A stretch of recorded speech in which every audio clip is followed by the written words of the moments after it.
who's crying now. Trying to pretend that you don't really see. You don't really see all the things you do and what it does to me. And now you're gone away. But you'll be back someday. But it's a long time coming. You'll be walking back to me. And you'll be begging on your knees. Think of all the lies, the way you made me cry. And begging, baby, baby, please. But it's a long time coming. Talking to myself and wondering what went wrong. Knowing what we had was good, the feeling strong. Voices in my head, repeating what you said. What you said. Baby, what we had was still worth fighting for. The way I'm feeling now, I never felt before. But now you've gone away. But you'll be back someday. But it's a long time coming. You'll be walking back to me. And you'll be begging on your knees. The way you let me down and treat me like a clown. You'll be back, I just believe. It's a long time coming. You'll be walking back to me. You're coming back. And you'll be begging on your knees. Ashamed of all the lies, the way you made me cry. Begging, baby, baby, please. It's a long time. You'll be begging, back begging. Begging on your knees. I'm begging, begging, baby, please.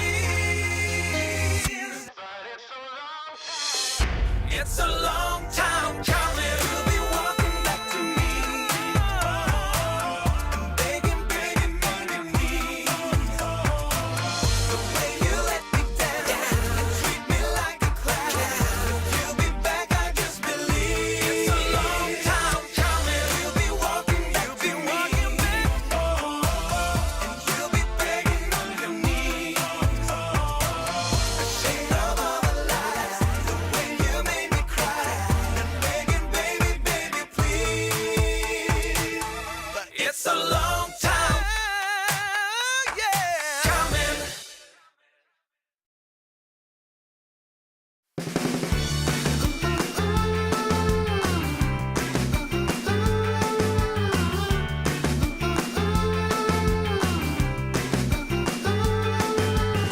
I need your love every day. I think about you night and day. I want you, babe, I feel for you. I'm fine when I look at you. I need your love every day. I need your love, hear me when I say I need your love every day. Come on, give me your love, give me your love.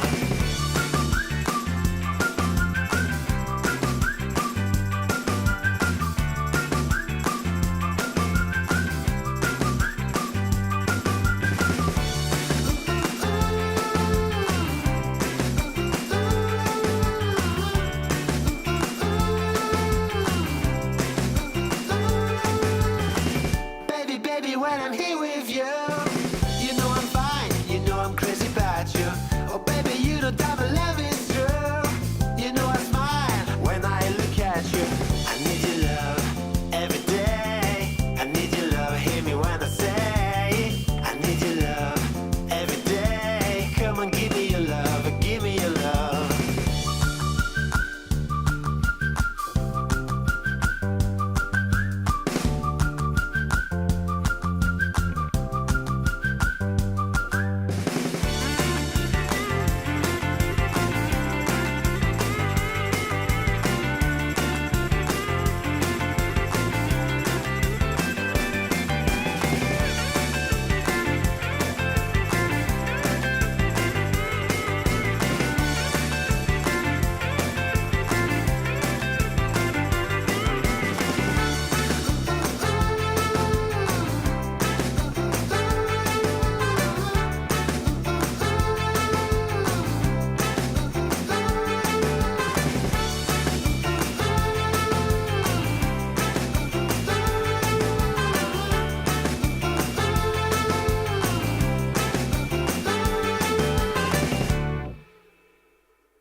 Turning my head inside out, spinning my mind till I'm upside down. I never had any doubts, stand out in the crowd. You're resolute just like a leader.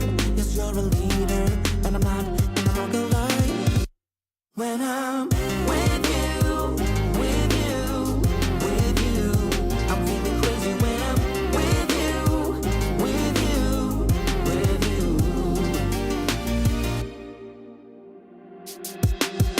It's all a game to you, but I'm not playing. Focus, listen, it's obvious. Fight for me and I will fight for you. Yeah. Turning my head inside out, spinning my mind till I'm upside down. I never had any doubts, stand out in the crowd. You're resolute just like a leader. Yes, you're a leader, and I'm not gonna lie.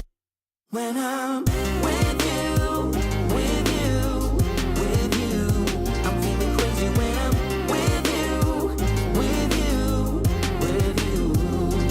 When I'm with you, with you, with you, I'm feeling crazy when I'm with you, with you, with you. Think I'm about to lose it to you, baby. 'Cause girl, you really make me go crazy. You make me go crazy. When I'm with you, with you, with you, I'm feeling crazy when I'm with you, with you, with you. You make me crazy when I'm with you, with you, with you. You make me crazy when I'm with you, with you, with you.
high wind without a storm.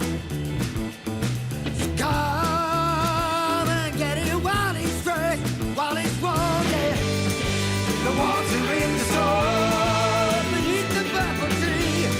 It's a same that fills my soul with eternal energy. But it sets me free. Lies from down the way, leads the fools astray. So now there is more for us today, yeah, yeah. The water in the soul beneath the purple tree. It's the same that fills my soul with eternal energy. But it sets me free.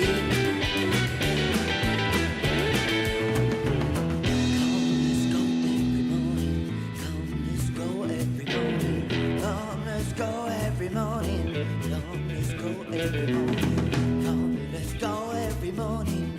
Come, let's go every morning. Come, let's go every morning. Hey, yeah. Woo. Oh, yeah. Hey. The water in the soul beneath the purple tree. It's the same that fills my soul with eternal energy. When you're faced by its shadow, the sea knocks me out.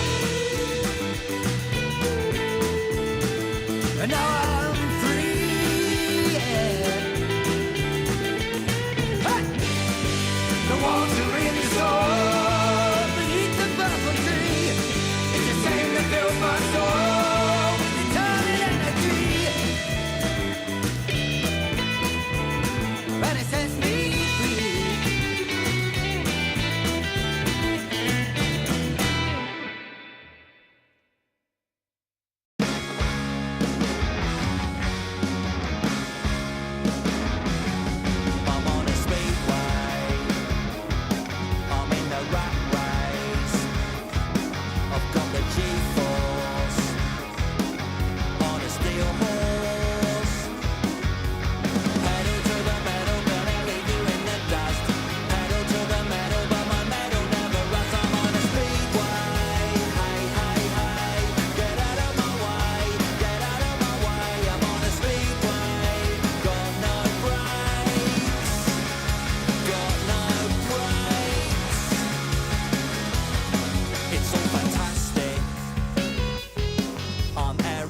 person you'd be searching for. I had 5 reasons in 1996, 7 minutes in this heavenly sin.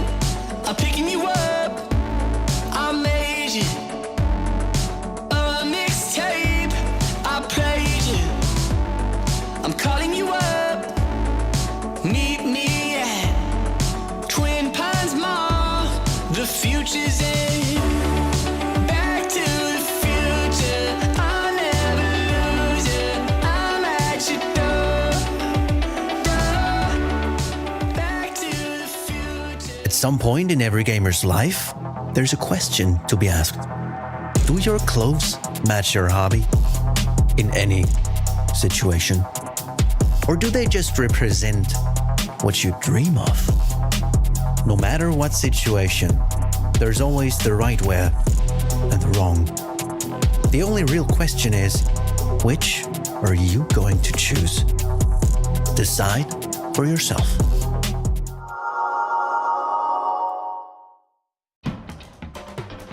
ESL 1 Birmingham is brought to you in part by Intel Arc, Acer Predator, DHL, Qiddiya, Monster Energy, 1xBet, and the United States Air Force.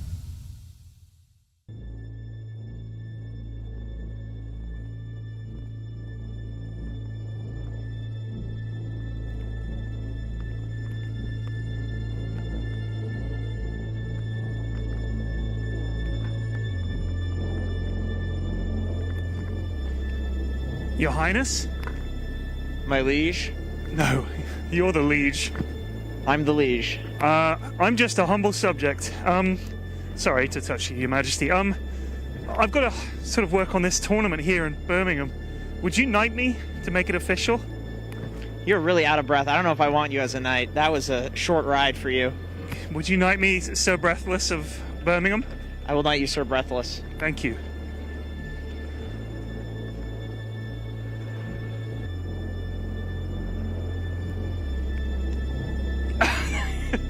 This is Sir Breathless of Birmingham saying, let's go.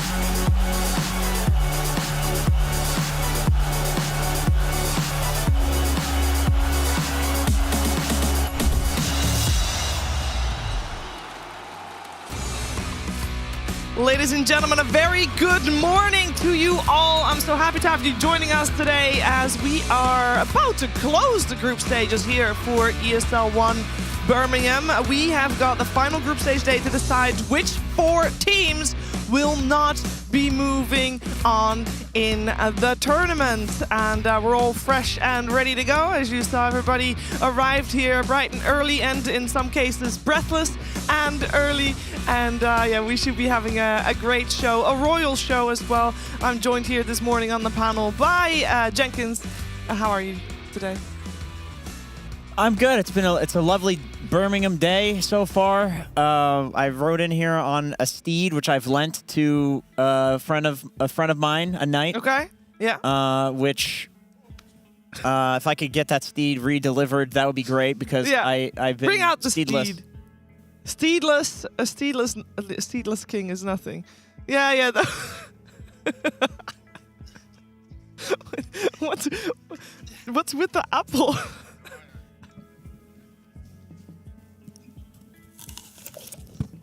That's a good sound. I'll say that. That was rotten. That's a rotten apple. Like a rotten Birmingham apple. Great. If anybody catches a cold, everybody has a cold here. That's how it works. He broke the TV again with the apple. It's such a tasty apple. Is it though? Welcome to the show. Can you pour this? Hello. Now they all all have their mouths full. Oh no. I should not have brought an apple. I'm sorry, Cheese. It's okay. Jesus, dude, I don't need that much. It's early. You didn't complain? Yeah, because I had a mouthful of zero sugar Monster. Anyway, What do we got planned? we got a lot of things planned here, Kazu. I mean, there's been already a lot of things that have happened so far, and we just want people to, every day again, to be revigorated and reminded of what is actually happening. So we got 12 teams for now. 12 teams playing here from Birmingham, and a couple will actually already know what they get out of it. As we've got our prize pools, and people that get eliminated first still take something home. So today there will be 4 teams that will be set on the 9th to 12th place. As you can see, take something home. But yeah, 4 teams going home is, of course, it's a rough reality. And we'll see who will be those teams again. We got 2 series, we got tiebreakers potentially as well. Everything happens today. So everything will finish by the end of the day for group stage. Playoffs start tomorrow. Now, there's another reason why you want to know how you end up, because it's the points, Tigov. You play for the points. Yeah, and the points means prizes, of course. And if you're, top 8 at the end of the tour for the Red Masters Esports World Cup, then you will be invited to, the big one, the money, the fun, the fame, the money, everything. Yeah, everything. And yeah, luckily here we do have the leaderboard. And right now, again, we've got Falcons going up against Talon in our first series. Where's Talon, you ask? Yeah, they're nowhere near the top 16. And that's because this is their last tournament within the Pro League to be able to get themselves potentially to Red Masters at the Esports World Cup. So hopefully for Talon, they can get a win here and continue their hopes and dreams. But alas, not often the case. If you were a betting man, would you say Talon, are they going to Red Masters at the Esports World Cup as an invited team? Is this in the realm of possibility? What's the percentage chance that they actually get there? Someone calculated this. 12%. What? 0.08%. So you actually are much more positive and optimistic towards Talon. What is it about them that you like so much? They look good. They're young, they look good, they have the momentum. Why not? To win it all? Why not? Why shouldn't they? This is the one chance they got. They pretty much have to win, right? They would have to get first to do it because they don't have any other tournaments. Statements. Who doesn't like an underdog story? I'm going to give them my energy. They would do well in the arena. People would love it. They win. They go to Riyadh. Everyone disrespects them. Boom. They win. They win it all. 12%, baby. 12%. 12%. You said 12.5. What if 12.5? What did they do to lose it to 0.5? I don't know. He gave his own belief. Don't let them convince you. Keep the 0.5. No, yeah, they can keep the 0.5. They can keep the 12. Doesn't really matter which one it is. I think you're probably wrong anyway. However, them moving on from group stages, I think, is a way higher percentage than 12. Well, we'll see, of course, when everything plays itself out. Something that is 12 is the amount of teams that we got here. And we divided those by 2, and that means we've got 2 groups of 6. That's right. This is Group A so far, the standings. I think, this is... okay, so I want people to know that nothing is set in stone. We do not know who's going home. Anything can still happen, but it's looking pretty grim for one team in particular. Yeah, that's going to be Shopify right down there at the bottom. They're sitting 2-6. They're going to be playing up against G2IG later today, so they could put themselves at 4-6, also dragging G2IG into a 4-6 position. Falcons and Talon, we already know that they're playing together, so if they draw and suddenly go 5-5, then there's worlds in which they both can survive, and then G2IG and Shopify are the ones going out, but... yeah. It would also just be hype to create additional tiebreakers and stuff, but yeah. The main story here is between Falcons and Talon, if you are to go 2-0 for either team, their survival is pretty much locked in.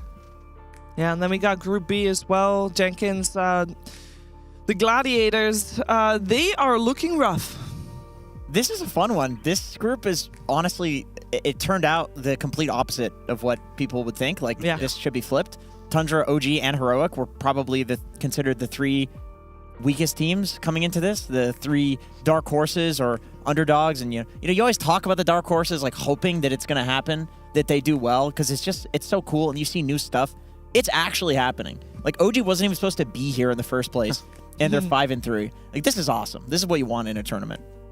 It is very surprising, I think, for a lot of people. Yesterday also, it goes to show yesterday's games all were ties, bar one. Gaming Gladiators did lose a full series, but every other series was a 1-1. So there's a lot of split. It also means that we do have a very real chance of tiebreakers. Those will happen today as well. And it also means that we just don't know yet what is going to happen in all these groups. What we do know is which heroes the teams are using for them, as we have got a lot of fresh Dota being played, and the freshness needs to keep coming, Kezu, because I'm not convinced by Tiny, and the win rate also shows that I'm right. Yeah, that's somewhat. He did have a worse percentage even yesterday. I think it was 30% in 10 games. I'm still okay. I feel like it's more like perhaps team specific. The one that really stands out to me are both Luna and Zeus. First of all, I expected Zeus's win rate to be higher than this. Yeah, me too. So did I. I thought this guy was OP. Like if I'm looking at the impact to this win percentage that I see here, something is wrong.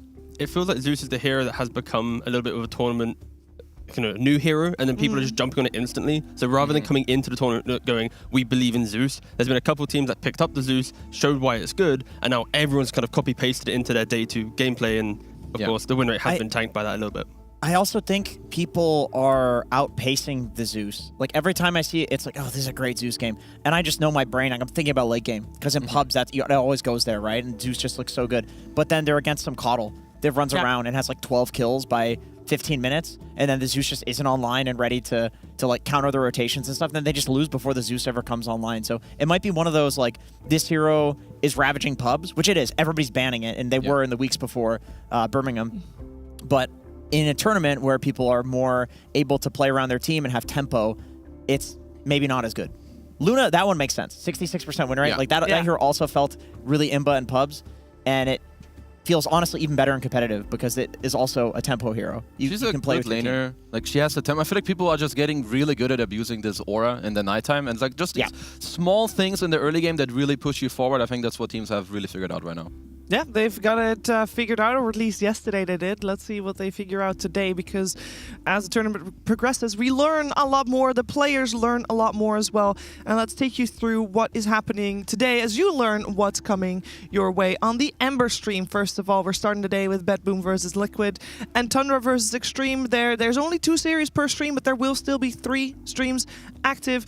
Tigo, are you okay? I'll pull the sword from the stone. There we go. Sorry, what were you saying, Shiva? Come on, back. Spotify. Nothing about the schedule. It's not important. We can take a look at Storm as well and see what's coming there. Gaming Gladiators and Heroic, that is one of the most important games in terms of seeing if gaming, I mean, they have to 2-0, and then a lot of other stuff have to happen as well. We'll see if they can do that there. And we also got G2IG versus Shopify Rebellion. I think Storm, if you are a fan of eliminations, this is your stream. The Storm stream is where you want to be.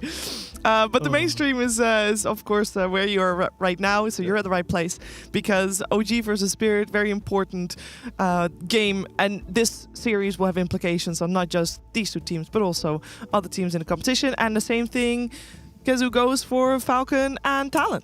Yeah, I must say, I'm just a bit surprised to see Falcons not do better than this. Like 4-4, kind of like fighting to move on is not something that we would expect from this team. I feel like they are definitely a bit up and down. I'm not quite sure where it is. I have seen them like walking around and kind of talking. I feel like there's a bit of a disagreements maybe on some of the item builds, but overall we know that of course they can do it. But this is right now where they need to bring it back, because they're not looking as good as they should. Ties everywhere. You can also say the 3rd game they might have been winning. You know, the same thing can be said for Team Spirit. They're in the same boat there as well.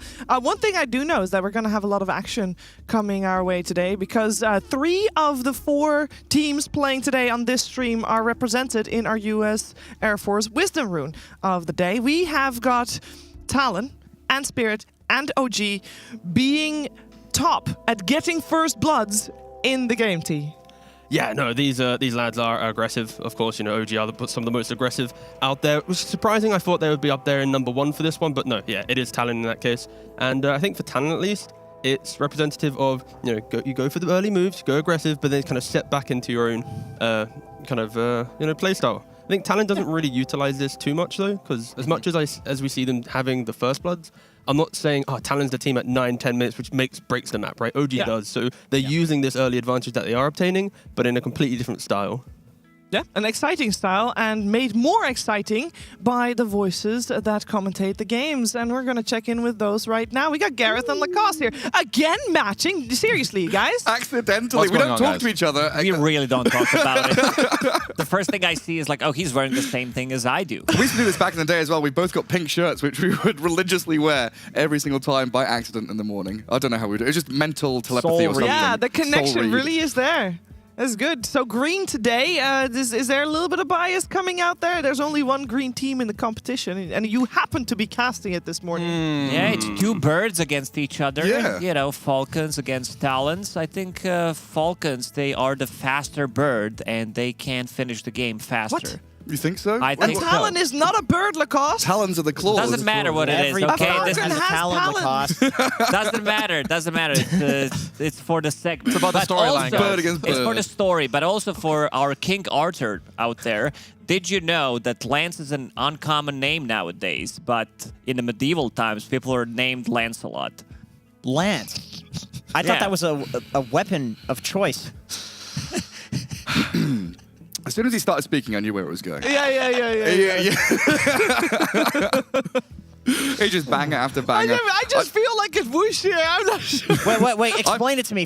Just say it again. Say it again. Explain it one more time. In the medieval times, people were called Lance a lot. Yeah. Oh, I got it. Okay. Yeah, now you got it. Can I tell you where my mind was? I'm still thinking about your green shirts. Right? Oh, that's Do you guys fair. believe in quantum entanglement? Yes. Absolutely. Explain it. No, you're not going to elaborate on it at all? I don't even know what that means. Explain it like We a are 5. quantumly entangled. Yeah, you're quantumly entangled. The absolutely are. reverberations in the brain have entangled between you. Back to you, Shiver. I think you're in love. Back to the I think- I'm still a Thank you, biased Lacoste. caster. Talon all the way, by the way. 12%, boys. Here we go. Thank you very much, Gareth and Lacoste. Will, of course, be back with you for for the game. And, maybe there's something about that they are somewhat entangled. But I know that two teams that are entangled because they are both... I'm sorry, I did this to you. I'm really sorry. Because they are going to be playing, so they'll be entangled in battle in just a little bit. We're heading over to talk about our first series of the day. Talon versus Falcons, and a lot on the line. Now, I will say there's things riding on other outcomes as well, but there's one very clear thing that needs to happen for Shopify in particular, because that's the main question mark. So these teams still can be eliminated as well, but if you 2-0 your opponent, you're safe. That's very simple. If it's a 1-1, there is a chance you're safe. Can I... that took Owie way too long to get out of the car.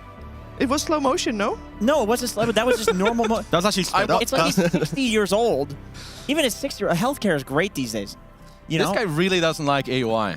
No, it's not. He's got it's a just lot that of he flack. took a long time to get out of the car. Like, he's just acting. Oh, go on. Just go ahead. He's 31, by the way. Is he 31? Yeah. He looks great for his age. But just not quick for his age. Just mentally, he's not all there. quick. That's the He has to issue. step up the quickness. Yeah, that's true. Yeah.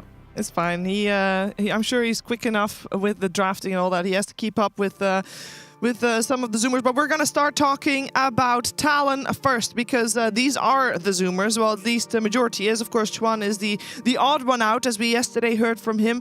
But Talon is doing well. Now, I will say, I say doing well, but they're not doing great, but they're not doing bad either. They're still needing to get these wins here, just like Falcons.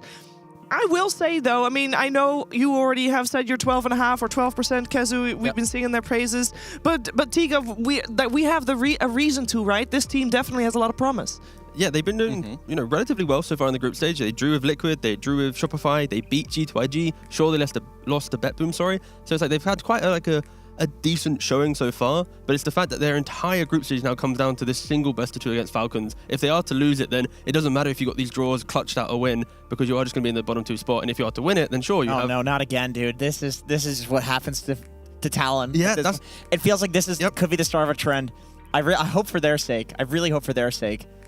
You know what? The thing is, though, they had V-Tune for the last tournament, so at the very least, if they did bomb out here, it's against Falcons, so it's a very tough opponent, of course. And then they have Akashi, so it's like, okay, we had a good performance with like our full roster, and I feel like they had, a good showing, regardless. But I do hope they go through because they're really, really fun to watch. Yeah, and I also think that it would be very easy for the UK crowd to adopt them as one of their own and lift them up. And this definitely seems like a team that would play better as well with the crowd cheering behind them.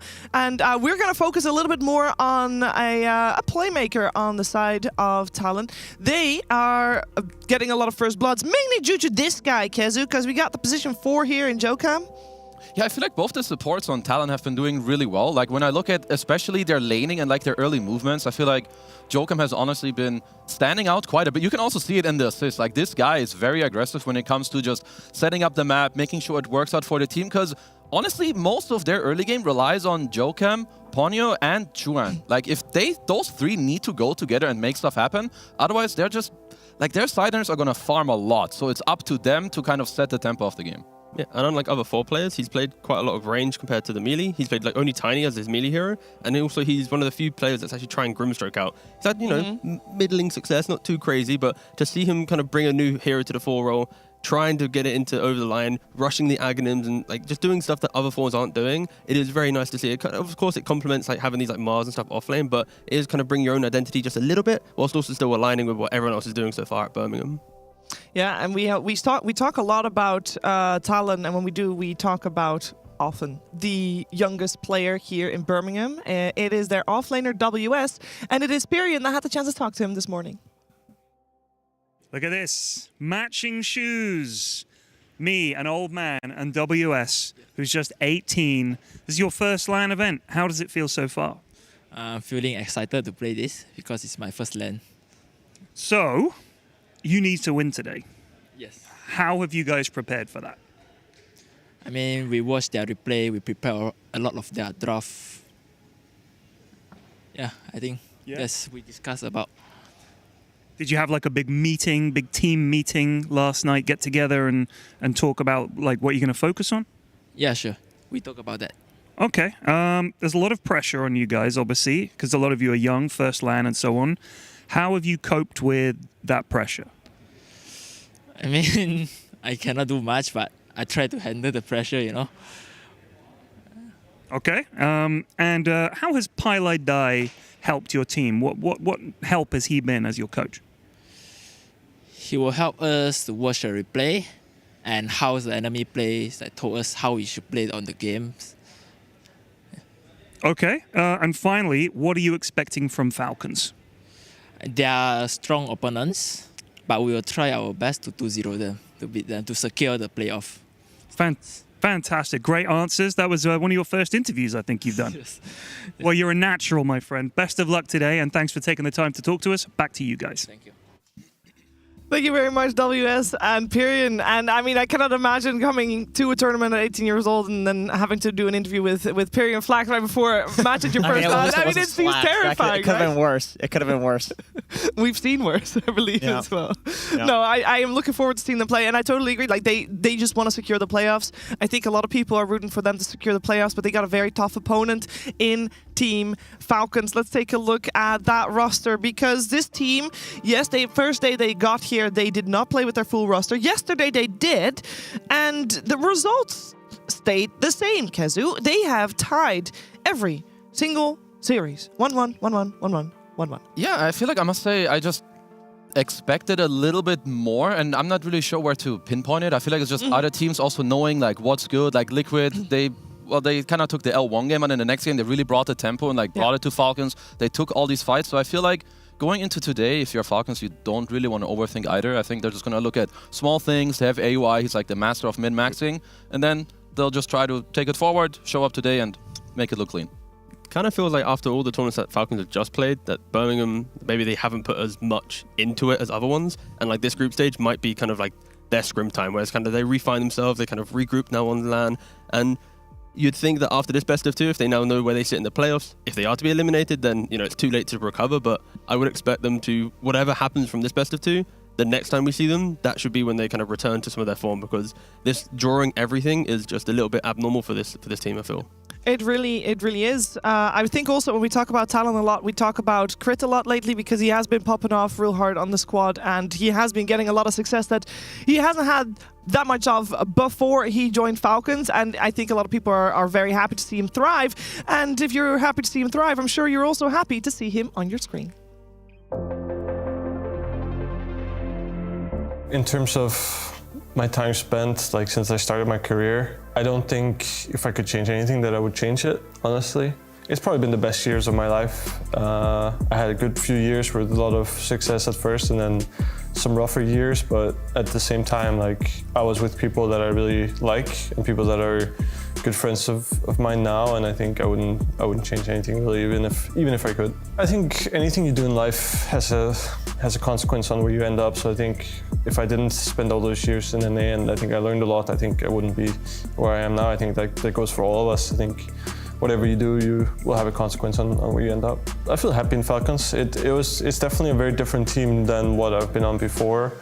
A lot of people that I didn't know at first. It was a little bit unfamiliar. A big step in terms of like, I wouldn't say professionalism, because I think the last few teams were very professional from us as well, like on Shopify and EG, but it's just a bit more of like testing myself individually and just see if I could go on a new team with top players that have won big tournaments recently and just see if I could still hang with the big guys, you know. And I think that was kind of it for me. Like it was a big test in terms of just my individual performance and just trying to make sure that I could compete. I have a bit more of a supporting role where I have a lot of experience. I'm also a very calm person. I like to be very, I don't know, the best mellow, I guess. Like I like to be very grounded. I think for me, the best way I can help the team is to kind of like try to keep people on the same level, like also try to be as grounded as possible, because people do get emotional and obviously a lot of people have opinions and stuff. And I also have my own opinions, but at the same time I understand like you cannot have 6 opinions about the game all the time. And then Melreen, who's like completely new as well, he needs a lot of help in terms of like integrating into like the pro scene. I think I'm trying to be more of like a connecting person on the team, and I think it was kind of the same in the last few teams I was on, and I think it's just developed into that because that's just how I am as a person, that it works best for me. Of course, Amar and Melreen are young, and then we have like an old squad on the team and a young squad, and I think I wouldn't say I'm like the connecting aspect, but in a way I am, because the other part of like with Sneh, Skeeter and Aoi all come from the same team, and then Amar and Melreen are kind of friends from before the team, and they're like the young part of the team, so I'm like the middleman in a way.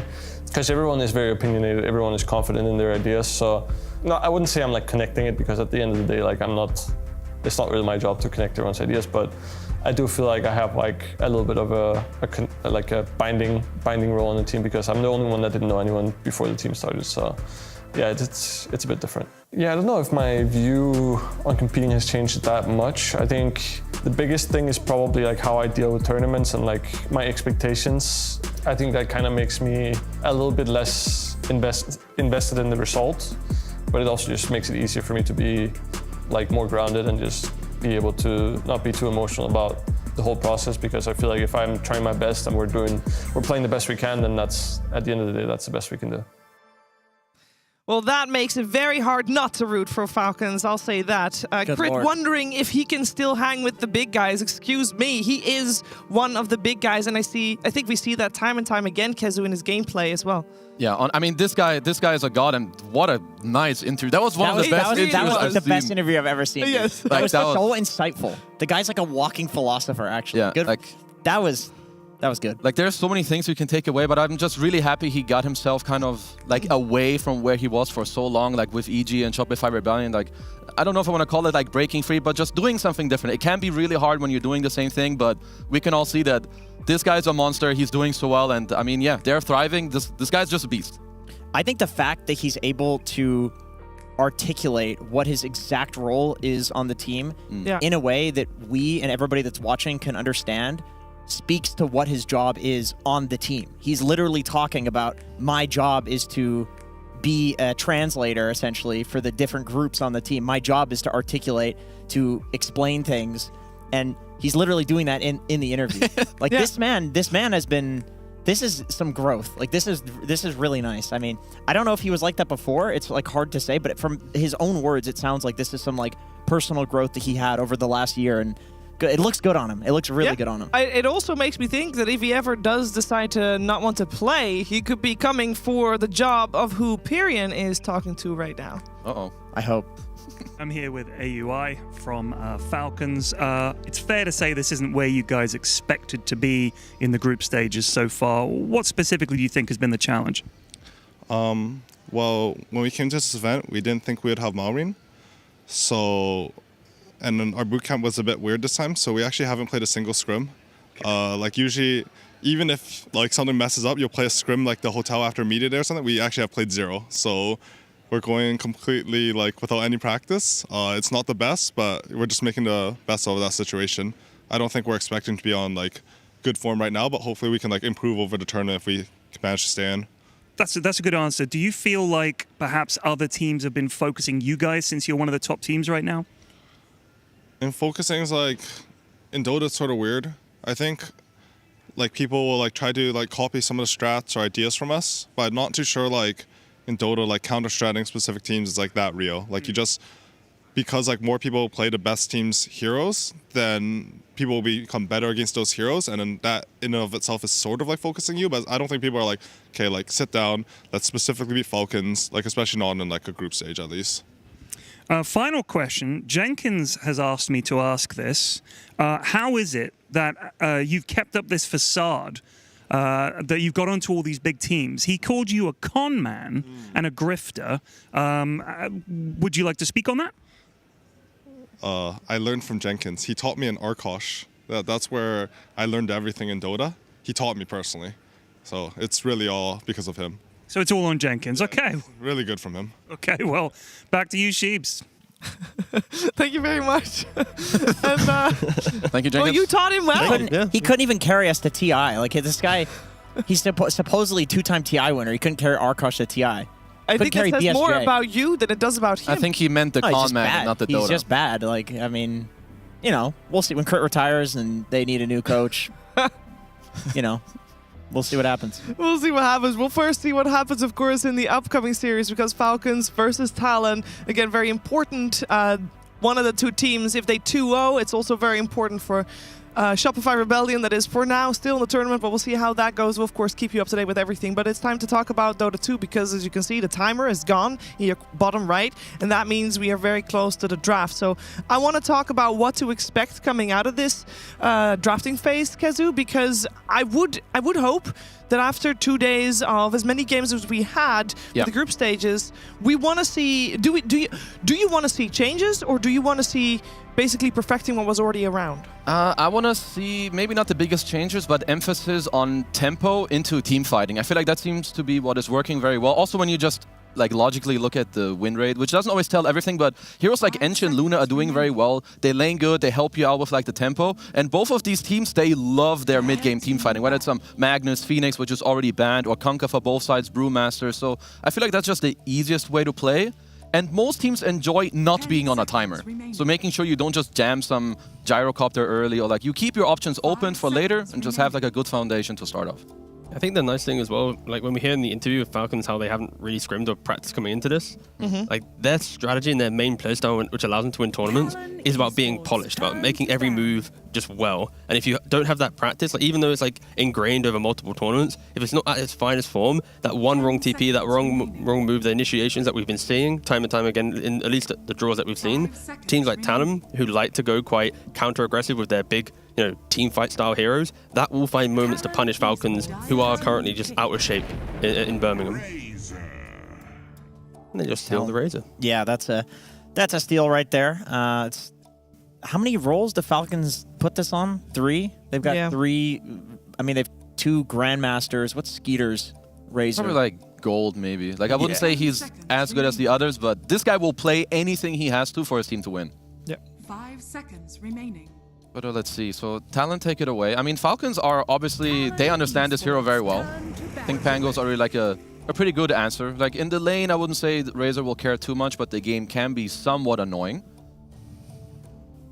So overall, I think both teams should be pretty happy. I think other heroes that are still in the pool is like some DK potentially that both sides could eye later on. 10 seconds remaining. I think just getting a Pango these days feels pretty good. Who am I kidding? Getting a Pango on any patch since it was released feels pretty damn good. Even if you're playing into Razor, which is, like you said, honestly pretty decent against Pango in the game. Once you get to BKB, you can just link him when he's rolling and, you know, take him down pretty easily. I think for Talon, they just need to be mindful of like Mars, for example, for Falcons. Like if you get some mid Pangolier who can swash away from the link, then you have a Mars in the off lane who can then spear away that link. This flexibility of Razor isn't going to be as good because there's now 2 cores who can play against this. Especially, I think Penguin mid lane against Razor isn't that bad because the lane's not big enough to actually utilize the link. So you're just straight away underneath tower, right? And at least when I'm looking at Mar offlane heroes that can threaten a carry Razor, at least Mars is #1 in my mind. I'm not really thinking of other heroes that can do the same thing he can do.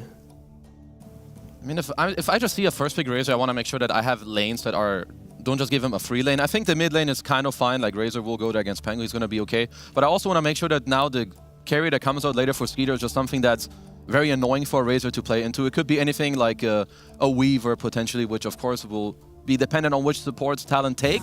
But this is they know themselves. You cannot give a first pick core like this a free game. It has to be addressed. And they ban out the Mars on Talon. Yeah. Yeah, makes sense. Amar Mars is it's no joke. At what point are we going to be thinking about supports? Because in the past, or yesterday anyway, we've seen Falcons very early on picking up. I was just going to say that I think like the CM and the Hoodwink look fine here. I think they're both decent against Razor. I love the CM with the... honestly, CM and Hoodwink are still very good with the DK. I mean, this is why they like DK so much, is because any of these supports that deal a lot of damage can utilize the fact that DK will stun somebody for a long duration, and it's a really nice setup for like a ganking trio with lots of damage. Falcons can also just go for their Mirana as well. Yep, Mirana's good. Like Mirana, Hoodwink as a support duo. duo. Go both. Yep. I guess that's why they didn't pick it up straight away, because there are still quite a few options in the pool for them. So they'll see first what's coming their way on the side of Talon, and they are actually the one picking up the Timber Song. They're still on the Falcons page of their notes, by the way. It's like they're still just picking the Falcon heroes right now. They are. The Razor, the Timber.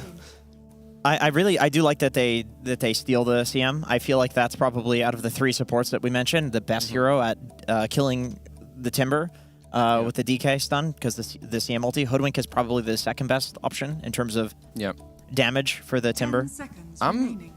Like this Timber DK matchup, we've seen it once before on this stream too, and I don't think DK cares that much. Like, Falcons had Mirana with the DK in the safe lane against the Timber. Isn't this a good Batrider game for Falcons? Yeah, it would be pretty nasty if they want to go for it. They might be looking at like more long... Like right now, I think long-range poke is very nice. Like if I'm looking at this Talon draft, like Razor, Timber, they're going to be alone. They also don't really help each other. If I look at how Falcons are going to play the game already, nearly as always, mid-game, very open map. DK is going to be fogging, some Mirana arrow. Like how are these Talon heroes for now like going to help each other? But at the same time, they're also not in a position where they can actually do the same threat to Falcons. So I'm really looking at Talon. They need to figure out something where in the mid-game they have an answer or even a play on their own that they can do in order to actually do anything. Yeah, they have a lot of independent heroes that just like to stick in their lane, right? Exactly. That's basically the best way of wording it here. And you think like a Spirit type hero is what they need? Some like Puck, if Puck's banned, like Storm Spirit. Yeah, something like that. The other problem is too, like, let's say you were looking at a map hero like Naga Siren to like help your team to like play the game. That hero is not good against like DK Pango. Like DK doesn't really care about it, so that kind of falls flat, which to me means kind of like you either now you try to make a win condition so that you can try to drag out the game and scale, or you have this mid-game hero where you can actually initiate, because right now they do not have this option. Their biggest stun is a Frostbite from Crystal Maiden, which is pretty worrying. Yeah, that is worrying. And that against a very like elusive heroes plus a like Now they have there's a big stun. Yeah, that'll do it. Do they have the damage to go into the big stun is, I think, the next question. That is my concern with Talon. Is if you look at any Falcons replay, they are not afraid to break down their laning phase early in other teams. Skitter's going to rush a Blink Dagger. He's not going for the... If it is a carry DK, he's not doing the Midas into... He's just going straight Blink. So at like 10 to 11 minutes, expect Falcons to be able to make these bigger moves. Inside of Chrono, what damage do you have? The damage over time of a Link of a Razor, maybe some Timber spam. Like, it's not that explosive damage. So these early fights for Talon, if they do whiff the Chrono, misposition one of their cores, Falcons will just run you over with how much cheap damage they have available in their 4 heroes. would say Talon need to think about Viper and most likely ban it out. I'm not sure you want to give last pick Amara Viper in this spot. I would say that Falcons draft is equipped to play with a slower offlaner because they have the DK who will play the map. They have the Pango who can play the map. You have Moonlight Shadow. It's also pretty nasty against all three cores. Like breaking and slowing Razor is very annoying in the mid game. I like Talon if they get a Tusk. It gives purpose to Crystal Maiden. It gives Razor offlane, if it is the offlane, a bit more fight to you. They're already banning out the Tiny, so Falcons are respecting the melee position 4s that can make moves on the map. But yeah, I think Tusk would at least give some smoke purpose in the early game. Because like smokes aren't really used on Talon's lineup. Yeah, you're right. They need a hero that runs around and like actually goes in and does stuff. If they wanted to pivot entirely on the team fight, they could go for the Snapfire and play around that. But I do agree that it's like right now, like who's gonna go in and do stuff on Talon? Right now, it's their carry. Yeah, that's not the best. Dota is very hard to play, especially at the top level, when everything is very tailored, right? Like, let's look at these Talon heroes. Like, nothing is really going to happen to you unless there's a Time Walk Chrono. So I fully agree that I would love a hero like Tusk as well. Like, it's just more like casual, like more things can happen, like more nicely on the map. Instead of, oh, we have Chrono, let's go smoke, let's make this move. Because when you play against the best of the best, it's, oh, guys, Void is missing. What are they going to do? It's like the one play they have. Yeah, exactly. It's so good with the Razor and lane, too. Any other melee boy that could do the same? I mean, they ban out the Clock and Tiny, which of course are good options. Yeah, Tiny would have been great as well. I mean, Earth Spirit on a prior patch. I think Falcons is kind of the only team that's flying around that too much on the nearly dead, unless you're crit. Yep. Even then, it's nearly dead. Yep. Yeah, it really feels like Tusk is the #1 option, at least for the role that we're suggesting that they're kind of lacking. I think it could also semi-cover in a way where you could maybe start like in the safe lane with 3 heroes for like 1 minute or like the first 2 waves. If Falcons want to come up with like some more risky offlane pick or something that the Timber does allow to roam, so that would be another reason why it could be good. And Falcons, they still have this flexibility where DK could be mid or the offlane, so Talon having to use a ban on an offlane for the Doom, the mid now for the Lina. They don't really know what's coming. They've now left the Viper that Kazu mentioned. There's still Brewmaster in the offlane. If you want to go for some additional team fight on Falcons, there's a lot of options for Falcons going into this last pick, and it just complicates it a little bit more for Talon. Well, one thing shouldn't be complicated because they only have 2 seconds left, and it will be a Willow. Are we happy with this? Because this hero definitely has been making a comeback and has been having a decent success here in Birmingham. Talon, the lineup just looks good on paper, but getting it to be online is so rough for them into the expected gameplay of Falcons. I don't know if Talon's really answered the natural motions that will be coming out from Falcons. With this last pick, there's 2 minutes for Falcons to discuss it if they want to. Yeah, they have all the time in the world. I personally prefer Willow with more, like, I like it when it's more casual. Like, again, we were looking for, like the way they teamfight in the mid game is not casual at all. It's a Chrono and, like, shit needs to happen right there. Like, Dark Willow prefers to play with, like, some DK, some Sand King, a Centaur goes in, you pop some Bedlam, like, everyone's chilling, people farm here. It's, like, very, I think this is not an easy lineup to execute for Talon so far. You want the Willow to play behind heroes that have earlier timings and make moves on the map. Like in this game, we were expecting this hero to be the one making the moves. Therefore, it kind of makes it, I feel, a little bit uncomfortable at least. Or Talon needs to win the lanes really hard where they can make moves because they're just gods. Exactly. Yeah. There is a world where there's like early BKB timing on Razor, Timbersaw having some Sanj, Kaya, Blink jumping around, Void not having to jump in first. Falcons, scrambling. That's what I'm thinking. Yeah, they're like doubling down on like, okay, we can win lane with these heroes, and then all this initiation stuff like doesn't matter. Like we'll have options. And there's the Viper. Choose your hero. Viper has not been doing well though. Yeah, I don't know who's been playing it, but I know because this draft it's very good for Viper. A lot of the times what you lack is that you don't have the map play or you don't have initiate. Skeeter will cover for it, Falcons know to cover it. You have a very good lane. Yeah, we talked about the early game for Falcons. They need to do something creative and cool with their lanes. Maybe Joe can find some cool moves early. He starts bottom. I think something needs to happen because I'm just afraid for their mid game, like already before the game starts. Yeah. We have seen that they are really good at fighting though. They Team are. fights. They click their buttons well. I mean, it sounds silly, but if they just keep running at Falcons once their lineup is online, Would that not be a way to do it? It's just to win a team fight, you're going into a high magic resistance Viper or an inevitable Mage Slayer on the DK, and a lot of your early kill threat comes from Crystal Maiden, like Chrono Bash damage, and Willow, and then kind of Razor and Timbers kind of annoy you and chip you down. So I'm just a little bit skeptical if they can kill. Of course, all the way in the future when they have plenty of items, yeah, this team fight is going to be so one-sided. But I just don't know if they're going to be able to get to that stage of the game because of how dominant we expect a DK with an early blink, a Viper in laning phase. Like the lane should be Falcons favored. I will say that Talon has, like, they can do stuff. They have options. They need to be extremely skillful to pull off the ganks with these heroes. Like, they have to hit some Willow, Bramble Maze on a hero, like, no setup whatsoever, or they need to win the lanes, which, in my opinion, should be difficult against a last pick Viper when you have a Void. Like, anytime you're against last pick, like, your lanes are going to be rough. But they can do it. It's not like their heroes, like, okay, they don't have options. Like, they have skill shots. They have portal rotations that they can do. There are things they can do, but it's a lot harder for them to execute than it is for Falcons. They do have Willow on Radiant, which means your Brambles come out on the top side, which means it's easier to catch people.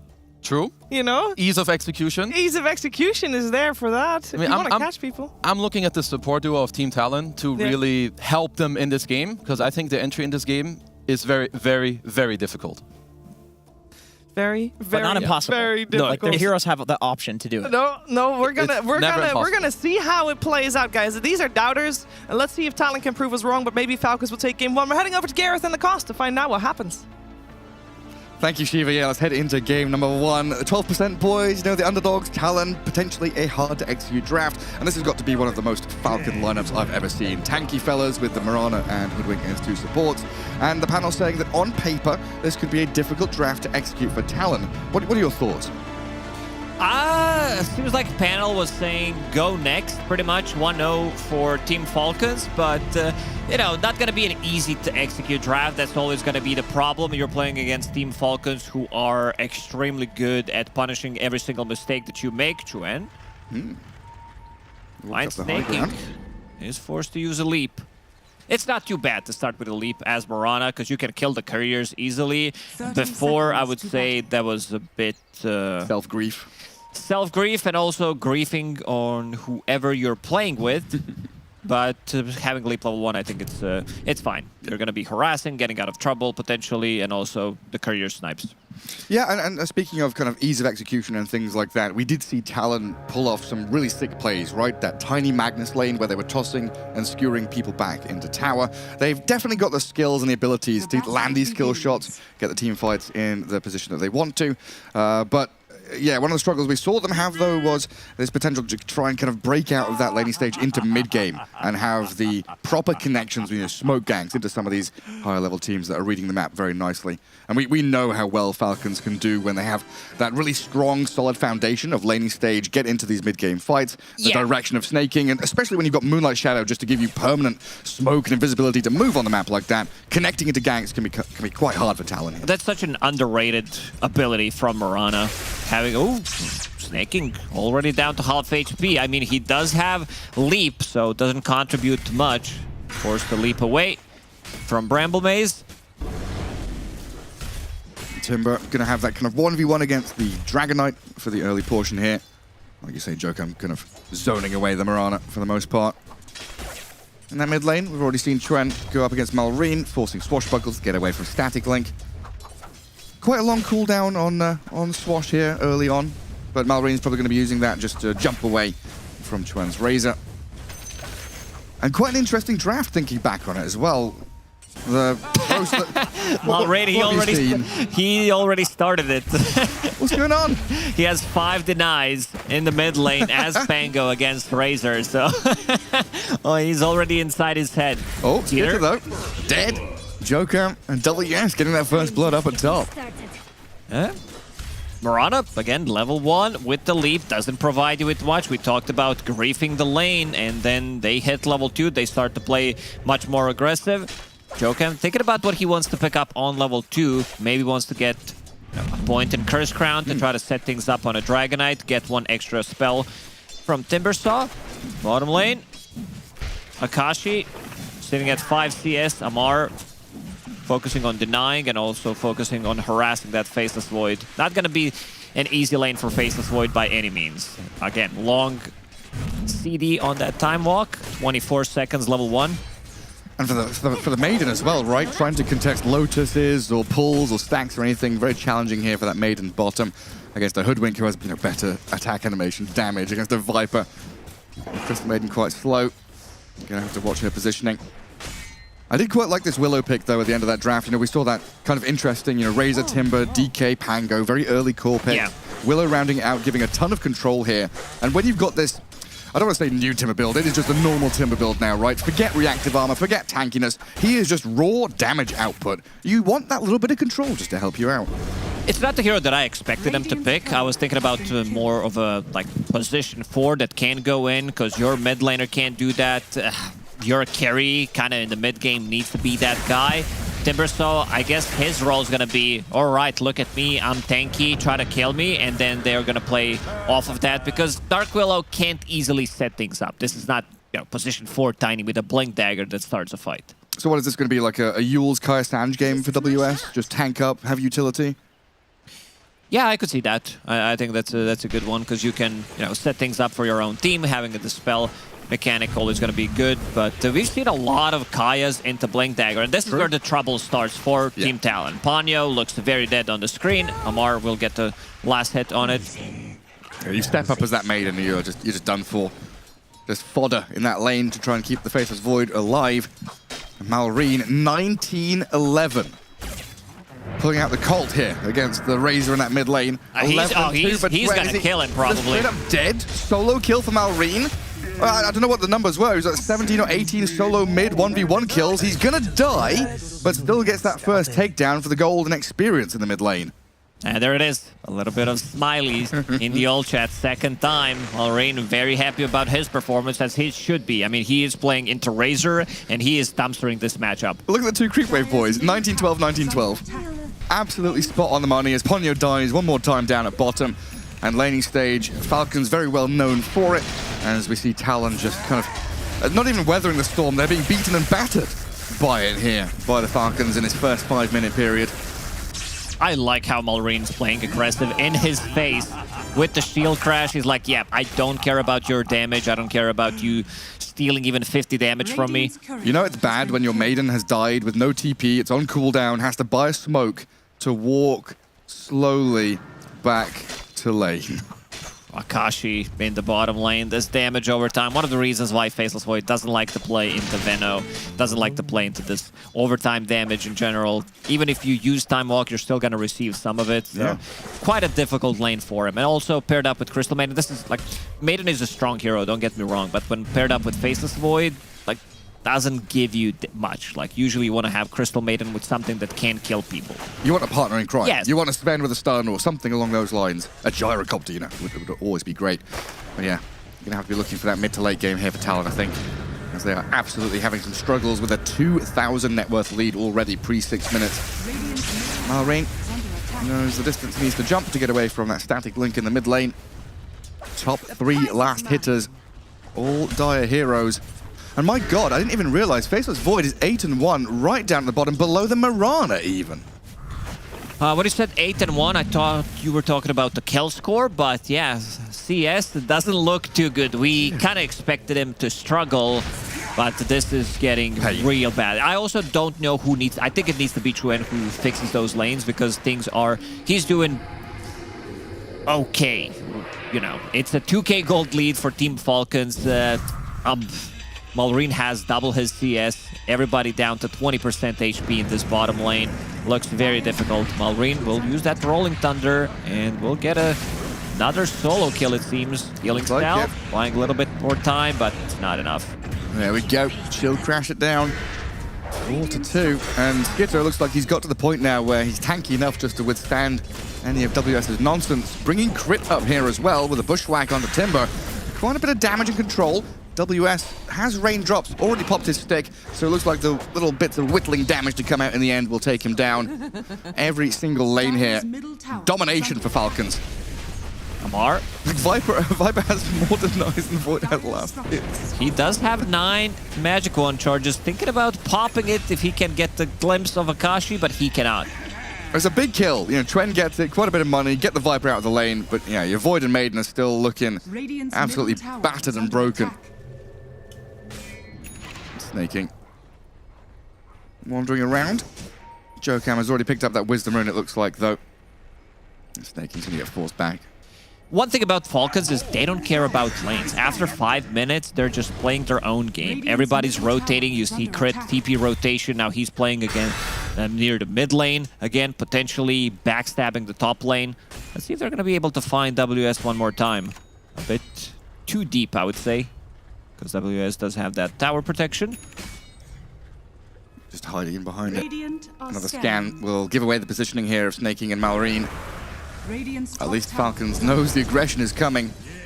I'm not sure how they are going to plan to respond to this. Bringing Maiden up top. Appears like they want to try and stop the push at the very least, because Skitty with his dragon form is just battering away at the towers. And Falcons realizing there's no go up top, so they've swung back into mid. 4-man rotation. Initiated on. Peter looks very dead here. Yeah, good move. Kind of pretending that he still had buddies nearby, but good read from Talon there. That's a couple of core kills now. Talon remedying some of the problems they've had early on. Still, 3k lead in building for Falcons, but signs of hope for Talon. Not going to be an easy game. You have heroes who are really struggling. I think WS and Chuen needs to pull on some weight in the mid game, because things are already looking pretty rough. Faceless Void in recovery mode. You did mention that he is the lowest net worth 4, so this is also not the hero that can come back to a game easily. He needs to land the chrono, maybe get a kill, go back to farming without dying, and also one of the heroes that can clear the stacks early on. And any kind of itemization in particular we want to see from this Void? Like, is there a Hand of Midas, comeback itemization going to come in, or is it just this Pretty Master Madness standard. Maelstrom? What he has in his quick buy, that's been pretty much Faceless Void standard nowadays. Things aren't as drastic as that. No need for the Midases. Chuen going to hold out back in that mid lane. Yeah, getting in ahead of that Dragon Knight in terms of net worth now, putting a bit of pressure on that mid tier 1. Falcons making a concerted effort down in the bottom right corner. On the objective down there, it looks like. WS setting up with a couple of supports behind him. So they're ready to defend the Timber Saw, but also go through the Twin Gate if they decide they can actually get a move down to bottom. Maybe even wait for Falcons to come up through that Twin Gate if they want to set a fight there. Falcons, they're ready to defend the tier 1 tower mid. Razor, pretty tanky, having that bubble, raindrop. But Malrine, he wants to play aggressive. Arrow will miss. Rolling Thunder. Chuen denied regeneration rune. Still on this Razor with a lot of damage now with Amar arriving. And that Rolling Thunder ending. Curse Crown is there. Amar with crit still going to get on top of Jokam for a double kill on your Viper. Now Ponyo, very isolated, left out on an island. Not much Akashi can do here. Level 5, 10 minutes in, so not even a defensive chrono available here for Akashi. As the Moonlight Shadow is going to allow Falcons here to close the gap onto Ponyo. They really want that level 4 Maiden, huh? Get it. Big chunk of money, 221 for Malrine, which will push him closer to his Diffusal Blade, just 300 gold away from it. I don't know what Takashi's doing mid. Level 5 Faceless Void. Leeching 6. Please let me get a chrono. Go away, Chuen. I'm trying to get my level 6 here. He's pretending to be level 6, but these esports gamers, they're really good at reading. Yeah, they can click and they can see the numbers and figure out Faceless Void does not have chrono. He does not indeed. Yeah, you're right. Primary items here for Falcons going to come pretty quickly. Diffusal on Panga, you mentioned. Blink is 500 away on the Dragon Knight.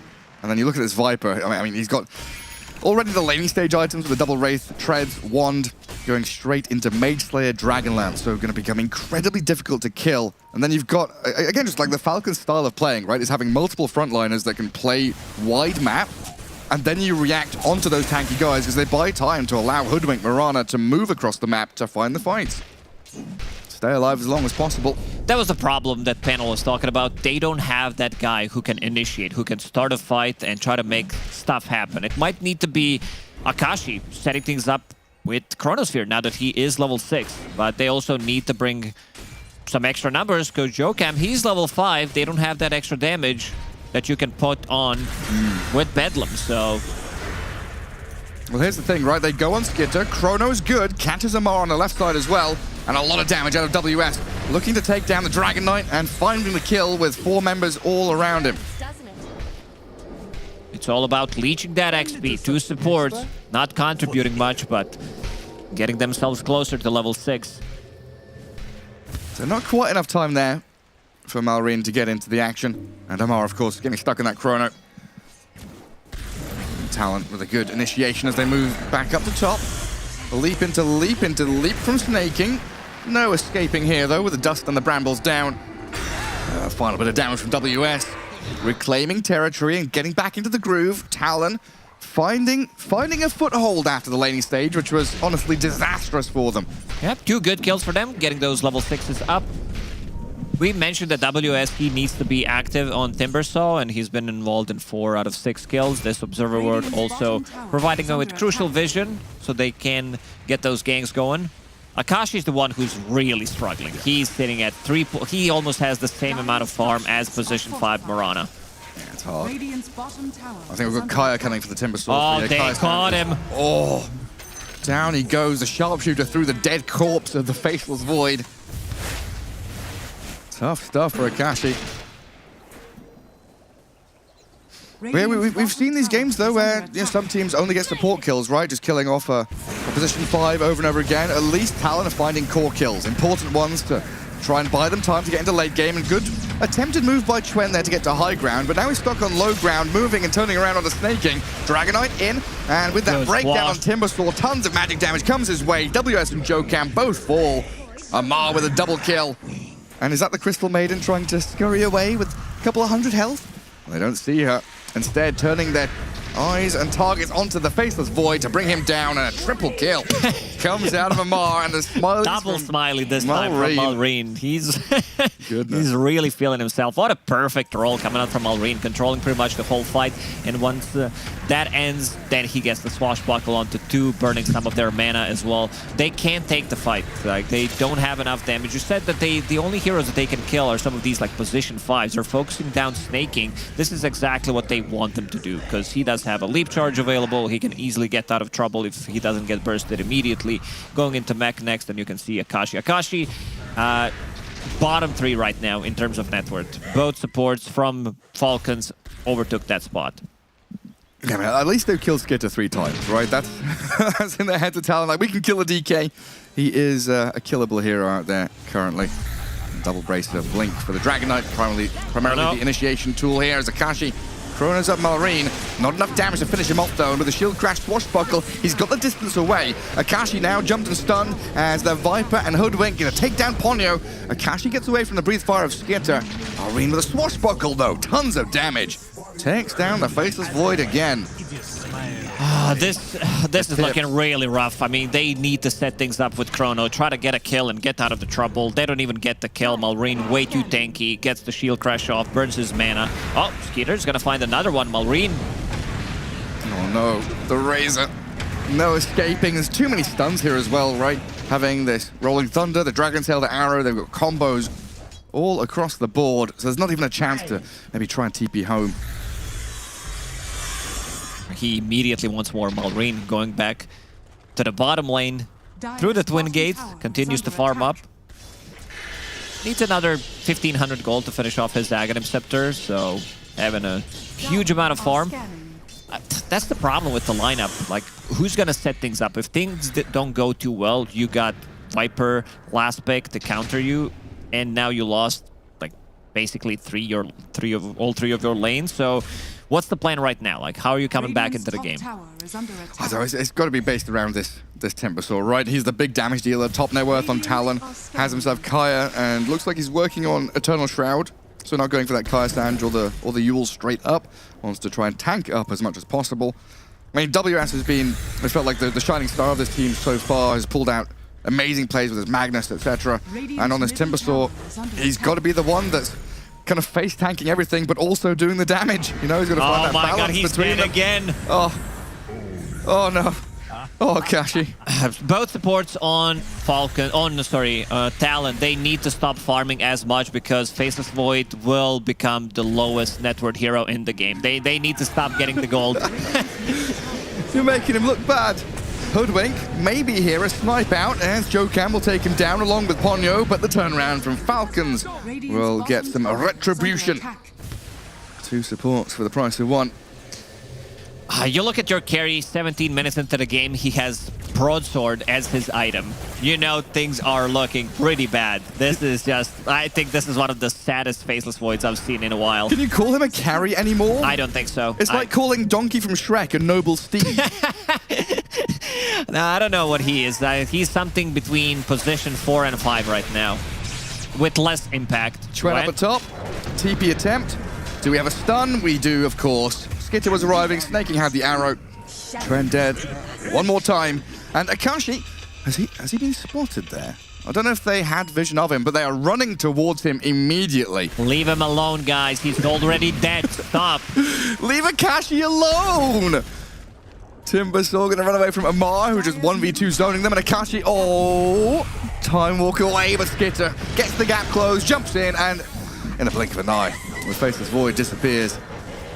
Mask of Madness has been finished, so didn't lose any gold. Level 7. Yeah, things are looking pretty grim for Talon. Goodness gracious me. And it's only going to get harder as well, right? Mage Slayer on... is it on 2 heroes? They've got Mage Slayer, Viper, and DK. Yeah, we can see a couple of deaths. 4 deaths in the mid lane, 1 in the outer ring. He's like, yeah, I'm so bored dying in the mid lane. I gotta find myself a new spot. Goes in the outer ring, dies there. Moonlight Shadow, the power of it. You said pretty much a free smoke underneath the ward. They're trying to take a fight. Trying to kill off this Hoodwink. Crit, caught up in the chakram. Nice little snipe there coming out of the rest of Talon. Just try and push Falcons away from these tier 2s. Hold out for dear hope to get into... I don't know, into late game somehow. And we need this to go 20, 30 more minutes to get Talon back into it. Yeah, if somehow Falcons can stop from getting the gold for good 20 minutes, even if they're killing creeps, I think that's the comeback that Talon does need in this game. Because this is just a complete domination. You don't have a carry. Like his teamfight contribution, the only way to allow him to come back into the game is have some kind of a save item, some Force Staff, some Glimmer Cape. Then once he goes in, you throw a Bedlam on him so you have the damage inside with the Chakram, and then he needs to bail out. No, that's pretty much it. How are you going to stop them from getting money, though? Like, are you going to try and devalue Falcons' currencies? Buy 1,000 branches and give them to them so their money becomes worthless? Great idea, Gary. Trying to catch out this Hoodwink. Crit does slip away from Jokam on the right-hand side as Malrine goes pretty deep here onto Ponyo. Not quite enough to finish her off on his own, while Amar opens up on Jokam and 2 supports from Talon. Yeah, absolutely destroyed by Falcons as they run over them. Skitter's looking for that +1, the bonus kill. Cherry on top of this would be this Timbersaw or Akashi Faceless Void. Is it always stunned up in the trees as he's trying to TP? Akashi. Can he get out? He walks the high ground, trying to cut through and juke them, but I don't think there's any escape from this. Snaking will claim the life of the Faceless Void. I like the item choice, the neutral tier 2 from Akashi. He took Philosopher's Stone because he knows that he's going to be dead a long time, and he's got to get the gold somehow. Can they even do this? Nope. Yeah. They're not on the same page. They're falling apart completely in this game. Oh, this is a little painful. I mean, BKB's up here for Timbersaw, so switching out from that Eternal Shroud, just trying to find these little elements that will maybe give them a chance to get back into this. But yeah, you've got like Philosopher's Stone on the Faceless Void trying to catch up, and you've got Specialist Array on the Marana, just accelerating and rushing forward. 7,000 net worth on Snaking. Let's see if he drops his Philosopher's Stone when he's farming so that he doesn't lose on the damage. Try to hide it in the jungle, have a courier on top of you, because right now this is taking slower than it should. Wait, what is it, like minus 20 damage or? Minus 30 damage, yeah, it's pretty big. Well, here goes WS. Freshly purchased BKB, not used just yet. Trying to find an opening there onto Falcons down bottom. Double observer wards though here, I think one in the Radiant base and one down in that bottom lane. Scout everything perfectly. The Falcons sees everything coming. And Falcons doesn't feel like they're particularly in a rush to do anything, right? These tier 2s would be nice, but they could get into their next round of items. Think about a big team fight into Roshan. It's quite early days here to go high ground. I'm looking at this Philosopher's Stone. It just doesn't look right. At least put it in the backpack when you're farming, when you're about to finish the camp a couple of seconds before, put it in. Because minus 30 damage, that's quite a lot. You're losing basically 25% of your damage. No, I've not seen anything quite like this. In all my years of casting, I've not seen a position 1 carry have this hard a time. Philosopher's Stone's good for certain mid-heroes. Sometimes you'll see Zeus, Tinkers will pick it up if necessary, because you're like not attacking, you're farming with your spells, but Faceless Void doesn't have those spells. Time dilation, woohoo! Snaking and Malrina hunting for him again. Ooh. Chuen just pinged the Tormentor. If they decide to try and go for this, they could meet a nasty surprise. Falcons in the area and they scan the Radiant. They know there's a couple of heroes lurking around here. So Radiant Vision right there near the Ancient. Dire Vision just above it further up. And a Sentry Ward there does spot the Invis Malrine Pango. So at least Talon will have a good idea, but still losing their Dark Willow there. Falcons, they can snipe from a distance. Like one blink initiation from Dragonite, stun, and then you have either arrow to swashbuckle, sharpshooter, and now they're gonna steal their Torby. Let's see, maybe he can steal it with Chakram, and he can. He did. That's nice. a nice play. Oh, that's great stuff. I do a bit of happy clapping there. A little victory for WS. Radiant's top tower is under attack. No stealing Falcons, no thievery, no pilfering of the Tormentors in this game anyway. Yeah, very nicely done. Nice play. 2 9-second BKBs, one on WS and one on Chuen, so that's gonna be how they are trying to make a comeback. But your Faceless Void is still sitting at just Mask of Madness and Gloves of Haste, so his teamfight contribution definitely not gonna be there. It's basically gonna be a position 5 Faceless Void going in, setting things up with Chrono, so your Razor and Timber can deal damage. Is it time to bring out Slasher's Way? Might be. 20 salves, mech. Heal people up with the Blink Chrono, whatever he's up to. And also to point out the itemization from Falcons, they do have 2 Mage Slayers. Playing against Timbersaw, if you also having, magic resistance against Dark Willow, which is gonna be great. But if you get the first jump, if you hit Timbersaw, this item has been nerfed, so it doesn't last as long. Before it was 6 seconds, now it's only 3 seconds, but still reducing the damage. They understand that Timbersaw is the biggest threat on the team. Yeah. I mean, I guess this is what you get when you unleash the beast of Falcons. You put them in a situation where it's do or die in this kind of series. You need wins to progress through the tournament. They flicked the switch and said, hey, no messing around now. Nice pushback there. With an Acorn shot into Arrow. A ton of control and magic damage to blow up Jokam. Dead for 30 seconds. And honestly, the jump into this mid lane, Skitter trying to continue it. No follow through. Don't want to get too rash with your decision making here, going high ground so early on. Seems like they want to end the game. They want to control pretty much the whole map. Gem has been purchased by Falcons. Crit is the one holding it. I don't see any vision except the one near the top tier 2 tower from Talon. So when we find ourselves in situations like this, was this drafting? Is this a draft issue? This one definitely comes down to the draft, but I mean, sometimes usually you don't see, because competition so far at the ESL 1 Birmingham has been, the games have been looking pretty even, I would say, even though we had some of the stomps. This is one of those stomps. I think Gaming Gladiators had a pretty rough game yesterday where they couldn't get the kill with Zeus ulti for like 15 minutes. Maybe they didn't even use the ulti at all, so yeah. This one definitely on the draft, but also the gameplay. Like sometimes it's hard to play, and you're also playing against pretty much the best team in the world right now. I would say, even though Extreme Gaming did win the last tournament, Falcons still look like they're, consistently good.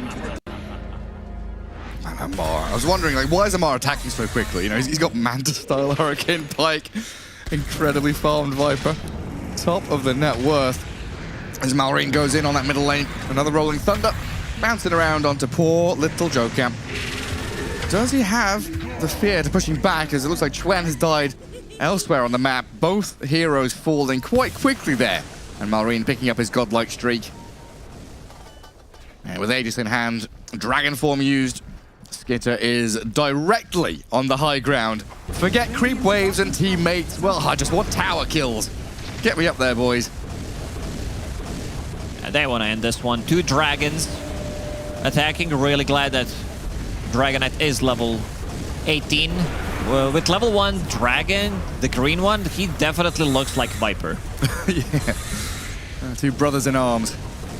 Malrine being a little sneaky there in the tree line. He's looking for a move. Rolling Thunder is still 30 seconds away, but it doesn't seem he needs it. Swashbuckle, good damage. They do get this BKB Chakram in onto Skitter. Half HP or even less now, down to 30% on the Dragon Knight, but it doesn't look like Talon want to chase him any further forward with the Moonlight Shadow and, of course, the protection of that Aegis having a second life. Backdoor protection kicking in, but it's gone now. Amar also wants to pick up the shard for the sieging purposes. Him and Dragon Knight can easily kill the towers. Down goes the melee. Ah, yes. Faceless Void. Oh, we forgot that there is a Faceless Void in this game. Farming on a different side of the map, very important. I think this game might end where he doesn't even land the chrono. He got one. He got one. I meant from now on. Okay, like, he gets jumped, he dies, doesn't have buyback, game ends. Very, very Or possible. he could just not show up at all. Just PvE. Like, guys, I'm farming. What do you want? I need to get my items. Keep them busy for the next 35 to 40 minutes. Yes, yes, boss. Absolutely no problem. Value from Philosopher's Stone still didn't kick in fully. That's unfortunate. Yeah, I think at this point, Talon needs King Jenkins and his entire round table to come in on their Knights and Lancers to try and hold back the Falcons here. Viper on the front lines, holding them back as Skitter will get away from the Chakram damage. Malrine moves forward with a jump in, Rolling Thunder. There's a Freezing Field and a Chrono there onto Malrine. They're going to get the kill on the Pango. Down he goes. 2,000 gold into the hands of Talon. And Akashi moving forward. I think Malrine is going to buy back. I think so? he's going to buy back and they want to end the game. Rage buy, let's go. I mean, Chrono's down. What else is going to stop him? Skitter still just beating at buildings. Amar, the real carry in this one, going to stand up on the front lines and hold them all back. Chuen with his BKB, trying to chase into the Viper here. Ooh, dodges the Terrorizer, looks like, with the Manda style. Skitter holding the ground, but the Viper's going to fall. Talon fighting back. They get the takedown on 1, 2 cores, now a third. Aegis gone. Crit and Snaking trying to turn back. Malrine did buy back. You're right. With the Rolling Thunder back in onto the Faceless Void. They're going to get on top of Akashi. Can he try and walk away from this? Does he have the protection? No, the that Rolling Thunder. Far too good with the arrow over the top of it. Ponyo now in trouble as well, but WS and Chuen are still going. Snaking has that leap to get a bit of distance off Malrine and Crit. Turn back around. They've got the firepower here to bring down Chuen. Buyback's ready on the Razor. No Faceless Void and no Dark Willow now, though. Leaves WS and maybe the Razor as the last 2 holdout heroes against Team Falcons. I want to see damage from Malrine. I think that's like 8,000 damage coming out from him. Yeah, 7,000 damage. Insane. Like, he's Rolling Thunder, these swashbuckles from Aghanim Scepter. It does hurt, and that's gonna be Mega Creeps. No chrono for 30 seconds. 26,000 damage total. I mean, WS has done about 16k. You're gonna add a few more to it now, but dying here to the 4 members of Falcons with no buyback available. He was just trying to hold them back to maybe allow his teammates to respawn. I'm no expert, but I think they can call this one. Yeah, they can call it and start thinking about what went wrong in the draft. Try to fix it for the second game. Philosopher's Stone still there. The Vindicator's active in his backpack. Not swapping it in. Needs the. Oh, there we go. Now he swaps it in. He did send it back. No more Philosopher's Stone. And Mega Creep's going to pose a pretty serious challenge for Talon as well at this point. Well, you've got Maelstrom and Plasma Field. A bit of nuke damage out of the Maiden. Snaking going to leap away from the kind of fake initiation there from Talon.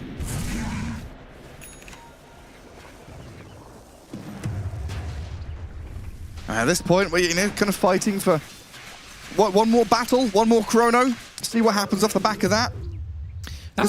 Who were they playing? There was that Magnus Tiny game, right? They were losing, they lost all their buildings, but they still held on for that one chance. Let's see. The desperation smoke. Let's see what they can find. Roshan. The mega creeps, man. Timbersaw, come on, please. Help me out a little bit here. A smoke on the high ground as well. Radiant know there's someone waiting for them.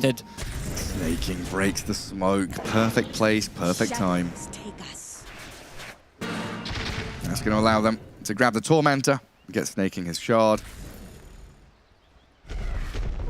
Ah, dearie me. 2 minutes for Roshan to even respawn as well. So it's not as though Talon can get out of the base and do too much. She almost has Wind Waker on Mirana, so that's going to be the save, even if there's going to be a Chronosphere. Was that 12 and 2 Malrine, 9 and 2 on Amar. Faceless Void still down in the bottom 3 as the Hoodwink gatekeeping the net worth board for the Faceless Void. Just in behind the Razor as Mirana, like you say, overfarmed, very large. Actually, a monumental performance from Falcons here in game 1. 30k lead in 33 minutes, almost getting to that magic number. Resilience from Talon, though, as always. Skeeter wants to jump. He does. Finds the catch on the Crystal Maiden. Ponyo drifting away from a bit more of that damage. Skeeter gets turned on here with a freezing field and a static link. In comes WS with a chrono. Oh, Akashi, he's in on them. Snaking Skeeter both dead. Massive hold here by Talon as the Viper's in trouble as well. Amar surrounded. Malrine, he's going to come in to try and help him up. Clean up. There's a ton of spell lifesteal and damage out of Amar. Gets a double kill and Joker falls. GG called. That was a good chrono. Like, this was the best fight from Talon that we've seen in this 35-minute game. But yeah, Faceless Void just completely countered in the laning stage. Last pick Viper, he was less farmed than both supports on Falcons throughout the whole game pretty much. After 10 minutes, they got his number. Blinked Dragon Tail stun into one spell, pretty much Swashbuckle, Shield Crash, or anything from Hoodwink. Brings him down from 100 to 0.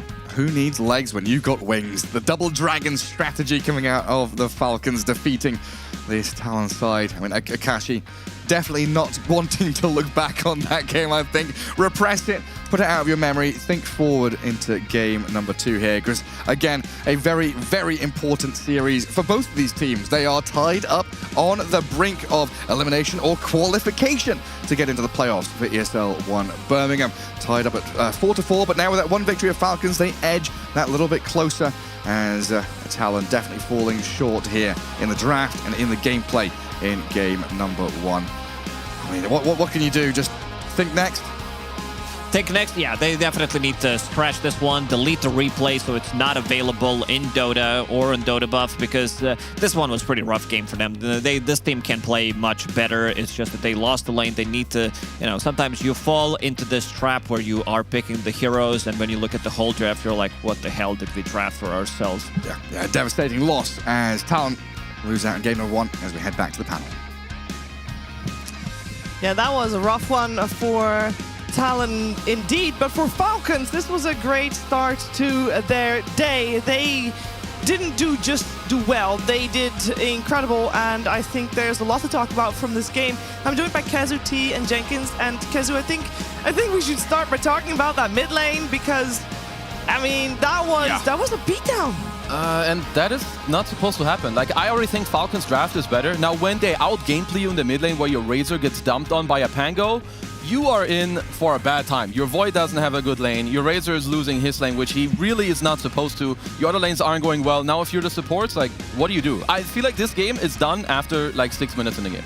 Yeah, this is a perfect example of how not to play or draft against Falcons. Like, they're coming into this game, they were taking away multiple specialties from Falcons. They were giving away what is arguably the best structure of draft that Falcons have presented so far at Birmingham, which is the DK plus Mirana Hoodwink thrown in with a Pango or some other hero for Amar to play on the offlane, so Viper this time around. But giving them all of this whilst forcing yourself to pick Falcon specialty heroes where you haven't really done this exact draft formation before, it was just, fully disjointed from Talon. Not the best way to try and approach beating Falcons, and hopefully they fully change up in game 2. You think they like over prepared? 100%. They just go to one extreme and they're like, okay, this was too far. What if they go completely to the other extreme, where they just completely ignore all of Falcons' heroes? They should just do pick what their they own do. Stuff?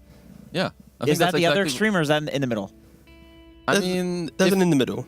Yeah, sure. But You I want to feel go like a bit in the middle, respect Falcons' heroes, but then play your own game. yeah, like the best balance is just you know what they do, you play to your strengths, and you're just ready to like kind of also counter with gameplay, maybe like 1 or 2 picks, because the stuff with drafting is also not. It's not just about what the pick does in the moment. It's about what do the next 1, 2 picks look like? How easy is it for them to counter it? Because you pick like your Razor, it gets kind of countered. You pick this Timber, doesn't really have purpose. You pick the Void, there's way too many counters. You don't ban Viper. It's a little bit all over the place. Yeah, it was a poor showing. We know that they can do better, and I think that's maybe a little bit frustrating. I bet it's very frustrating for them as well. This game in particular, there was one ward of the game, our Giddy award of the game, T, that I think you want to highlight in particular. Yes, the Kitty award of the game once again. There it is. Yes, this one, it's a little fishy ward, a little bit better than the previous ward. But yeah, this ward on the top extreme part of the map basically allowed for Falcons to completely close out this top side. They're basically playing the bottom side of the jungle, playing on the Radiant half, but because of this ward being so far north on the Dire side, away from where they were actually playing, it allowed them to see when a Radiant hero would be kind of sweeping up into what was arguably meant to be a safe part of the map for Talon in such a difficult game. So I think the Falcons, what they are doing extremely well is whilst they are collapsing onto the map, breaking down the map and choking out their opponents, they're still spending the time to place one ward on the far opposite side. So if they do see someone, creep out and scurry out with their Philosopher's Stone Faceless Void, they are going to find them and they are going to kill them off. So yeah, very good vision from Falcons to play the entire map. And it's also a great segue because you talk about Faceless Void, and I think that's the poorest Faceless Void, even with the Philosopher's Stone, that I've ever seen in a professional game. That was, I mean, we talked about that he was countered, and Kezu for Ace of Predator head-to-head, you want to... I mean, we mentioned it, but you want to even more like I need to show. Don't do it to him. Come on. Guys, like this God. is. Oh man. Why? It's disgusting because it's not great. I think he was level 5 at minute 13 on Void, like trying to leech it in the mid lane. But Amar, he's set up for success. This is one of his best heroes, and Akashi, he was in a really rough spot already from the draft. I feel like he needed to do so many things in the draft where it's like, I have Razor, I have Timber, I have this. I need to be the stunner guy. I'm gonna pick my Faceless Void, and it shows here in the stats that he got absolutely destroyed. This is the worst Faceless Void and the worst net worth I've seen. And it's not only his fault. He has to be the playmaker in a game where he has completely hard lane countered last pick by one of the best Viper players in the world. Yeah. That's not good. No. That's not good for the mental. Although they looked pretty happy in the cameras. I like that Talon can at least have fun with a game like this. And I feel like the Faceless Void Philosopher's Stone, if you're picking that up, there's a little bit of meme energy to that. You're like, guys, I understand how much we got the late game now. Yeah. It's like you're having a good time over that. You know what I mean? Like you don't do that. There's a little small fraction of that feels good. Yeah, I think that maybe the fact that they lost as hard as they did is, now hear me out, a good thing. Because if it is this hard, it should be easier to put it behind you, because sometimes you just have games like that. If there was one thing and they almost got it, that seems frustrating. But this one is like, guys, there was nothing we could do to you. I mean, it's rare in Dota that you can blame the draft the entire way. But I think I'll happily say that this time around, if you leave that game as a team, you just look together and go, that was a really shit draft, guys. And then game 2, you just reset fully. There isn't anything in game where you can go, maybe we could have TP'd there and done this. There wasn't really anything for them to ever do. No. They never gave themselves the tool. So it was the perfect reset. Because that first game, you can just wipe it off the slate. And hopefully they can do that and get to a second game, because that was, rough. Yeah, that was not it. No, it was not. And we do know that Falcons have tied every game. So, there's a chance there for Talon as well, potentially, and Talon themselves have tied a lot of games as well. But they really gotta take that break and really make the most of it, as we do here always. We make the most of our breaks, which is why we're gonna see what Pyrian is up to right now. Well, I wouldn't say make the most of, Sheebs. Look, it's day 3. The content ideas are starting to run out. I don't know if you know what this is. Maybe some of the people at home don't. This is a hand warmer, right? Ooh. But scientific experimenter that I am, aka scientist, we're going to run an experiment here that I call Will It Warm? All right, so I'm going to put the hand warmer on other things other than the hand and see what effect does it have. Will it warm? So apples can apparently explode when heated, so I don't have eye protection for this, neither do the crew. We better be careful. I'll rest it on there. Hold on. Okay. You know you have to activate them? Bang. I've already Maybe the activated them, apple Sheeps. Okay, I okay. read this proper experiment. Okay. Off camera though. The apple is a little bit warmer. Will it melt this chocolate bar? No, not the chocolate. It's a very tense moment. Probably the highlight of the tournament for many people. Which chocolate bar is this, Ted? It's brand non-specific. Okay, thank you. Chocolate bar. It is unmelted. Will it cause this bush to burst into I flame? think so. It will Ted, explode. Ted, can I ask a question? Is that plant legal here? That is a legal plant. Okay, then I'm not interested. The plant is fine. Will it heat this water that I'm going to pour now?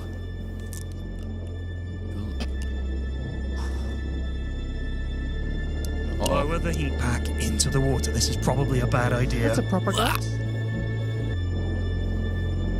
What do you expect to happen? Like, The what would water be... is very slightly warmer. I will say this. I think probably the best thing to do with these is to use them to warm your hands, as the package describes. Be careful and don't attempt this at home. Back to you, Sheeps. Wait. Thank you. No, don't go back. Go back to Ted. What? No, we can't. We can't. We've don't lost have it. the Tech just we don't isn't have the there. tech. I was going to ask him to eat one, see if it warms his The bush bowels. exploded and he died. Sorry, Ted. Yeah. Yeah, no, that's a very great scientific experiment and very useful, as players will use hand warmers to make your extremities blood flow better. So it has nothing to do with the actual heat. It has to do with getting the blood flow going in your extremities, especially if you're adrenaline. Your adrenaline makes your blood veins be more narrow, and therefore you need the warmth to expand them to get more oxygen into your fingertips. Science right there, as we are also going to see the science of a scoreboard after the next game, which is very important, because who goes home here from Group A? Stay tuned to find out. Talon versus Falcons, Game 2, coming your way after a break.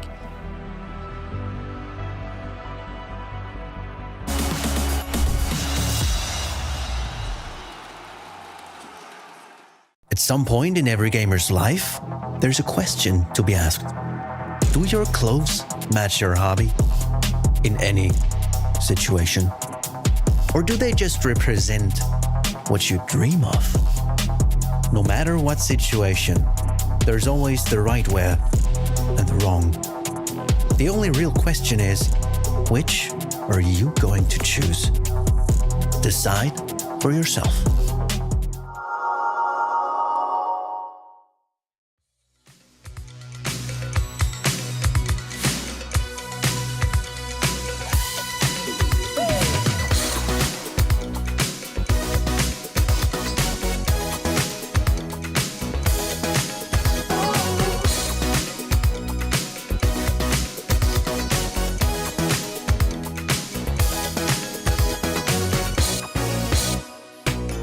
What about if you opened up? When are you gonna tell all about you? All about you, I wanna know. Come on and tell what you want with all your fantasies. Know you wanna be with me. I gotta make you mine. I gotta make you mine. I gotta make you mine. I gotta make you mine. What about if you talk to me?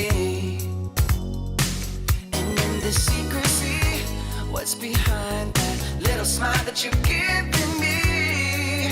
Oh yeah. Come on and tell what you want with all your fantasies. Know you wanna be with me. I gotta make you mine. I gotta make you mine. I gotta make you mine. I gotta make you mine. What you want, yeah.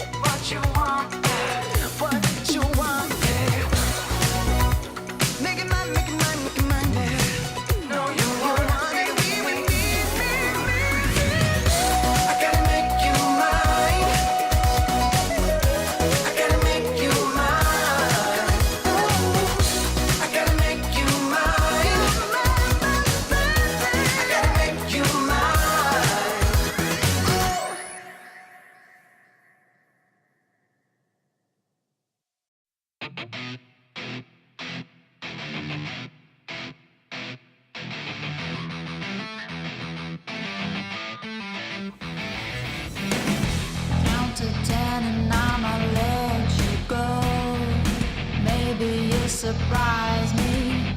You never know. I can be forgiven.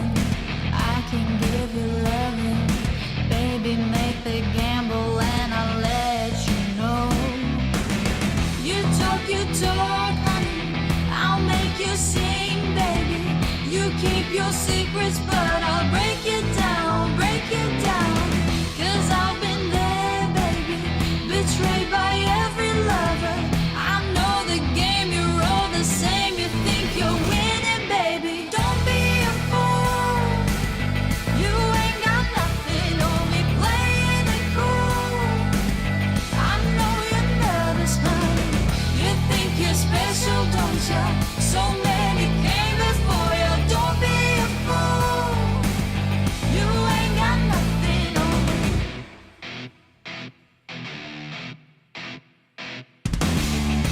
Let me tell you where it starts and ends. Creeping your way in, but you don't know who I am.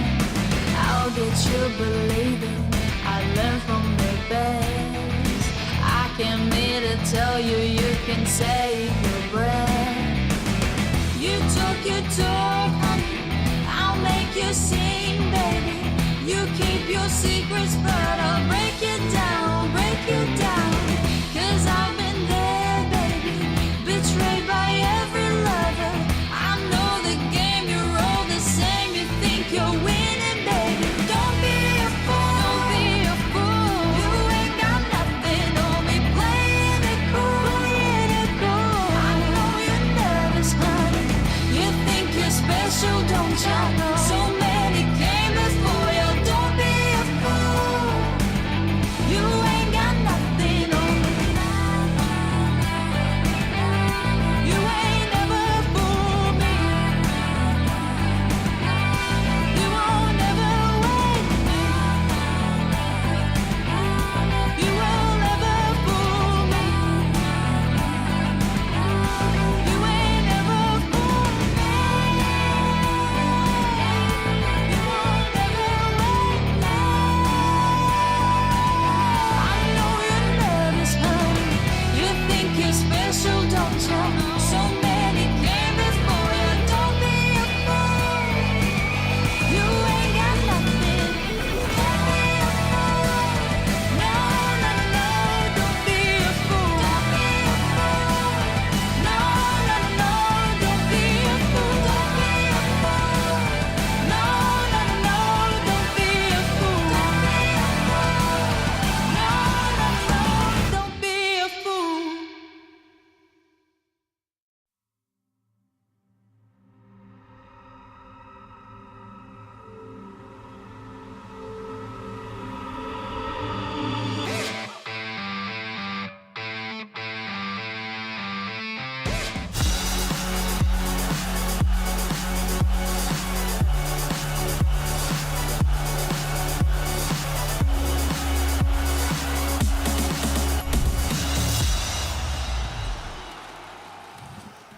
Welcome back. We are in the middle of our final group stage day here at ESL 1 Birmingham, and you are looking at Falcons discussing their game plan for the next game that they're about to play against Falcons. They did win very easily. It looks like they had some tough discussions, though. Well, even though that game was a walk in the park, the tough discussions should happen on this squad because it was Talon that was definitely beat down. We'll see if they can make a comeback, as this is potentially their tournament lives on the line. We now do have the information from other streams that Shopify Rebellion is eliminated.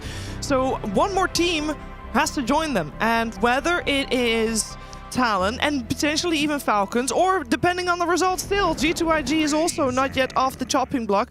We don't know yet, so this is Talon's chance to make sure that their fate remains in their own hands. We're going to see some changes potentially in the draft, not in the opening pick though, because Talon once again goes for that Razor.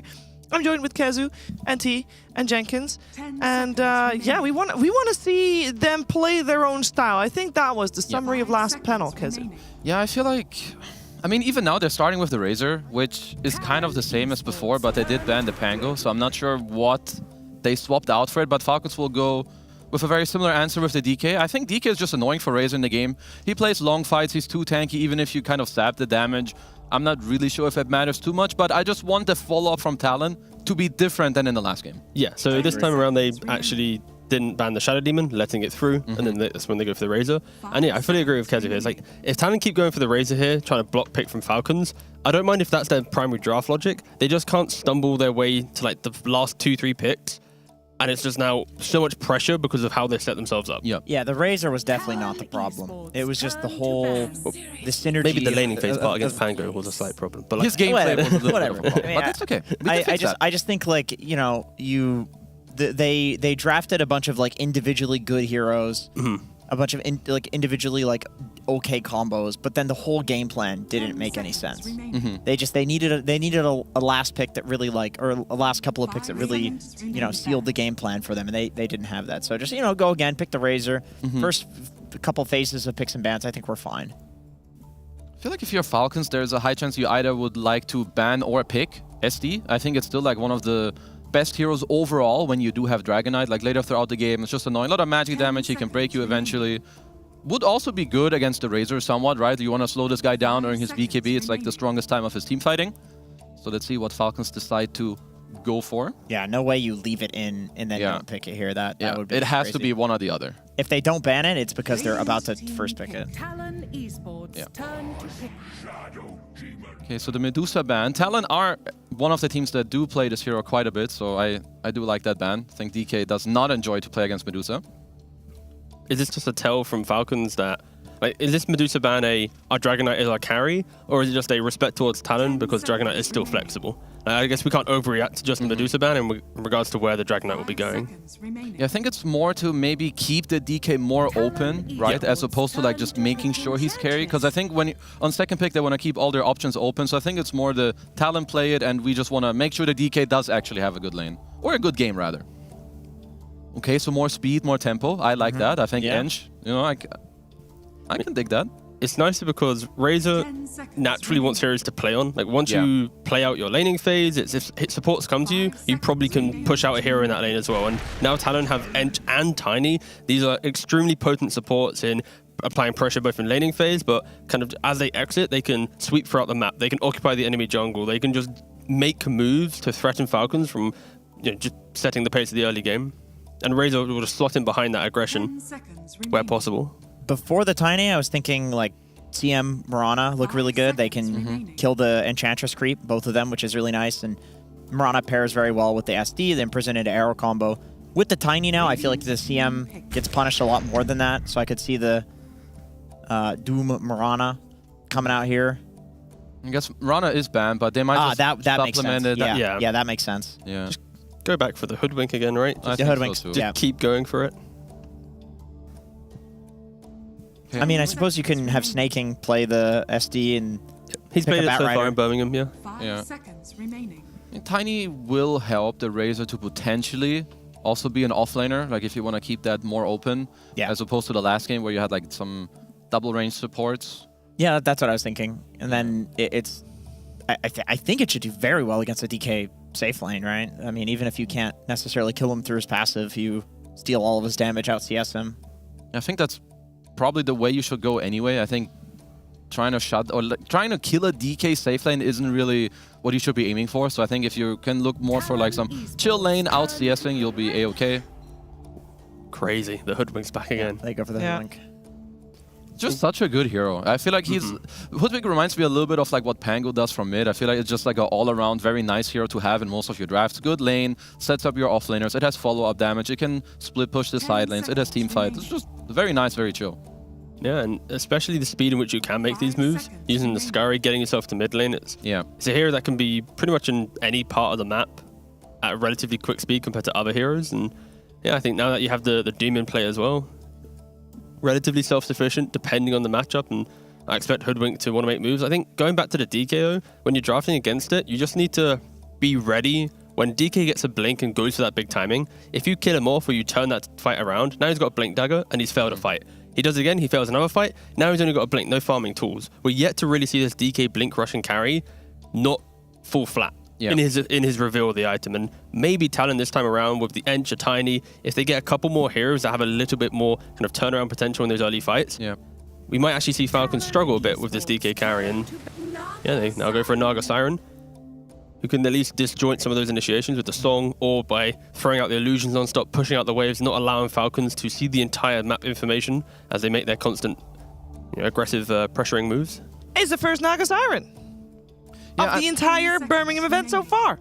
I'm surprised we haven't seen it yet. I understand, like, you want to, I would say, help your team play the map against Doom, but I'm still with the opinion that heroes like Nax and DK they don't really care about Naga at all. Like, you were never threatened by illusions. You play the map very well. Like, DK is kind of like Naga as well, with how you play later with Manta. So even though I understand the pick, I still need this last pick from Talon, I feel like, to kind of bring it together. I wouldn't say that Naga Razor also works super well together. It's not like a Razor abuses the map state that Naga gives you. It feels like this Naga will become a Manta Orchid. I join you as the 20-minute mark's coming in and try and break down my opponent while continue to push out the lanes. Of course, this isn't a carry that uses twin gates and makes other moves. Even in lane, it's not the strongest. With a Doom Hoodwink, they have plenty of ways to threaten a Naga Siren if you get the right creep on Doom as well. But I can see some timing in the mid game where you itemize to enable your Razors to keep fighting. You have the song always in play to eat through the Doom, but it can be quite a volatile pick here. It could just be a repeat of the previous game where they've got a Razor who wants to somewhat farm a little bit, Naga who wants to farm. Yeah, I'm worried about that too. Yeah, and I'm looking at Chuan's heroes, and it's a lot of farming mid heroes. I mean, the Coddle would have been really good to set tempo. The other one that I can think of is Death Prophet to run around and take towers, do stuff with the Ench and the Tiny. The only issue is it's only the Tiny early game that's going to be like running around and stunning people. I feel like this pick always like screams like some sort of spirit hero to me, but a lot of them are just not that good on this patch. I mean, where's the Puck at? Puck is banned as well. Okay. Yep. Could they go for? I mean, okay, they don't have ultimate last pick. I guess because it can still get countered, but Death Prophet into Doom feels kind of bad too. I mean, there's Zeus. There's Zeus or Primal are the two that come to mind for me. Yeah, Zeus is just so greedy with the Naga Razor. Like, which core is actually gonna go do stuff? Just everyone hits creeps. Everybody just don't do creeps. anything. Just wait. Everybody sits in a lane. That's the problem. Those are three cores that just want to sit in a lane, and which was the issue of Talon last game, and why I lean more towards like a Primal type hero for Chuan, where into an SD it might not feel great, but just having a hero that can make those explosive They moves. might need to make that sacrifice where they're not getting a good like one-to-one matchup in the game to just have a playable game with their draft, which I think is what all the good teams are doing anyway. Right? Like Liquid does that all the time. You see the last pick, and you're like, oh, they picked into a counter. Is Mars still available? Yeah, it is. They could also just put Razor mid again and just pick an offlane Mars, and then That's just true. solidify your team fight that way. No, but they just go for the Zeus. Okay. That's very, very greedy. I mean, once again, every time the last pick Zeus comes out like this, I always say, like, if it goes late, like, they're looking great. Like, they're going to win late game with these heroes, like, pretty much no matter what Falcons picks. But I really am worried for their like, the, 7 to 15 minute mark, just losing the entire game. Yeah, I must say it was a hard last pick for Talon. I don't mind the Zeus that much. I couldn't find at least a perfect pick. Like, there was always going to be something that wasn't going to look amazing.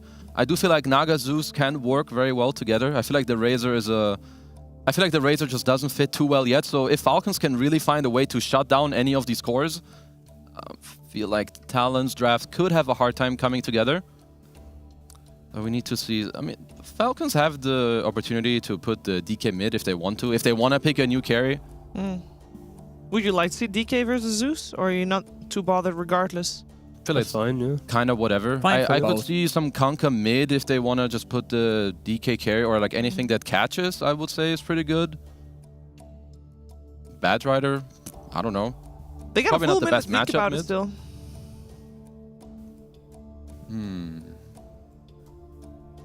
I mean, at this point, it's basically just asking, hey, Melreen, what's your favorite hero to play against Zeus in the mid lane? Which is actually very interesting from our part, He's gonna say Huskar, even though it's not true. No, it's not going to be any of that. It's going to be that DK, and then they'll go for the Weaver, probably for Skeeter then. Yeah. I would say like this is again what Falcons do very well. Like this Razor, if he has a hard time, this hero will not join the game. So I would say the Weaver has a lot to do with like just his early tempo. He can play towards the DK when he's doing well. Snaking can leave the lane and help him too. He's just very good against the Razor in the game because Weaver doesn't really enjoy playing into Zeus. But this team, they know better that Dota isn't just one-to-one hero matchup. And when we see the early fights, Falcons, they can bring 5 to a fight and feel good. Talon, if you're bringing a Naga Siren pre-Manta, pre-Orchid to an engagement, it's not a good move to make. And the Razor as well, unless you're got some early kills and you have those items to support it, you're not a hero that wants to make moves on the map. And I think that's where Falcons will look to exploit Talon's kind of greediness with their Tricore. Sure, if Talon have multiple items on every single hero, and we talk about this like insane 40-minute timing, then yeah, their draft's going to have a lot of playable moves to make. But early on, I am very skeptical in what their kind of coordination will look like to be able to fight into early game Doom, Blink initiations, the laning dominance of a Weaver. It really is just like the previous game. It's Falcons' game to lose rather than Talon, who have the tools to actually they just wait basically in this game. That's like where my head is at as well with this draft. I mean, I like in a vacuum, you pick Weaver into Zeus, who obviously has Invis reveal, plenty of burst. You've Naga, who Weaver's not the greatest at clearing through the illusions, very high armor. She builds into an Orchid, which destroys the Weaver. Tiny has good stun for the Weaver. This is like Falcons want to take the game early. They're like, you guys have no tempo. You're super greedy. We're going to pick a hero that maybe one-to-one is not super good, but for the timing we want to win, we're going to crush you. Yeah. I would be sad if I'm the Zeus. Zeus wants to play with side lanes, that pressure. I would say both his side lanes are going to lose. I would not be very happy if I'm playing the Razor. So I'm a little disappointed at Talon for swapping up their draft so much. I would say that this is very similar to Game 1. Their support duo, their support duo needs to sync up and make stuff happen. Otherwise, I think this game is so hard for them. So hard. I'm happy you brought up Jokam and Ponyo. If these guys have a bad game, I think this is another quick... It's literally supports on Talon or bust. That's basically how I see this game going for Talon. That sounds like a really difficult game coming ahead, and it's all up to Talon to hopefully for them stall the game out long enough, don't lose too hard, to be able to get to play their game, which, according to my panelists, won't be happening until a little bit after Falcons might be ready to play that game. We do have a little bit of a player still having some issues logging back into Steam or something of the sort, so there might be a little bit of a delay here. But we do have our drafts, which at the moment, also with the extra time now that the teams might have, a lot of theory crafting going on. So is there any chance for making those lanes for Talon, Kazu, easier? Like, can they at this time strategize to... You're saying straight up, the side lanes are going to lose. Surely they're going to find a way to make that not happen. I'm not sure if there's as much strategy as maybe some macro stuff. Like maybe they talk about we need specific camps or like help the Naga in their early game so that the Eng can leave, that now he can go into the offlane through the gate and help there. But yeah, I don't think there's much more than that. Oof, well, we're going to find out. We're going to see if Talon has what it takes here. Tournament lives on the line and the game is ready for you. So let's head over to a commentary duo of Gareth and Lacoste. Thank you, Shiva. Yes, let's head into game number 2. Everything on the line. A decisive game 2 here in this 2-game series, especially for Talon being 1 game down the cost. And a lot of weight on the shoulders of the 2 supports. They've got good heroes to make shit happen in the lanes in the early game with this Eng and Tiny. But up against the Falcons side, which looks pretty nasty, what are their chances? Better than in the previous game, that's for sure, because they have do shit heroes. You have Zeus, you have Tiny. Jokam needs to have a really good game. He's lagging, so that's going to be difficult. Needs to reconnect, but he needs to pop off. He needs to be the one setting the kills. Naga Siren, not a hero that joins early on. She basically needs 2 items, and then she's going to be fight ready. Join with that second item, Orchid. Try to get some kills, but yeah, I love the switch up from Team Falcons. They kept this Dragonite as an open pick, as a flex pick, and then they decided to go with Weaver as carry. You don't care about Razor static link. Sometimes it's all about that. Like, you want to utilize the last pick in the game, and I think they utilized it pretty much perfectly. Sure, you're playing into Zeus. You're also playing into a very limited amount of stuns. If Tiny's not on top of you, before Orchid, you should have a free reign, and you also have a bit of a save coming out from Disruption, so it does look good. Definitely leaning towards Falcons in this draft because it looks good. You have this Doob who can take out Naga Siren, and sometimes it can be hard finding the real one, but if you are having vision, if you're getting the initial jump, that also means that Song is not going to be there. So, yeah, very well-rounded draft from Falcons. Absolutely. Absolutely is. Yeah, that last pick, Weaver, that Dragon Knight being kept open, such a valuable, important tool that Falcons use quite often, having 3 core players that can play pretty much every hero in the pool across all 3 roles. Super handy to have. And, I have my qualms about Naga Siren as a hero for the longest while. Watching these Naga games, I think I'd be unlucky seeing Naga games where she does well in lane, gets out of lane, gets Manta and Orchid, and then if you miss that window of a couple of kill opportunities, or you go a little bit too far forward, you don't continue that acceleration and farm to build your hero up, it can feel like a bit of a flop. And we'll see what happens here against this Dragon Knight, Doom, and Weaver. And with a Shadow Demon against you as well, having to contend against your own illusions at the same time can be quite annoying. A little surprised this is the first Naga Siren of the tournament, because this hero has been really popular during the Elite League, Dream League as well. The hero, I would say, feels good. So maybe the reasoning is Zeus is super popular, so Leshrac as well. These are like heavy counters to illusion-based carry heroes. Sven is also up there. Even Lifestealer with his Radiance build. Dragon Knight as well. Still super popular as a hero, deals well with those illusions. You can't be one-shot, have AoE build into those items. So yeah, one of the reasons why Naga Siren is not that popular at the moment, and it can be quite greedy when you yes. Like you're building a draft and you're thinking about this mid Zeus, right? This Razor off lane. They're all, I think as Jenkins saying, they're all hitting creeps. They all need the first 2 or 3 items to really feel like they are accomplishing stuff and playing Dota as their hero was intended to be and what they were picked for. Snaking, he knows the camera's on him. He's smiling, pretending that he's doing something. Now he's gonna start talking, pretending, that he's captaining during the pause. But he's had that media training. Yeah, for sure. He knows what's up. Well, hopefully we can get the Talon players back into the game and sort out the issues as quickly as possible. So laning stage-wise, do we see domination for Falcons again? Is this much more balanced first 10 minutes? Have Talon managed to kind of remedy the issues that they had early on? Or does that Weaver pick at the end undo a lot of the effort that Talon put in? Enchantress Tiny are super strong laners. You also have Tiny with off-laner who's a ranged hero, so you don't need to drag the creep wave. You want to battle it out. Shadow Demon will be played by Snaking. What's the problems? Okay, so Skitter's dropping the old chat. Human eye doesn't see past 2 FPS. What's the problem? Broplum. Broplum. The old meme. Can't see past 30 FPS. Why do we have 240 Hz monitors with massive FPS for Counter-Strike players? They can't even see past it. What's the point? He's Googling I'm Googling it because I do not believe Skitter.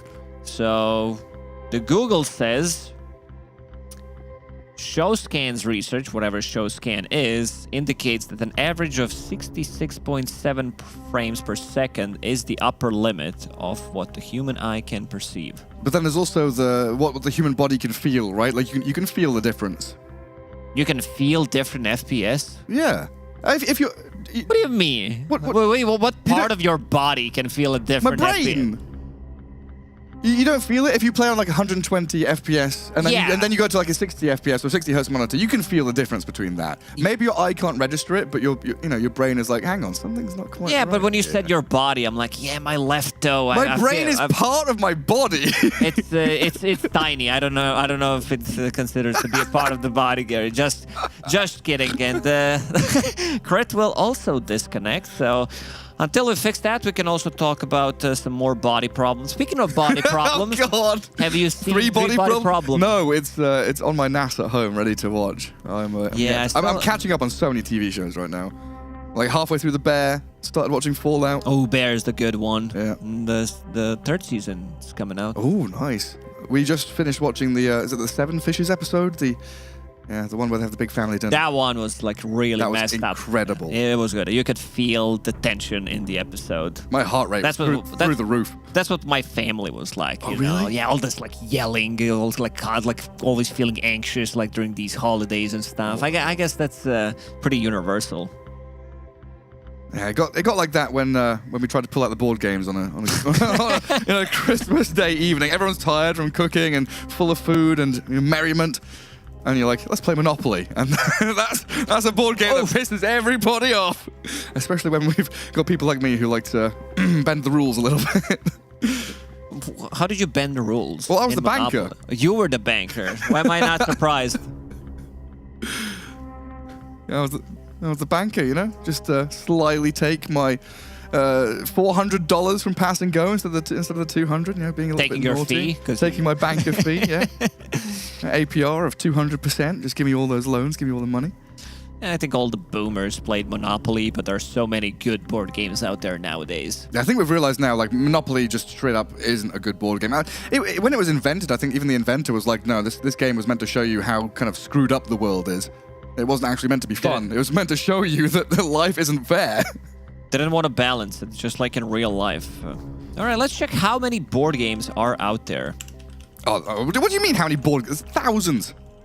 Yeah, I think the only way to like actually defeat Monopoly is to play together as a team and beat the banker. Because once the bank runs out of money and everyone else has, you know, all the players have the money, the game ends. You win as a squad.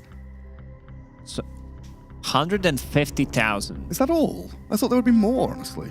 What did you expect? 632,943.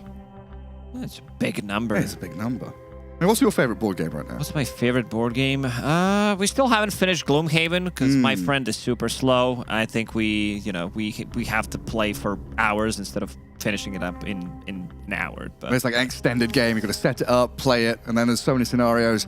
But it looks like we're going to have an extended break as the players are still having a few difficulties, so we'll see you in a few minutes.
person you'd be searching for. I had 5 reasons in 1996, 7 minutes in this heavenly sin.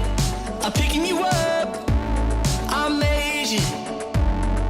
A mixtape, I played you. I'm calling you up, meet me at Twin Pines Mall. The future's in.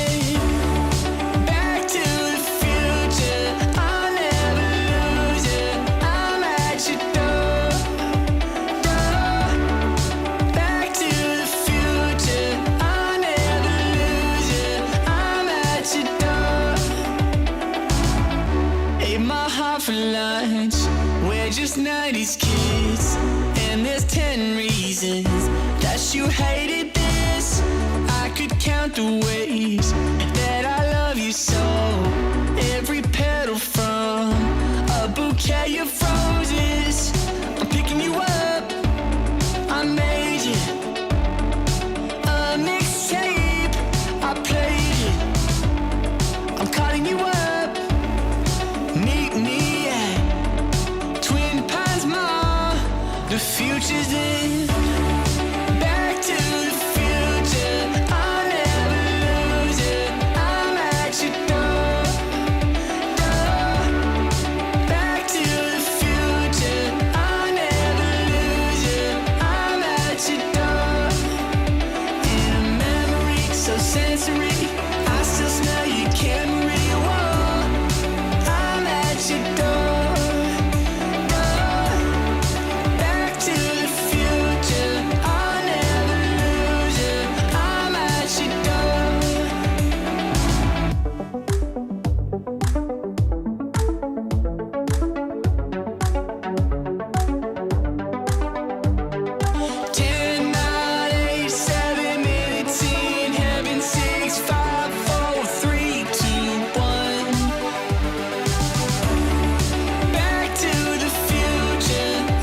It's a late night.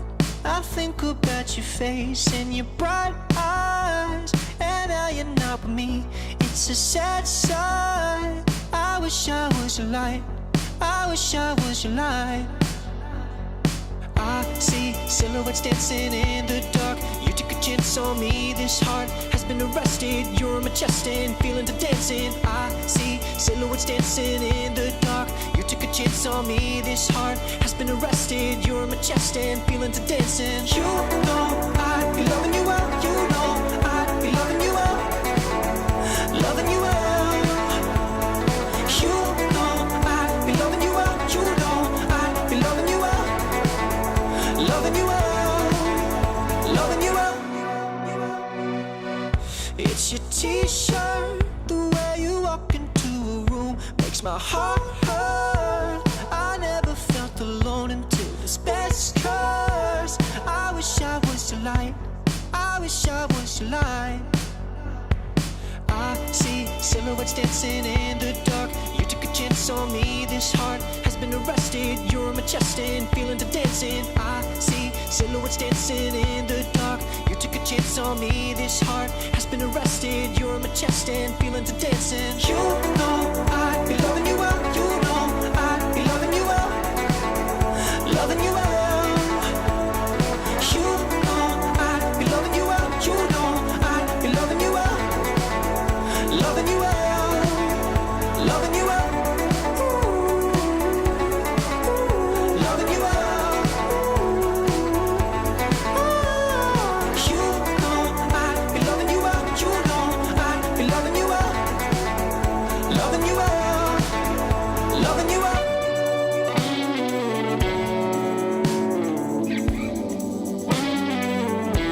I wish you were in love with me. As much as I'm in love with you, a silhouette inside to see. I'll wait for you, I'll be the fool. You know I'd be loving you well. You know I'd be loving you well. Loving you well. You know I'd be loving you well. You know I'd be loving you well. Loving you well, loving you well, loving you well. You know I'd be loving you well. You know I'd be loving you well. Loving you well, loving you well.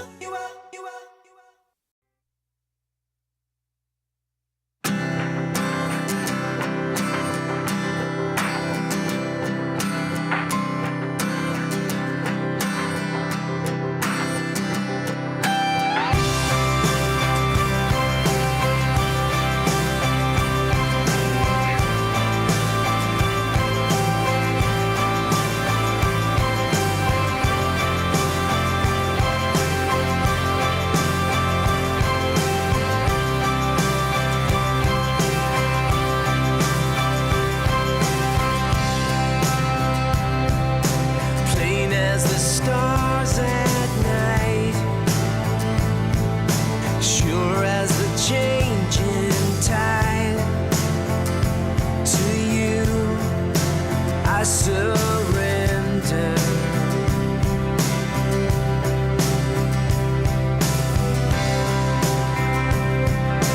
Just as the sun will rise and time keeps on ticking by.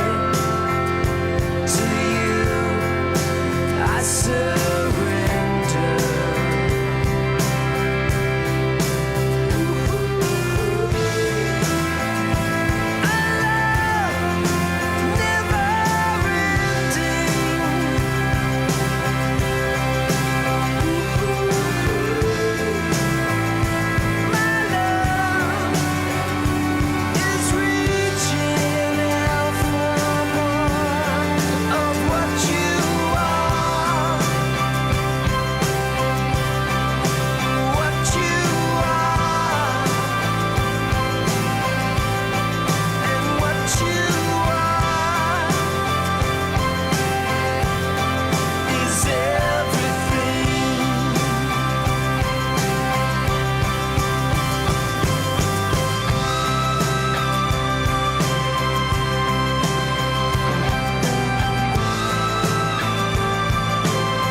All right, welcome back, everybody. Unfortunately, we are still having a few technical issues over here in Birmingham. So to ensure everything is running smoothly in the future and nothing's going to be, paused and disconnected, reconnected, we're going to wait until everything is super smooth and crispy on the internet side of things. So for now, you get the Larry and Gary podcast. We can get back to our old discussion about board games and stuff, because we're talking about Gloomhaven, talking about Monopoly.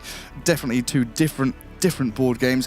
You said you've been playing Gloomhaven, but you're looking for something new, trying to. Yeah, I was thinking about maybe getting into D&D. I did message you the other day, and you ignored my messages because you were playing Dota. So we can continue that What's Up conversation right here. If you had to sell D&D to me, because I know what it is, but I never played. I never watched other people play because it kind of sounded stupid. I'm not gonna lie. For nerds. Yeah, it's for nerds, but I'm becoming more nerdy as I grow older. So, yeah, what is this about, Gary? I mean, it's just a world you create yourself, right? You can kind of go with the books that they release. Play the campaigns and the stories and strategies and things like that. But you could also just make things up, funny voices, little goblins doing funny little things, or the orcs doing evil things and capturing princesses. What does it usually look like? What is it like the game? Because you told me that the games can last forever. There's some big fellas playing the game for like 40 years, 45 years, or something. Yeah, I definitely saw an article about some fellas in America. They started when they were 17 or something back in the 80s, 70s, but a long time ago now. And it's the same crew. And it's the same crew, yeah. It's like a group of 4 or 5 guys, playing the same campaign all the way through. They've got family, they've got kids, flying back to their hometown to come back and play. But there's different ways to play as well. You can play online with things on your screen, with little icons and maps and stuff. I know back in the day from people I talked to, because you're trying to learn how to play the game and DM it and stuff, you can play it all in your mind. The theater of the mind is what they call it, where you're kind of imagining things. You don't have the physical things in front of you. And then there's the additional ways. If you want to spend a little bit more money and get into more hobbies, you can buy miniatures, paint miniatures, draw maps, create worlds. Yeah, dump your money onto some little orcs, goblins, elves, and funny creatures, funny fellas. Yeah, I remember you telling me about having some, this is the 5th edition. This is the latest edition for D&D, because it has pretty much everything. Do you think the 6th edition is going to come out soon? Yeah, so they've been talking about it for a little while. I think it's called D&D 1. They got into a bit of trouble with their community because they wanted to do some, Well, why you say their community? Are you part of the community or not? Well, I guess I am. Our community, all games and fantasy worlds are kind of linked together, right? I mean, we're also in Birmingham, the home place of Lord of the Rings. We're looking up what's Birmingham famous for. There's curry and there's Cadbury's chocolate factory. Lord of the Rings was also invented here, and that's kind of that fantasy world which brought things like D&D to life, and video games like Dota 2, right? Yeah. We've got Gandalf in our game. We've got some references to... We do. The best ranked board game of all times on BGG is Brass Birmingham, Gary. Is it? It really is. Look at the screen. What's that, like an industrial revolution? Yeah, it is. Industrial revolution, yeah. So you're going to be a Slacks or Jenkins fellow with the flat cap and running a factory. Try and make some chocolate. So let's go back to D&D, because I want to learn more about the... Let's say I'm playing some... Orc / can you play can I say I'm gonna be playing orc / healer / tank? Is that even possible? The combination of these? Yeah, I think so. I think the greatest thing about role-playing games or D&D in general is that there's the base set of rules where it's this is the framework, but you can make stuff up and have homebrew rules where you're I want to play as a raccoon, and you can create a raccoon character and make things that fit into the game.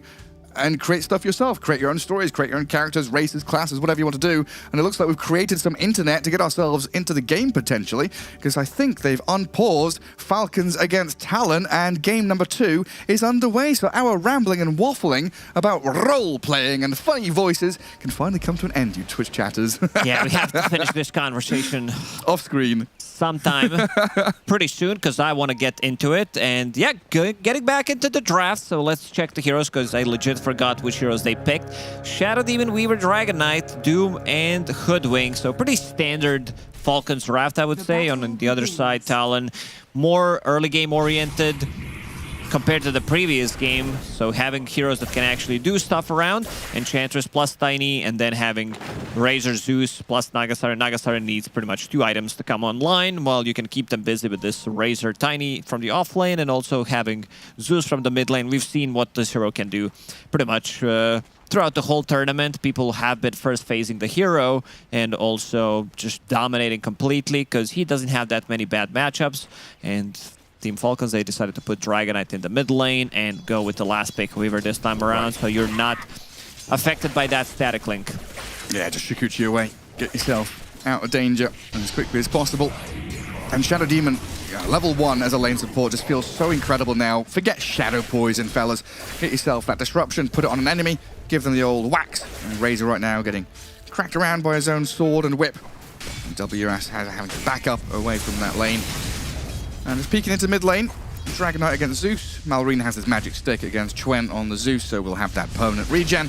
What are you going to say about this mid lane? It is going to be farm heavy. No one will die. And this will be the last we will see of the mid lane for the next 4 minutes and 35 seconds, because the 6-minute mark will be when people rotate in for a bit of action. Yeah, we might check what level Zeus is, but that's about it, because this is going to be a farm fest. Or unless something like really cool happens so far. I'm seeing a lot of cool stuff from Malrine. He did all chat quite a lot in the previous game, sitting at 10-3 against only 6-0 on Zeus. Having a great start already. Yeah, and I guess that's one thing we can look for, right, is Talon are a game down, probably thinking, hey, we're against these opponents that are incredibly good. You know, best team in the world or second best team. Whatever way we look at it, Falcons are incredible right now. So you want to try and beat expectations, and they nearly get it. Oh, they do actually get the kill on him. Jokam takes down Skitter. Great first blood there for Talon's offlane. Ooh, not bad of a start. We mentioned it, that Tiny needs to be the one popping off in this game, and him getting a first blood. I'm not sure if that was a 3-throw or that was a blood grenade, because some like overtime damage, I was looking at the different screen. We do have technology. We have a lot of screens to look at in this room, Gary. How many do we have? 5. 5. Plus phones, plenty. Plenty of them. But yeah, I think kind of upsetting expectations here is something that maybe we look for from Talon, especially around this Tiny. And get him into that mid lane, maybe get some toss-back plays. Get Jokam as involved from an early point as possible. And just then, we saw him, I think, trying to scout out the vision, you know, using the tree line and the fog in that bottom lane just to see if there's any high ground observer wards. Doesn't find anything. 18-4 for Malrine in that mid lane. He really has been the best rising star I've seen in like 3 or 4 years even. You know, in Dota terms, he's been one of the best players who's come out of nowhere and done incredible things. Pretty much, he's just so good, so stable as well.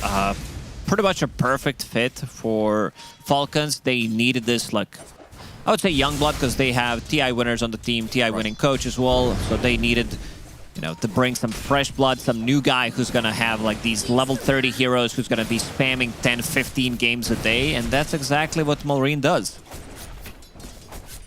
He's got so many of those Grandmaster heroes. Like, difficult to draft against, difficult to play against. Absolute nuisance. Ponyo's Enchantress, just trying to set things up for Akashi's Naga Siren. Taking a fair amount of damage there. As the Naga sits at 17-5. A much nicer time for Akashi.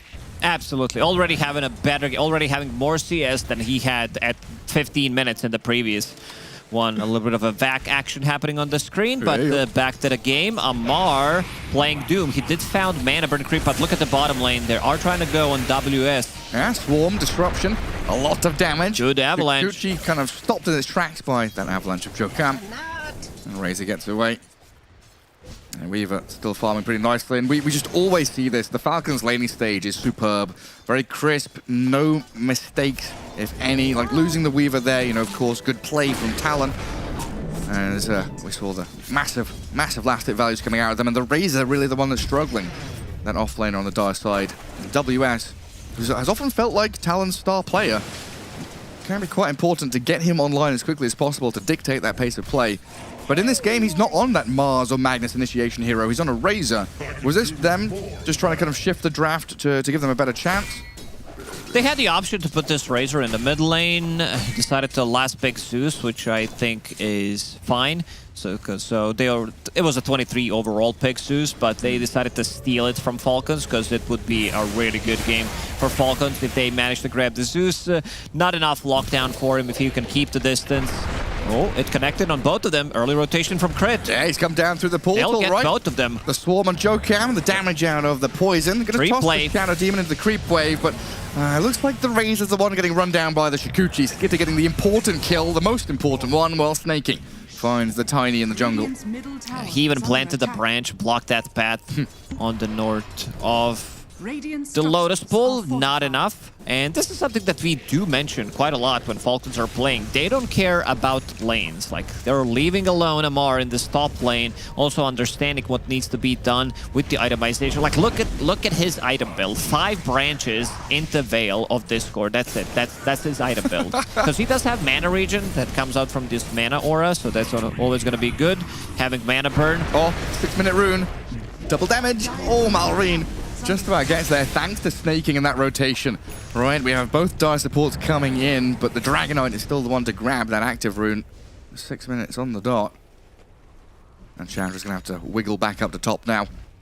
Very reminiscent of 3-3 when he kind of joined the big teams as well, right? Finding these little things to play the lane with. He loved branches, loved all these little stats items and spamming mangoes, things like that. There was a game yesterday when 33 played Doom. He found the same creep and also... No, he found a Chain Lightning creep and then opted to go for 2 Null Talismans. I think Null Talisman is really in a really good spot right now. I believe Malrine is bringing Null Talisman on Dragonite, so that's going to be his mana sustain.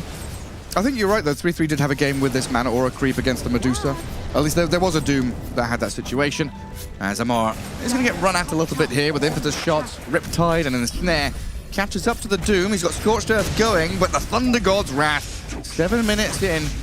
Just enough damage to bring down the offlaner of Falcons. Such an insane hero to have on your team. You always know that you will have the damage to kill. Having percentage-based damage, you know, max HP on your ulti, Arc Lightning, current HP, which harasses them by quite a... It deals more damage than Lightning Bolt, to be honest, like some of these first usages of it. I mean, the Zeus picks in the past month or so has kind of reminded me, especially with the strength of Shadow Demon, it's kind of reminded me of the old days where we used to have, you know, Shadow Demon, Axe, Invoker on a team where you'd disrupt Call and Sunstrike, just find these global pickoffs very early on in the game. But Falcons with more aggression into the bottom lane, giving Skitter a better time here. Getting Crit involved yet again to take down WS. This Razor has already had a pretty rough time and it's just getting worse. And while you've been saying, you know, Doom dying top, not that meaningful a kill from Talon, because Doom is always going to be able to catch up and build things back up into that mid game. And Malrine looks reasonably safe in that mid lane against Ponyo, who rotated in as well.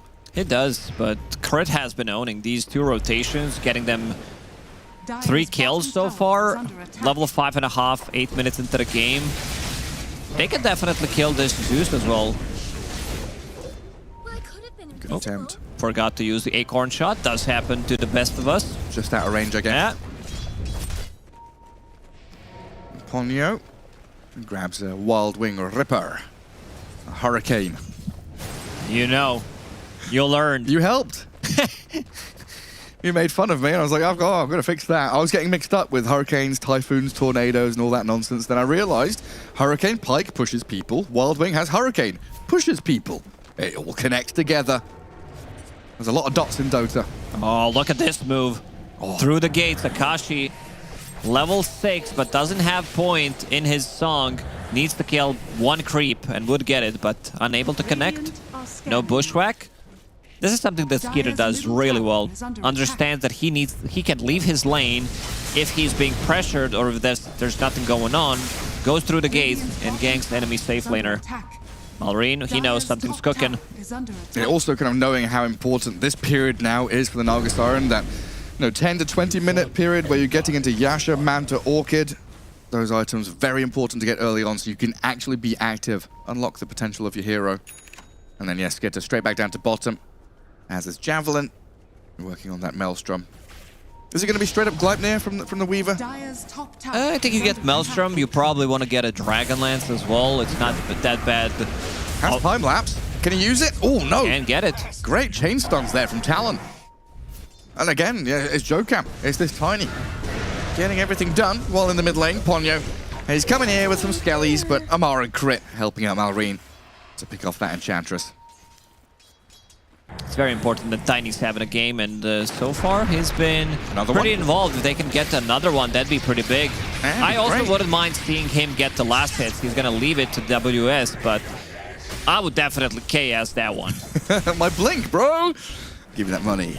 He's got like 1,000 saved up, but he's being bullied by Skitter currently. Weaver with another Shikuchi, but he's to be careful. Yeah, he's got a time lapse away with the Enchantress arriving, while top lane, the Doom and Sharpshooter will take down the Naga Siren. So aggression onto Skitter, but he survives thanks to that time lapse. Dusted though, and the jump in again from Jokam, getting on top of the Weaver, a huge one. Well, I cursed him a little bit there. Yeah, you did. And with Cabal Foreman, they will have enough damage to kill the tower with the speed. They're actually going back, even though they are full HP.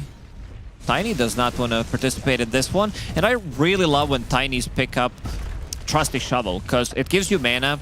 It also gives you extra gold. You can get gold from 2 different sources, from Kobold or from finding the bounty runes. So you will get to the Blink Dagger much faster. It's my favorite thing in the world, especially, you know, you were saying... In the world? Well, you were saying earlier, you know, been playing... Wasn't that D&D? Oh, that's top 5. But prospecting is my favorite thing in the world. Oh, okay. Oh. The prospecting aura. There's the Dragon Knight jumping onto Trent, the Sharpshooter, and the Shikuchi. Just enough to ensure the kill on that Zeus. Cret is all over the place. He's been playing ever since he joined Falcons. He's like the reminiscence of the old Cret. This guy, you know, was stuck in the same team for a long time, didn't find much success with it, but... Stuck in NA as well? He's been stuck in NA, yeah, but he's owning. Involved in all 6 kills. Crit just popping off completely. Every single time he plays, he's just doing so much on the map. Well, he's gone from NA to MENA, hasn't he? He's moved to the better version of it. Just region hop, jump, off you go. No, I was going to say, been playing pubs with, you know, Jenkins and Kezu and Fog, who are all much, much better than me. So I just like saying things, you know, I'm stunning, I'm prospecting, just, you know, saying what I'm doing. Keep up those team comms. Yeah, but the comms also need to be clear. For important stuff like prospecting, yes, absolutely. Everybody has Null Talisman. 1 on Weaver, 1 on Dragon Knight. Everybody just wants to pick it up. This item is too good. That's great, isn't it? Yeah, forget Falcon Blade. Forget Ring of Bassi. This is the new Ring of Aquila right here. The new tech. Brace and Null. Also, one thing I noticed about Falcons is they love to pick up Windlace, not as a first item once you pick up the boot. Snaking brought Windlace just now, 13 minutes into the game. Amar, he finished his phase boot, Veil, and then picked it up. So the faster you move, the more farm you can get around the map, and another good bushwhack. Nice attempt to deny from Malrine, but good kill on the tower by Ponyo. I think he's happy to take that tower for his life. And a jump on the Naga top lane. Amar trying to go for a solo kill here, it looks like, but he's 1v3. Doom on Naga. Jokam going to give him the toss, and the damage from Tren here, forcing Amar back and potentially getting the kill. Yeah, no backup is arriving for the Doom. Taken down as the Naga survives on about 200 health. Ooh, big kill. This time around, things are much more even compared to the first game. Akashi having a game.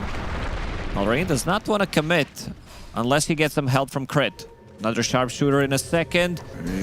Too far away. Can't quite get there. But yeah, we often talk about, WS. Is that static link going? Yeah, Skitter being drained of his damage, but grabs the Wisdom Rune, sneaky devil. We often talk about how quick Falcons play, and I think that's a good thing to point out, right? Buying this Windlace just allows them to play speedier. Moonlight Shadow in the last game, smokes constantly being used. Use that movement speed to get yourself into these good map positions. Where right now, you know, Malrine and Crit could have potentially found the Naga Siren, but Akashi doing a good job there, just sending illusions while keeping his main hero safe. They know exactly where Naga is gonna farm, but couldn't find him. Does he have... He doesn't even have a point saved up for Song of the Siren in case they decide to go aggressive on him. I guess he's gonna get it on level 10. 15-minute blink. Is this smoke time? You want to use this blink to get a big kill, right? It's a good timing. 14-15 minutes on Tiny. It's time to smoke up and try to grab a big kill, knowing that Doom is down for another 40 seconds. Crit and Malrine equally smoked out together with their blink on DK. Oh, they see the Naga Siren. Dragon tail into Bushwhack, a fair amount of chain stun, and yeah, still no Song of the Siren, but Jokam's in with his blink reveal. Jumping right on the Dragon Knight, down to half HP, Malrine, getting blasted by the Zeus and the Thunder God's Wrath. Ponyo unloading a bit of damage with the right clicks and a bit of shots to finish off the DK. Ponyo traded out for it, so a 2-for-1. Ooh, uncharacteristic mistake there from Malrine. Had Seeds of Serenity this whole time, could have made a difference to drop it down, and we're gonna see that again. This is overwhelming damage, having set up for your Bushwhack and also having, you know, Sharpshooter available after. You can see Seeds of Serenity available, but didn't get it, and Jokam popping off this game. Exactly what they need.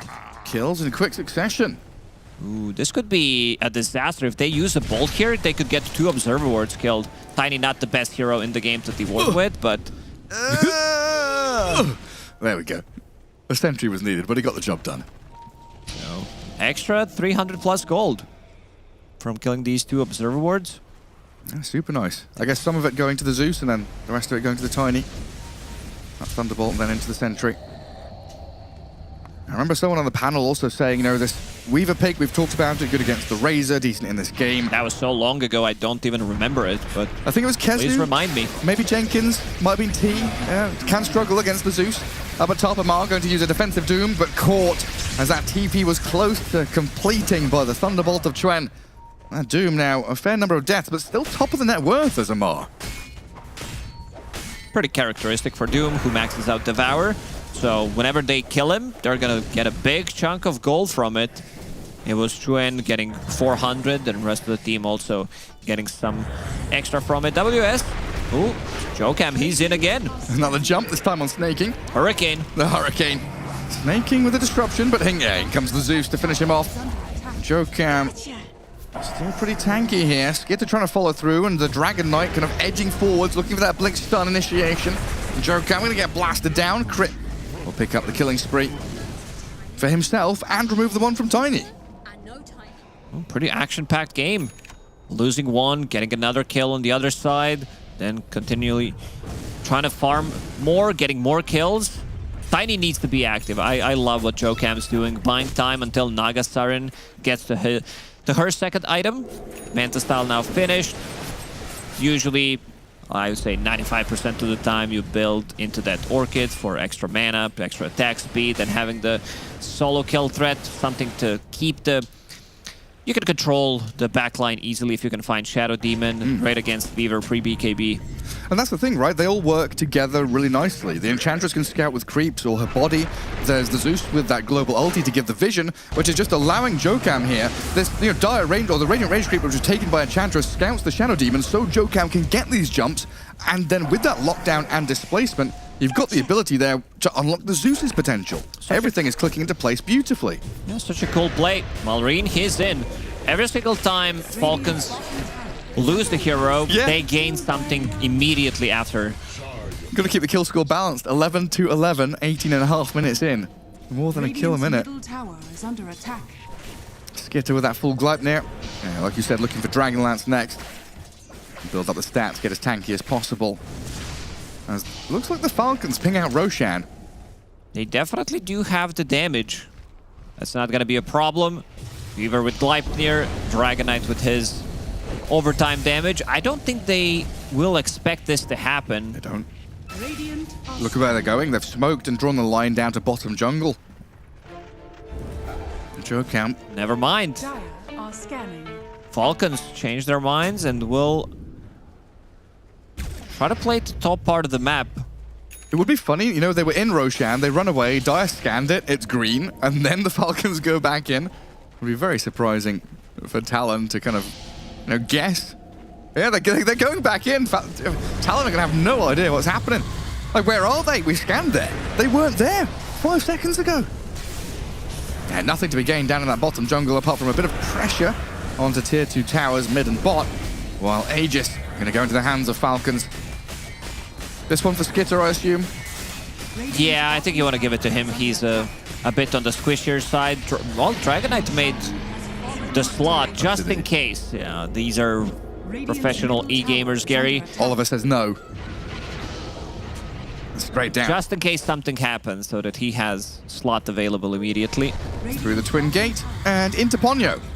Enchantress grabs a creep before inevitably dying here to the Doom. And Hoodwink. Oh, look, he's going to farm things up as well. Clear out the skeletons. Like you've been saying, this has all been space and time. Naga Siren and the Zeus, top of the net worth. A far cry from game one here. You know, Kashi was bottom 3, bottom 2 on his Faceless Void as a position 1.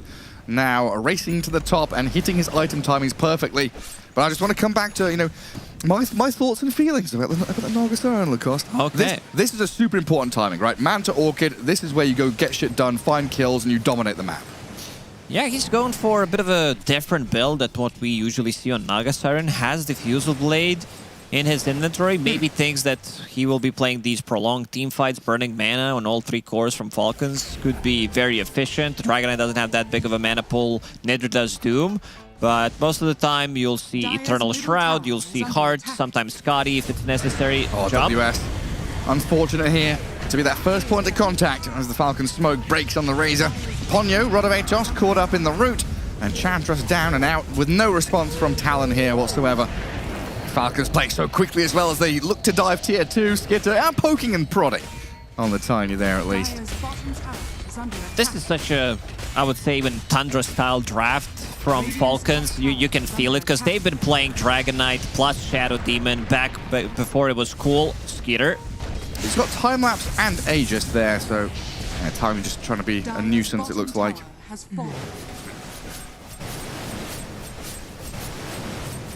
Yeah, Naga Siren has changed so much over the years, right? Diffusal Blade used to be the item, you buy it as a first item. That is, the identity of the hero was built around it.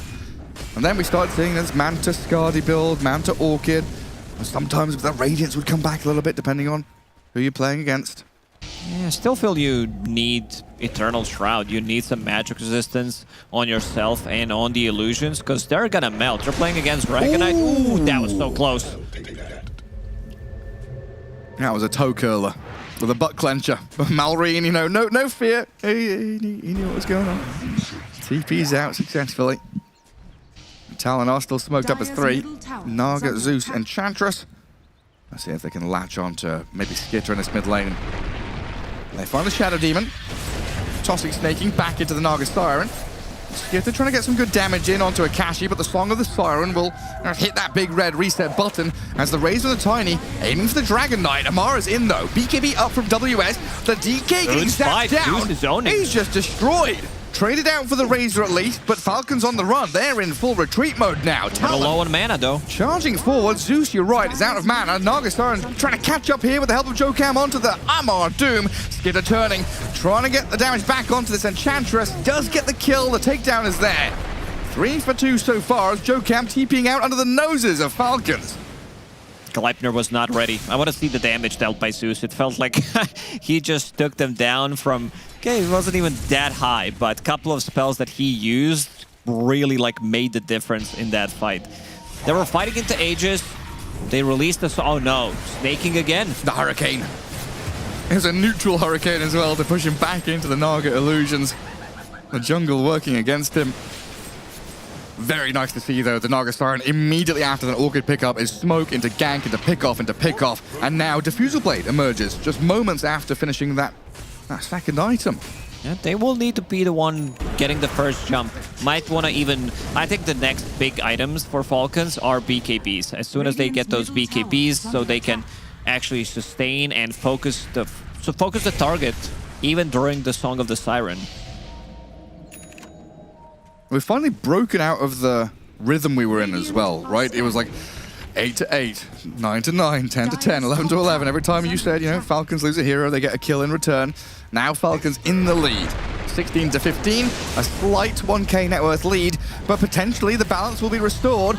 Amar getting tossed back in towards Chuen and Ponyo. 16-16, but here comes Falcons with that bonus kill. Zeus now in trouble as well. Crit and Malrine turn onto Chuen. WS arriving a little bit late here to the scene.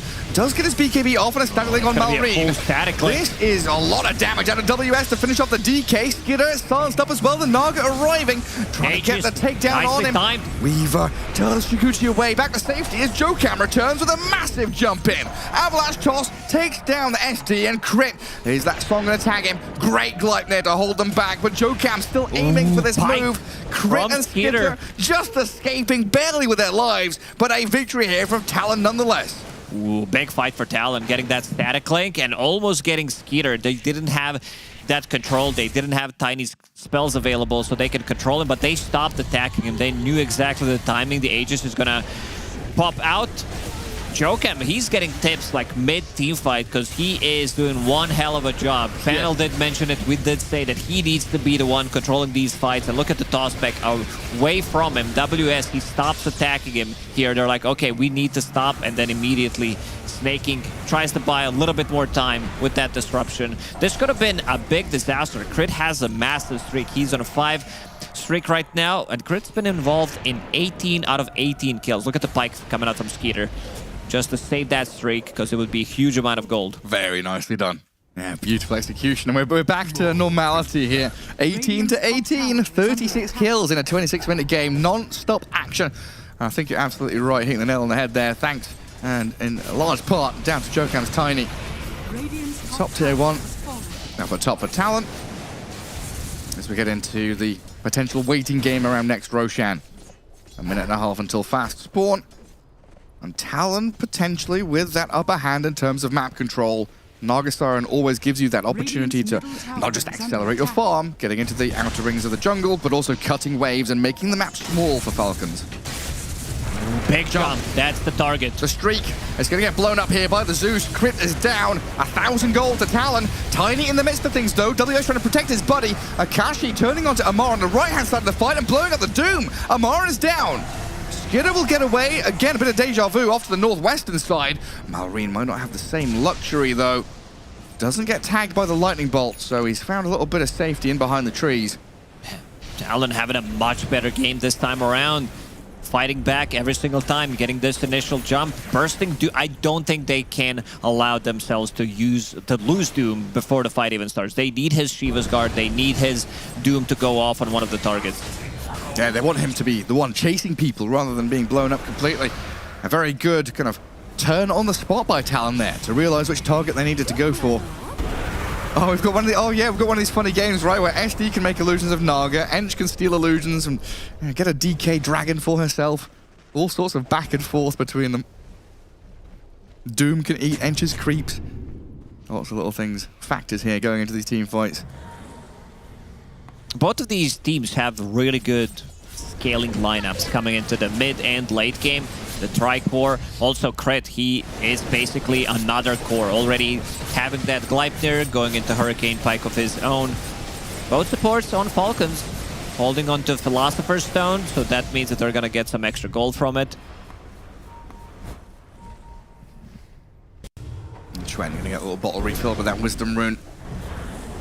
Now Amar gets Cloak of Flame, so maybe can tank through that initial onslaught that Talon are bringing. A minute to go for Roche. Is it daytime, nighttime?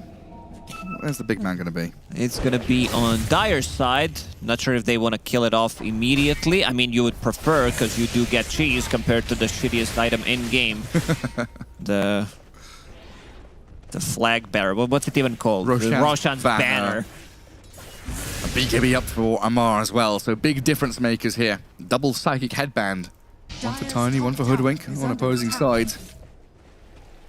Still a while to go for Skitter's BKB, so opportunity could arise here for Talon to find a good kill on that pos 1.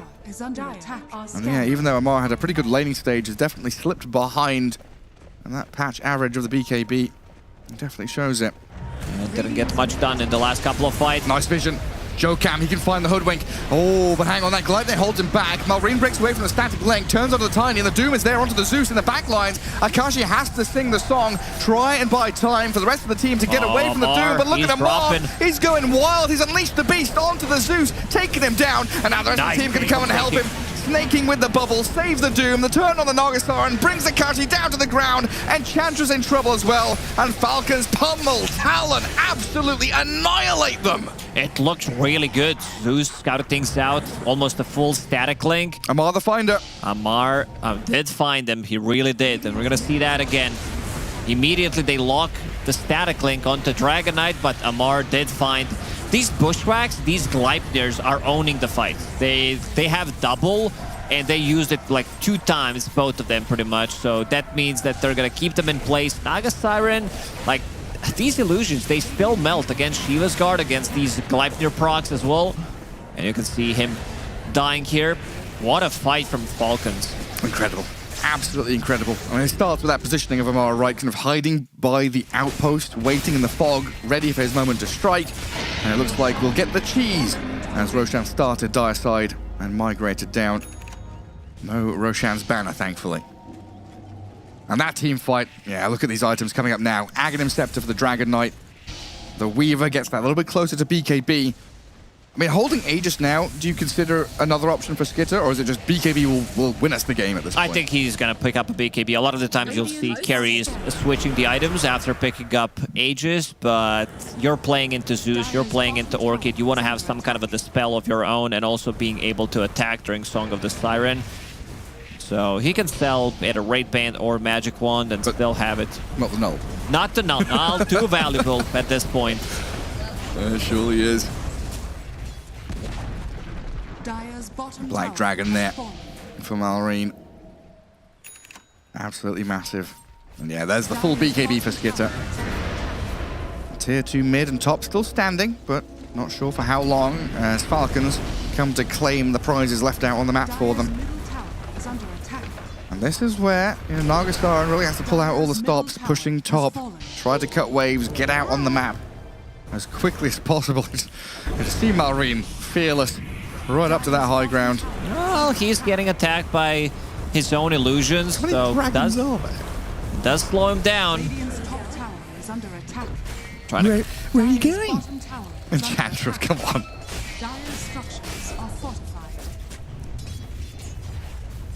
Theft is not allowed. You wouldn't download a Dragon Knight. Download, yeah, not... Maybe the Enchantress would. You wouldn't download a car. You wouldn't download an illusion.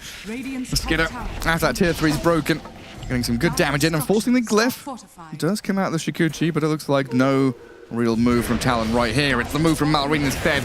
Dragon Tail into Bushwhack, Song of the Siren doesn't come in time. They've got 2 caught up in it. DK Weaver. One's got Aegis, one's got Cheese though. So breaking through these 2, very difficult challenge, and yeah, not possible whatsoever. Amar, he's ready to jump in. Nice positioning coming out from him, just looking for the target. If he finds Zeus, he's got to go for that jump. All smoked up. Well, Jeremy, what are you doing down there? The one dire creep doing God's work for Talon. They're not done yet. They still have this Aegis for 2.5 minutes, so they will continue to shove the lanes and try to get some advantage, maybe even close out the game. Yeah, it's really a possibility right now. Gleipnir onto this Razor. Might have to BKB, a good amount of damage and control on the Weaver, pops the Aegis immediately. Sharpshooter's coming, trying to aim it in onto WS. They've lost Snaking, crit nearly falls, but Amar and Skit are going to work in the actual fight proper, killing off the Razor. Jokam, Ponyo, Akashi is now turning tail and running, but the Gleipnir once again cuts them off, holds them in place to find the 2 support kills that the Falcons will gladly take. Now it's just Razor and Naga against the world. And crit is zoning with these Bushwhacks, with these Gleipnirs, getting out of trouble. Demonic Cleanse did help out a little bit, providing with some extra HP. And looking at the buyback status, they don't have any buybacks from the 3 heroes that they just killed. So 30 seconds without 3 heroes, this could mean two sides probably. And this is the difference between elimination and playoffs. Yeah. I mean, Talon, they've got They the need to pullouts get from- the dub here somehow. Some kind of miracle needed. Because it looks like this is a one-way street for the Falcons to take the victory now. 13k ahead, a couple of racks to the good. Team Falcons. There's a tier 2 standing top, so they can't go for the full megas or anything like that.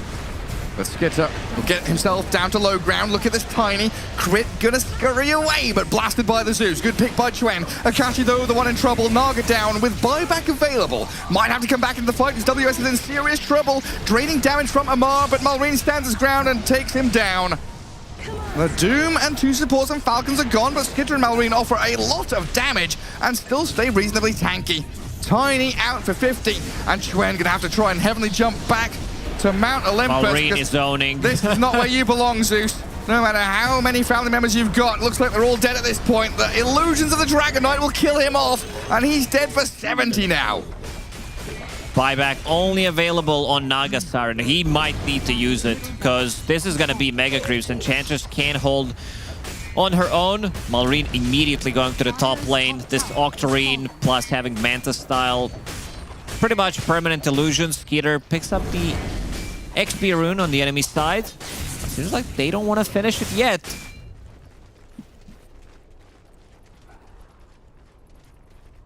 Malrine's so tanky. 4,400 HP. Yeah, Dragonite gets pretty nuts when it comes down to the late game. About to get level 25. Same goes for Skeeter.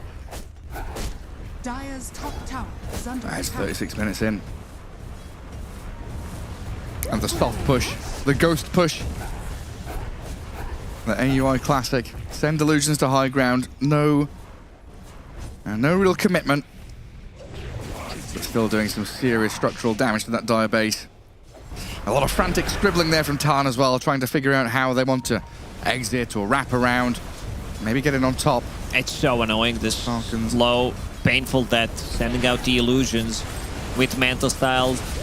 Snaking also creating more illusions with Shadow Demon.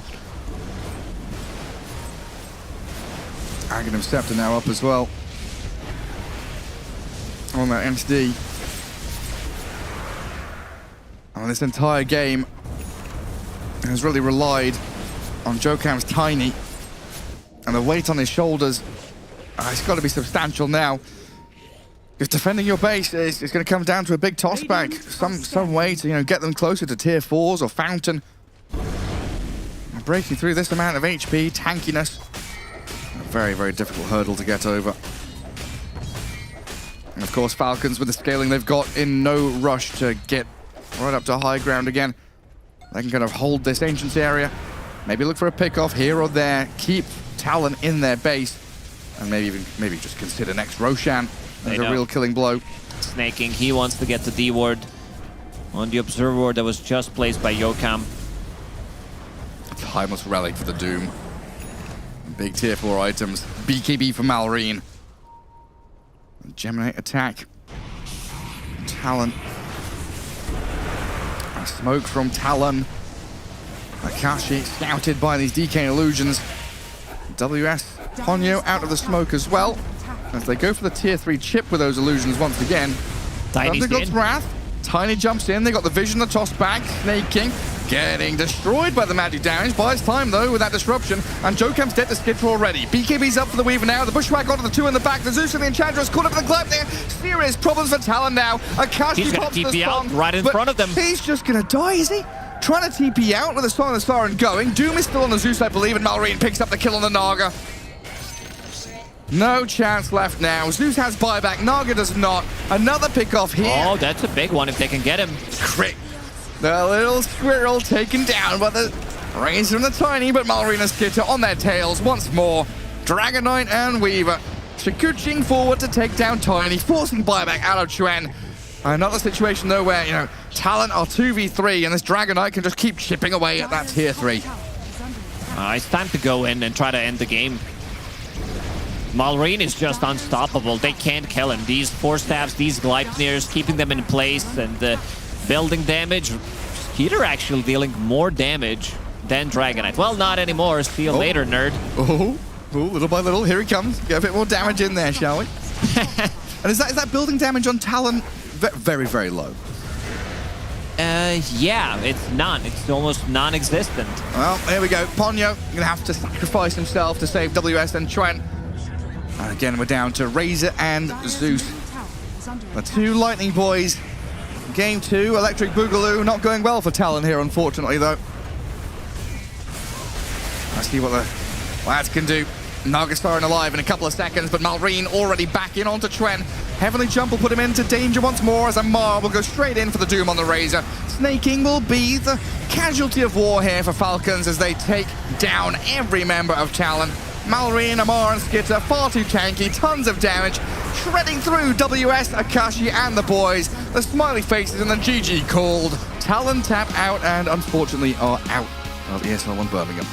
Yeah, they had a much better showing in this second game, but Falcons too strong of a team. Like all it takes is one big fight. That fight where they find a good initiation, they doom Zeus, taking out most of the damage that's going to come out from Talon. Amar finds him with his Shiva's guard, and after that, the game looked very one-sided. Critman, what a player. I can't believe what he's pulling off in some of these fights, some of these like early rotations that he's doing, fixing the lanes. Sure, they killed Amar one time, but the value that they get from it, stabilizing their own safe lane, rotating to the mid lane, stacking as well quite a lot in this game. Just the overall, I think this hero needs to go. He's feeling way too comfortable on the hero. I don't mean go from Dota, delete the hero. It's just when you're playing against Team Falcons, you need to have this in back of your head. Yeah, it just seems like such an easy pick for them in the middle of their drafting stage to bang out the Hoodwink no matter what's going on. Pairs well with every single Amar hero. And like you say, it's kind of the glue that holds Falcons together. A great performance out of the Falcons, progressing through, I believe, to the playoffs with that 2-0 victory over Talon as we head back to Shiva and the boys. Thank you very much, Gareth and Lacoste. Yeah, Falcons, they move forward, and you know what? With a 2-0 victory here, they might even have a chance of making it to the upper bracket. There will be guaranteed tiebreakers, I believe. A little bit of hesitation because I don't believe the Liquid Series is finished yet, but that's one of the teams they'd be tied with. But this game, we talked about how the side lanes for Talon would struggle, and then they had to wait and hope that they get their team fight online a little bit later on, and that Falcons hadn't taken too much of their side of the map before then. And I actually think, Kazu, that Talon's had a shot. I feel like Talon did really well. Yeah. They exceeded my expectations. I feel like what they were doing, I would say Joken played really well on this Tiny. He had a lot of like nice combos in the early game, good movements. They got some kills going on, even with like 1 or 2 of the first Zeus ults. They got some stuff going there. I do feel like that crit kind of saved Falcon's early game pretty hard. He had some nasty rotations to like keep them in the game. But I would say once Amar stopped cringing this mid game without having a BKB and always jumping in like way beyond enemy lines, once he understood I need a BKB, then I'll do my job. The game looked a little more safe. Yeah, he kept looking at Crit making all these big plays and going, yeah, I can make them too. And then he was jumping in with Shivas, pretty much instantly dying, getting caught off guard by the Naga Orchid. And yeah, the game got a little bit difficult, but as soon as, like Kez mentioned, as soon as they readjusted, understood what the game plan was, it just felt like it was on cruise control again for Falcons once they hit their item stride.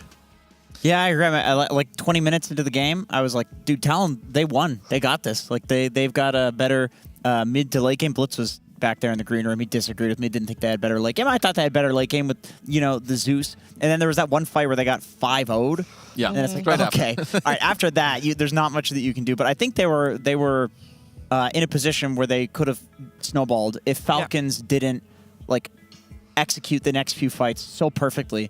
There was that one fight where, you know, Skeeter goes in and he gets crit out with the Hurricane Pike and the Gleipnir, and it was just absolutely beautiful. And for, like, the next 3 fights, they did a bunch of little mechanics like that to get a little bit of an advantage, and then they take this 5-0 fight. And it's like, okay, well, it doesn't matter what your draft is. You 5-0 like that, the game's going to go in your favor. It did go into their favor, and it went into the favor of Amar as well, who's standing by right now with Pyrion. Yeah, hi Sheebs. I am indeed here with Amar on Team Falcons. Just defeated Talon. A 3-way tie. What does that mean now? Are you guys sort of like, oh, well, at least we're through, or are you worried about it? Like, how do you think it's going to play out? I mean, first thing, we are grateful. First time going to do winner interview because we keep losing second game, but win first game. So at least we're grateful for one thing. And second thing, I hope these tiebreakers will go forever. That's the fun thing about it. You want them to go forever? more content. Okay. Okay, please don't let that happen. Okay, please. I want you to close these series out because we don't have to be here till doomsday. And we have games to play tomorrow. Nah, can go till... Can't make them forever till they forced to do something else. Forever until they have to do something else. Okay, so how many pubs a day do you play then if you just want this to go on forever? I mean, a normal day I would play like 10, but during tournaments I would play like... Or like if there is scrims or tournaments, I would play like 1 or 2, not much. Okay. It must be good to have Maureen back, your old buddy. How has it changed things? Because Aoi was saying you didn't really scrim because you didn't think he was going to be here. Now that he's back, how have things changed? I mean, I'd say things are like the same as before. Like, I don't think much things changed. Like, I think we didn't also practice with Sumail much. Like, we had like a very low practice amount. So I don't think things changed for us. I think it's like the same. Maybe we're just a bit less practice team in this tournament. Okay, well, thanks for taking the time to talk to us and best of luck in your series. Take it easy, Amar. Thank you very much. Yeah, and indeed, there's a three-way tie. This three-way tie, by the way, is because BetBoom, Liquid, and Falcons are all 6 and 4 in the score, and 2 of those teams will go upper bracket. So then you don't have to play at all tomorrow, because tomorrow is only 2 series of lower bracket, and 1 team will join G2IG in the lower bracket.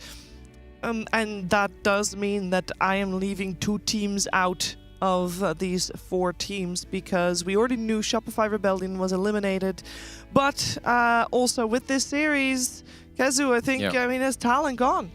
Yeah, it's sad, but I feel like I have, or I potentially see a bright future for this team. I would say they play well. They're a bit inconsistent when it comes to the gameplay and the draft, but when I look, they have young players, they're doing well. Like even they ended up with, what, 4 wins, I think, overall. Like showing some competitive games against these teams is good. Like take this experience and just take it more, you know, progress throughout the year and see where it will take you. Yeah, I mean, the rest of the year for them will look like a lot of qualifiers because they aren't qualifying to any of the future lands that we have available. So for them, at least, it is if they can use that energy you're providing them right now and use that for potential TI qualifiers or React qualifiers down the line, then yeah, it will be good. But they just need to be able to utilize that in the correct way because, of course, it can be a little bit defeating if you haven't qualified to many events. The ones that you do, you come last, and like it can be hard emotionally in that regard. So hopefully they can kind of rebuild around that. Yeah, I hope so. I hope so too for them. And I do also hope that there, for tiebreaker's sake, there's not infinite games because... Forever. No, idea. Yeah, because I did mention that there's going to be series tomorrow. So tomorrow is not a day with crowd yet. We're going to have 2 series tomorrow in the lower bracket as we make the arena ready for the players to take the stage on. But we are having some extra content coming your way tomorrow as well, and I think we should have the possibility to get you a little teaser of it. Let's take a look. They don't have Glyph, they don't have buybacks, they have no way to be able to stop this. 耶弟弟，牛逼，兄弟们，牛逼，开始。这个让你觉得，哎，你这个好难受啊！ I could have carried this game.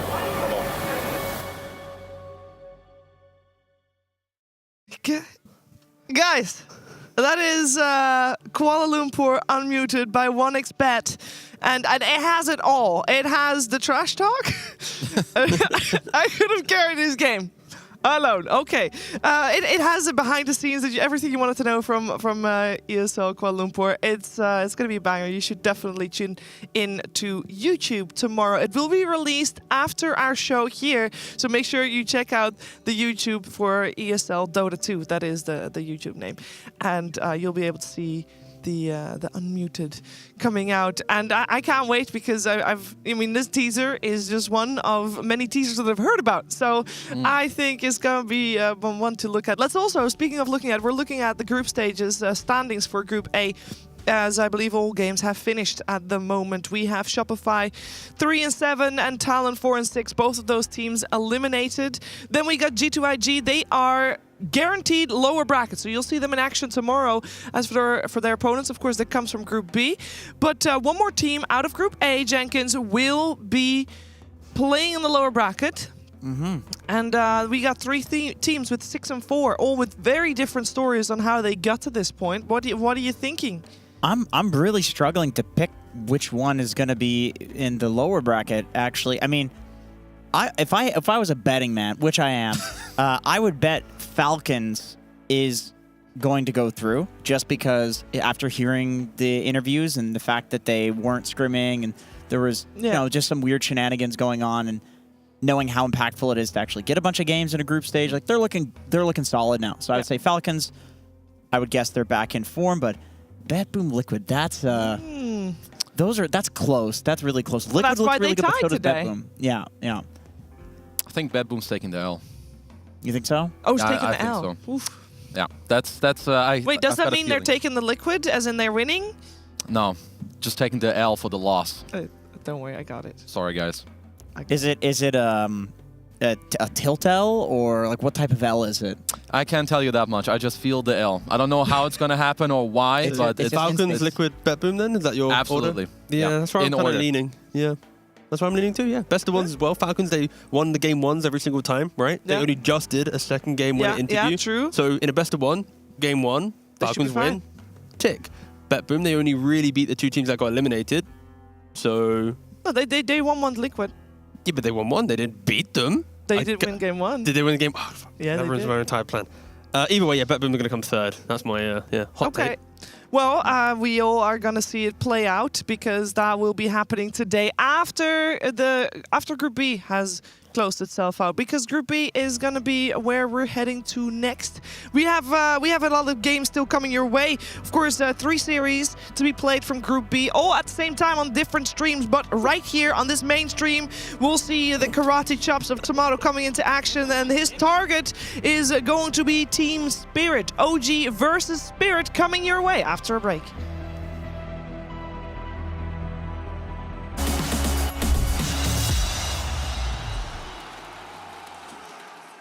At some point in every gamer's life, there's a question to be asked.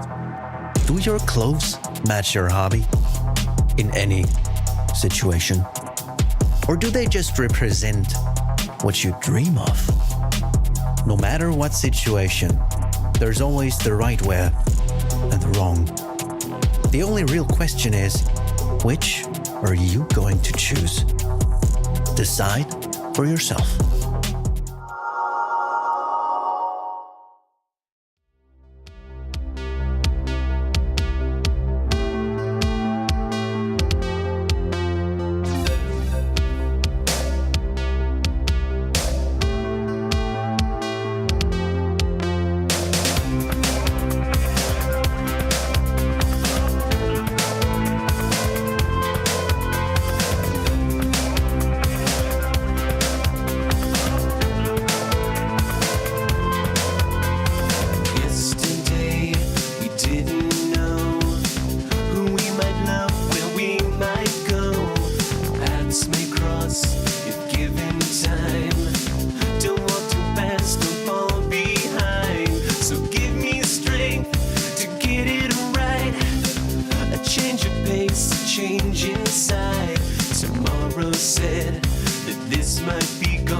too.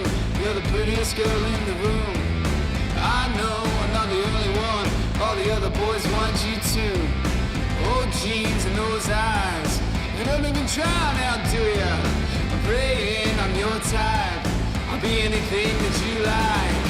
Baby, can we dance? Can I be here with your number? Asking for a chance, baby, after the party, come on over. Come on, baby. Come on, come on, come on, come on. Make me feel alive. Make me feel alive. Make me feel alive. Oh, oh, oh. Baby, can we dance? Can I leave here with your number?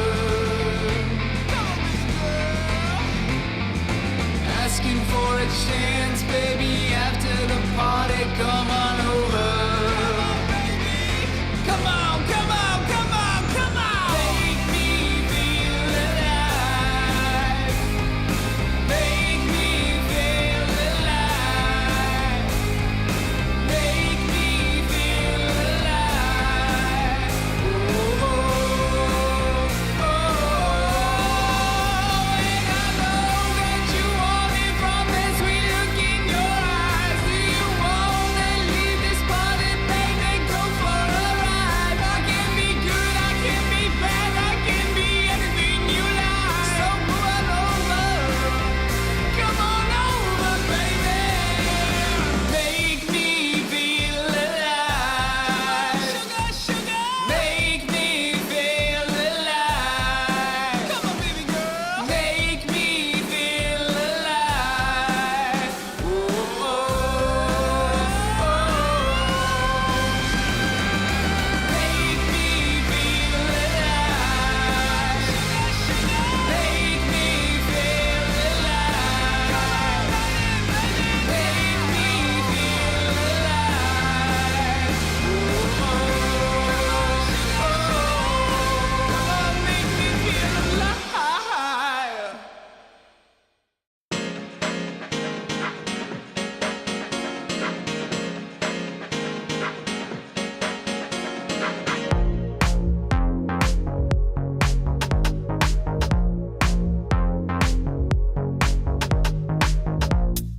I know we've been losing time, stuck inside my head. Don't know if you read my mind. I want you to stay. Feels so right, feels so wrong. Wishing I could let it go, but I've been losing my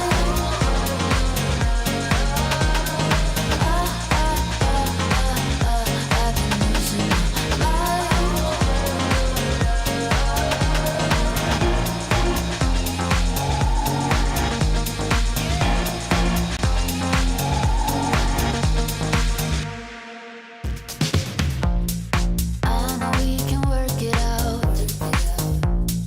Tell me what's the harm. Let me spell it out loud. I want you to stay. Feels so right, feels so wrong. Wishing I could let it go, but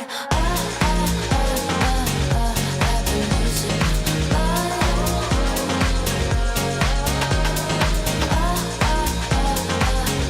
I've been losing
you told me when you told me that's how you felt. Did you mean it all way deep inside yourself now? Your lips are kissing on the white cliffs of Dover. See my heels and now my head has fallen over them. And all I know, she's rarer than a four-leaf clover, and she's mine, and I'm hers. Now I'm sitting here in deepest contemplation about how you came into my world, about the fact that we would never really date. You very quickly became my girl. Your lips are kissing on the white cliffs of Dover. See my heels and now my head has fallen over them. And all I know, she's rarer than a four-leaf clover, and she's mine. We learn it sunny side up. We learn it sunny side up. We learn it sunny side up. We learn it sunny side up.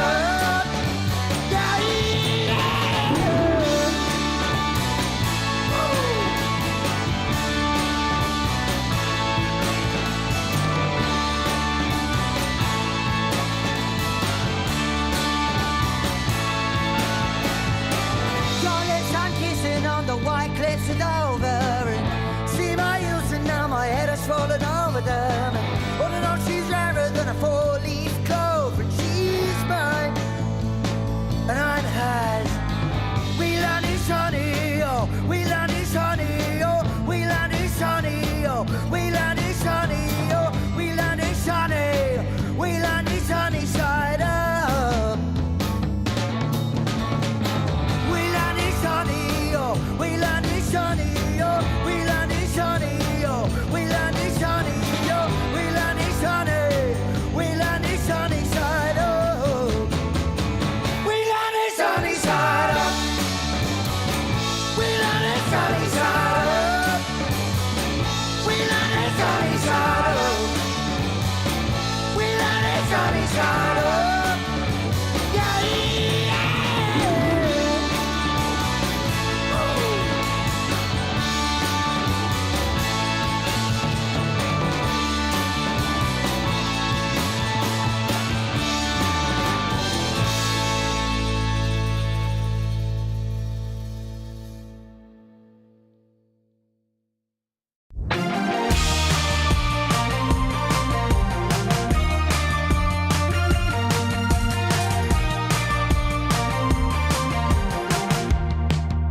Laying on the floor again, watching all the stars rolling, the grass is staining. Met you at the park with your friends, waiting till the sun went down. Smoke came out and you turned thin.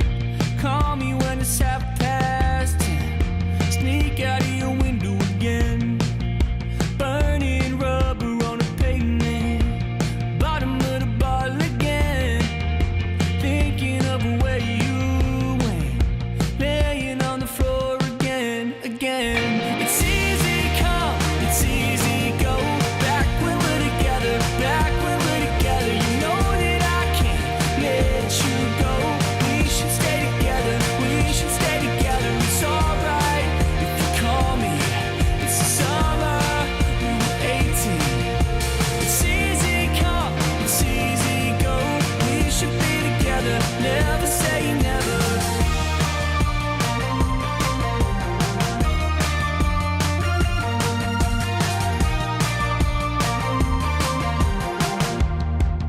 I'm back on tour again, wishing I was in your bed. You know it pains me. Your every face I see in the end. You're in the crowd, you're in my head. In my dreams you chase. If you want it, I'll be calling. You're the one who keeps me honest. I'll be waiting, I'll be waiting. If you want it, I'll be calling. You're the one who keeps me honest. I'll be waiting, I'll be waiting for you, babe. It's easy come, it's easy go, back when we're together, back when we're together. You know that I can't let you go. We should stay together, we should stay together.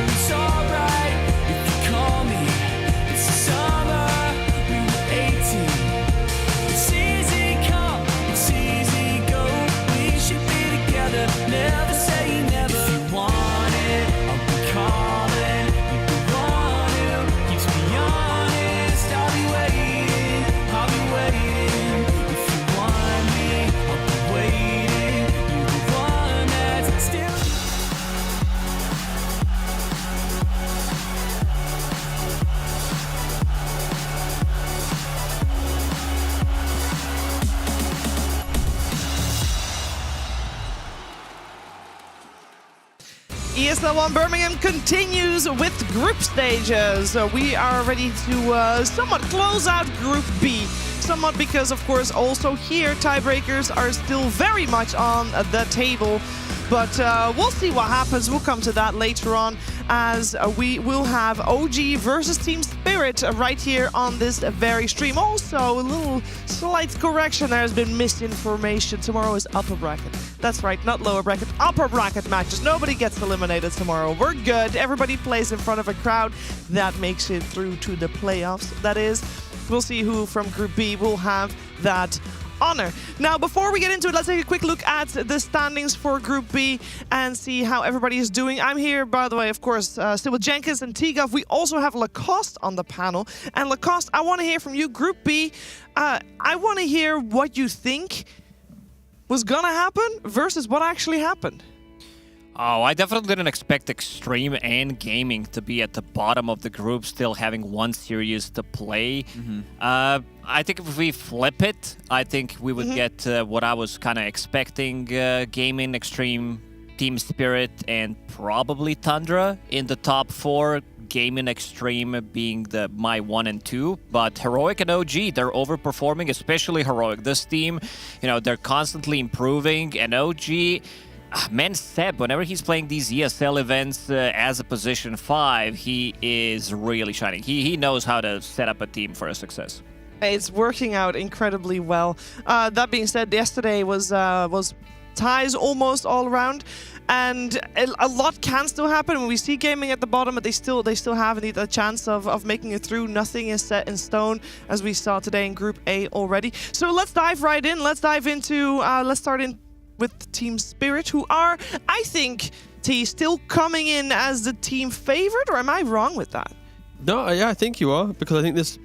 I think you're thinking wrong, or... No. Oh, yes, good point. I didn't really answer your question. I just said, do you think you are? Yes, you exist. No, I think Team Spirit probably are the favorites. Like, their scoreline sitting at 4-4. They've only drawn so far. It's like the other teams are still respecting them highly. It's not as if they're having a bad group stage. They're just having we haven't closed out a series yet. I think it happens. OG, it happens. And like we just saw with Falcons, they were in the same position, right? They'd drawn all their series, and then they get a 2-0 on the final series, and now they're contending for first. Like, that easily could be the same storyline for Spirit, where some of their wins have been exceptional, and in other games they've gone to like 70-minute absolute banger games to close out the win, even maybe losing it once they get to that position. But it's been like hyper competitive games every single time. So this is not a Spirit where it's like, oh, they're just underperforming. It's just, just an average group stage.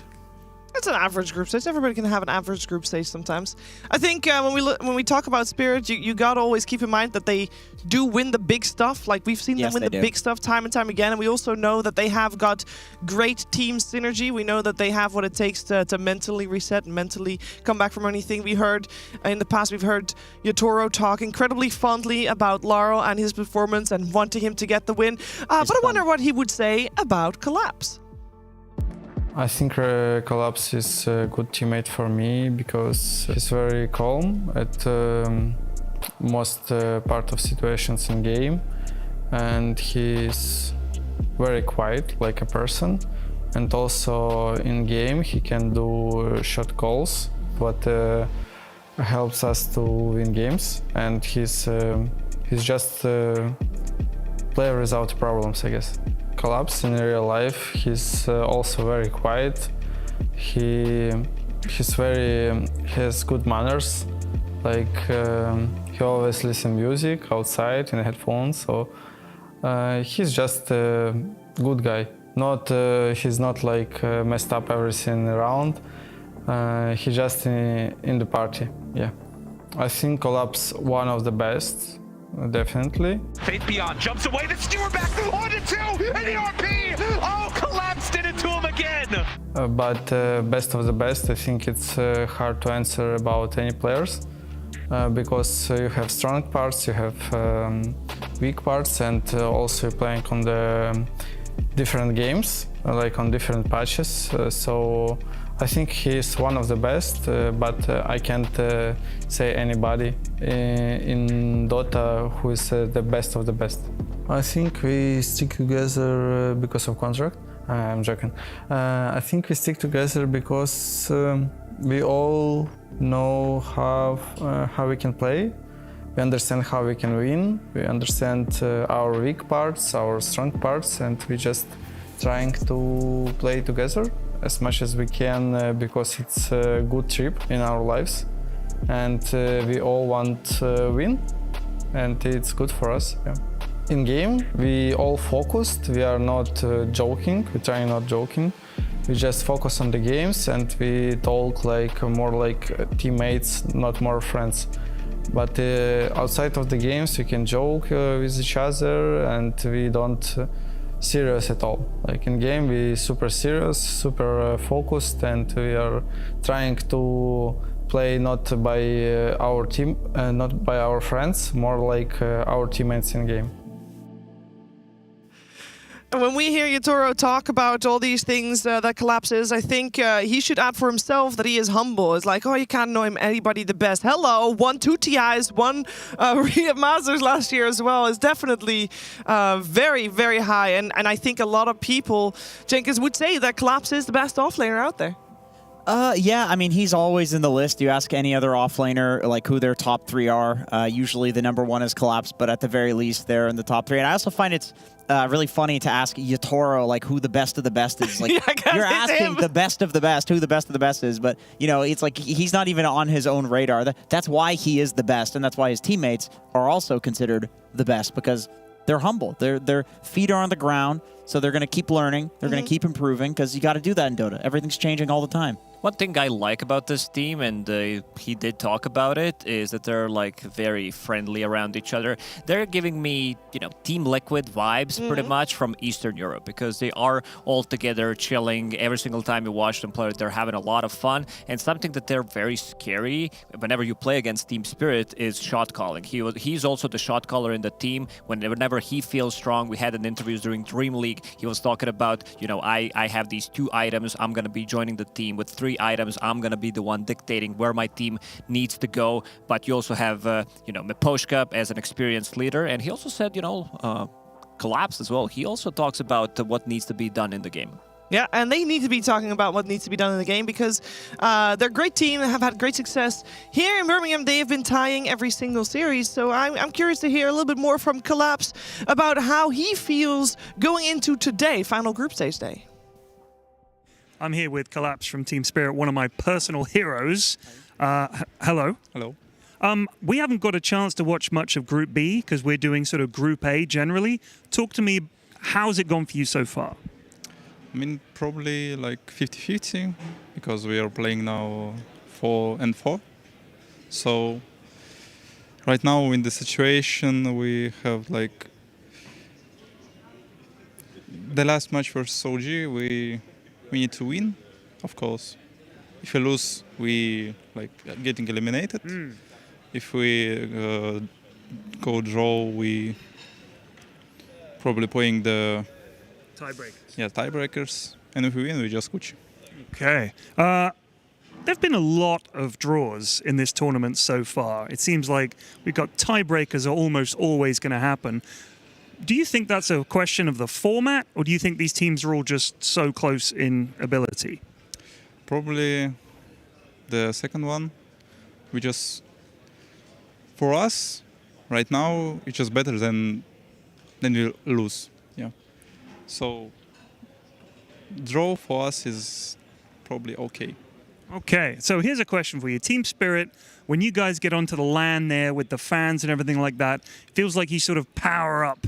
So you just thinking, you know what, all we need to do is get through the group stage, lads, and we'll just toggle, and suddenly we'll be amazing. Is that kind of in your thinking? Yes, maybe. I hope so. Does Yatoro have anything planned with his hair this time? Don't know. I didn't ask him. Don't know, we didn't ask. Well, we'll find out. Best of luck in your series. Thanks for taking the time to chat to us. Back to you guys. Yeah, at some point, I mean, we heard it from Falcon as well, and now from Team Spirit. It's like these games, they just work these games into scrims, and those scrims happen to be group stage games. The only thing is that you do need to win enough of them to make it to the playoffs, to continue your, you know, practice, if you want to call it that. And today, their match in their scrims are unofficial at the same time. It's up against OG, so let's focus our attention on them. We've been talking a lot about OG. We've seen a lot of OG on the mainstream as well. This is a squad that has, I would say, say Lacoste, based on expectations, overperformed. But you mentioned it earlier, Seb in the mix, it's position 5 as a team, this time a stand-in team, right? So not necessarily Seb standing in, of course, stand-in team. You kind of were thinking this was bound to happen. Eventually, yeah. These something about Sebastian Debs, you know, he has it in him.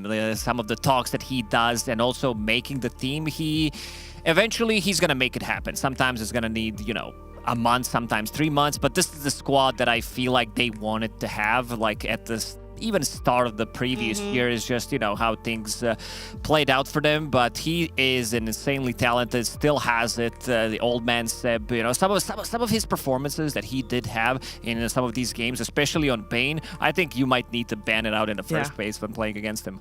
Yeah, we've seen highlight reels only focused on his Bane Jenkins because it's just so good.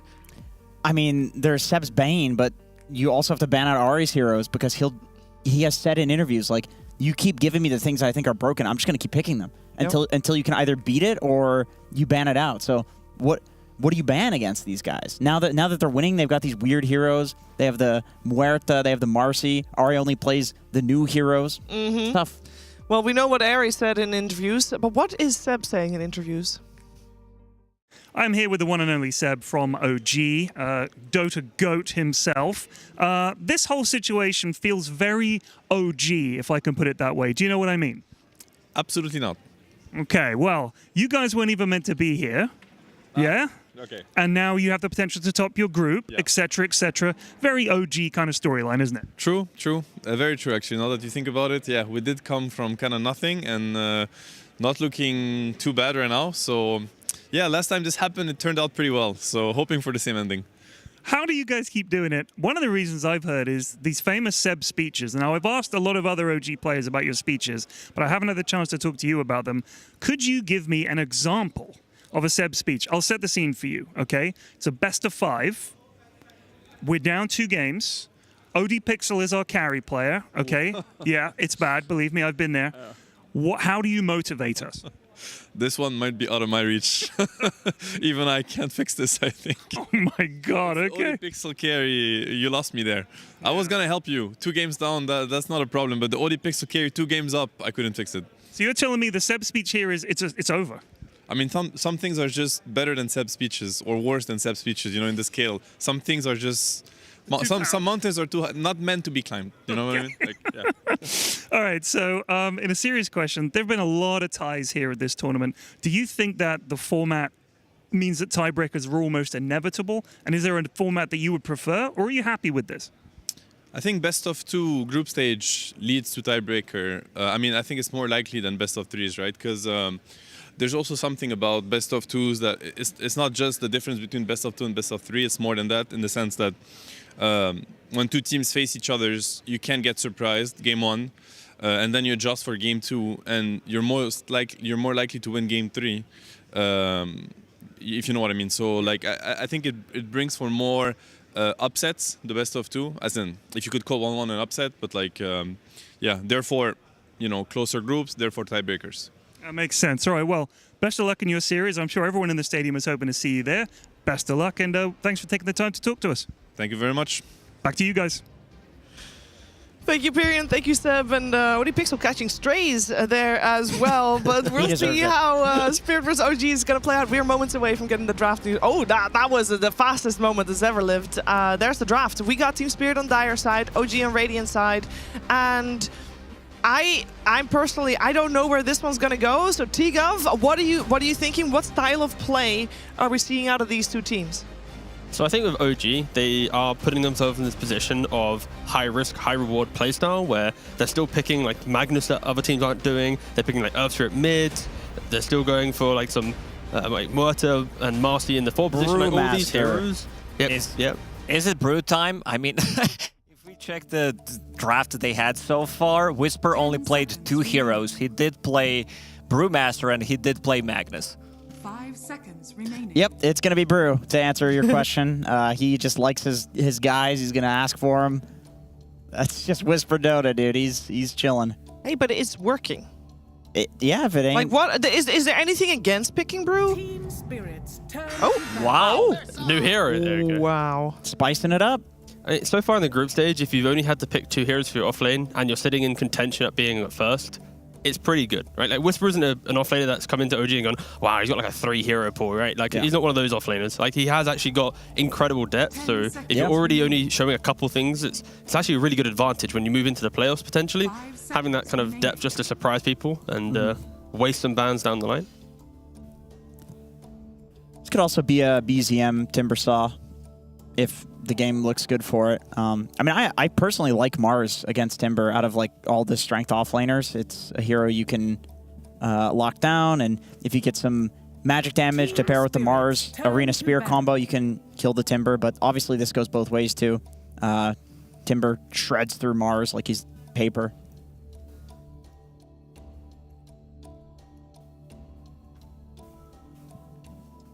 We don't see that too often in this patch, that both teams are opening up with offlaners immediately. No. It does happen, but most of the time it is focused on some of these, like even mid laners, like Snipers, Zeus's, Pangolier, of course, and some of these stronger position 5 supports. Yeah, this meta has kind of fallen off. Like this is what it was at the start of the last Dream League, and then it started trending towards supports in the first phase because, as Mallory said in an interview, there just like aren't that many S-tier supports.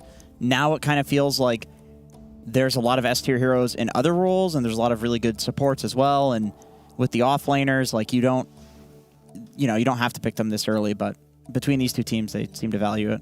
I think it also depends on what teams want to ban in their first opening bans. Like if you're a support-heavy banner of a team, then you kind of lean first phase towards them. Yeah, that makes sense. And like here, we've seen a couple support bans, but there's still some in the pool. So it's like, okay, why not just lock in? I think with Spirit, when you're first pick, opening with a Mars, you know it's going to go off lane. It isn't a hero that really gives too much information, and it allows you to capitalize on the later picks down the line compared to going for a support that could, in theory, be punished quite easily on in-laning matchups.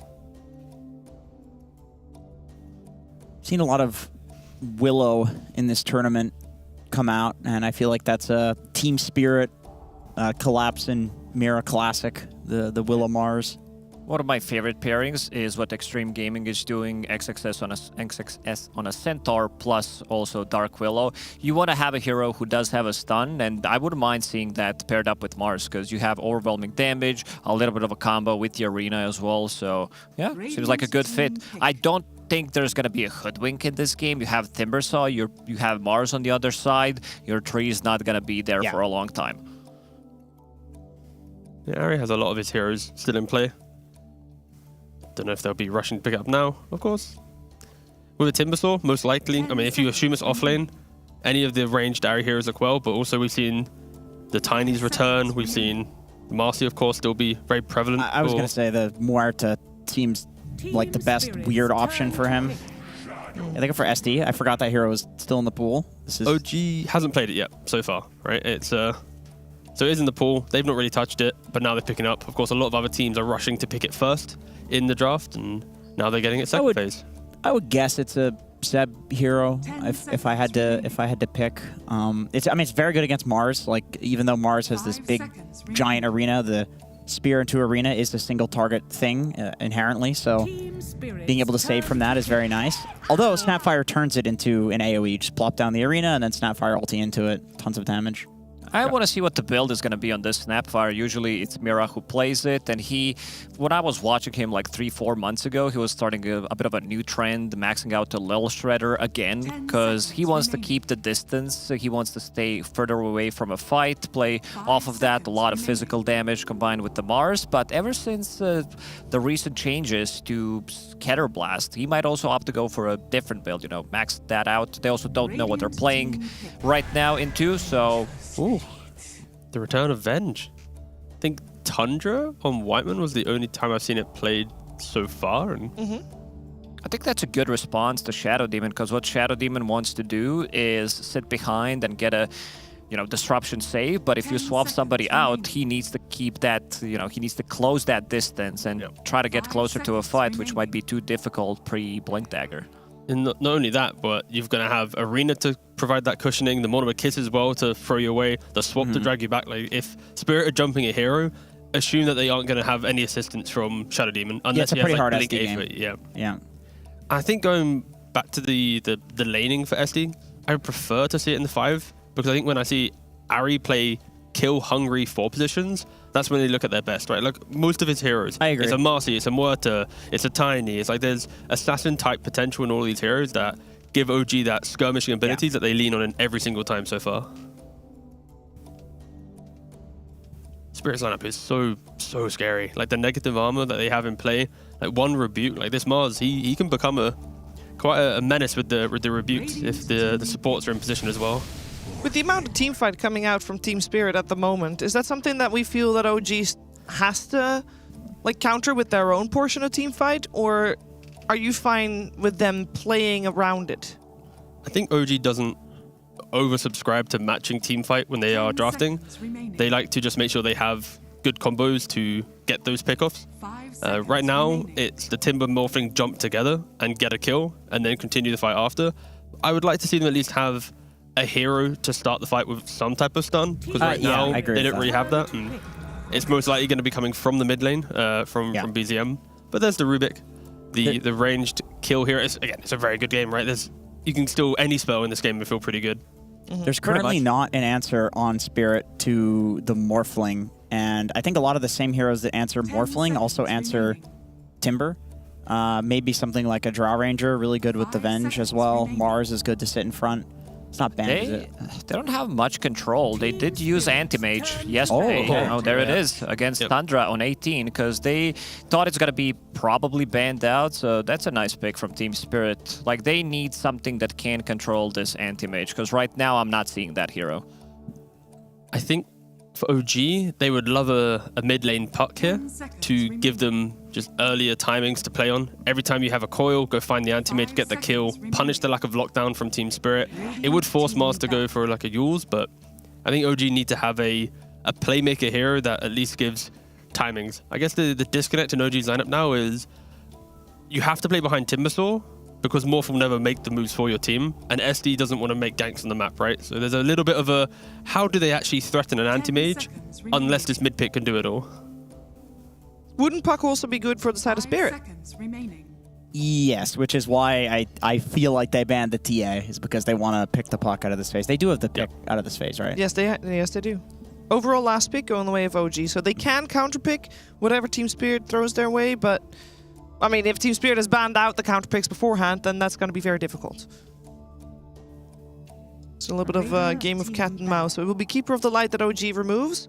Oh, it would be such a godly Keeper of the Light game. Spirit Vessel Buyer. Like, you get Spirit Vessel 7 minutes into the game against Morphling Timber, you would completely ruin these two heroes.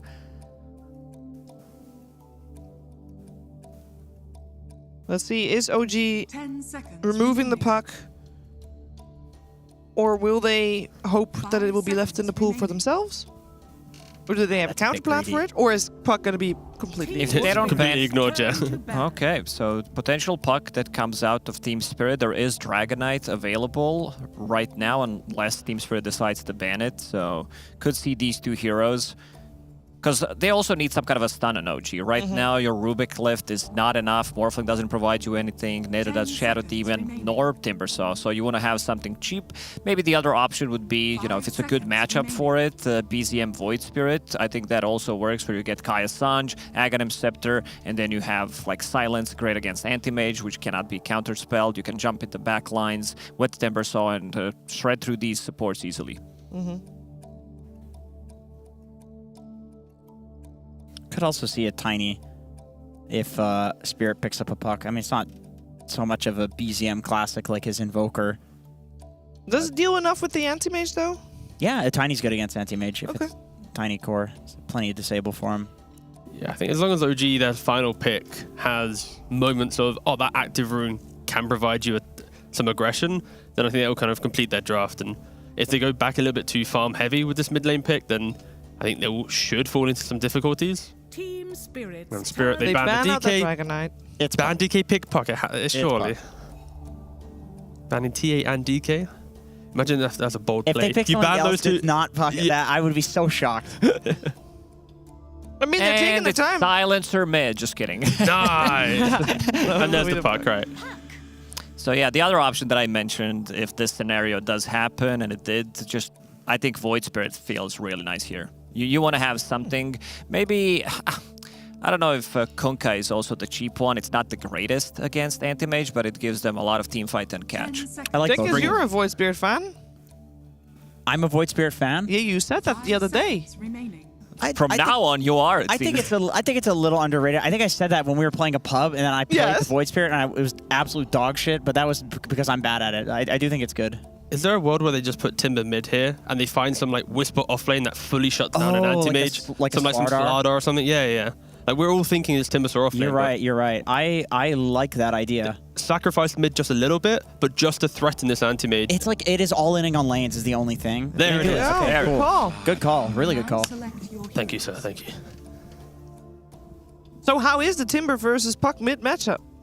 Boring. Just boring to watch. Great. And who is gonna is it just gonna be a wash or what? No, Timbersaw. I think Timber farms wins. up. Yeah, Timbersaw should farm up. Might get some additional denies just because you're the melee hero.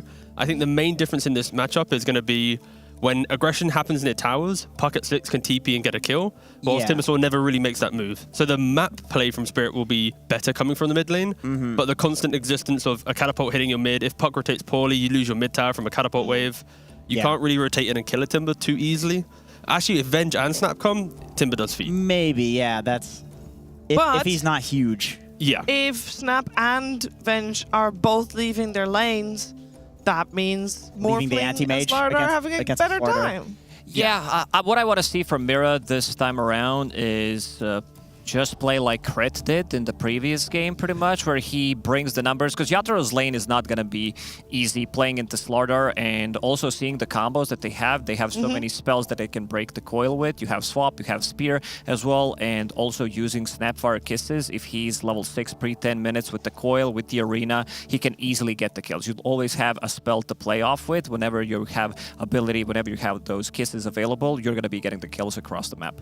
Well, when talking about kills, there's one question I have particularly in regards to Tomato, who is featured in our US Air Force Wisdom rune, because Tomato has played some fantastic game against Gaming Gladiators, Game 2 when they played. It is the most single game kills at a Tier 1 event in the past year. And it was on Morphling. So what needs to happen, Jenkins, for this to be recreated? T-Governor? He needs to get 31 kills and 0 deaths this time. Okay, that makes jeez. sense. Yeah. You No, guys I nailed mean it in the there, game. Please, humor me. No, I think for this game to feel good, he needs to make sure that his farm is mirroring the same level as the Slardar. So when Slardar finds his, let's say, Orchid blink timing, the Morphling needs to have like Manta on the way to Kanda. So if they both sync up their moments, it can just blow up the map. There's just double jump, destroy everything. Because Anti-Mage, I think, at least is better nowadays against Slardar, because you can't go Aghanims and play on distance. So just make sure that you sync up with Slardar, be explosive, go for picks, go for the big plays, and maybe you can replicate it. Kills. Kill steal. That will be the goal here for Tomato. We're going to see who's going to take game 1 of this 2-game series, and we're heading over to our commentary duo of OD Pixel and Fog.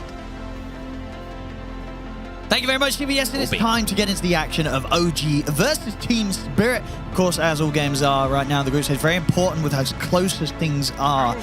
Fog, the lineups, the drafts, it did seem like OG was kind of setting themselves up to get anti-mage, but they do throw that bit of a curveball at the end. They are indeed going to get the Timbersaw in the mid and get that Slardar as the final pick. So maybe not the lane matchup the Spirit expected to have their anti-mage going against, but overall, do you think Spirit care, or if Yatoro's still like, I got this, guys? It's definitely harder than he expected. It was a really good curveball. I think I was honestly looking and I'm like, oh, OG is in a bit trapped position if they keep the lanes the way they were. So I'm really glad they did switch that around, because now they have that really strong lane. They actually have good lanes kind of across the board, rather than having like this AM versus Timbersaw, which would be pretty sad, versus Whisper, and then they don't have a way to make plays off of it. So I'm glad that they did this switch up. I don't know. It looks like it could be a pretty interesting game for this AM if he's not shut down in the lane. The catch is just not really there in the game. It's really just going to be the Slardar to be controlling Yatoro, so really going to have to see how much pressure they put on him. They should be able to put a lot, though. Slardar, one of the best versus anti-mage. We'll see how much of a good time he does get up there on that top lane. Yatoro. I'm so aware we did have the smoke up, but no chance of getting the catch here for that first blood attempt. Okay, so are they going to kill a range creep here? Nope, looks like maybe they were trying to set up with a tri-lane just to kill Tomato once off the bat. If he steps up, he still could die. Well, they can certainly try and mess around with him. It's going to be annoying. That's going to put him so low for the start. Yeah, he's going to be shifting, so should be fine. but he loses a whole wave because they blocked the wave. So oh yeah, it's Collapse have incredibly it annoying push for him. out. That's beautiful. All right, that's a nice start to shut down a Morphling at least, especially Tomato after we saw those stats. He does have some pretty damn good games on it. And he even has the TP out, so cool. We'll give Collapse that nice bit of a lead to begin this lane matchup with. Of course, between the two of them, Mirror and Collapse, a heavy bit of burst. So once the levels are there, Tomato will have to be cautious, and Seb as well could get jumped and gone upon. Yeah, definitely a lot of kill threat down here from this side of Spirit. OG can get kills if the kills, you know, if the Spirit misses their kill threat, of course. But overall, more a passive approach coming out from OG in that bottom lane. Just sit back and farm for the Morphling. Mid, probably the one that we look at the least, I'd imagine. I think this one's going to be just kind of some trade farm. Timber maybe getting a couple extra denies because he's a universal hero, so maybe he'll actually pull out ahead of the puck. So we'll see how Laurel makes his moves. Let's see if they do look to secure some power runes for him as well. Yeah, I haven't seen this matchup in a bit, actually, so maybe the Timber will actually pull ahead just because of that. Just because he's a universal. Yeah. And he can't get pushed out, right? Yeah. So should be able to get a few more denies at least. Unless Lars is able to kind of perfectly prime the waves to nuke them in their entirety every single time. It's been a while since I saw BZM Timber. We used to see it a bit. But I think ever since pretty much Whisper joined, it's just like, oh yeah, we're just going to give the Whisper Timber. Then yeah, we're seeing the Slardar effect. Yatoro. Yeah, look at this, 12 and 6. Brilliant start. Brilliant start already here for Whisper on his off lane. And Miposhka. They might get something here. He's probably dead here. They've got the crush. Indeed will be. All verified juking around the trees doesn't matter. So Whisper, not only pretty much perfect farm on this top lane, but also first blood. This Slardar is set off to a fantastic start. And the cool thing too is he has really good builds that he can do this game. I know it's the new build that pretty much everyone does, but Phase Orchid is super valuable. He's versus AM and Puck, so could definitely see some benefits if he just wants to go down that route instead of just doing the blink route that we used to see. See which one he does prioritize, because he is the playmaker. That's the one thing. BZM is playing a Timber mid, so maybe he will go for an earlier blink, but Orchid's also so good, so. I guess the good news for Yatoro is that he can have the knowledge that on the other side of the map, the Tomato, the other carry, is also having as tough of a start. 8-0 on Yatoro, 7-1 on Tomato. Both safe lanes, not set for a fun time here. No, Shadow Demon not an aggressive hero, really. He just tries to secure farm. But yeah, that level 1 was really interesting there from Spirit, just to get Tomato off to this slow start. Collapse has that big level advantage. Like, there's definite kill threat from the burst from these two. Yeah. And in that mid lane, we are really starting to see quite the lead now for BZM. He's, I mean, already, the proof in the pudding of just changing these positions, of moving the Timber to the mid and Slardar to the top, it has worked out exactly, or maybe even better than OG anticipated here with that draft move. Very, very good start for them on those two fronts. Ooh, nice glyph there, BZM. Stopping him getting the money creep. Doesn't get the deny, though. But good aggressive plays, yeah, keeping these denies consistent there. Laurel trying his best to bully. Water Rune will spawn, 1 for 1. And Miposhka, he's gone. Another kill to be found on this top side of the map here for OG. Those are big. Rubik's getting early kills is really important. Getting those boots up on this type of hero will allow him to make those early rotations, leave the Slardar, make moves onto mid, get these runes to continue shutting Laurel down too. So a really hot start for OG with these lane starts. It'll always be the case, though. He has to make sure that he is able to find some farm on Tomato eventually, because that matchup is always going to be there no matter what. It is an AM versus a Morphling in the game. So those early mana avoids him getting on top of him. If Yatoro gets involved early, which I don't know if that's going to happen because of this slow start top.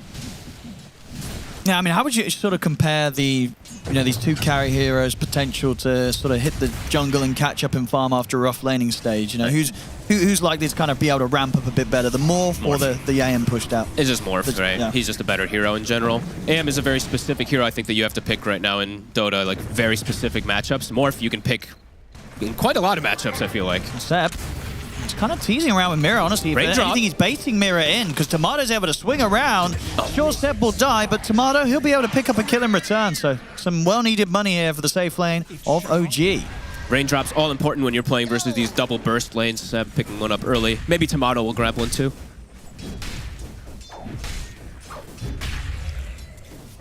Level 6 is almost kicking off. They're actually going to get them pretty much at the same time in mid. BZM has a couple extra creeps, actually, so he'll have it a little bit early, but And who's going to get the power rune? There's definitely going to be moves from the supports. Mira already in the area around mid, and we see Ari. He's got the boots, so he's going to swing over. And Slardr's pretty okay up here alone now at this point. Yeah, I think so. Super hard for Spirit to go on Whisper with the start that Whisper's had. Top net worth right now on the offlane Slardar. What's it going to be? Who gets lucky? It's going to be there. Yeah, the haste for BZM.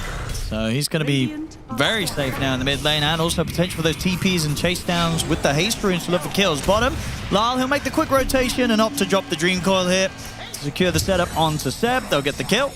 BZM, he is in with the haste rune though. He's going to be able to get one of them.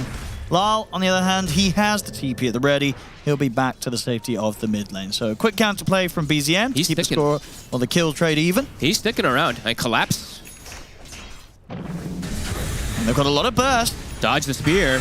He's trying to juke out the damage that BZM has to offer. He's got the fairy fire as well. But the chasing in. Nice juke. He is juking. He's making them work for it. No way. And in fact, that last strike got him. Tomato will get the kill. Collapse certainly makes them work for it. Fancy footwork. But yeah, BZM, as you say, just the fact that he sticks around, puts that additional pressure on. Wisdom? 7 minutes. I mean, a good cookie should secure this for Mira. He got it. And indeed, BZM was able to pick it up in time. Mira not quite able to set up the stun and the perfect opportunity. And now Mira, he may just be dead as well. Tomato steps up. What a move. BZM, he is making the magic happen this game. Getting him on the timber in the mid, played the lane great, and now he's causing a complete nightmare across the map, especially on this bottom lane. At Collapse, again, there's limited mana on BZM, so he should be fine, but what a move. I mean, BZM also doing this. He allowed Seb to take the mid lane for some time to get some levels. On the flip side, Laurel gets a good chunk of farm, though. He's able to sit in the mid lane and catch up at the least, but a very, very strong hit coming out from BZM. And also, in the meantime, Whisper has just been free farming top still. Zero pressure on him. He has, and with that pressure, you know, Tomato's been given the space to kind of get back up there. He's not far behind right now, and indeed, in terms of the cause, it's just Yatoro that's going to have the bigger catch-up game to play ahead of him. It's going to be a slow recovery for him, that's for sure. And yeah, we see Whisper, as imagined. He is going to just queue up the Orchid. So good versus the Puck and Anti-Mage this game. This was a really, really smart switch up from them. I mean, to the point where, do you think this was kind of thought ahead, pretty advanced in the draft, that they were going to set themselves up for this Anti-Mage to be picked against them? Do you think this was sort of a bait? No, I think it was just adaptation on the spot, right? Because I saw, we get to see the cameras, which is really, really nice, and I saw Whisper start talking, so that's where the ideas start coming. You see this, and Whisper's probably like, I could just go Slaughter here, and we can just swap things up. Timber can go mid, and yeah, so a really good switch up, and we're seeing the effects very early. 3K lead. So from Spirit's perspective now, when they've had this sort of tough start across the lanes, who do you look towards? Are we going to expect to see sort of like Collapse connecting in with Lal and these two trying to use their strengths to set up a team fight? You know, where do you look to go? What item are you kind of waiting for on either of these heroes before you really try and shake up this smooth start that OG's had? I think Collapse just still stays like mostly bottom. I think the bigger one is just getting these levels for the supports. Mira somehow finding the 6 for the kisses, and then they can play with the Puck and the snap, but ways away. Whisper and Ari proving that this area of the map is just not a safe place for Team Spirit to really show their faces. Yeah, super aggressive wards. Doesn't look like any of them been taken out actually either, so.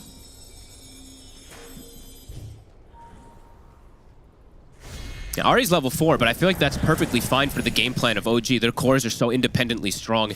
On the side of Spirit, they need, I feel like Mira needs to find his 6, so they can just have guaranteed, or not guaranteed, but better chances of kills with some coil combos. Because right now their damage is a bit lackluster. I mean, Miposhka's level 3.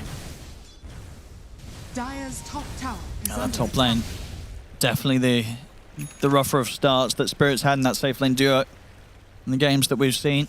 And they never even got like the snipe kill onto Tomato is the important thing too. Bottom, Tomato played safe, Seb tanked the ganks. Collapse actually is looking to make the move over mid. He has the ult at the ready.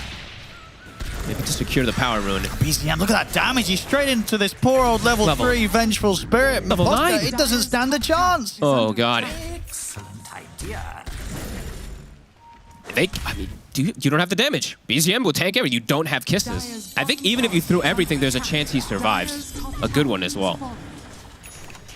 Things getting awkward early for Spirit. A 5K lead. Very limited ways to even go down to Tomato's lane to try to pressure him now. And Laurel, it's tough for him too. Maybe Laurel's like, maybe I have to look to make moves to shut down this morph, but if I leave my mid lane, BZM's just going to be able to take free reign. Either take the tower or look for this anti-mage to hunt him. So let's see what they look to do at their time. I think, yeah, they're trying to get 6 on Mira. Yeah, Miposhka just trying to set up some more stacks here for the team. I think Whisper has Orchid. It's coming out right now. Oh god, it's that's 11 definitely going to be one of the faster ones you'll see on an off-lane Slardar, right? I mean, that's game-breaking, really. Like, that's... The puck now at this point, Laurel has no protection. There's a cookie, but there's no spots or anything. Yeah, there's... He's going for obviously the Witchblade, and anything beyond that, it's going to be a long way away for the puck. It feels like things are going to accelerate even faster here in a second here for OG. They do have that ward at the moment, though, at least, so they do see Whisper. They see the reveal of the look at that. There we go on the records. Faster than the fastest by 18 seconds. And that's not naked. 76 matches of it being gone for. Yeah, indeed. Yeah. Some of those games, I'm sure that there was a chance that maybe the other items the Whisper had weren't even there. All right. Cool coil. It's their follow-up, though. Level 3 Venge, level 5 Snap. No follow-up. Spirit need a lot of time. And OG have all the ways to pressure and shrink this map in these next few moments with this Slardar. Not the best ways to take towers, though, right? Their lineup overall doesn't hit buildings, but they can kill heroes consistently to take those towers. Dire's middle tower is under attack. And yeah, Tomato's fine. Look at that. Distance past of where he was a little bit behind. He's getting all the space now down there. He can be left on his own, as he has been. He has his Vlads. Mid tower starting to get pressured. Even the Seeds of Serenity to keep those creeps up. And look at that. Yeah, Spirit's jungling as a team. Mira, this is one of the slowest 6s I've ever seen on Mira, I think. No, it's still not even that close. He's only just hit the 5. It might be from the... But this stack... Almost the Wisdom Rune's going to be the one to give it. He'll be close with these 2 final Ancients. They're soaking it. They're splitting it as 3, though, so he needs another wave. He'll have it off bottom. Okay. And is there a blink soon for Collapse? Yes. So blink on Collapse, Mira with kisses. Have to get a big core kill. Slow down the pace a little bit here. Toro needs so much time. In the mid. They're going in onto Miposhka. The poor level 4 and the Venge. It's just not a fun time today here for Miposhka. Getting bullied heavily by OG. 0-6 and 0, 0-3 and 2 on Mira. I guess that's the silver lining you can say for Spirit. The cores haven't died. That's not really much of one. Collapse has died once, but... Oof. Tower in the mid down. There's that item, as you said. The Blink Dagger on Collapse. They need everyone, though. That's the thing. They're going to need Mars, Snap, and even Puck, potentially, to get some of these kills on the cores. And they have to watch out where the SD is. Seb can just save them. Yeah, just save them. And then, yeah, two of them are Timber and a Morph. You know, one is incredibly tanky, and one has the potential to press one button and build up an incredible amount of HP. Yeah, they're not easy to kill. See if Tomato's ready for it. He should know that this blink is coming soon. Okay. He keeps shifting back and forth. Yeah, they hit it with the scan as well. They know that people are waiting up on the high ground. Seb will throw poison to Scout. Very difficult to make this move now for Spirit. Lead just continues to grow as well.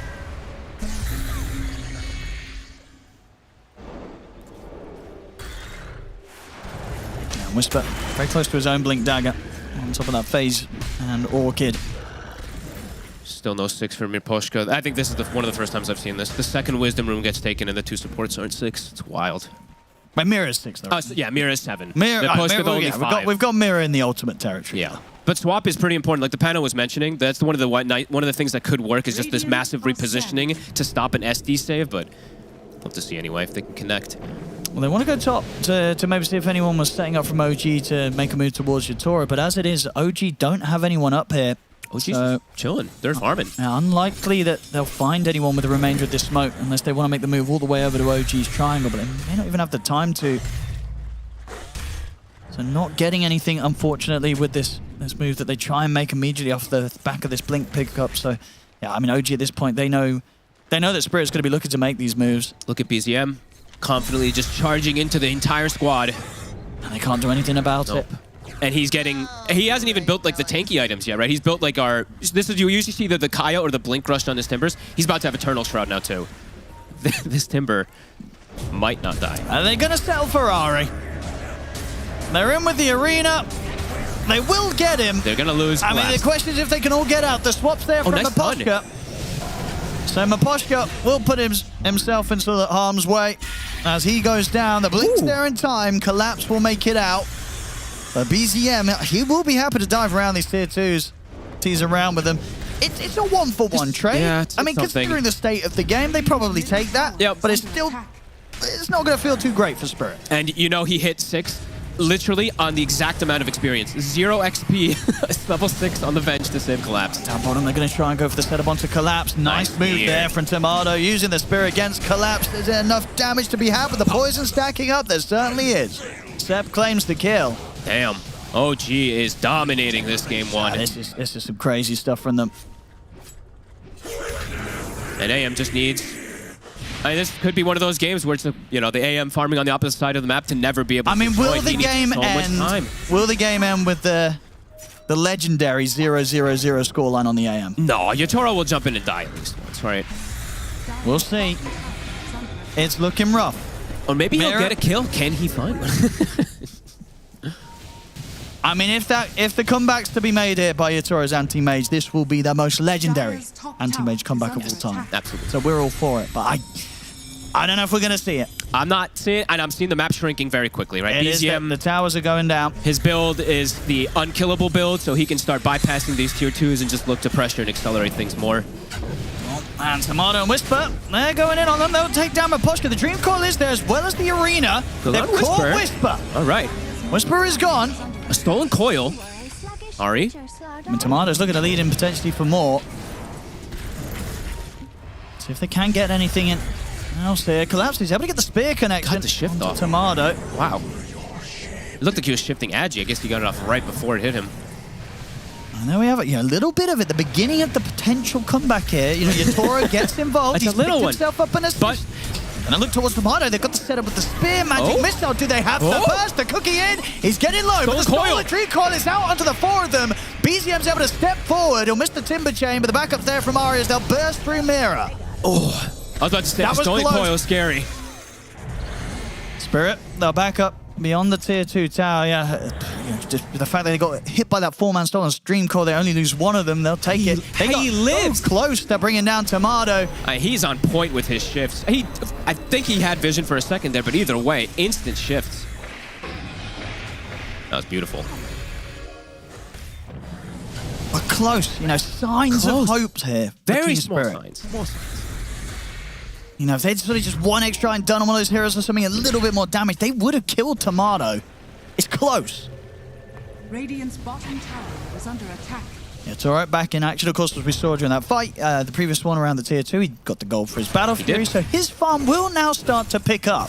His is a little better, but Laurel's isn't horrible either. He hasn't died. It's just, with what he's up against, right? Because he's against this Orchid, of course, which is always going to cause him problems. And no, against this Rubik, that's something people do have to always write in. Ari is getting some good steals. He has Waning Rift. Maposhka. This is one of his best steals he can have. I think he's fine. They don't know. He's good. He's out of there. He's safe.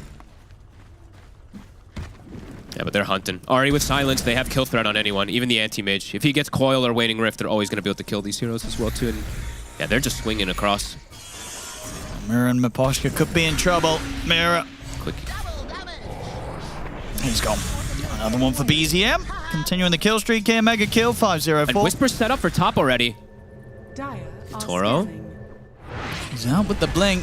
Whisper still going to go for the jump in onto Maposhka. The arena's there, but the spear's off mark. Collapse, not able to get the complete lockdown onto Whisper. A defensive disruption is offered up from Seb over towards Whisper, and Team Spirit had to back away from this. Lal, he'll even drop a defensive Dream Coil on the retreat. BZM, he's cutting in beyond the tier 2s. He's got the Chakram out and towards Collapse. Jump forward for Tomato. Tomato's able to finish up the job. Oh, Tomato's really on point with all these morphs and everything. All these plays between them. 11k lead. That'd be BZM, you can just see he's no fear. Setting up instantly for bottom. Ari's trying to use this Waning Rift, but can't. Now we'll check the replay again. A bit of a whiff there, unfortunately, from Collapse. Maybe with the connection, they have a chance to kill him before Seb's close enough for the disruption. Either way, it would have maybe not been a guaranteed kill, even if the stun does hit. And maybe they actually end up committing, and they'd lose heroes more because of it, right? Just because of that SD save. That's a rough one. Yeah, that's tough game here for Spirit. Tough game here for Collapse to be able to turn around.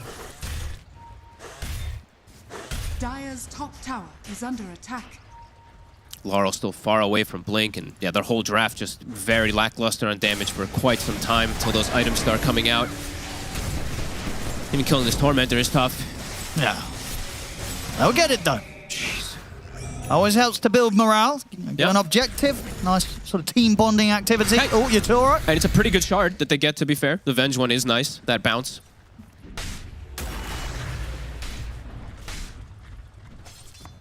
Not a game changer, though. Dire's middle tower is under As Yatoro needs. are scanning.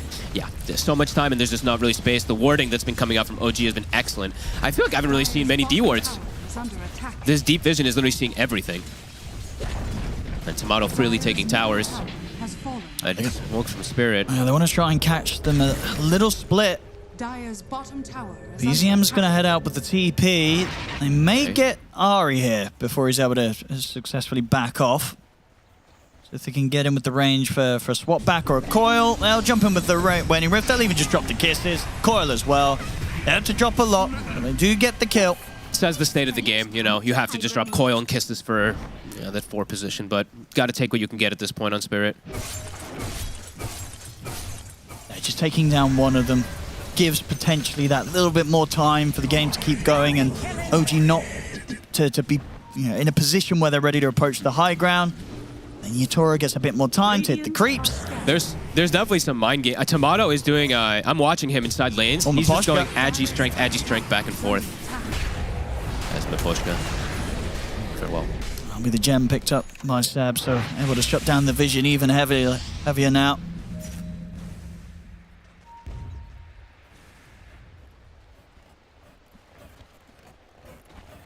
See what OG want to push for next. They've got the creep wave coming in on the bottom lane. They kind of have free reign what they want to do. They have level 12 Slardar, so I think Roche could be the next thing if they want to try to go for that. They have level 2 Corrosive Haze and the Morph with Vlad, so it's pretty free. Not really a way for Spirit to contest down there either. And yeah, they've already taken most of the map control here. So 2 tier 2s at the moment left. Very quick and easy Roshan to set them up for the next push. It's hit by a scan, but Team Spirit, they won't be doing anything or trying to do anything about this anytime soon. It's going to be all OGs. Tomato claims the Aegis.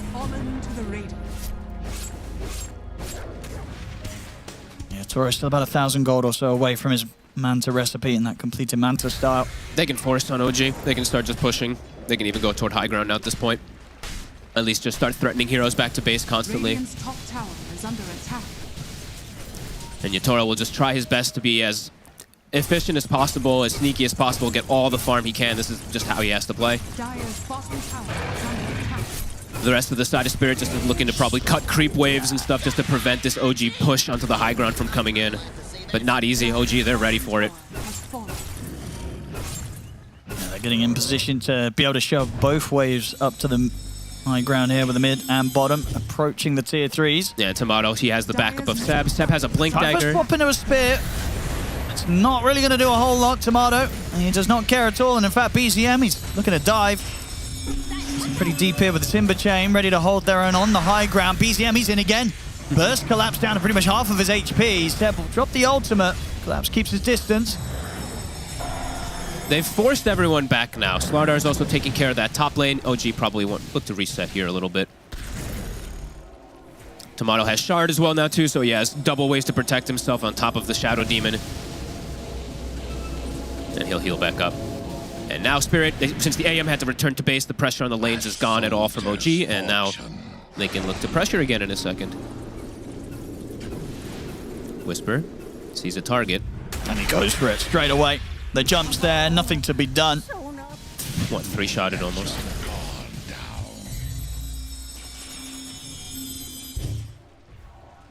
Dire's middle tower. Spirit, what can they do about this? Tomato knocking at their door. Just keep spamming.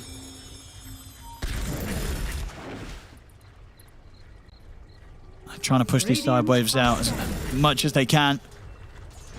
Heroes are getting caught though. BZM is here. And they've got eyes on Collapse. The swap's there from Miposhka. Collapse goes straight for the TP out. He'll make it. Great swaps, to be honest. Like a couple times now he's done some really nice ones to protect his buddies, but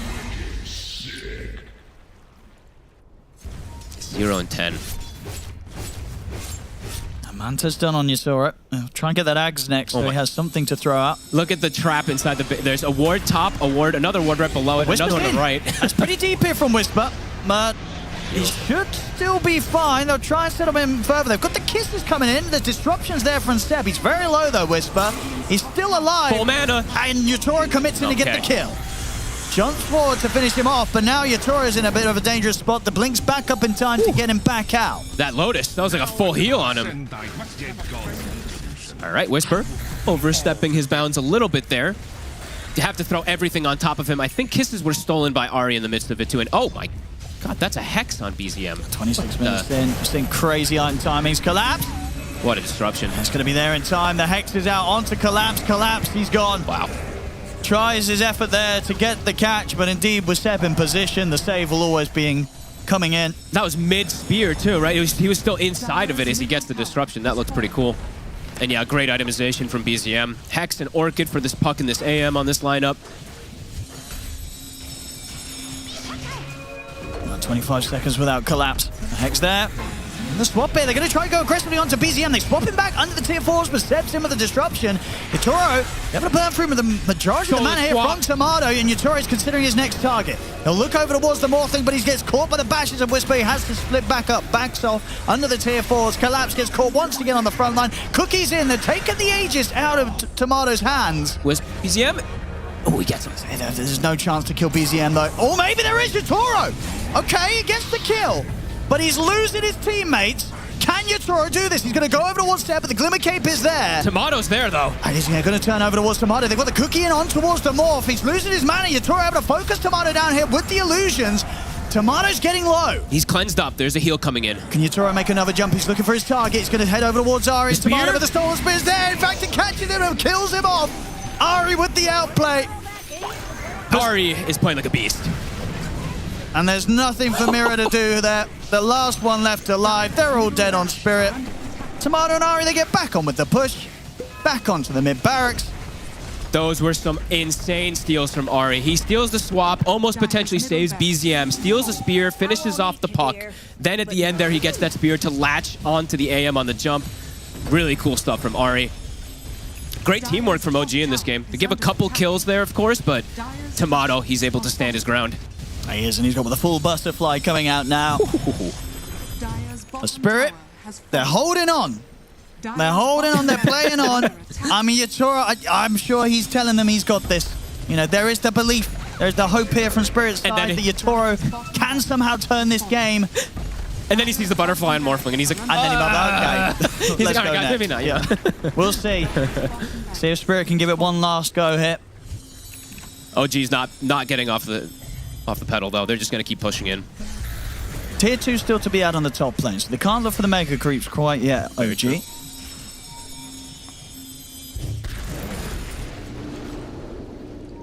On to top, though.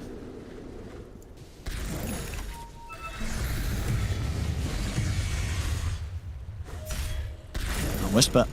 He's going to be looking for the jump, and he'll find it. It's Miragon. Collapse. He'll juke his way past them back up to the high ground, but the grab is there. They'll use the swap to save him. I mean, the Maposhka's out. Stolen swap again instantly.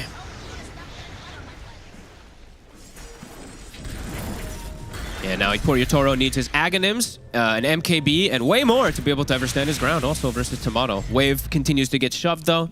Ahri will address it. His team's just hunting. Dire are scanning. Radiant are scanning. Now they'll focus on, or at least they've got Ahri bringing in the top wave. He knows what needs to be done. Get that tier 2. I'm wondering why they're not actually just shifting toward him. Because they really want to kill Yatoro. You know what I mean? Again. They're just, I mean, OG's chilling. They're enjoying this game right now. They're in no hurry to end this one. I mean, there's no reason not, though, right? They should just, yeah, okay, they are. I was like, they're kind of really trying to shut down Yatoro a lot more here, but not too necessary already. I think the job has been done.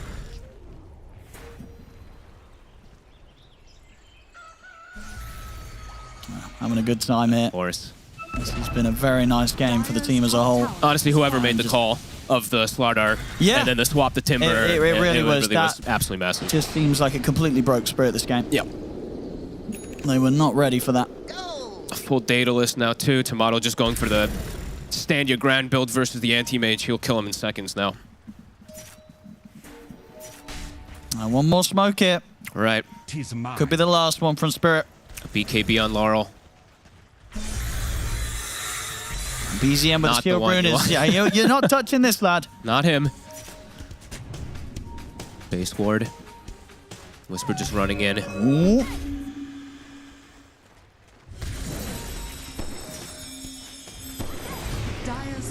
Whisper. You will not be afraid to dive them here. BZM, he'll lead the way. Get some of the Hex onto Mira.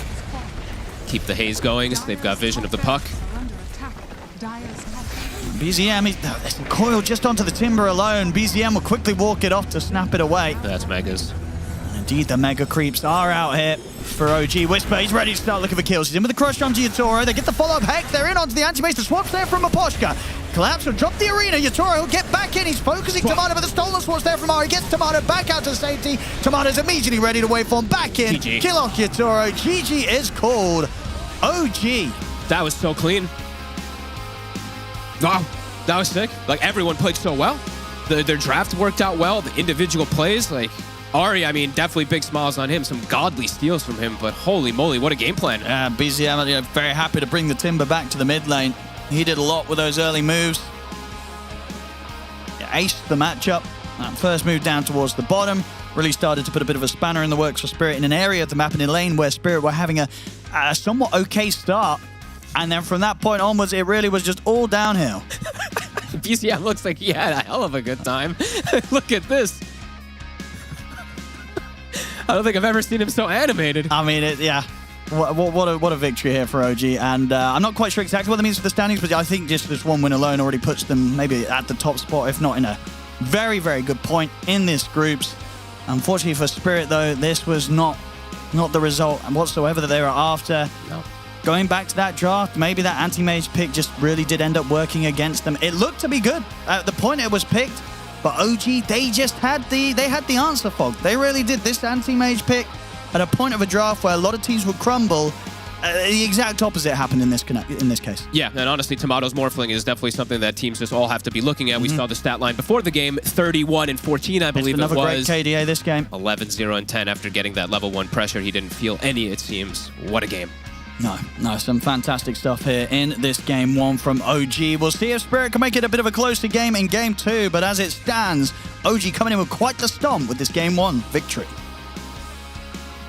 And that means that OG can no longer be eliminated from ESL 1 Birmingham today. Gotta add that one. They are definitely through to the playoffs, as before this series started, for most teams, they could still either get eliminated, upper bracket, lower bracket, anything's possible. For OG at least, elimination is eliminated. There you go.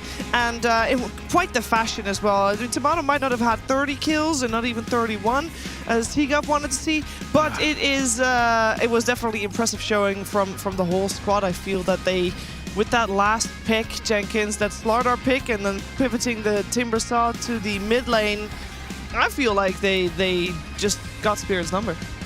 Yeah, Tomato played really bad, Shiver. He did not have a 3 in front of the kills, but, you know, decent performance from him.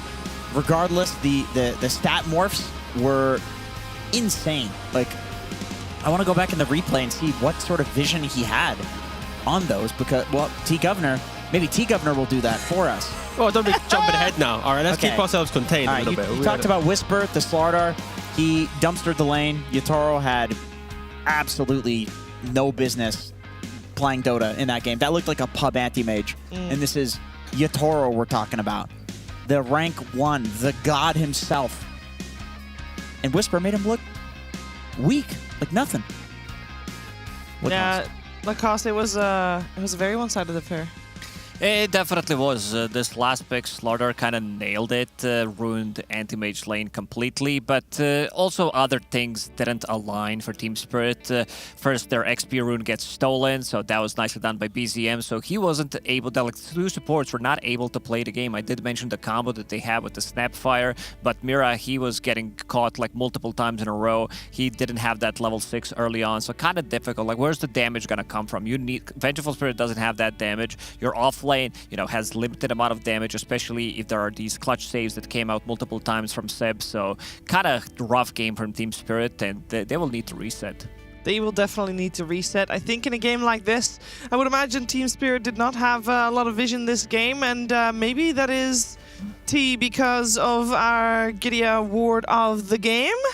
Yes, of course. And you were asking, Jenkins, like, how did he get the shift off? Well, of course, it was the ward we just saw die. We might see it in the highlight package, but yeah, the whole point here is that ward that we saw just to the left of the ancient camp. That's what Tomato was utilizing the entire time he was farming. So as they are trying to make that jump, they see the Venge for a brief second, which gives them the strength. So as they're jumping from over the tree line, because of the Miposhka Venge walking up the steps into that ward, Tomato, he doesn't second guess himself. He instantly goes for that strength shift, turning around the fight. But that could have been the ward if it wasn't in play from the Kidio ward of the game.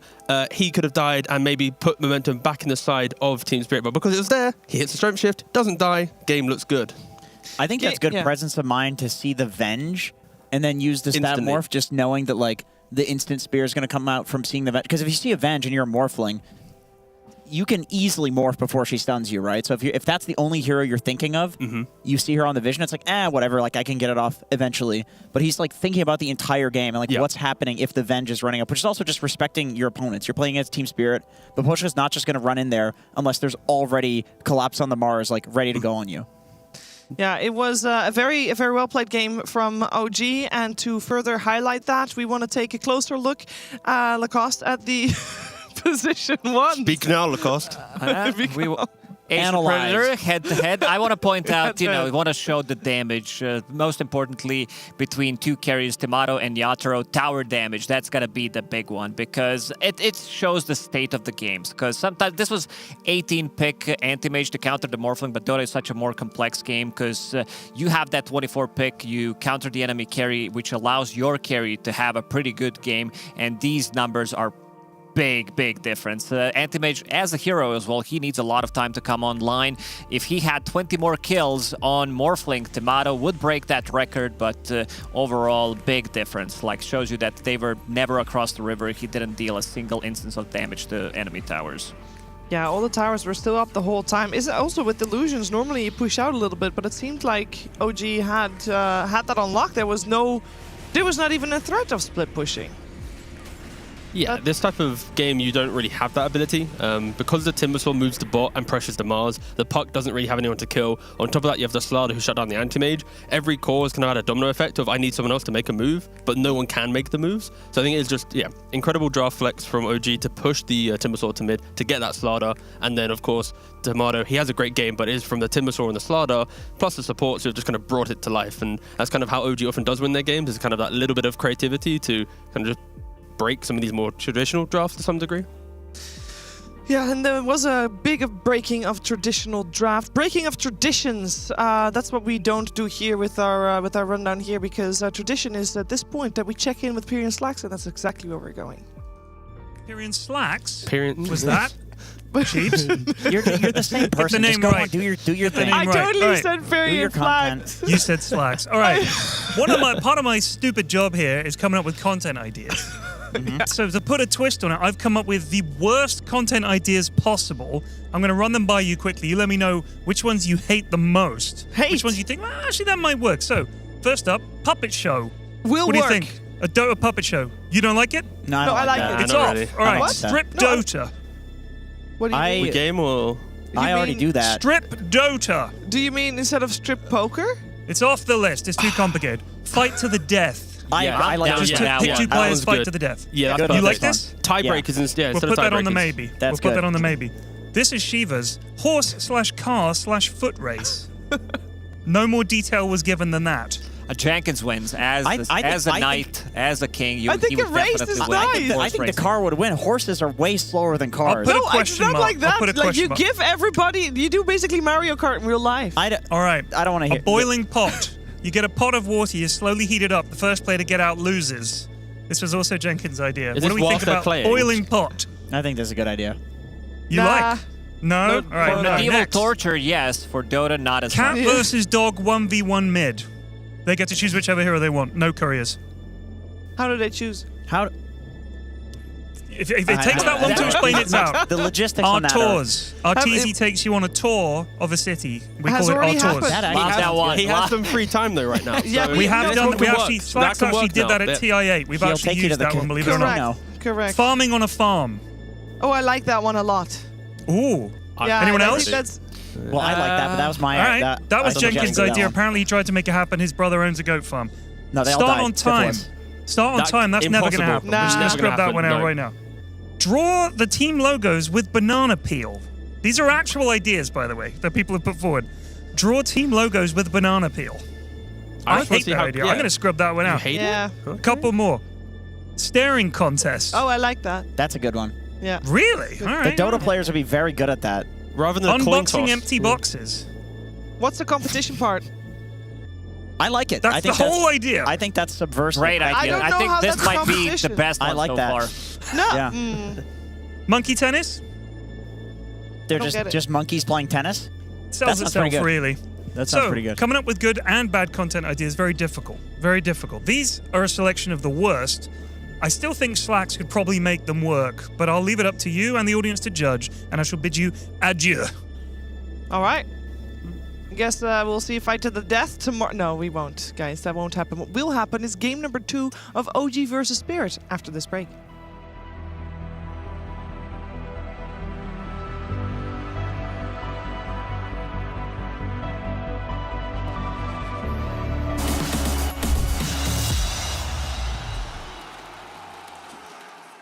At some point in every gamer's life, there's a question to be asked. Do your clothes match your hobby in any situation? Or do they just represent what you dream of? No matter what situation, there's always the right way and the wrong. The only real question is, which are you going to choose? Decide for yourself.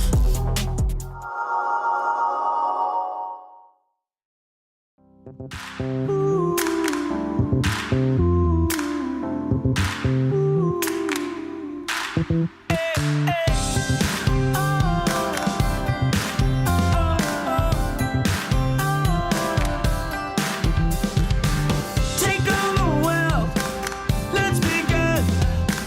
Now turn away, so much to defend.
What's in your mind? Trust me, I'm around.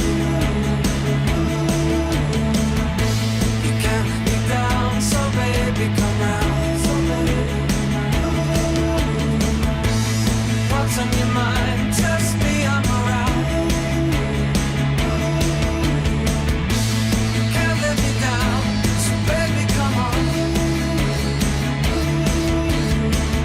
Bring it on, depend upon. Don't be shy, you can test me. Turn me on, make me feel I'm gone, ready to fly to your heart. Ready to fly to your mind. So let me touch you.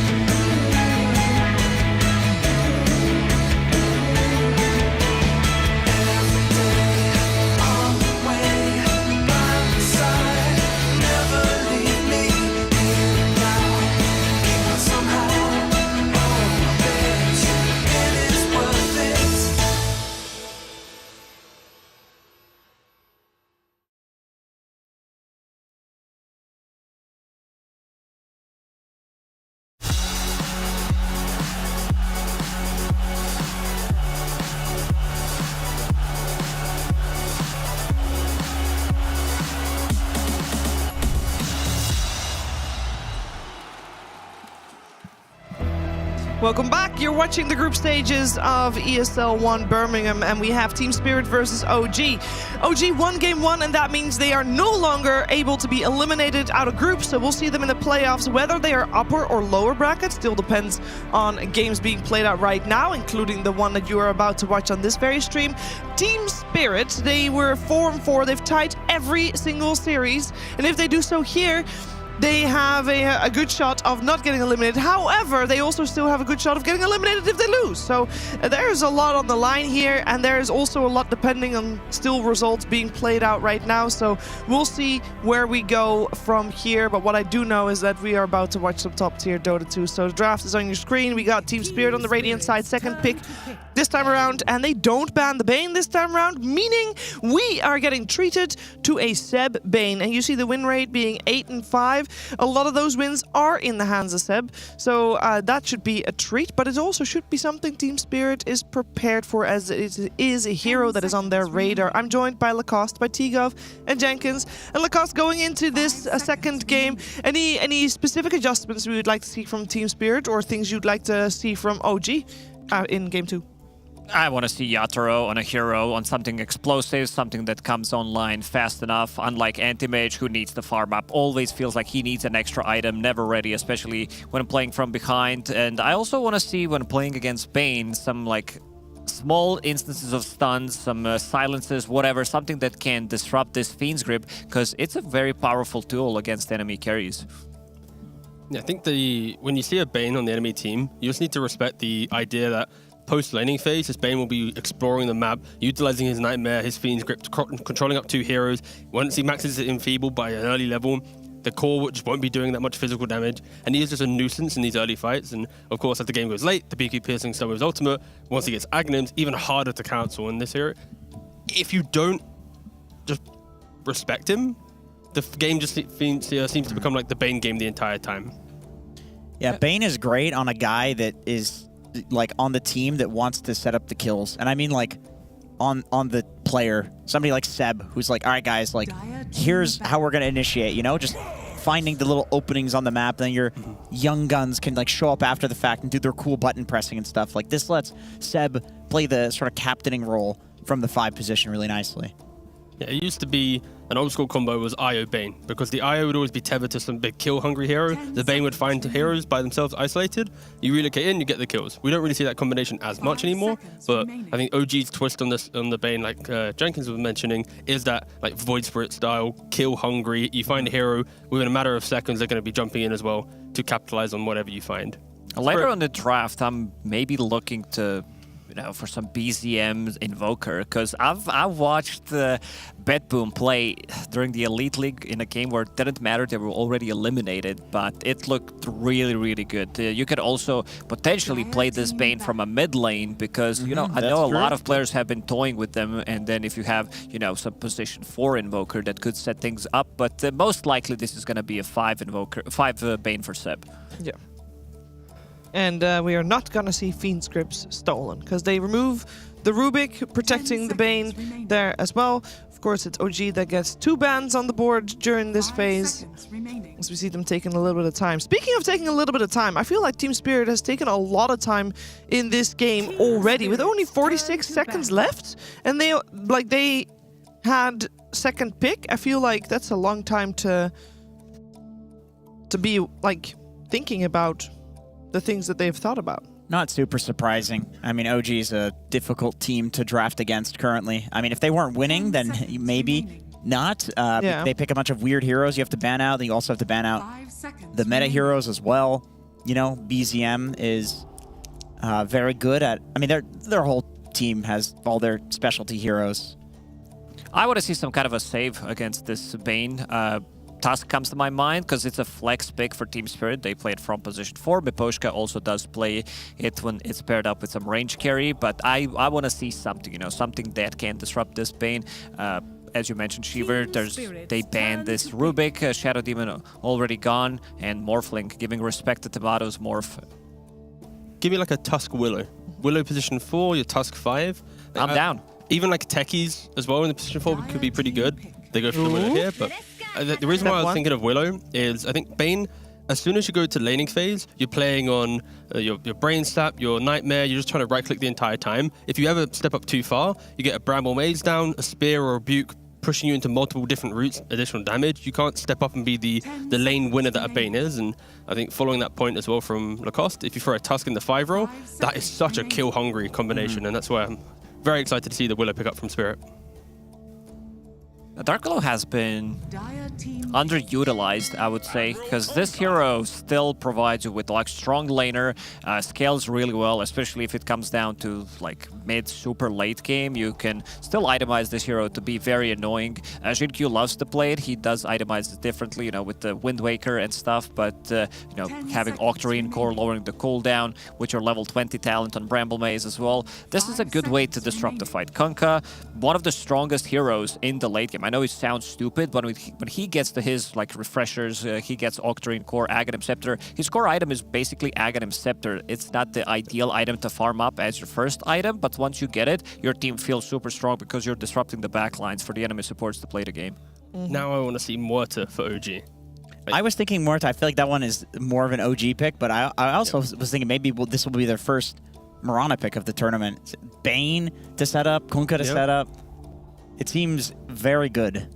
I like the idea of just matching the team fight from a supporting position to be able to present new ways to play out the game. Like with OG, if you find a hero with the Bane or the Kunkka, there should be damage on top, but okay, instead they're going to go for a Phoenix, which we don't see it too often nowadays, but it was always if they have a lot of team fight, if we throw a Phoenix into the mix and throw an egg, you put Arena down, we put Egg, you have to run away. Eventually you're going to get hit by the stun of the Egg, so you can't actually utilize the Arena too much. It's like the circle on the ground versus circle on the ground strategy. That's why... Kunkka as well with the Aghanim Scepter, Water Park, very good against the Mars. We just want to stand here and fight. Kunkka's very happy to play into. I'm surprised they doubled down on it with the Phoenix, because I feel like Kunkka's already very good against the Mars for the same reasons. Yeah, their ability to push out waves on OG and fight into the death pool isn't too amazing. They have good defensive tools with the boat or the egg, but they're still that hero that threatens in the fight. There's a lot of deterrence, but we're yet to really see the kill hungry hero that's going to utilize everything OG's setting up right now, and that's why Spirit, they continue down this line. They've got the Luna. I still think Tusk that Lacoste was mentioning is very good here. Ooh, this is all in on team fight almost. Or at least a lot of it on the side of Team Spirit with the Elder Titan now. Yeah, it's ET also Spirit a with hero counter that beam, does have Spirit and can't stop the Bane from using the Fiend's Grip in the backlines. He can also control the team fight. A lot of magic damage that comes out from Luna. Luna is, I'd say, the best hero in the game in terms of magic plus physical type of damage, especially with the Conda introduction, because you're never gonna run out of damage. You get that level 20 talent plus Conda, that's pretty much the perfect timing for you. And 2 supports, they're gonna melt. Right now, they don't have the best heroes to kill the egg with. Luna can do it. It's not gonna be like her job, but other heroes are not as good as doing it. I'm a little surprised they picked the ET into the Phoenix, just because I feel like as a position 4, you put Fire Spirits on ET, he's not right-clicking you. And this is all magic damage coming from the Phoenix. ET gets armor from his Spirit. Like, they picked the ET for the game, not for the lane. I mean, you need a melee hero to body for the Luna, which could have been Tuska as well. 5 seconds remaining. Do you think OG is leaning more towards... They don't have last pick in the draft, their first pick. So do you think the Kunkka is the mid or the offlane here for them? Most likely offlane, I would say. Yeah, I mean, I already think, like, ET Luna, you're fairly happy playing into that as the Kunkka plus Phoenix. That lane will do perfectly fine, barring some rotation from the Dark Willow coming in. I think I want to see BZM pick up his like mid Ursrit again. Anything explosive is what I'm thinking here. Something to infest bomb. Yeah, like you already have Kunkka in the off lane with some Phoenix. That should be a pretty chill lane. Lifestealer is a very chill lane top. Doesn't really get pushed out at any point. He's going to be able to rage off any early aggression. He could get chipped down just a bit, but again, it's inevitable for him to exist in there. And I think his Ursrit playstyle was very explosive. Spirit, though, they are banning off laners at the moment, respecting the potential Darkseer into Luna, which could threaten Yotaro throughout the game. I think I want to throw one mid hero into the mix. It might not be the most ideal hero for it, but we've seen so many Lunas paired up with Zeus's, and Laurel is like Zeus is his signature hero. So is it still an option, or are the Phoenix and a Lifestealer enough to not go for it? It's of course also a great interrupt for the grip. Yeah, could be good. I mean, if you get that Aghanim Scepter relatively early on, you have always something. But I think this last hero needs to be something that threatens a little bit more on this Lifestealer, because during Rage, he does have a free reign. And you have like Sunray behind you, you have the boat, Infest as well, maybe Sleep to buy a little bit more time. Looks like a really, really good Lifestealer game. Mm-hmm. Yeah, in Spirit, the way that you punish the Lifestealer now is through the timings that you hit. Lifestealer, he likes to go for Armlet, then a Radiance. Kunkka likes to go for Aghanims and like +1. There's some big items, big ticket items that these heroes need, and that window for Spirit to keep fighting and poking. This last pick, I think, needs to enable that a little bit more. And yeah, going back to it, I'd like to see BZM play a super aggressive mid laner here. Don't go for something too scaly. Mention the Earth Spirit. Anything along that line of idea would be pretty good. Oh, it's their turn to pick. They do have a little bit of bonus time left. They ban out the Razor and the Sniper for Team Spirit. And again, they could, if they really wanted to, put that Kunkka in the mid lane and go for something else for Whisper, as they know what their matchup is on the safe lane as well. Yeah, very true. They flexed it last time. Mm-hmm. Not as powerful this time around as they aren't last pick, but BZM is the one talking right now. Yeah, there's still Slardar. They could Slardar Nakes. That's Timbersaw. Well, I mean, this still leaves it open. They could do Timber mid or Kunkka mid still. Both of these heroes work in both of the roles. This makes Spirit's last pick a little bit weird.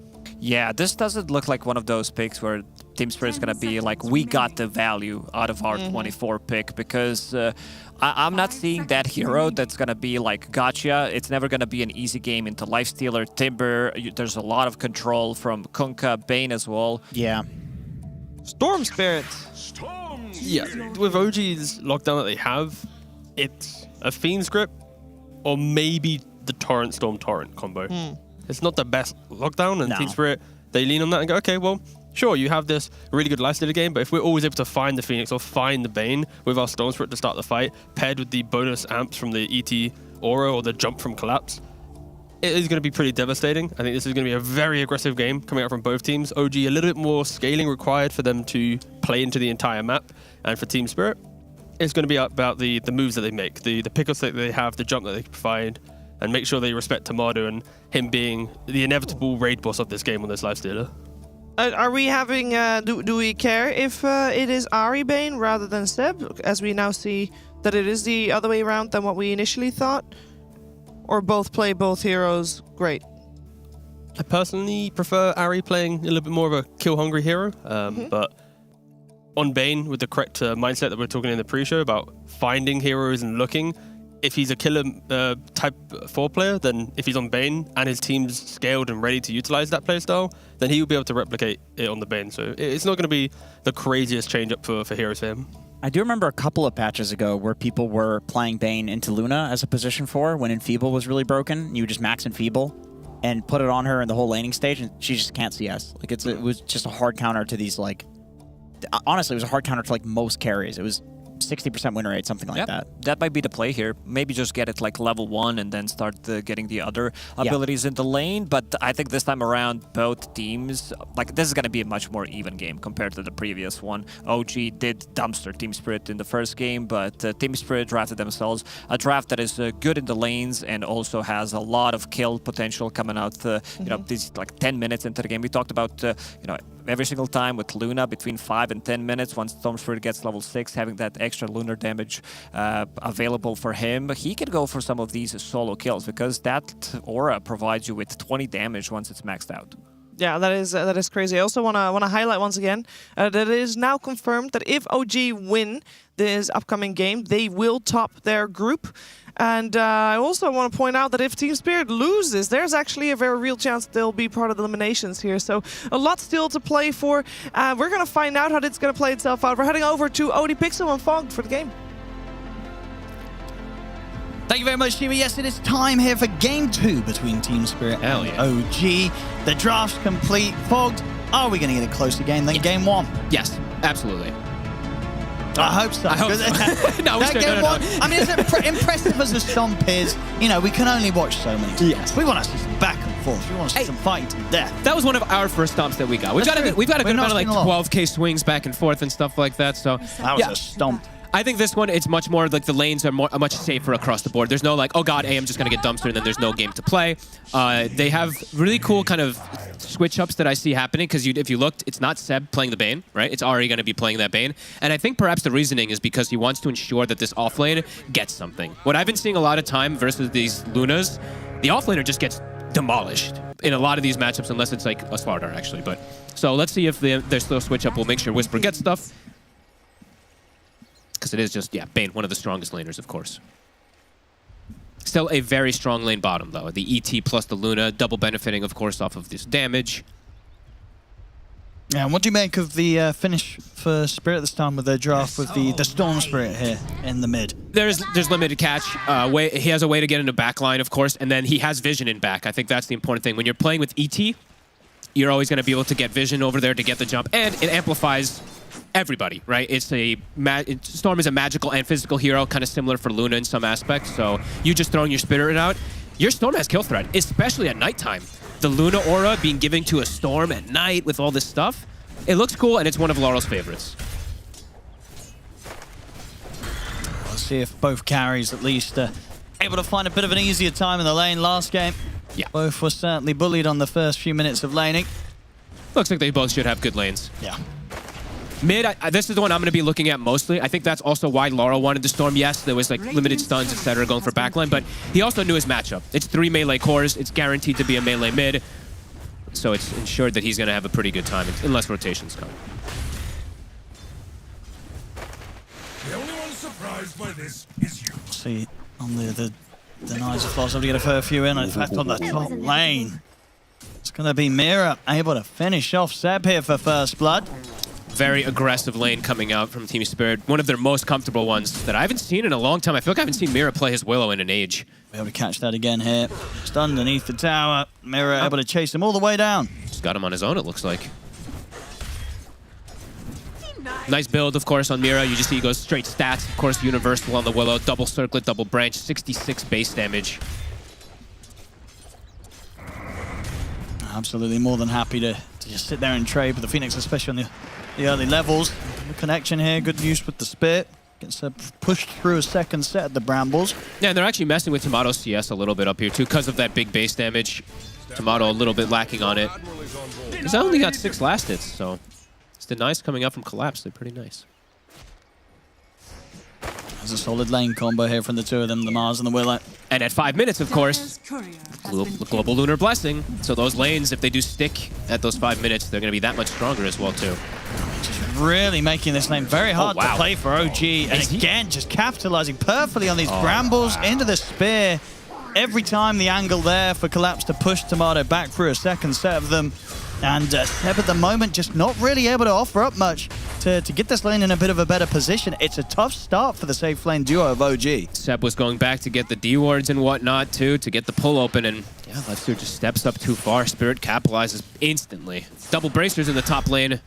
They can stay up here, they can keep this pressure going.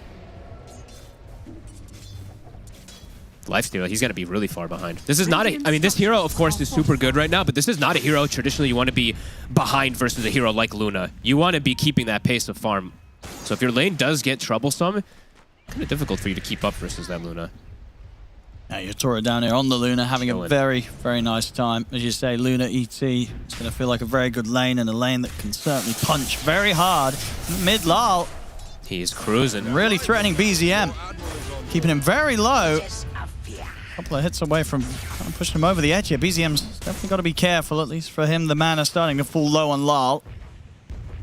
But, he's going to have to XTP home. Yeah, Lal can just step up and maybe go for the bounty rune, refuel if he wants to. BZM indeed is going to play his way back out of the lane. And up top, G7 Tomato this time trying to fight back it with the Willow, but the TP's there. Mirror back to the safety of his tier 1. Can you imagine if Laurel actually almost got the pull off on that XTP back? I mean, he was thinking about it, right? I think he kind of felt that himself. He was like, oh, I actually walked a little too far away, because maybe if I'd hung around, I could have maybe caught out that attempt for the TP X mark. Yeah, I was looking, I'm like, this could just, that could be like would game be, losing. Like, oh my god, that'd be devastating. But either way, BZM gets the reset, and he is catching back up here. Of course, he's going for the double bracer in this one instead of the bottle versus Laurel.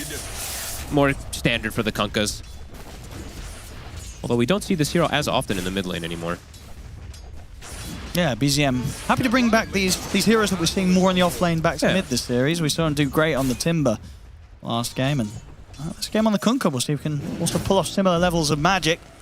Absolutely. Collapse top. Some small amounts of damage onto him, but there's not really too much pressure on either of the Spirit heroes up here playing versus a Phoenix 5 position. 5 minutes about to hit, so nighttime is about to get put out, so 9 extra damage across the board for everybody on the side of Spirit to continue their lanes going as well as they are. As you say, with these stats, look at this damage. Look at this damage. Seb. I mean, Seb is one hit away from dying. Good lord. Dive away. 84 damage Willow. Yeah.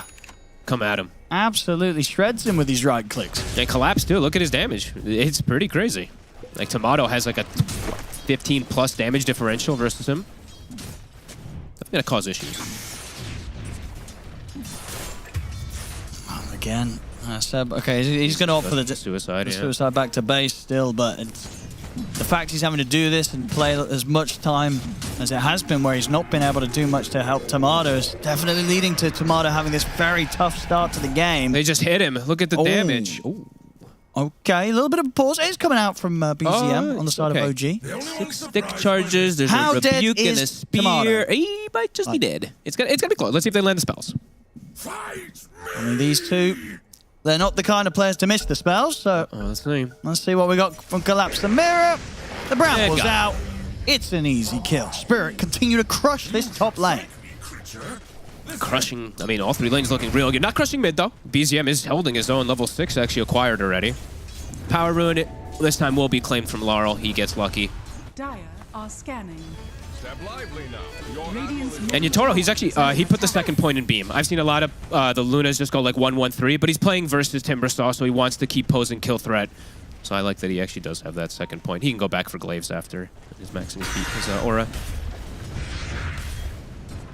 Stepped up a bit far. Ari gets a nice sleep on it. They're going to be able to set up for another round of burst.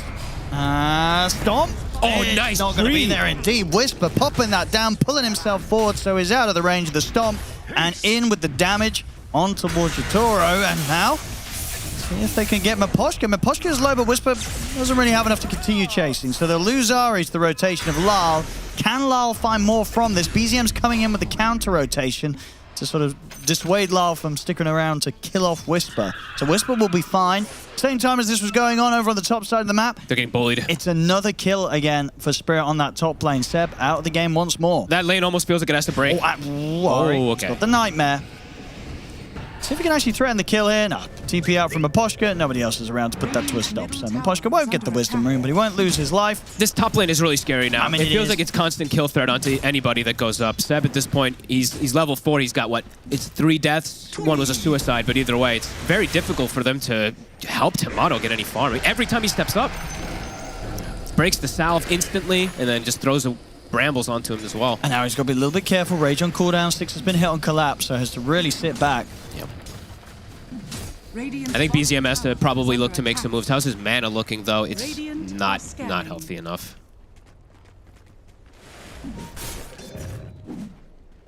Did, of course, just try and make that move towards the bottom lane to start to provide some extra presence for the side lanes as necessary. Toro getting chased out. It's level 6 on Whisper. Ari's got the sleep on him.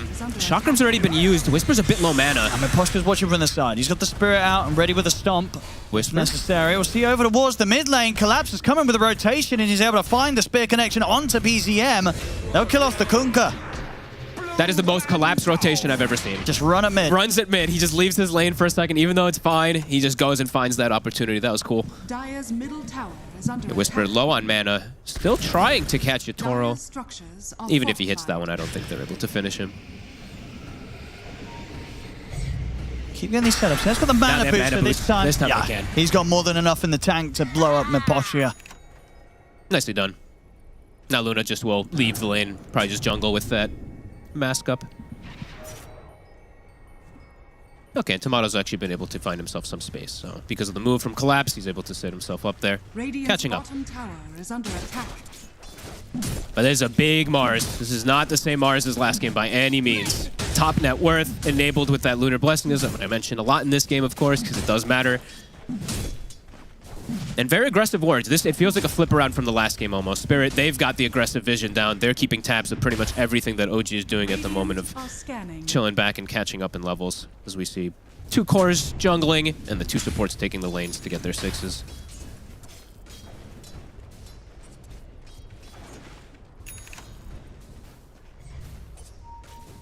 Smoke to be pick up here from Seb. Maybe looking to do something with BZM. Seb close to 6 though. Maybe. What's the you're right, actually, yeah, less than half a level. So he'll wait until he picks that up and then they'll look to try and get something done. Top lane Tomato taking quite the punching again from Collapse. What's his damage looking like? 89 plus 42. A lot of that damage is going to go away in 10 seconds, but... Oh my goodness. I mean, Collapse nearly getting Tomato there. Tomato's going to have to infest his way out. Tower is under attack. All right, daytime is hit. So some damage, of course, lost across the board. BZM, level 8, looking for a move now. He's going the Blade Mail route that we used to see on the mid Kunkas. Decent amount of uncontrollable damage. This whole move has been spotted out by that Observer Ward in the river, so unlikely that Spirit get caught by this, and if anything, they could set up to use this to their advantage. They've got the 4 of them down here. Spirit has a really good counter initiation. With ET and Willow, they have great ways to stop any pressure that does come in. I mean, and if this wave comes in and starts dying to the tower, Miposhka will hit his 6. He's got it now. So 6 now up on the ET. OG, at the least, we're just trying to get away with some damage onto the tier 1 tower. I think at this point, they know that they're not going to get much more than that, so they'll pull back. Level 6 has been hit for Seb. Getting some stacks going. But Yatoro able to walk back into his lane, push it out, go back to jungle. They've held the tower. Still no level 6 on Ari. Bit more time till that Fiend's Grip is available. That's kind of the main tool, I feel like, for killing Laurel in this game. They need that Fiend's Grip for him. The Kunkka spell is just unreliable. Miposhka. He's going for a bit of a solo sort of smoke move here to get some Information is... I'll take that XP. Thank you very much, Whisper. Oh, wait, I showed myself. But he snatched 2-3 big creeps of XP. Got a bit of XP, yeah. Got something out of it. Ari. He's looking very dead. Mirror on top of him. He's got some stick charges. Won't save him. See if OG can get the kill in return. Whisper leads him with the chakra. Mirror turns. Nice. We'll be able to catch the fear onto both of them to push them back. Got the X mark set up still onto Yatoro. Chakram and the burst from Whisper. It's enough. A big kill to be found here as Whisper cuts down Yatoro. Nice from BZM. Great target prioritization. Gets that torrent catch and just saves that X to hold him in place. And Lol. Gonna start playing around with Seb. The dive's at the ready. TP's coming in as well. Zari's back in the game. Poshka's watching from the side, maybe looking for a stomp setup. He's not gonna get it though. With the root instead on towards Seb with the brambles. Jump in and a jump out from Lal. It's a little low on the mana. The Supernova comes out. They're not going to try and kill it. They'll let the spear from Collapse finish off Ari. The arena's down. Now they're ready to go back in for round 2. They look towards Seb. Seb caught in the arena. Tomato turns up. The Infest is there. Gives a bit of a burst heal to Seb to keep Seb fine. And it's ended up being Lal that's dove under the tower for this. He gets punished. Lal's out. Mira will manage to TP away. But OG turn up in their numbers. And indeed, with the smooth moves there from Tomato, keeping Seb safe and ensuring that they can punish Lal for the dive. A blink from Whisper. He's able to find another straight in. Maposhka, not a chance. And this tier 1 tower's going down as well by the looks of it. Ooh, that was a very over-aggressive play, it felt like, from Spirit, right? They can't kill the egg, but someone really wanted to ensure that Seb was... They're going to go for Seb, right? That arena... It kind of causes 3 heroes to run in and suicide an attempt for it while the Lifesteer just comes in and gets a beautiful infest. They saw him TPing too, but they were already committed. Great reaction from OG. Yeah, suddenly they're back. having a bit of a lead on the gold front. That was sick. Nice TP from Tomato getting involved early, and Whisper, yeah, showing the power. That early blink. My favorite build on the Timber now. Definitely by far. Whenever I see these players do it, there's so many different cool tricks you can do it, and yeah, this hero just bursts so nicely.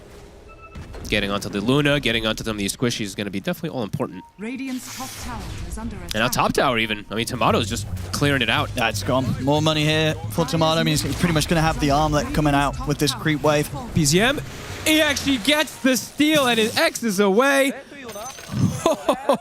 He's making it look easier. We saw BZM popping off after that game 1. I mean, if he continues to pull off these smooth moves, I'm looking forward to see what sort of dance he's got for us after this game too. That was like perfectly done too. He had the torrent placed, the X timed perfectly, collapsed just off the mark with the spear. Yeah, he's loving it. That's big.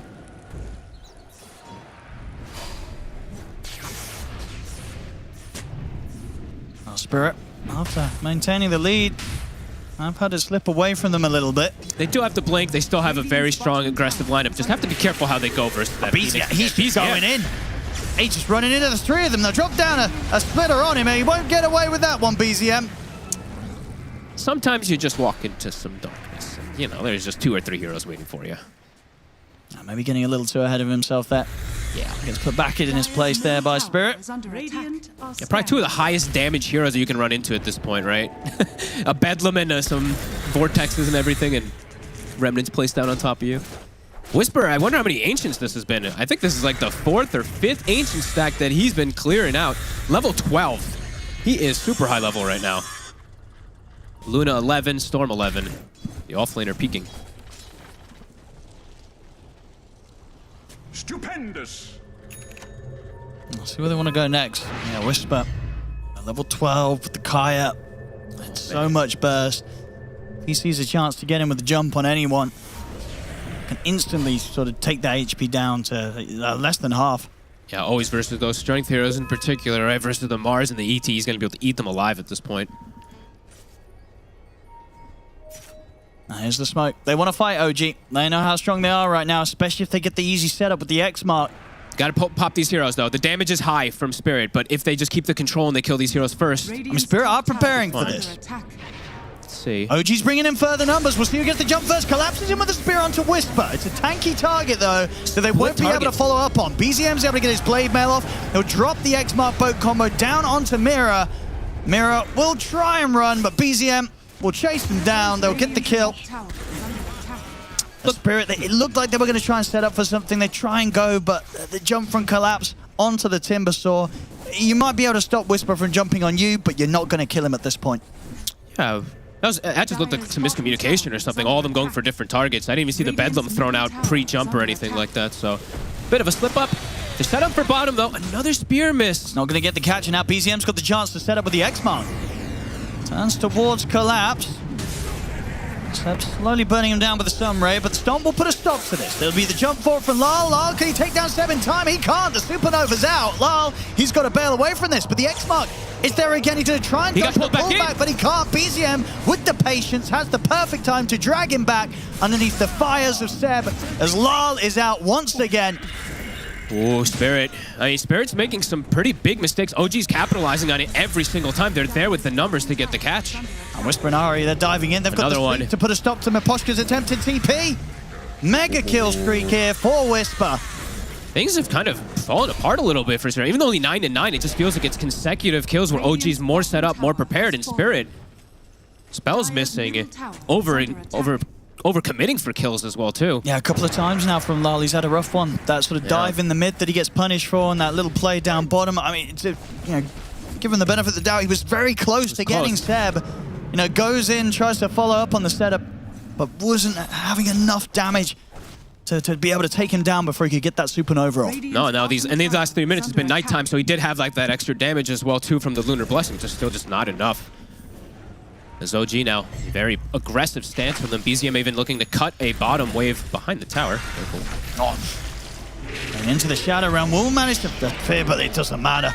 The damage from Whisper coming out, cutting him down through the Shadow Realm. The Whisper Timber is out of control. Yeah, I mean, so your Timber as a hero, obviously the stock's already been very high with this hero. Now the OG is showcasing it in such a fashion on, once again, obviously as many times they have before as they're off lane, but also the fact that they can do it the series on the mid. It just means you probably really don't want to let this team get their hands on this hero. I mean, it's kill after kill after kill. They're controlling the whole map. Spirit, it really does feel like a lot's been crumbling here. Yatoro, he's still top farm, but everybody else has just started, losing quite a bit here. Definitely still much more of a chance for him to carry this game as compared to the game one. 1,000,000%, yes. But it's not going to be easy. No. Not anymore, that is. Some pressure down bottom. A gem, a very early pickup here from Mira. That is one of the earliest ones I think I've seen besides a team that's just like steamrolling and stomping the game. I think last game we saw OG buy one because they were closing the game, but this is one where you just don't know where their vision is and you don't know how they're catching you off so much that you're feeling desperate a little bit to stop them from this aggression. Because I mean, there are always wards everywhere. They're keeping tabs of everything. Let's see if Mira's able to find a couple here to alleviate that pressure that's coming out. All right. Has got the grip if he wants to try and make an effort for this. Whispers around with a lot of damage to offer up. Is there going to be a save in time? There will be. Mira's able to turn with the fear down on towards Ari. Collapse. Whisper's in trouble. They've caught Whisper and Yatoro's in with the damage. There They blow up the Timber Saw. Nice team play. This time everything's in synergy. And I think that is, if he wants to, that's pretty much the BKB for Yatoro too, to be able to join inside of all these fights. That's going to give him a lot of protection versus the massive burst damage of OG.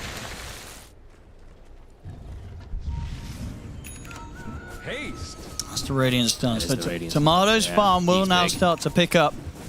Close a bit of that gap that does lie between him and Yatoro right now. Daytime hit. Ari Shadow Bladed up. No, Shadow Emulated up. Looks like he's just looking to scout.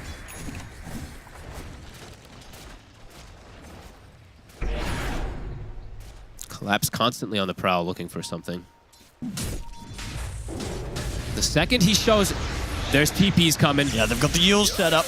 And Lal, he turns quickly over to one step. They can kill him off this time before there's any chance of a supernova. Can they disengage? And on the full retreat, it looks like OG will set up for Miposhka.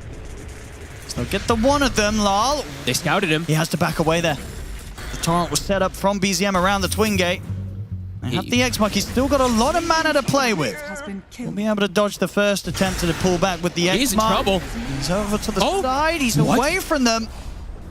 He's not got a lot left for pretty much one final zip. So highly like the OG still find him, and indeed they will.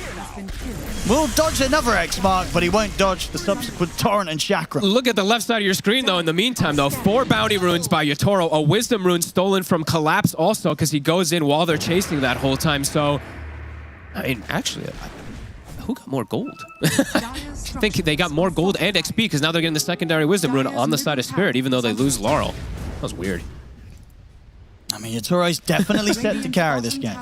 He is going to be quite a force to be reckoned with. There is, and always have to put this in too. He is versus Lifestealer, which ET Aura is not really the greatest first, but he has an ET on his team, so that scaling potential as it grows later, that Aura always will be beneficial. I think Luna's my favorite now. It used to be Gyro for some time, but Luna with ET feels the best because now with the Conda build with 20, when you throw the Spirit out, it's just like, yeah, you're able to do so much from distance. Radiant's bottom tower Tier 2 will fall bottom though. Double damage. I mean, for OG, what's sort of the approach you want to make now that you're going to be very aware that there is this Luna that has these crazy item timings? I think you can still look to get pickoffs around him.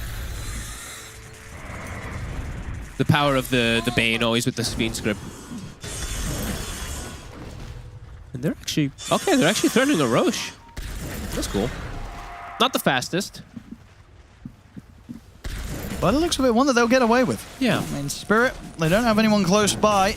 They're starting to gravitate towards this bottom lane, but the waves pushed in against them.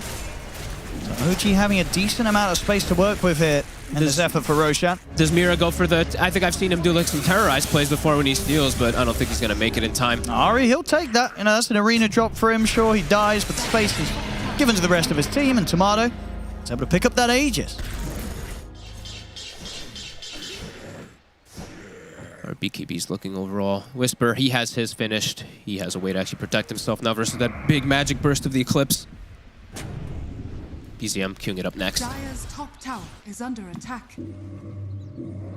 Laurel, quite poor though. That is the one thing I'm concerned for this Storm. How much he's going to be able to do in these fights versus 3 tanky cores with Rum, with missed rate from evasion, from the Radiance and stuff like that. If he starts falling further and further behind. Definitely worried for Laurel. Even though the disable thing might not be, you know, the disables might not be the issue, it's just can he actually deal damage? And eventually, you know, Torrent Storm might just clip him. I mean, if a Spirit at this point of the game, are they more than happy to sit back and just continue to allow Yatoro to farm, or would you imagine that the 4 of them outside of the Luna will look to try and make aggressive moves? I think they're okay with farming. I think Yatoro's probably telling them, guys, there's no way this Lifestealer is as farmed as me. Like, this hero just naturally farms that much faster, and he's been free, right? He's been pretty free for most of this game just running around, besides that 1 kill that he got tapped bottom after lanes. And they're looking at Tomato. So if they can take the Aegis out of his hands, burst him down the once, they get him low. He's tanky. Not enough, he's ready to turn. Looks towards Maposhka. The Yule Scepter will only buy him a moment of safety as Tomato easily able to pick up the kill. Open wounds, baby. Full heals, and what? He gets so much healing in 3 hits. And I think that is definitely, like, if Laurel had a bit more farm, maybe they can pop it, something like that. But either way, I mean, he's very tanky on this Lifestealer.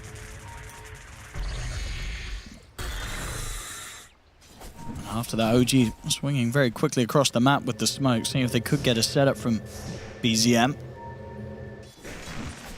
Keeping as well up towards that top area. It's only Mira that's around, and Mira's already out. Yatoro also able to TP away in the trees, so they won't catch anyone. Scary position for these TPs. Tomato showing in mid. Dire's top Spirit all at the ready. Do they want to try and make another attempt at this? It's under attack. It'll take a lot of resources, and even with that, they may only just get him the once. If they try. The pull back into the spear. Yatoro's here. They've got the damage with Yatoro. See what they can do here with round 2. They have the root. They won't follow up with anything else as of yet.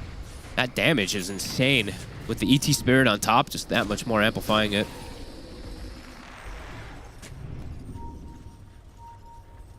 And it'll be up to BZM to bring around that top creep wave. Get the lanes in position for OG to maybe try and take out another set of tier 2 towers. They're onto the mid with Tomato for now. Man, Yataro's got some crazy map awareness. Look where he's farming. Enemy triangle while his team is all set up around mid, trying to get the defense versus Tomato. It's all about maximizing. Structures are fortified.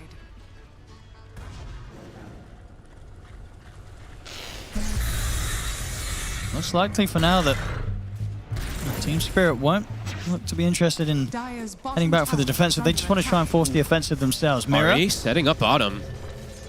Poking onto the tier 1. Lal watching from the side, ready to join. Spiritual gathering down here, Whisper. Whisper heads in, but quickly blinks out. BKB forced. BKB now done and delivered here for Lal. So he's more than ready to fight himself. Now look to jump on BZM. Gets the blade mail off the grips there onto the storm, but BZM's gone. They kill him off. Tomato heads in with the rage, tries to target Yatoro, but Yatoro pots the BKB. Yatoro's able to put the mantra as well. He's perfectly fine. They'll back away from the supernova for now.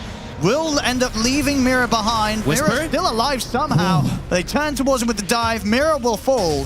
Whisper and Tomato now heading over towards Yatoro and Lal. Yatoro's They're on Yatoro. top of him here. Tomato tearing him apart. As Yatoro, has he got anything else to help him out here? He has not. The BKB's popped by Tomato. He can stay on top of the Luna, kill off the carry. Maposhka goes for the TP out. He'll make it away.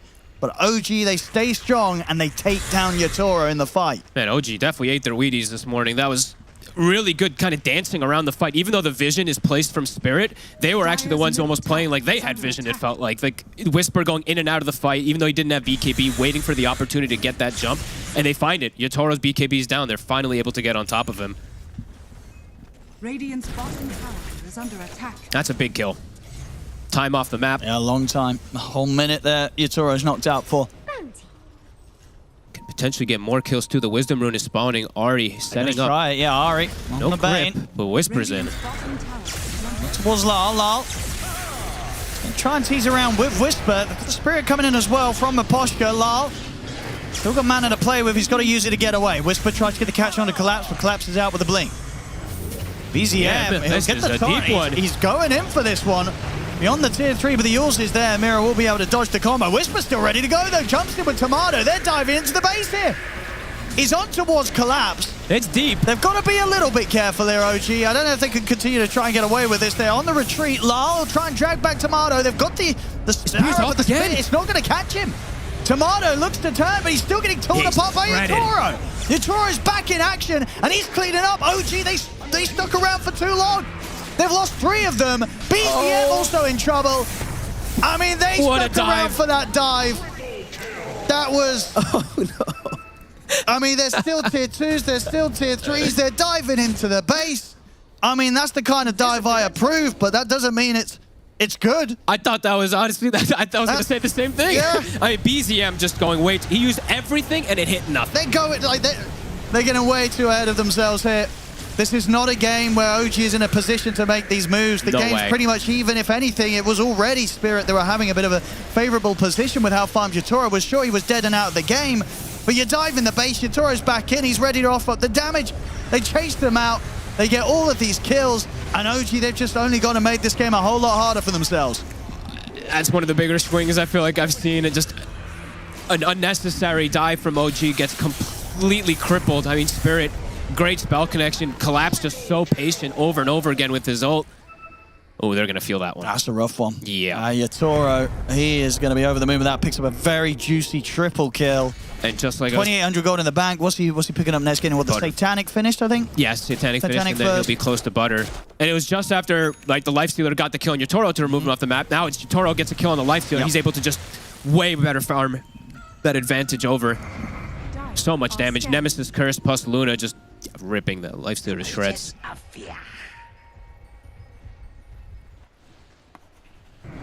Maybe BZM feeling himself a little bit too much from that last game. That dive, that was crazy. A couple of the really moves have seemed like that. Maybe getting a little too carried away.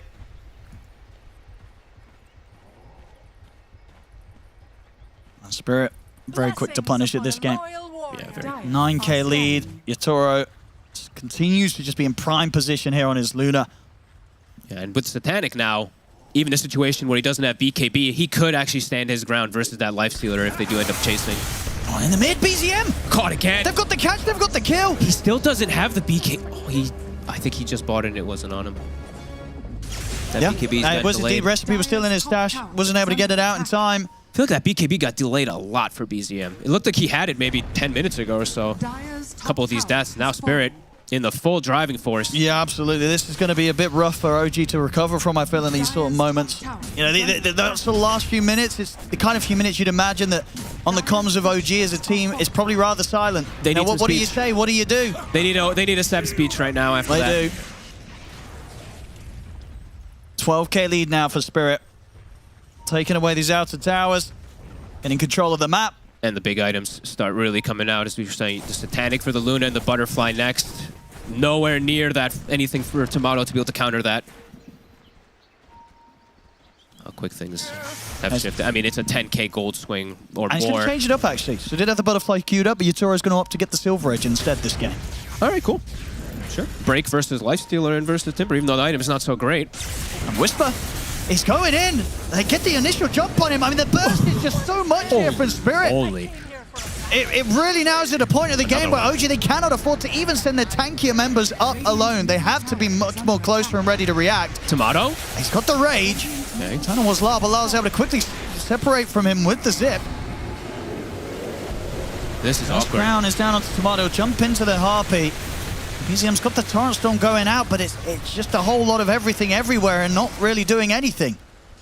Toro, Shadow Bladed up, waiting for a moment to strike. And he's going to look for Mirror. The Shadow Realm's there, but he's still going to start ticking down to the Radiance Burn, and he will die. Now look over towards Lal, puts the BKB as well at Tomatoes. He continues to chase down Lal, Yatoro, and Maposhka. We'll have Rage back up again in a few seconds. Maposhka will get left behind here. So OG able to find something out of this as Tomato cleans up the double kill and gets both of Spirit supports. That was pretty cool. Tomato just actually staking on targets, the BKB usage. They're like, oh, wait a minute. We actually are definitely going to lose their 2 supports. He took a talent that I feel like I don't see most people take anymore. He took the Infest target. Look how we see the Ghoul Frenzy. That is true, yeah. I think the definitely the majority percentage always go for the left talent. So. Interesting. Okay. Secure themselves a Roche with that. It was a buyback, I believe, right? So Whisper was forced to buy back, and he chased all the way through, but it does look like it should ensure them that Roche. Definitely a bit of a few moments there for OG to relax. And I think a little bit. They're getting it back under control. They've still got a whole way to go to kind of reverse the damage done earlier. And I think, yeah, they did, yeah. They got the gem. Mira, I think, was actually carrying it this time. He'd been switching it on his inventory into Courier a lot. Seb was actually able to grab it, so some map controls perhaps as well that they're able to get here. Now killing off the supports, getting the Aegis, putting the Aegis on Whisper here. Yeah, he is the one that wants to go in first as well, and we saw in that last effort when he did go in first, even despite the fact he's a Timber Saw with pretty respectable farm, he gets completely destroyed. So much damage, so much single focus target damage here from Spirit. Spirit has, yeah, one of the highest damage it feels like you can kind of draft in a game. Luna plus ET when you have this points of farm is pretty damn ridiculous. Good to get themselves a Tormentor Ahri. They'll be able to get his shard pretty late. Usually want to get down a little earlier, if anything, to get farm like we've seen Seb do before, but Ahri's been a bit quiet on this Bane, I feel like. Radiant are scanning.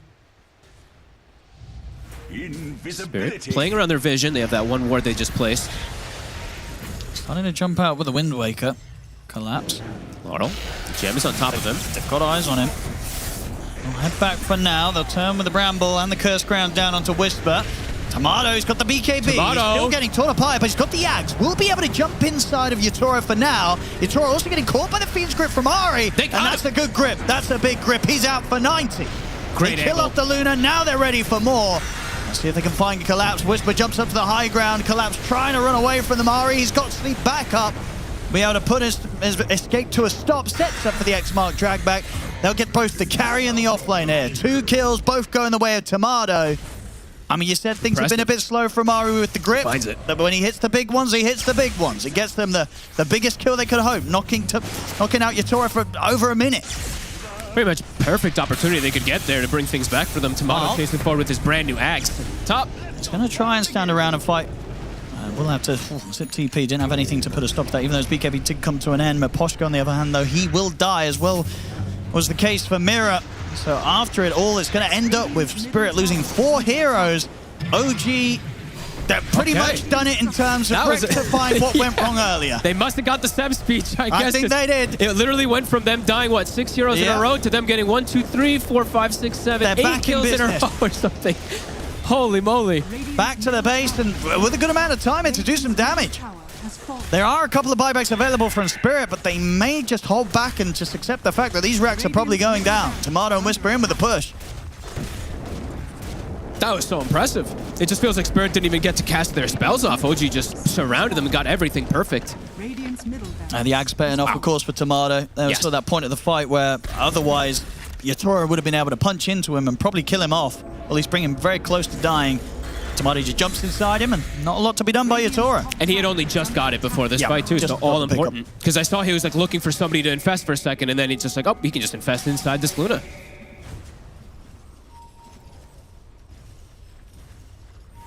And this was all after, like, you know, big timings that Spirit had gotten, right? A full Satanic, a Silver Edge, and stuff like that on Yatoro. Quite the swings back and forth this game. Team Spirit, they're going to head out and try and get the momentum back their way. There's smokes there from the 5 of them. It's still not an easy fight to enter into, as there's still a minute and a half left on Whisper's Aegis. Let's see if they can get the catch this time around. BZM, a full Hex now finished. In just a few moments. He just had finished his BKB after that whole push and sequence happened. Now Hex is double of them. Wouldn't be a bad grab if they can get the kill quickly to start the fight. They're going to try. Lyle's in with the drag back of the Vortex. That's going to be Ari gone. They drop the arena for this as well. Committed. Ari will buy back immediately. Lyle will have to put the BKB here as BZM turns towards him with the X mark. Whisper considering to see if he can continue to chase them out. OG, though, not get the catch in return. Spirit keep at a safe distance. Just a quick kill and the forced buyback there.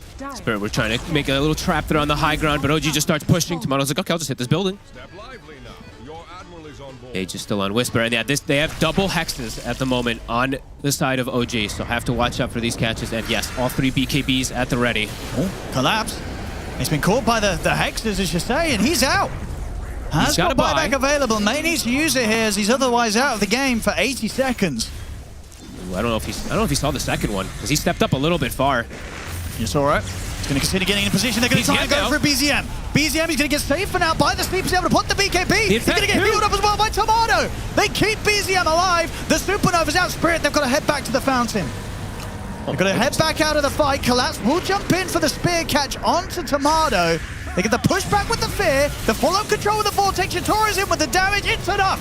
They're taking Tomato out. Spirit will hold, and they'll chase out for more. The spear push back onto Whisper. A double kill for Yatoro. They get the catch onto BZM. They'll keep the game alive again. It's another hold. It's another triple kill for Yatoro. 3 heroes, no buyback. All dead, 100 seconds on Whisper. Oh, man. It definitely has been one of those games where going for the high ground, even in a situation where this time around it looked a bit more appealing for OG, it's definitely been their weak point. Collapse just with a godly play, really getting that blink spear back onto Tomato and then just forcing all these different reactions. I mean, really good spellcast to Ari in the initial saving. Oh, and they're going to get another hit. Oh, maybe not. The Yule's dodge of the spear. Seb, he hasn't got a supernova. He's pretty beefy, but they should be able to slowly work through this HP. In 1 second. Brambles upon Brambles. He's also out. He does have the luxury of buyback. And the gem recovered, and Yatoro now with another full item pin finished up a butterfly. He's up to the base. And up to the base. Jeez, this game, back and forth we go. But this one looks like at least a Rax here for the side of Spirit. A lot of damage is going to get done. Sets. Yeah, BZM and Tomato, they may be up in about 10 seconds, but it's still 40 seconds without Whisper. Their main frontliner.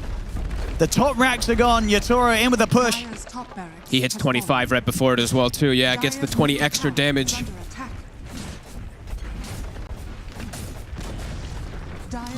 I mean, yeah, he should be able to finish this off, no problem. Okay, they haven't got the fortification, actually, so maybe we'll play it safe. We'll see how much Yatoro wants to stick around. A buyback.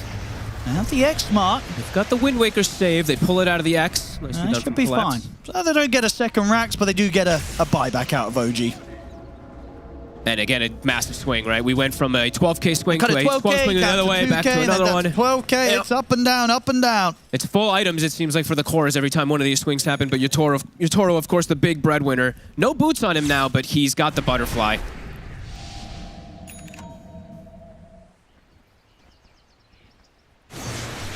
After the earlier failed attempt at high ground, OG were able to recover things. Sure. See if they can do it again here. Yeah, just don't fight in the base, it seems like is the answer for OG so far. Seems the outside fights seem to be going pretty damn well for them.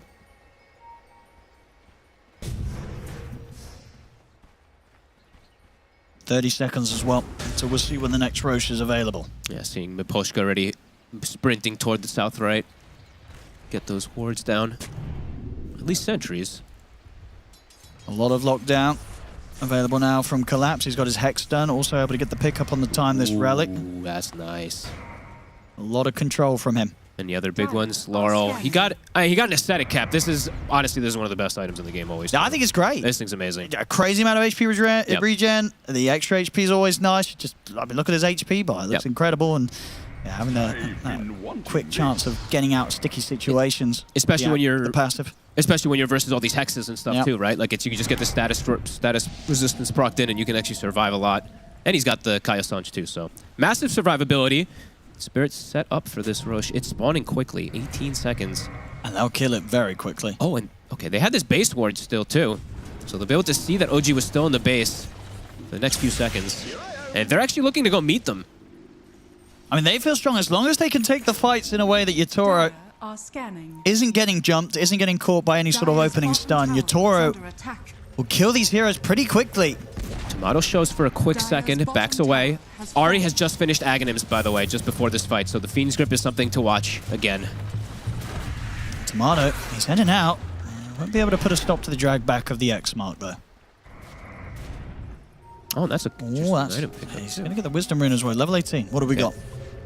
Just Tomato. He went I don't think I see this too often, but Rattle Cage. I mean, he needs armor, right, to be able to stand his ground versus the Luna. And it is consistently shooting damage. It's physical, armor, but, like, cool. Yeah, all right. Is he stuck in animation? Oh, he's stuck in animation for me, guys. Hell yeah, the gliding lifestealer. They're going to glide their way down towards the Roche pit. Of course, Spirit, they didn't quite find the opportunities to go into the pit themselves. Both teams up with a 4-man smoke behind one another. What's our buybacks looking like? Got quite a bit of them. 180 until Tomato's. Definitely a much better situation for Spirit right now. Yeah, Tomato not having his is pretty massive. Tomato, put the rage with. Lal heads in. We'll get caught by the Hex, but no follow-up. Yatoro's in. I mean, they've ready to burst through the Kunkka immediately. Collapsing Yatoro, find BZM, and he's out of the fight as soon as it starts. Oh, this is so awkward. They're trapped in the corner. I mean, what do they do? Does he buy back? There he is. BZM's going to buy back for this one. There's the jump in the backlist, but Ari's got the Axe Fiend script. He's controlling the storm for now, but Yatoro. Lal doesn't really care. He's perfectly able to zip over to the safety of the left side of the fight. Yatoro, though, will go down. They stuck on him. Now, the question is if Yatoro wants to buy back. Does he want to try and turn their efforts in this fight, try and get it back their way as Lal's getting run down by Whisper? Lal still with not a lot of mana to play. It looks like Spirit are just going to try and write this fight off. Miposhka will turn with a stop, but the Hex is there in time. OG, they're going to be able to take down the ET as well. A worthy buyback there from BZM. Lal, oh my goodness, he gets away with a TP underneath the three of them. The base is taking a bit of damage. One tier 4 has fallen. But this was massive. Tomato didn't have buyback potentially in this fight, and things were looking a little weird when they lost BZM. They're trapped in the corner, and then, Yatoro actually gets isolated for a second. They're able to stick on him with the Nullifier. He did not want to use buyback either, so. No, and just a very good instant call from BZM to buy back in that situation. Yeah. It seems like every OG outside the base, they're just killers in these fights. They seem to, even when they're man down for a second, they get the angles. Yeah. I mean, they are going to get this Aegis. They're going to be able to take down the Roshan. I'd say the real concern is that, it's that high ground. Yes. But this time, surely they're going to be in a much better position. They've got the Roshan's banner. They can get that extra pressure in on the waves. Now, maybe on this third attempt, they'll be much better set up to go for the high ground. It's not going to be easy in the sense that Spirit, of course, do have all these buybacks. They do. So they will certainly give them quite the fight. And you do not have 2 of yours, actually 3 of yours, including the Bane, because of... Actually, he might have the gold soon. Yeah, he will. So. And they did well. They gave the Aegis, of course, to BZM after using his buyback in that last fight. Shard to Seb, so he's got Refresher Shard, double Supernovas potential in these fights, too. Let's see if they can do it this time. A different angle of approach. Previous 2 times, of course, we're up in that top lane, so they're going to try something a bit different. See what they can get away with. Tomato in with the Rage, working on the tier 3. Safety of the X-Mark drag back. Will still get caught by a Stomp. Collapse. He's taking it back over, but he gets caught by the Hex.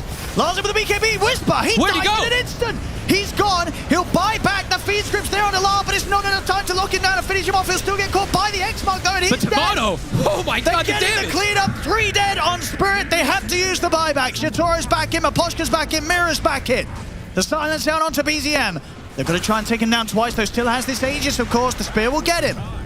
Holy shit, everyone's just dying in an instant. I mean, can they keep BZM safe on the second round? Tomato and Ari heading up. They'll use the sleep to try and protect BZM from any sort of combo that's thrown down, and if they turn towards Collapse, they get over the Hex, the drag back there for the vortex. Big damage. They've killed on Whisper. It's a dive back on the Timbersaw. Lol turns over towards BZM. He's in on top of him. BZM trying to run up towards the high grab. Yatoro finds the Lucid Beam to finish Tomato's him off. alone. It's a double kill. Tomato caught by the Hex. Spirit, they clean it up.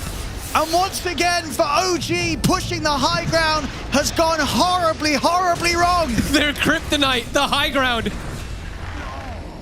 Oh my god, heroes are dying so fast in They these had to fights. use a lot of buybacks. It was the full 5-man from Team Spirit, but now they're in a position where they can run down these lanes.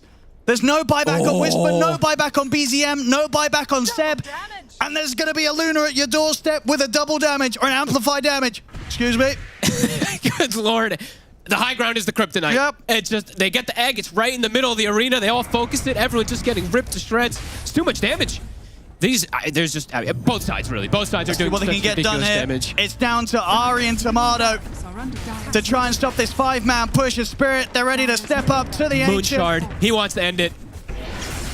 And what do you do? I don't think they can do a whole lot. Tomato's going to step up, but the fortification is there. But Ari's dead. Tomato's caught by a Hex. It's game over. GG is called. Spirit, they'll get the win here. Ah, what a game. That was insane. 33-31. OG, I think they won 80% of the fights outside of the base, and they lost 100% of the fights inside the enemy base. Holy crap, Spirit.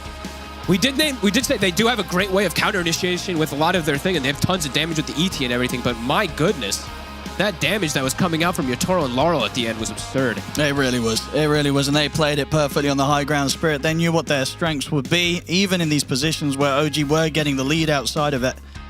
And yeah, the way they held, coming in with those 5-man buybacks towards the end, that top-tier coordination from Spirit, just shutting down each and every one of OG's attempts to try and push the game towards their advantage. Wow. And get anywhere closer towards the Ancient. The high ground was just too tough for them this game, folks. This is one of the wilder games, I feel like, because anybody could have won here. Like OG with a 12k lead going top and then losing that huge advantage and swinging it back, even though Spirit had gotten all these items and everything too. This was a wild game. I don't think I've seen such a game that was so close in quite some time. It really was. Back and forth on the grass, but as it ends up with Spirit getting this victory here today. So cool. I'm sure this is going to mean some pretty interesting stuff for the group standings. I'll let the panel clear that one up as we're going to see some teams very, very close on the scores.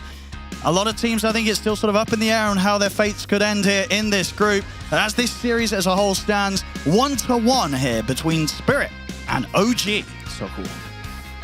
I don't think it's a surprise it's a tie, since Team Spirit has only tied this event, but boy, that was a fantastic watch for sure. Also, welcome to Tiebreaker City, as there's still a game going on right now, but at the moment it looks like there is a likely 4-way tie in the middle of the pack for Group B. So it's gonna be a long day today. Of course, the tiebreakers will be played out today after this series. So stick around to find out what and where and when and etc. And whoo, this was a great one though. I want to talk about this game more because I feel like this is a bit of back and forth, Lacoste, that we haven't had yet in a lot of the games. This is very exciting.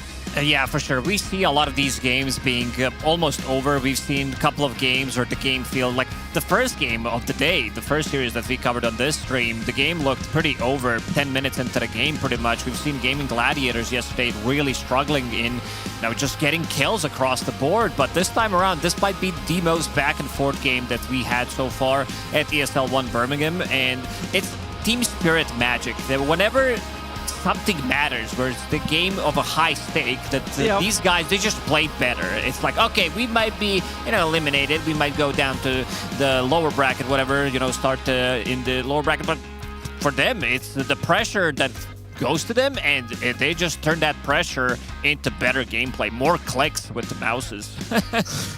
They never admit it either. You ask them in an interview, they're like, we just play the same. It's like, dude, how many TIs do you have to win for this to be a trend, It's like you have a Mars going for a second item Wind Waker to deal with the Fiend's Grip, and this game That was pretty cool. And this entire game, it's like OG on the open like map, they're winning the fights. They're able to find the Luna. As soon as you get to the base, the slippery steps, they just fall apart. And then Spirit, the discipline, the execution of their fight is just allowing them to win every single high ground engagement. Sure, you could argue OG got a little bit zealous with some of their dives, the Timber being infested, diving behind the tier 3 that first time, team scrambling behind. But yeah, OG just kept just faltering at the high ground. Spirit just masterclass at how to turn around these big fights. Yeah, and then we don't know yet if Team Spirit's going to be lower bracket. There's actually still a chance to get eliminated.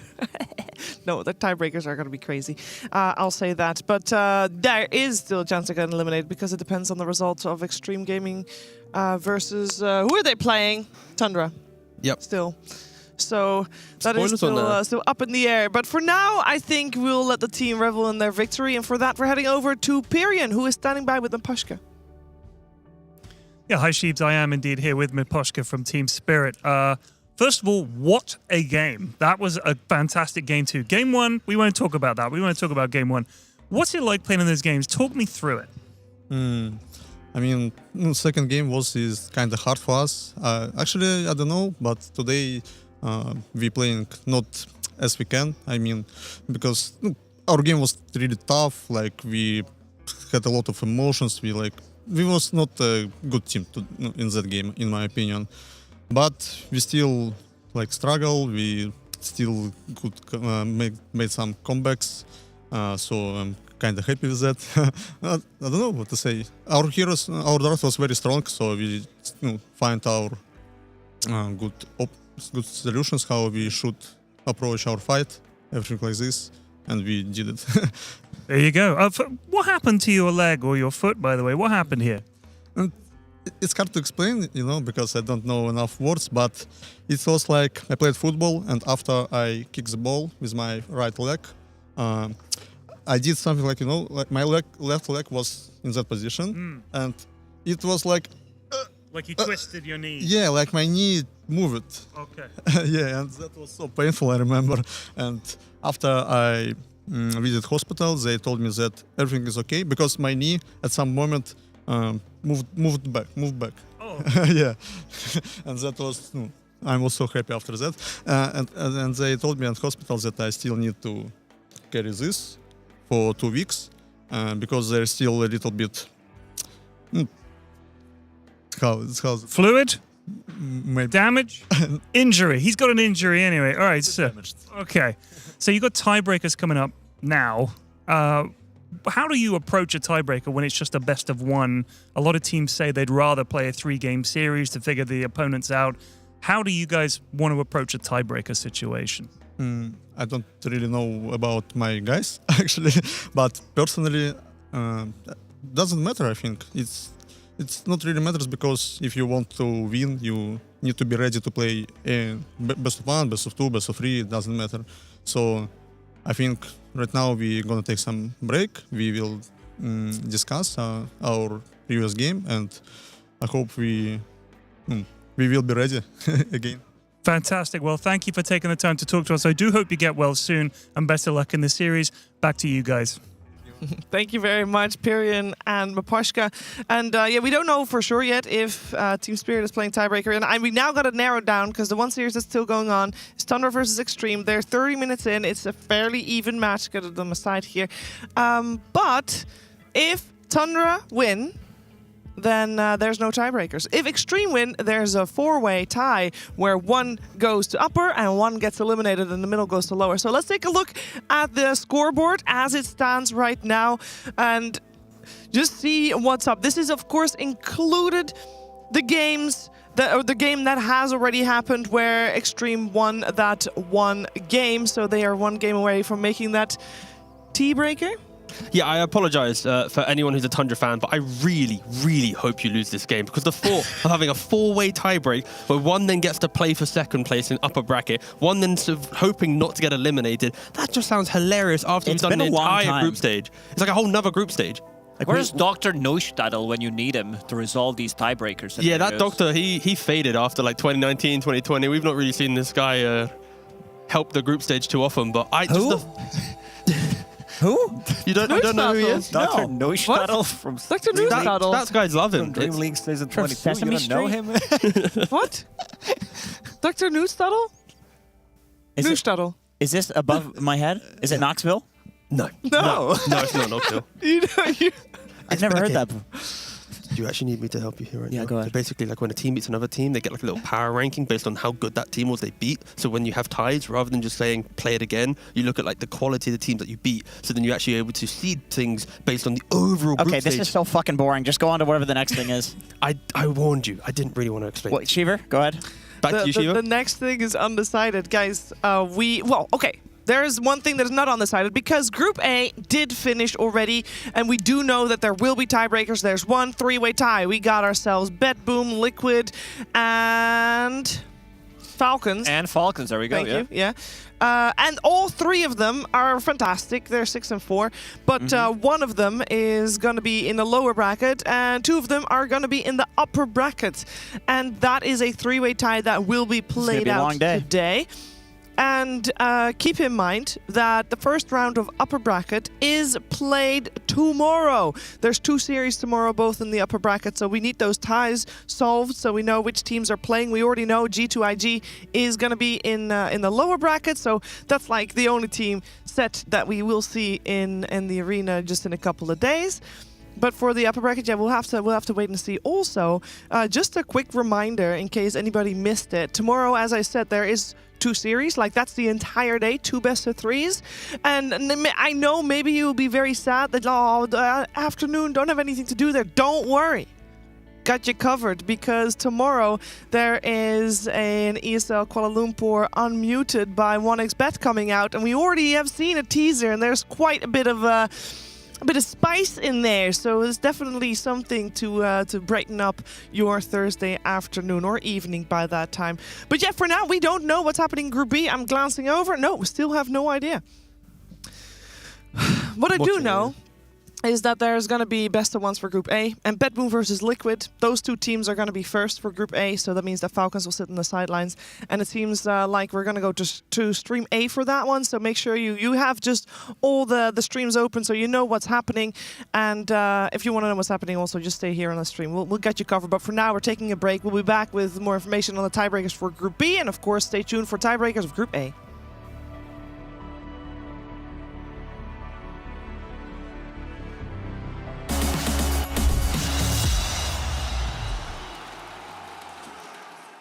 At some point in every gamer's life, there's a question to be asked.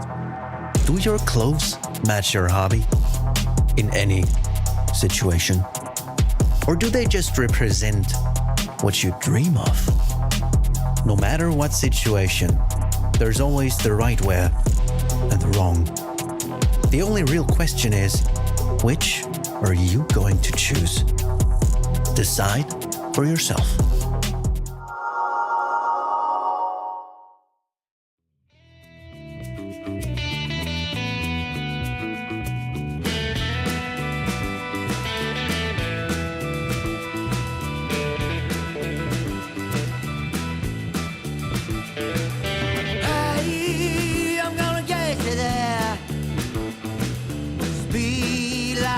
Without a storm, sky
soul beneath the purple tree. It's a shame that fills my soul with eternal energy. When you're faced by its shadow, the sea knocks me out. And now I'm free, yeah. Hey! The walls are in the soul beneath the purple tree. It's a shame that fills my soul with eternal energy. And it sets me free.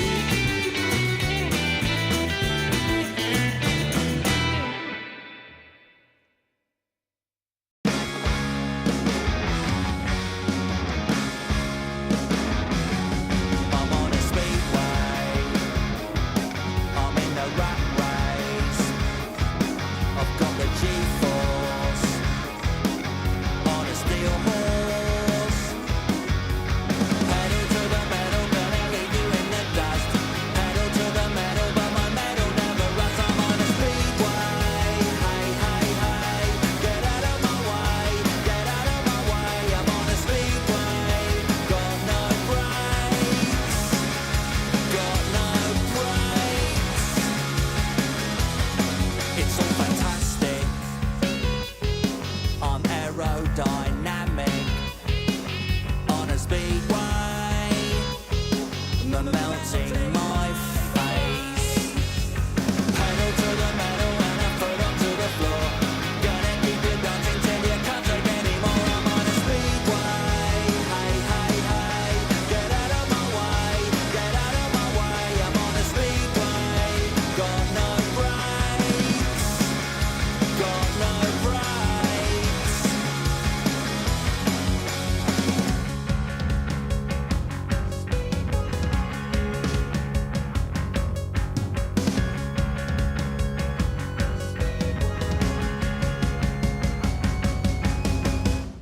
Speedway, hey, hey, hey. Get out of my way. Get out of my way. Speedway, hey, hey, hey. Get out of my way. Get out of my way. I'm on a speedway. Got no brakes. Got no brakes. Got no brakes. Got no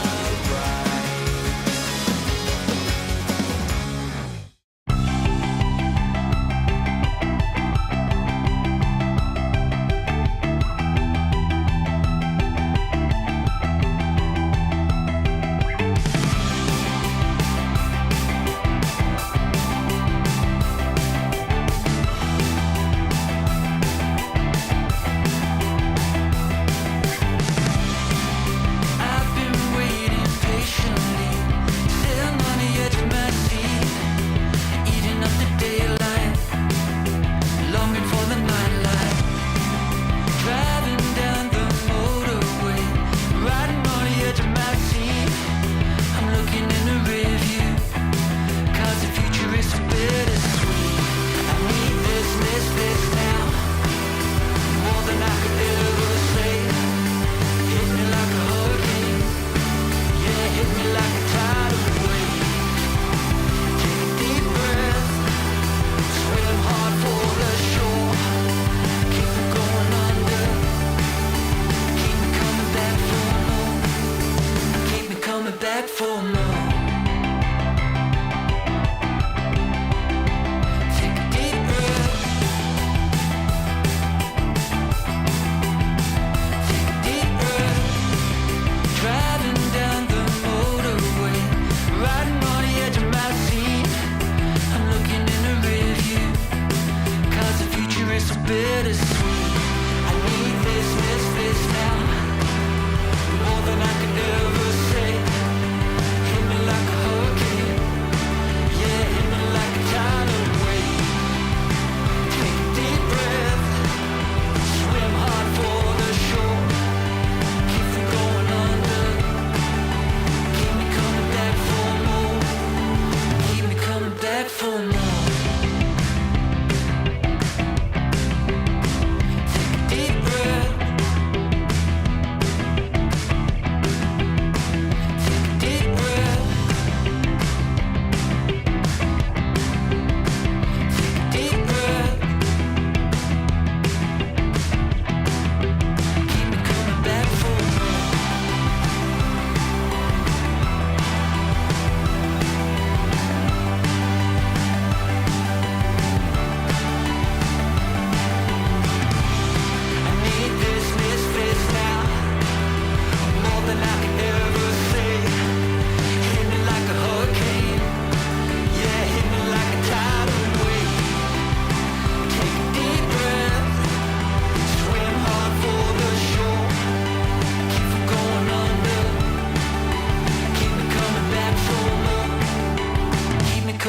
back for more.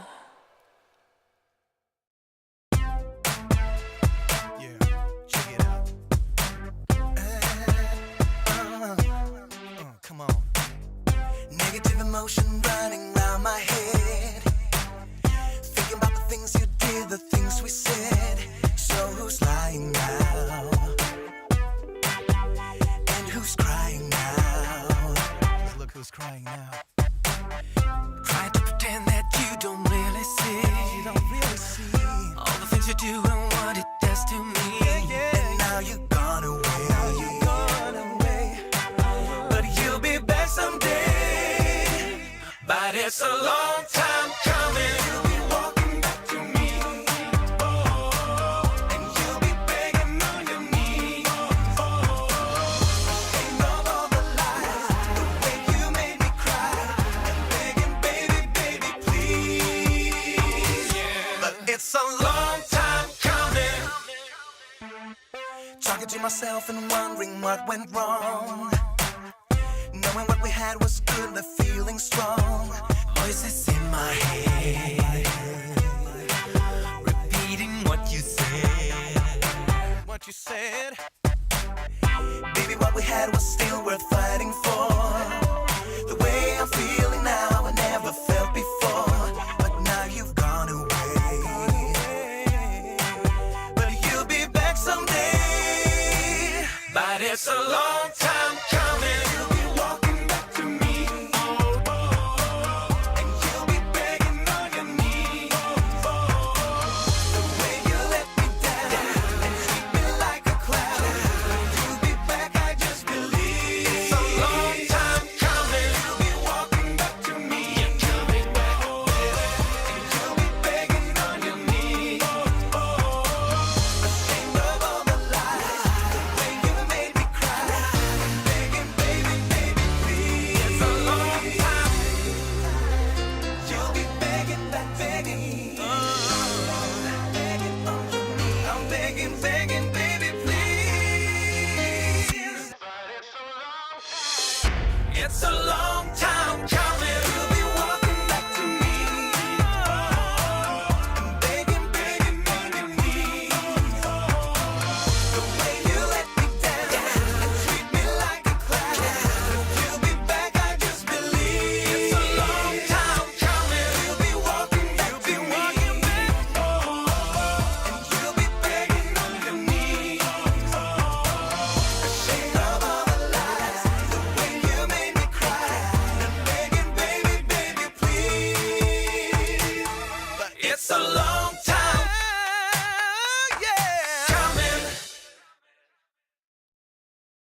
Boxy, welcome to Birmingham. First of all, when are you going to shave your head so that we are going to be, the same again, like so I can cosplay you? Yeah, so I've thought about it, and I'm like, okay, I have a few good years left, so probably I have to quit Dota before I do it, so we're not like affiliated. Is it that bad to be? No, I'm kidding. No, that's fair. Okay, 2 years. So more serious questions. Coming into Birmingham, how much time did you actually spend on site, like kind of boot camping together, compared to obviously Liquid, often sometimes online, sometimes in the facility? We've pretty much been boot camping for a month. We played the Elite League. Elite League, yeah. And before that, we played the qualifiers for Dream League. I went home for like 5 days or something. But it's been pretty a long grind and a lot of hard work. So I think compared to most tournaments, we're very practiced. And am I right in saying that has Arteezy been in the facility for the last couple of weeks or so? He was there in the beginning of our first tournament, and he was like streaming for 19 hours a day. And I hear him like, I feel like his mental health was like deteriorating. He's just yelling like obscenities at the Russians on European servers. So that's fair. Has he been trying to like sneak into the room to get any strats? Because obviously Shopify, they've just started getting to some lands now. Like, are they trying to get into the mind of Boxy and the mind of 33? Like, is he kind of there doing any scouting? I think he was doing his like vendettas against all the rank 1Ks in his games. I think he was very busy, first fighting and then like bonding with a bunch of like crazy Dota people. Sure. And wait, correct me if I'm wrong. You've been to Birmingham before, right? Yeah. How many have you been to? Like a couple, or? Because it's 2018, 2019. So. I think I've been to one before. So this is my second time in UK overall. Yeah. Okay. Do you remember how loud the crowd was? Do you remember that kind of the atmosphere that the UK crowd brought, or? Again, it's been some years. Yeah, I mean, I didn't get to play on the main stage at the last Birmingham, but I did. I was there and I checked it out, so I was part of the crowd. I wasn't very loud. I was a little sad, but I guess overall, yeah, it was pretty cool. Yeah, I forgot you didn't get to the playoffs. Are you going to get to playoffs this time? Are you going to get to experience the crowd? How confident are you? I would say that if I get to the playoffs, then I will experience the crowd. Okay. And my only request, and I'm going to ask this to every player, when you get to the crowd, please, if you have a hero that has a spammable spell that's very basic, like Treant Overgrowth, Pangolier Roll Up, if the camera's on you, just cancel animation constantly, because the entire arena fills the base the entire time. So if you're picking any hero that has a little bit of that kind of spell, just please spam it for the crowd, and just everyone will just be like, wow! Please. Maybe. Thank you. This is the lobby, and I'm here with Insania. I'm meant to be interviewing people, but we've actually decided a new strategy. I mean, he told me he doesn't have anything planned, so I figured I'll just interview him instead. So how's it been mango farming? Oh, it's been really good. No, I found a lot of mangoes. Did you do any digging by chance, or? I like kind of open the stream every once in a while just to check like on the sanity state. But I think you eventually went to sleep. I was kind of disappointed. I really did expect you to just like power through with some monster energy and just like. Oh, okay, that's true. But I didn't get supplied with any monster energy though. So, what? You gonna hook me up next time, or? It sounds like a skill issue on your part. That is it's a massive skill issue. What was I gonna say?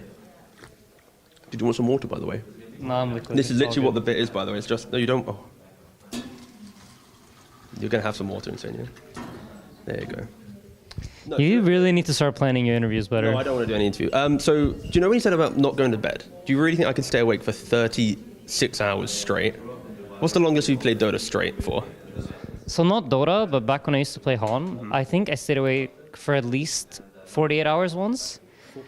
And I know there's a certain point after which like your brain kind of goes a little bit crazy and it doesn't feel like anything's real anymore. Correct, yeah. That's what the waiting rooms are about. My brain gets to a point, but you think I could just farm mangoes for 48 hours straight? Technically, yes. Do you want to join me next time? Absolutely not. Absolutely not. Do you have any recommendations for like Act 2? Because of course, you probably enjoy Act 1 a lot. You're a big avid lore person yourself. I know that you love the loregasms. Do you think Act 2, do you have any suggestions for like the preemptive waiting room content, or just think anything right now? What can I do repetitively?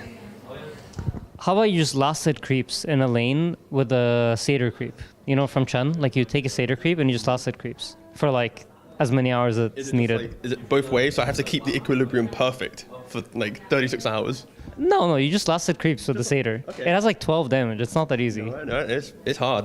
No, I can do that. That's good.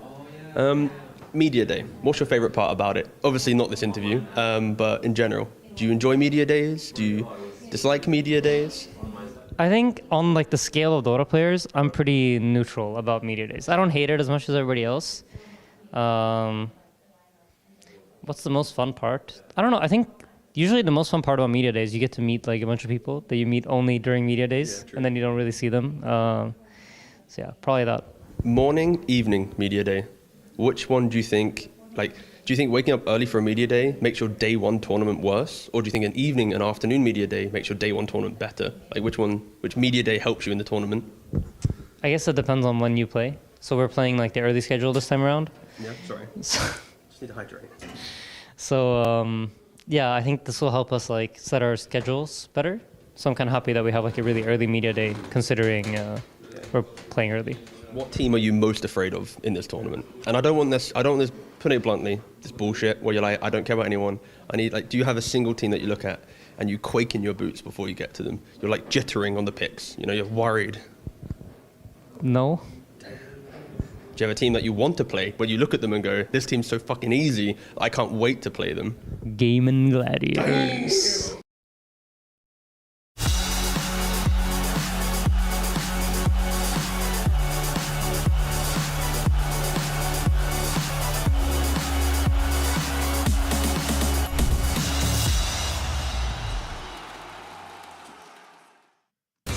Well, I don't know how Insania wants to interpret this news. It's either good or bad. But he's not going to get to play Gaming Gladiators in ESL 1 Birmingham 2024 because they have unfortunately been eliminated. Instead, he gets the privilege of doing a few best of ones against BetBoom team and against Team Falcons as they determine who's going to be making it to the upper bracket or lower bracket. Welcome back, everyone. It's time for Tiebreakers. My name's Tsunami, and I will be helping guide you through it alongside a panel of esteemed guests. It's Purge, it's Effie, and it's Cinderin. Friends, we've got some best of ones ahead of us, Purge. We will not be covering the Group B shenanigans, which has now turned into a four-way tie. Those will be on the Storm and Ember streams. Here, though, it's Falcons, BetBoom, and Liquid. Probably the teams that most people were expecting to do the best in the group, right? So we're not too surprised. Not too surprised. Things started off a little bit weird, certainly, in terms of their placements. It kind of looked like all the best teams were just simply not going to do very well. But as the points came in, as the group rounded out, yeah, now it looks like it makes a lot of sense. Those teams are at the top. They're fighting for winner bracket, basically, which is always a really, really nice advantage to have. So we'll see who the best team is going to be. But if evidence of past tournaments is going to be the same, I think it's really safe to say the Falcons is going to be one of the two teams that makes it out. Yeah, because there are 2 slots available for upper bracket. The team that will end up losing all of these BO1s will be sent down to the lower bracket, where I suppose it'll be single elimination for them once we go to playoff play. But right now, we're taking things off the top with BetBoom versus Liquid. Effie, I know we're kind of out of our element here because you and I have been spending most of our time covering Group B, and BetBoom, Liquid, and Falcons. Everyone here is maybe a little bit new information for us, but still, all these teams played a lot in Elite League, and as similarly to Purge, I'm sure you're not surprised by the teams that we're seeing here. Yeah, I mean, this group felt a lot more formulaic, and the teams that you would expect to do well did well, and the ones that you would expect to be at the bottom were at the bottom compared to Group B, which we spent so much time covering. But as for the tiebreakers here, that's not much of a surprise. Honestly, it's not very clear which of these 3 teams will make it to upper bracket, because if we're talking about Liquid, BetBoom, and Falcons, on any good day, these teams could completely crush each other or lose. It's going to be very difficult to see who comes out. And even on the first day of group stages, they were just tying right across the board. I mean, Group A was a tie group. That's why it looked kind of skewed when you were thinking that they started at the bottom. They really weren't at the bottom. They were just tied. So everyone looked like they were at the bottom. The alphabet gets me every time. Yes, of course. Alphabetical order. Yeah, the thing about a group like this that's really fascinating for me to see is that the worst score was 3-7 and the best is 6-4. That's quite rare. Like, obviously, this is a smaller group stage, but the teams in the group are really, really tight. And the 3 tight teams also don't have the same score line. BetBoom actually won 2 series as the only of the teams. They got 2 2-0s, but they also were the only team to lose. So both Liquid as well as Falcons went 4 draws and 1 win. I don't know if that's going to have any bearings on what's going to happen in this tiebreaker, but obviously if you want to go a little bit with, let's say, who's more stable, that's kind of what you're looking for in best of ones, right? Like, you want the team that doesn't have a total off game, because one off game is the only chance you have, right?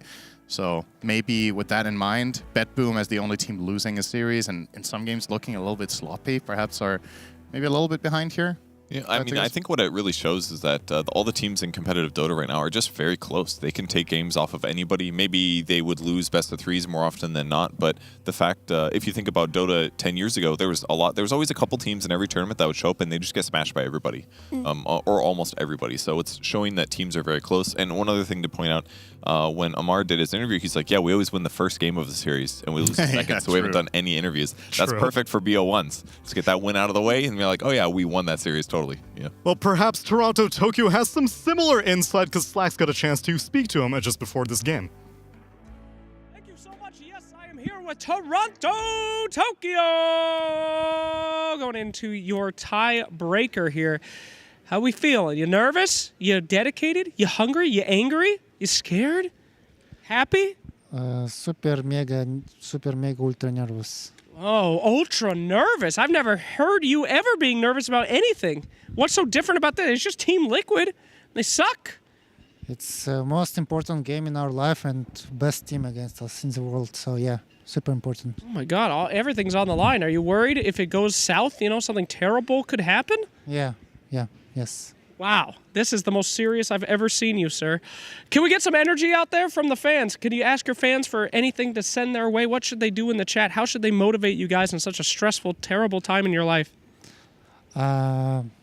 Just watch the game. Don't type anything in chat. Don't type, okay? They need to focus. Quit screwing around. Quit copy-pasting, copy-pasting. You're going to distract Toronto Tokyo as he goes into his best of 1 here. Don't screw around in that chat. All right, thank you so much. Best of luck. Focus up, Toronto. This is the biggest moment of your life. Don't type anything. Back to you. Finally, these are the stakes that I expect. This man, he's won a TI, but it's really this BO1 tiebreaker where he's sweating bullets. I respect that. And while some of it may be tongue-in-cheek, truth be told, BetBoom does not have a particularly strong record against Liquid. Pretty much for the past year, Liquid has had the advantage on BetBoom in every single BO3 that they've played. In this group stage, it was a 1-1 split along the board for every team that's involved right now in this tiebreaker. But still, in a full BO3, Effie, it seems like Liquid has a historical advantage over BetBoom.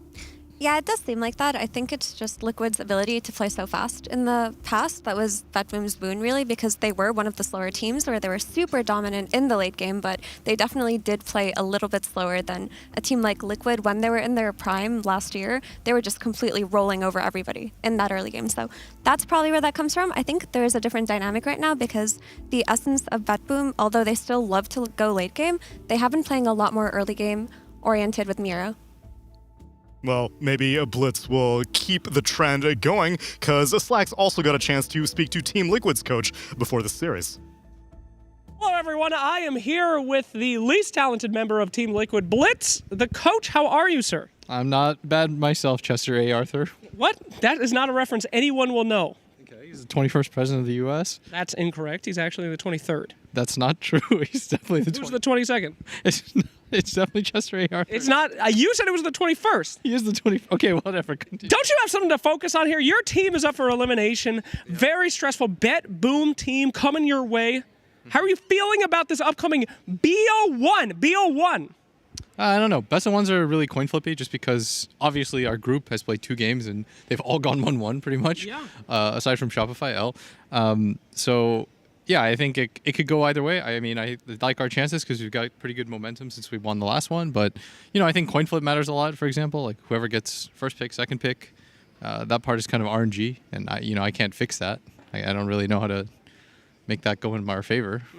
What's the scaredest you've ever been?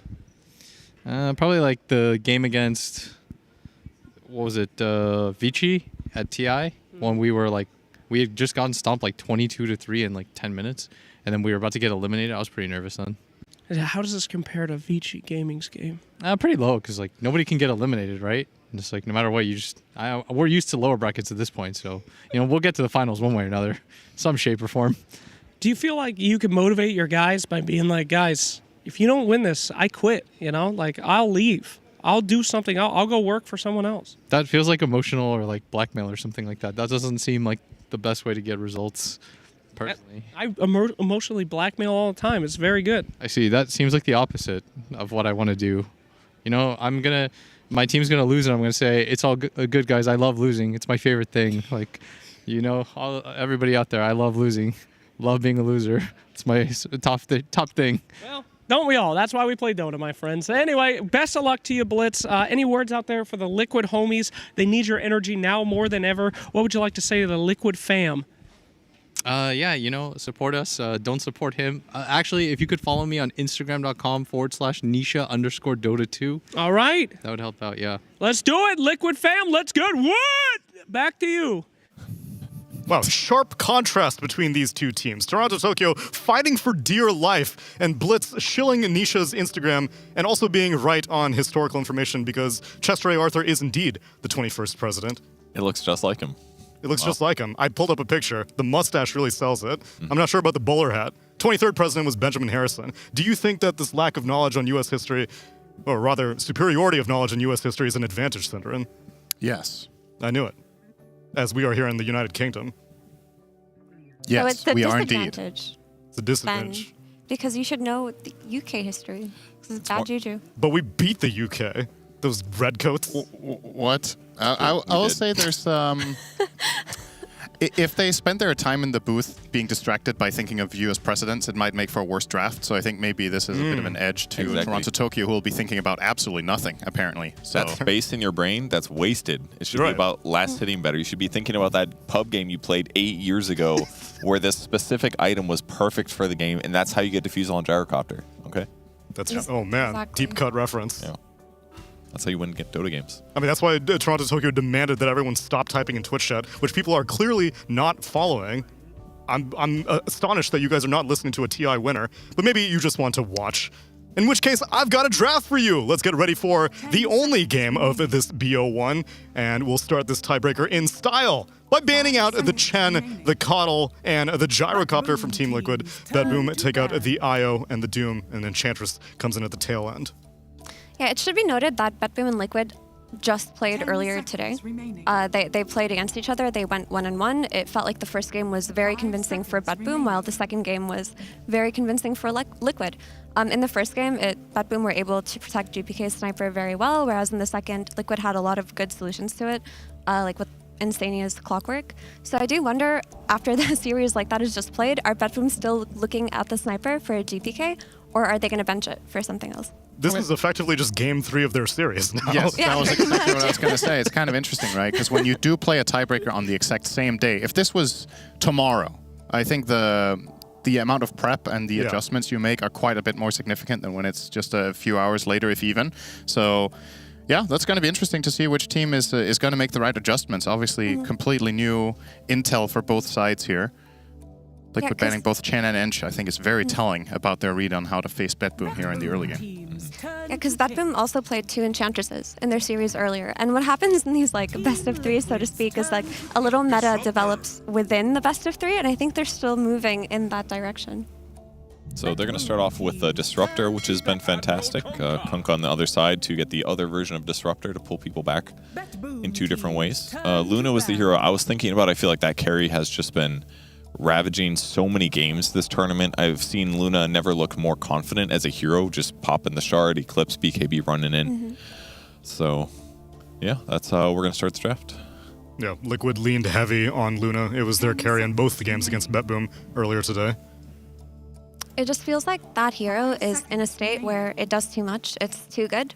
In the past, Luna was a tempo hero where you had to hit certain timings on for it to be good. Or you were playing for a specific timing in the game that if you missed, you would probably lose. Now that's not the case anymore. With the addition of her like active on glaives with her shard and the Conda, she scales into the late game better than almost any other carry. So now you've got a hero who's good in lanes, in the mid game, and in the late game. Yeah, the shard really protects her from those like other carries that just have more single target damage and outman fight her. And then the Conda gives her all of this like impact and poke without having to commit a BKB. So it just covers all of these issues that she had as a carry that hurt her longevity while still making her good at the other thing she was good at. And aside from just only what she gains from the shard, if you look at it in comparison to other carries, I think a lot of other carry shards just aren't particularly good. So it's like if you either buy it or get it for free, it's a really big change in carry dynamics when one has such an insane shard both offensively and defensively, whereas you have someone like, for example, let's take Lifestealer as an example, right? A bit more situational, it has some uses, but it's not like a complete no-brainer that you just really want to pick up. So yeah, she has definitely been thriving off of the shard. Which is why it's no surprise that a 65% win rate carry gets banned out. Along with the Shadow Demon, Liquid take out the Enigma and go for an Oracle, which they've got for Insania quite a few times already this tournament. I think take it up. Go ahead. Nope, you go. All right, I'll go then. Okay. No, it's an Insania specialty hero, but outside of that, it has nice interactions in this game already, because you give away the first pick Disruptor, who you already know is going to secure a kill on any one of your cores in that early game with a Static Storm, good timing, and a smoke. But if you have this Oracle in the backline to offset that, you can save whichever target but Boom are going to go on. That was exactly what I was going to say, Neil. You're so smart. I was going to start off with Enigma and then go instantly on all those great Oracle points. No, Enigma is something that Miro's been playing a lot for a long time. He's fantastic at it. Totally makes sense to ban it. And your turn, Cinderin, I believe. Go ahead. Yeah, I was just, obviously, I think this is Liquid's, I want to say second, maybe third time they picked this Oracle as a solution to Disruptor. At the very least, I've heard the idea floating around that when heroes do get glimpsed back into an awkward position, Oracle is one of the better supports to have in your team because you can at least get some sort of immediate protection when you get pulled back, especially if you're against a magic damage lineup where you can get the Fate's Edict off before the glimpse completes, and then maybe you don't even have to ult. BetBoom tried to counter this by grabbing Timbersaw, who is more or less entirely pure damage, so Oracle can't limit any of the damage coming through. And the hero also doesn't care about being disarmed, so there's a lot of positives to the Timber pick in this situation. And Tiny kind of goes even farther to reposition the guy that they want to go on. They can glimpse somebody, they can toss them back as well. In Tiny, for a very long time, the support Tiny's value has been repositioning enemy heroes. And it fell off for a bit. It started having lower win rates, but now it's really high again. This tournament, it's been picked heavily. It's in the top 5 still, I think. And its win rate has been really decent. And it should be noted that this Tiny is a triflex between Miro, GPK, and Save. We've seen it played by all of these players, so you don't entirely know where it's going. Earlier in their series today, actually, they picked it and they flexed it to Miro on the offlane. Didn't work out for them, unfortunately, so I think the Tiny offlane flex is a lot harder to pull off than other ones, but it's still a little bit up in the air. Hero I'm looking at for Liquid here that they haven't played too much that I think could be interesting in this game would be OD, but I don't know if you're grabbing it yet. It's good against the Glimpse, it's good at killing Timber. OD also thrives quite a bit by playing together with a save hero such as the Oracle, so I think there are possible avenues to go with that and then putting the Kunkka offlane. I like it. I mean, because OD has teamfight issues as well, so if you pair it with Kunkka on top of that, it feels like it'd cover a lot of the bases. And once you get Ags at some point in the game, you don't have to worry as much about getting glimpsed back, repositioned by Tiny, that kind of thing. And there's the typical Oracle combos that you can look at, like Razor or Lush, that have been very popular in this tournament. Yeah, I wouldn't mind Lesh either. I actually think that sounds really good too against Timber, against... Yeah. Team Liquid is one of the... There hasn't been a ton of teams picking TA. We did see it last night with Extreme Gaming, but they feel very confident with this hero in their squad. They love their TA. They play it very well between Nisha and Mickey, and they had an interesting take on this TA carry where Mickey was just building Maelstrom first versus heroes like Brood or Naga and just farming up a Storm and going to the late game. But this TA pick is really nice because the idea here is that if the Timber is flexed to mid, you can put the TA versus the Timber, and if it's flexed to the off lane, you can put the TA versus Timber, and she'll do fine on either lane. Look how far Dota has come. Lifestealer as a counterpick to TA. Do you guys remember the previous 10 years when it was the other way around? Radiance is just that good now, and Lifestealer can obviously choose to opt for Amanta as well if he really wants to triple down on breaking Refraction very quickly. And he's also one of the heroes that can somewhat stand his ground against TA at the very least. Both the blind as well as the evasion. It adds up. It's also that Ag's infest build. It's just too strong. Like, you just infest the TA and there's not that much you can do. You also have two really good targets on your own team that you can infest in free ganks, in the Timbersaw and in the Tiny.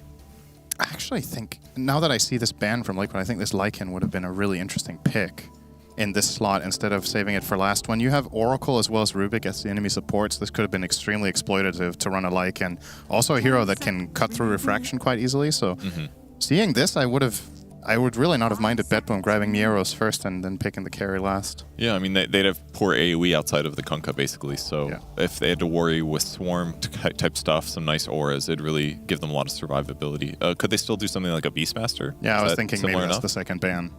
But Beast is a lot less appealing than the Lycan because the nature of how Beast plays fights is so heavily centered around Roar, and you do have Oracle to save. You have Rubik that can steal the Roar too. So I think the support matchups are 10 times better against a Beastmaster than a Lycan, and they're also just going to ban the Brew for that reason. I think the Lifestealer was just so much more valuable than Lycan at that stage, because if you're taking your Lycan here, you're just going to lose this Lifestealer, and it just offers them too much in this game. Both teams deciding between their mid lane, off lane flex, and it looks like off laners are getting banned all over the place. Still don't know where the Kunkka's going for Liquid, and still don't know where the Timbersaw is going for Betboom team quite yet. Have we seen any carry TA this tournament? I feel like the games that I've seen, it's been mid. That's also true. Another layer of flex. Miro was pointing out that the TA can find a matchup both in mid and in the off lane, or in the safe lane rather, against the Timbersaw, but I kind of feel like it's not necessarily locked in. Okay, Betboom are definitely expecting it to be mid. Visage, all right, well that's another Zoo hero. Not the one I was expecting here. I assume it's going to be offlane Visage, and once he gets his little bird thingies, I mean, they're going to be able to really mess with TA. Lowers attack speed while they go on her, break refraction so easily, stun her, soul assumption after the refraction's gone. Like, that's decent kill potential. I really like this Visage conceptually, right? You just place the Timbersaw mid, he'll be able to just kill side lanes. You have this 4 Tiny that is a really, really strong lane with Visage early on, because you can just toss back a squishy support and take advantage of the early soul assumptions from Visage. Then as the game progresses, you're going to have this strong hero to ball around, because it's not so clear cut with Timber the way it would be with Visage, who just, hits those aura timings and just runs at towers nonstop. Timber these days needs to get a couple of items and just place for damage. I don't have any competitive history of Miro playing Visage before, so this would be a new thing in his pocket. But it's gotta be him though, right? And he plays Enigma, right? So he is not going to be afraid of microing in the slightest. True. So I'm sure he's going to be able to tackle this, no problem. He's actually a summons hero player, like mostly. Back when we were watching him a couple of years ago, he was like Beastmastering, Enigmaing, Visaging. Oh, again, the Veno, at least the second time this tournament here. Yeah, they did pick Veno on overall last pick on Liquid before. I think it was in response to a Bloodseeker coming out in that last phase, and they were definitely able to punish the carry Bloodseeker in this case. Is it going to be the same versus Lifestealer? I actually think this Lifestealer should be quite exploitable by the Veno, but it doesn't look like a solid game later on as Lifestealer gets more items. So it does feel like a timing-based Veno as well. It's going to be excellent, though, versus Tiny and Timbersaw. I mean, it's a great Veno game for the heal reduction here. And they really needed some counter push, number one. They were lacking AoE before. They don't necessarily want to always have to put TA on the line. So Veno Wards is going to go a ways towards helping to defend the towers, gives good vision as well, so they can spot the Disruptor before the Disruptor spots them. But yeah, I'm a little worried about the laning stage. I kind of feel like Lifestealer has decent solutions against it. I think it's okay for the first few levels. This is a very volatile lane. You're playing double ranged against Lifestealer. He's kind of bad against, Rubik Veno in the very first levels. But if they get any leg up on the Lifestealer lane, any rotation that is successful, I feel like it's going to be a totally free lane for Nightfall after that. So a lot of this game is decided in this lane in the first 5 minutes, the way I see it. Veno is a very polarizing hero. It either owns or it falls completely flat. So yeah, I agree.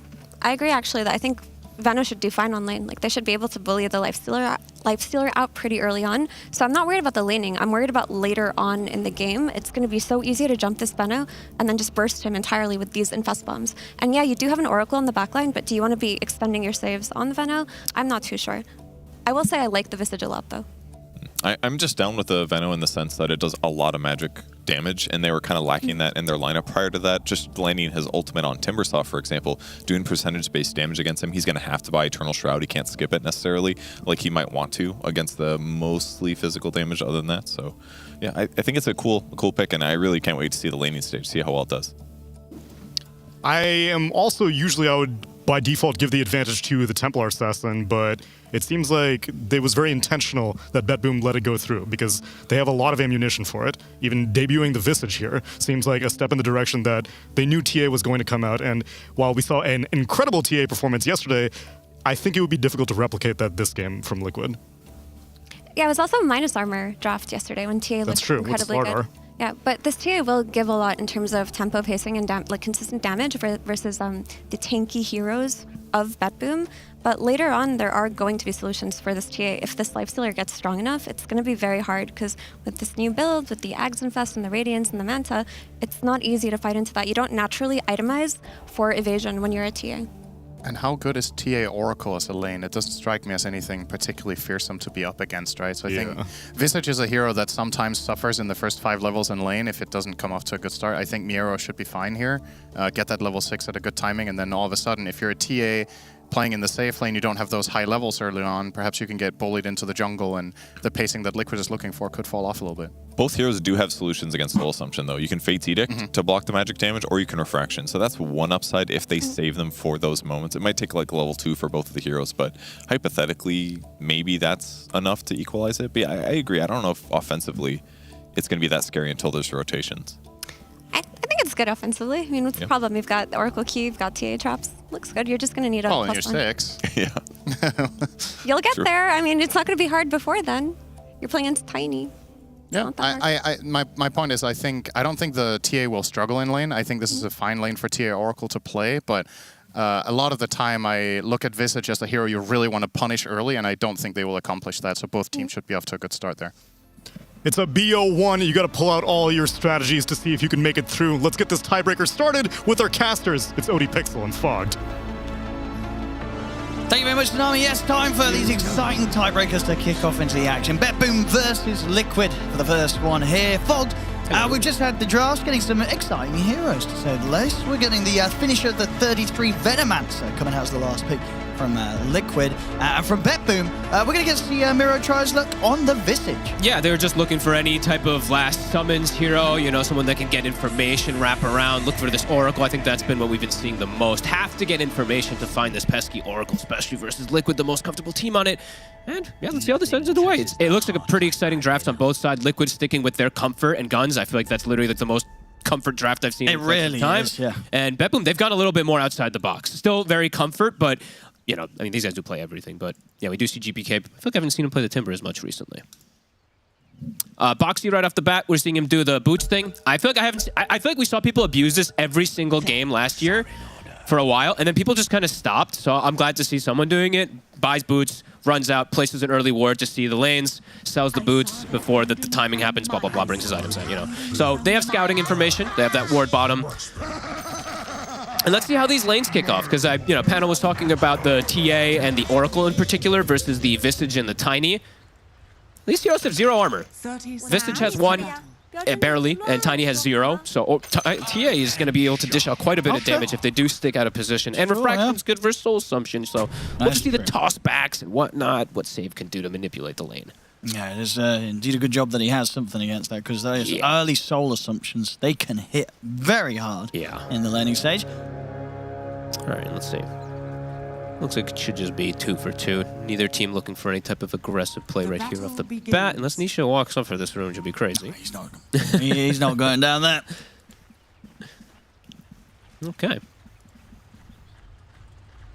This looks like a fun one. There's a lot of damage on both sides. I mean, BetBoom does feel like they will have a crazy amount of damage, especially just because this Timbersaw versus the Kunkka matchup. But Venomancer, they're the only ones playing it, right? If I'm not mistaken. I think they're saying one other team had played it. Okay, I know I saw 33 play it one other game, but Oh, I say, yeah. That could be the case then. Yeah. That was that. So yeah, I'm curious. They must have like a concept with this hero as well too that just is very interesting. I mean, why is it so unpopular right now? Like, what does this hero just not offer that so many other offlaners are right now? Not a tanky, not that tanky, not that much of an initiator at all, obviously, besides just like walking in with your face. And he's super slow. He's the slowest, if not the second slowest hero in the game. He's like 280 move speed, right? So hey, he's just a bit weird, but they've got an initiator coming kind of from like their mid lane, so. And this is kind of just the Liquid playstyle, you know. 33 likes to play these obnoxious heroes. Boxy. Talon and Tokyo. Just duking it out. Whoop. I mean, they're both sort of kind of second guessing themselves. They're like, can I win this trade? One's got a Fairy Fire, the other one's got that salve at the ready. Boxy seems to have won the trade here and has that salve, of course, so he's back up to full. But this lane, I mean, can it put a lot of pressure on the lifesteal? Or after a few points is Nightfall fine? Or the early levels are just miserable? It's miserable, honestly. Yeah. I think that's probably one of the biggest reasons why 33's been picking it. We saw, Miro was talking about it. They picked it for his Bloodseeker the other day, but this is still pretty annoying. And the fact that Toronto Tokyo got so low is now 33 is actually able to bully pretty hard these first few waves. I feel like this hero has been kind of like, I don't know, just forgotten a little bit. None of his spells have been really buffed or anything in particular, but he can be really annoying. He does dish out an insane amount of damage early. Now it's the Agent sort of time. Nightfall tries to step up to the creep wave. 33's easily able to zone him back. I've never seen someone actually do this either. He's using the Veno Gale just to get the last hit on creeps quite a bit there. I think there's 3 times I saw him do it, so that 50 initial damage, it's there. And he is universal, so he's got high damage whenever he gets these stats online. So all 3 lanes looking pretty good. Of course, GPK handling his own versus Nisha. He's staying low, but he's got the regen going. The tangos, bottom lane, each and every time Nightfall just being forced to rage. And now level 3's out, so level 2 on the Poison Sting, second brace there. He's going to get nothing. He's actually going to get nothing down here on this Lifestealer. And if he tries to get something, he could die. Yeah. It's not easy for Nightfall. He will be able to dodge that Gale, though. And 33 kind of blocking off Toronto Tokyo here, and again, trading with this Veno just does not feel good. Not at all. All right, well, at least Nightfall will get a couple last hits, 1 or 2 there secured, but top lane, Mickey. He's actually the one under pressure. Blood Grenade, they've got the connection.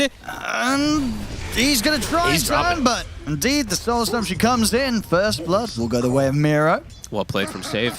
They saw him just a bit out of position there. They're able to break that refraction early on.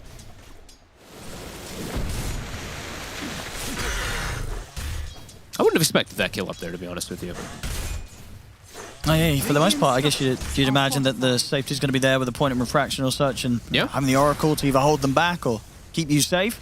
That wasn't the case. No, these two just very good. Over and over again, I think I've always talked about how I feel like Save just does magic as a 4 position in some of these lanes. Yeah, Miro clearly showing his comfort too on that Visage. Of course, that Platinum tier. Looking forward to see what he's going to be able to do with it. And bottom, geez. I mean, they're just going to start throwing high fives. Nightfall is definitely going to be feeling the pressure this game. He's still able to get something out of the lane, though. 14 CS is not amazing, but it ain't terrible. This is nice, though. At least he got a wave drag. I think we're seeing 33 do the same thing, though. I'll wait for a second as the TP rotation's coming out. A good burst on towards Insania. Not quite enough to kill him. Boxy turns out, throws out a Blood Grenade. They'll look to chase down Save. They'll find him. Insania finishes the job with the Purifying Flames. They'll get the kill. And now we see bottom 33. We saw Nightfall was dragging wave, so 33's like, okay, I'll do the same thing, deny you a wave. And he's actually got a whole nother wave to be able to do it for as well. So he's going to be able to actually deny pretty much a whole nother one if he gets especially a half pull, which he's trying for, and he gets it, so. But Nightfall at least 18 CS, so. Not the absolute. Yeah, I think all things said and done, it's not too terrible here for the lifesteal at all. Nightfall. Yeah. He's done well against the early pressure here with the lane matchup that he had to face. Tokyo has felt the pressure though, right? He's level 2. He's having to kind of play around for runes, play around the mid lane a little bit here. He's going to have some slow levels.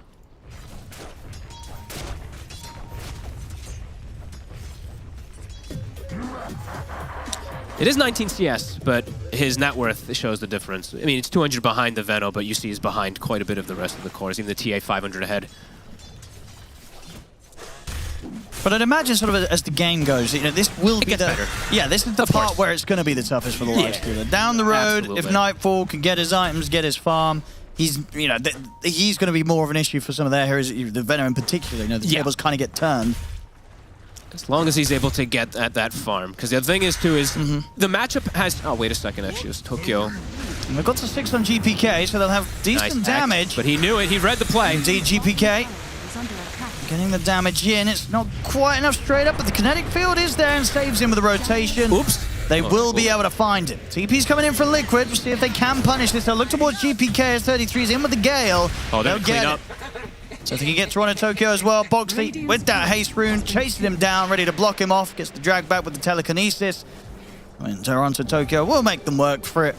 There's very little escape left for this disruptor as Liquid will be able to punish BetBoom for that attempt onto Nisha on the mid lane. They get the Kunkka, but it cost them 2. Insania securing the kill. Boxy had that one, excuse me. Good dive plays. So the Lifestealer versus TA matchup, this is something that has, of course, changed quite a bit. I think in the past it used to be pretty awful, but now with the new itemization, Radiance being so good, Aghanims being so good, there's definitely that potential for Nightfall to get some nice comeback. It doesn't look to be super simple on paper, the matchup in terms of how good the TA can do against this Lifestealer. And Lifestealer, the Nightfall in this game, he's not been shut down. He had a rough, he's caught back up. kind of few first 4 minutes, but he played it perfect. That is absolutely a situation where you will have seen, and you will see other Lifestealers crumble, but he's played it fine. They weren't able to kill him, and at this point, he's likely to get back on track with the farm that Mikkei's picking up on the other side of the map. Yeah, absolutely. That was really nice, especially because 33 left the lane, Boxy left the lane. He had all this time to catch back up. It's very, very nice. How's level 6 looking up top for Miro? He's very close, and he's already got the Vlads. This is going to be so nice versus the TA, breaking that refraction, looking for the Oracle, etc., and pressuring this tower early on. Something you don't see too much from a lot of these drafts is early tower pressure. Visage will be able to provide that.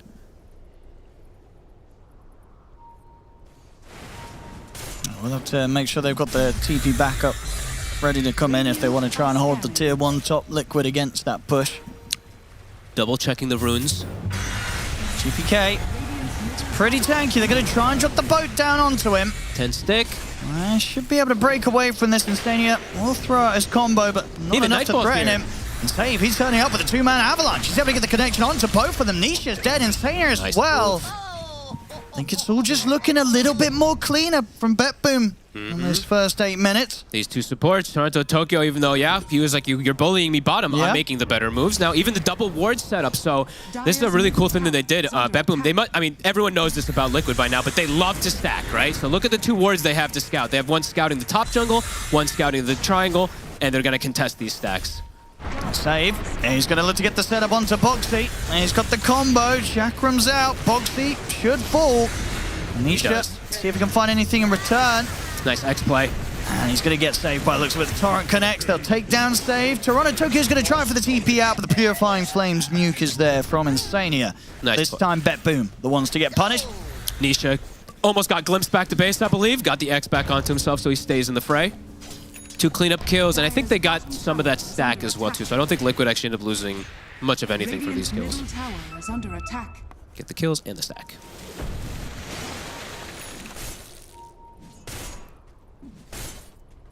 Phase move's done now on Nisha, so he'll be even more ready to set up, get in range for the potential combo. GPK is still a very tough target. We saw last fight them pretty much drop down everything onto the Timber, so it's not quite enough with the heroes they have at this point. What's Nisha going to build this game? Blade Mail's not really that value as much this game as we usually see from the mid Kunkkas. So does he just do the standard, right? Does he just go either BKB or the straight Aghanims? I guess we'll have to see which one he does look to just reveal, because we haven't seen any diversion, really. At 33, he's going... Okay, so this is cool. It's a little bit of that off-lane build that we've been seeing, that new Orchid craze, of course, even from Slardar. So he's going to do it himself also on the Veno. A good Orchid game versus Timber, Lifestealer, and everything.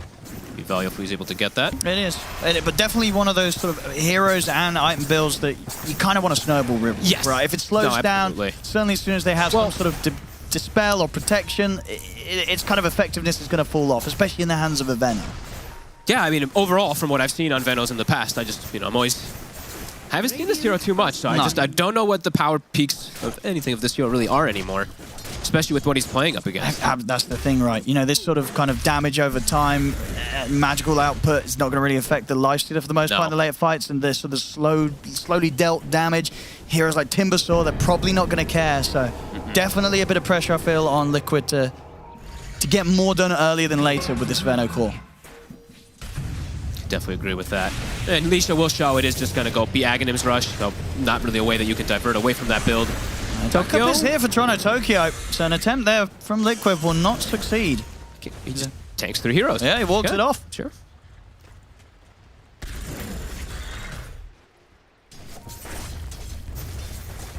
Hey, Nightfall's already got his talisman finished up.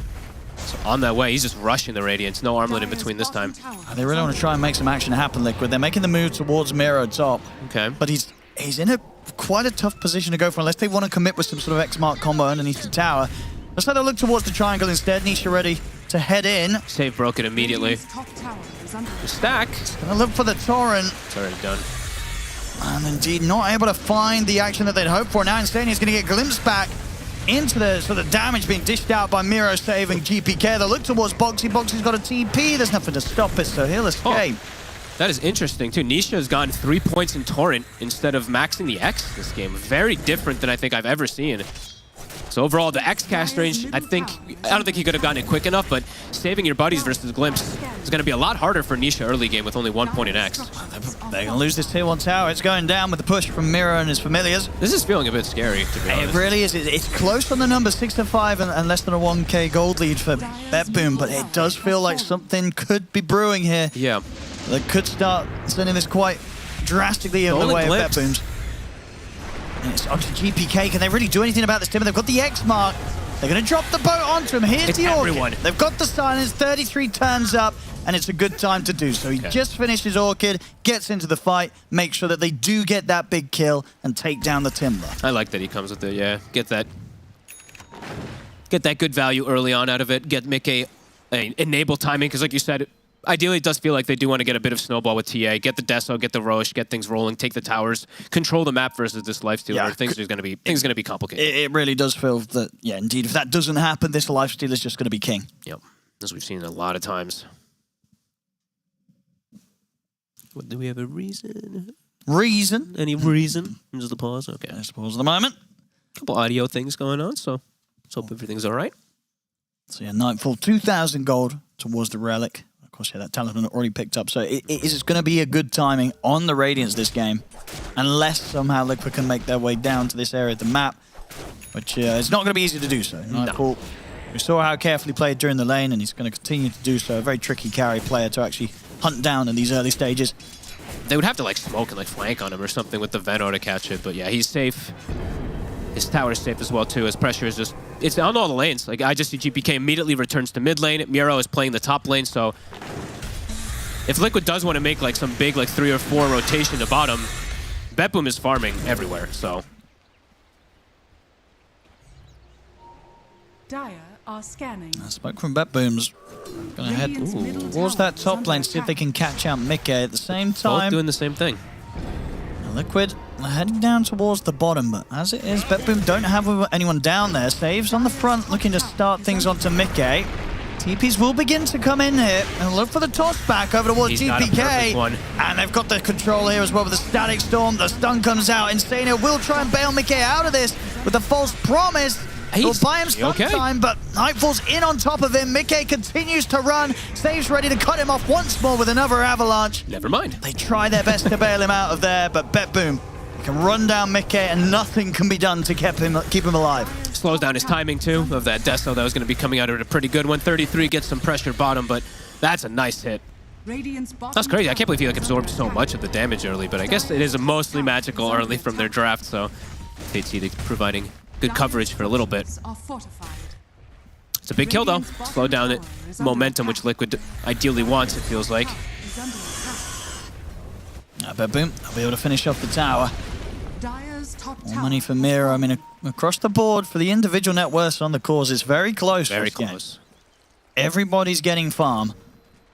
It's all about these timings, and for the supports as well. Save, he's just 100 gold away from his blink. We've seen already what he's been able to do with the setups of his avalanches and tosses. It's only going to get even more spectacular with the solid timing on the blink. And in comparison to Liquid, they don't have something like that where it's that big timing, right? That's just like, okay, now we have a way to constantly start these fights. Nisha will have to do that, of course, but this tiny blink could be big. So Liquid, maybe they will just farm for the next item, get the Ags for Nisha, get the Deso for TA, force Roche in a fight off of that. Because that's a pretty big, that's a strong timing. 33 wants to get his bots done. He's nearly got them. Wants to make sure that he is always there with the Orchid, with that silence when it's required. That's the blink. All right, save. There's a Venom Ward down. He's considering it. It's actually Liquid that's going to be able to set things up first. With the Toronto Tokyo, but he was very quick there with the Kinetic Field and the Static Storm. Toronto Tokyo will die. Boxy is able to get the stolen Static Storm off in return. Then turn towards the Timber Saw here with the GPK's in trouble. But get the Orchid upon him. GPK will fall. Wow. Nisha gets the double kill. Miro, he's keeping the Familiars over on towards Insania. Nightfall standing his ground against Nisha. Save, ready to go for a second round as they'll continue to run Nisha down. Nisha locked down and kept in control as Nightfall finishes him off. Insania, he'll try and run it from Miro.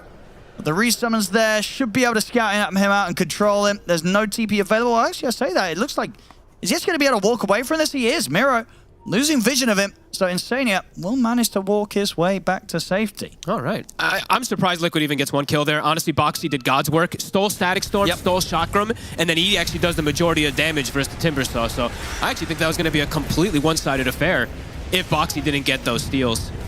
And the big winner, of course, Nightfall. It's just a cleanup show for him. As the Radiance is finished, when he gets 2 kills. And this Lifestealer definitely becoming a big old problem. The timing that he got, the start that he had, sure, still the very comparable farm between Nightfall and Mickey. But we're definitely seeing in sort of the chaos of these team fights that at the moment it's a little bit easier for Nightfall to clean up.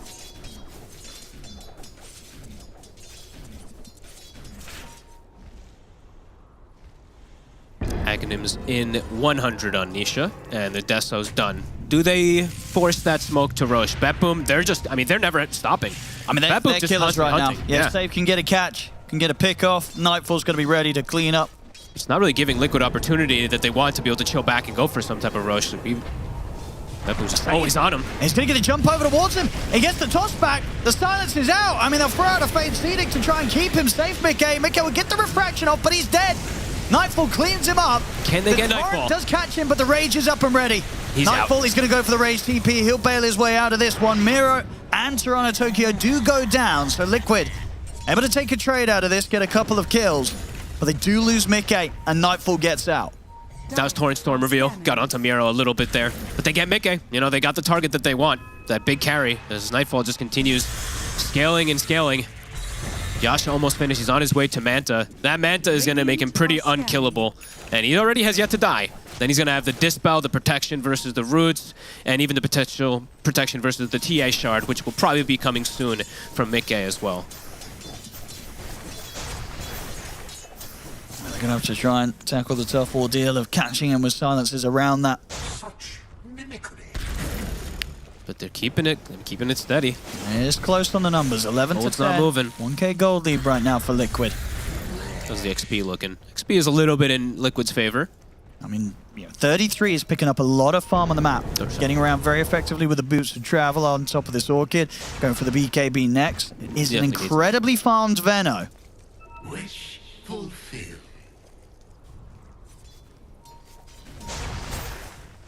A farmed Veno, but a fragile Veno. That is the one thing I will say, though. He does have Whisper the Dread, which is the best pickup he could have gotten for the spell lamp, but if they get on him, he will die. And talking about getting on someone, they've got GPK here. Huge one. X-Mark setup coming into play. He's got nothing to protect himself at the moment from the silence. The BKB was just finished, but unfortunately for him, it didn't have it ready in that moment. So GPK taken out, a big pick for Liquid. He switched his build 3 times in those moments. He had the Eternal Shroud queued up for quite a long time, but he feels like he needs this. Good damage onto the tier 2 tower now. Mickey pushing with the Deso. This is a really good spell steal. Whenever you can get this on Rubik, it's incredibly valuable. So having this level 2 Chakram will pose kill threat on a lot of heroes that perhaps they didn't have before. Do they go to set up for the Roche? Maybe they just wait for it to come bottom and then they set up since they're all still already in the area. Looks like that might be the case. Could be a pretty solid call. They've got that nice deep observer ward down on the bottom side of the map, so we'll potentially see people moving out if BetBoom do try and challenge this. Yep, here he comes. This could be a pretty nice setup for Liquid. Okay, with the blink. Lots of traps placed around here as well, too. Traps, wards, etc. It's very well covered.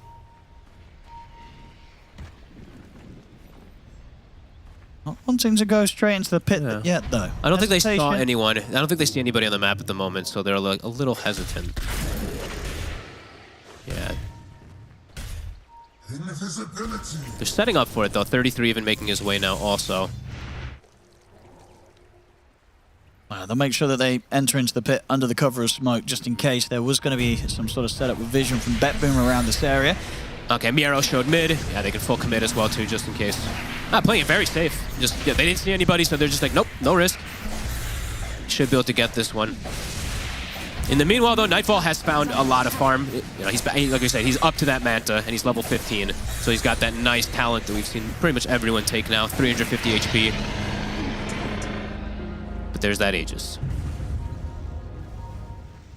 Yeah, BetBoom, they're able to get the mid and the top wave pushed all the way around. Now that Aegis is in play from Liquid, imagine that Liquid could come hunting for them. Well, they may try and just force back BetBoom.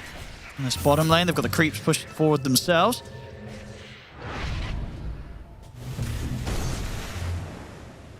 Nisha more than happy to deal with the push that BetBoom was trying to get going. Save is looking for an opportunity around the mid just in case anyone from Liquid did TP back towards the tier 2. Both teams are playing very careful. Waiting for that next itemization, it seems like. Any other big neutrals I saw? I did see that the Oracle's been constantly shoveling, so have to watch for the extra heals from the salves and stuff like that. I mean, we always see these Oracles do that, of course. Whispers of the Dread was also found by Nisha, so ideal item picked up there. Radiant's bottom tower is under attack. And yeah, just some Dragon Scales. Very valuable Dragon Scales also versus the TA, so both of those cores on the side of BB have theirs. 33 BKB is done. He's huge. You know, I mean, all cores right now. As I say, they've continued to keep up with one another. Nobody's getting left behind this game. No. GPK slightly, very slightly behind. Shard about to be farmed up here. Okay. Gonna be able to clean that Tormentor up in seconds. Dire's top tower is under A couple really good ones this game. This one still can be nice versus Kinetic Field of Disruptor. You can still get that like lift off and saves. And this sort of show top will warrant a response from 33, but it's immediately glimpsed back. Throws the Gale on the creep, you know? Dire's top tower is under attack. Both teams just continuing to stay relatively split. I think Liquid is looking for this, at least a double BKB timing that they're about to have. And with the Aegis, that could be a potential for them to look to force a bit more of an issue.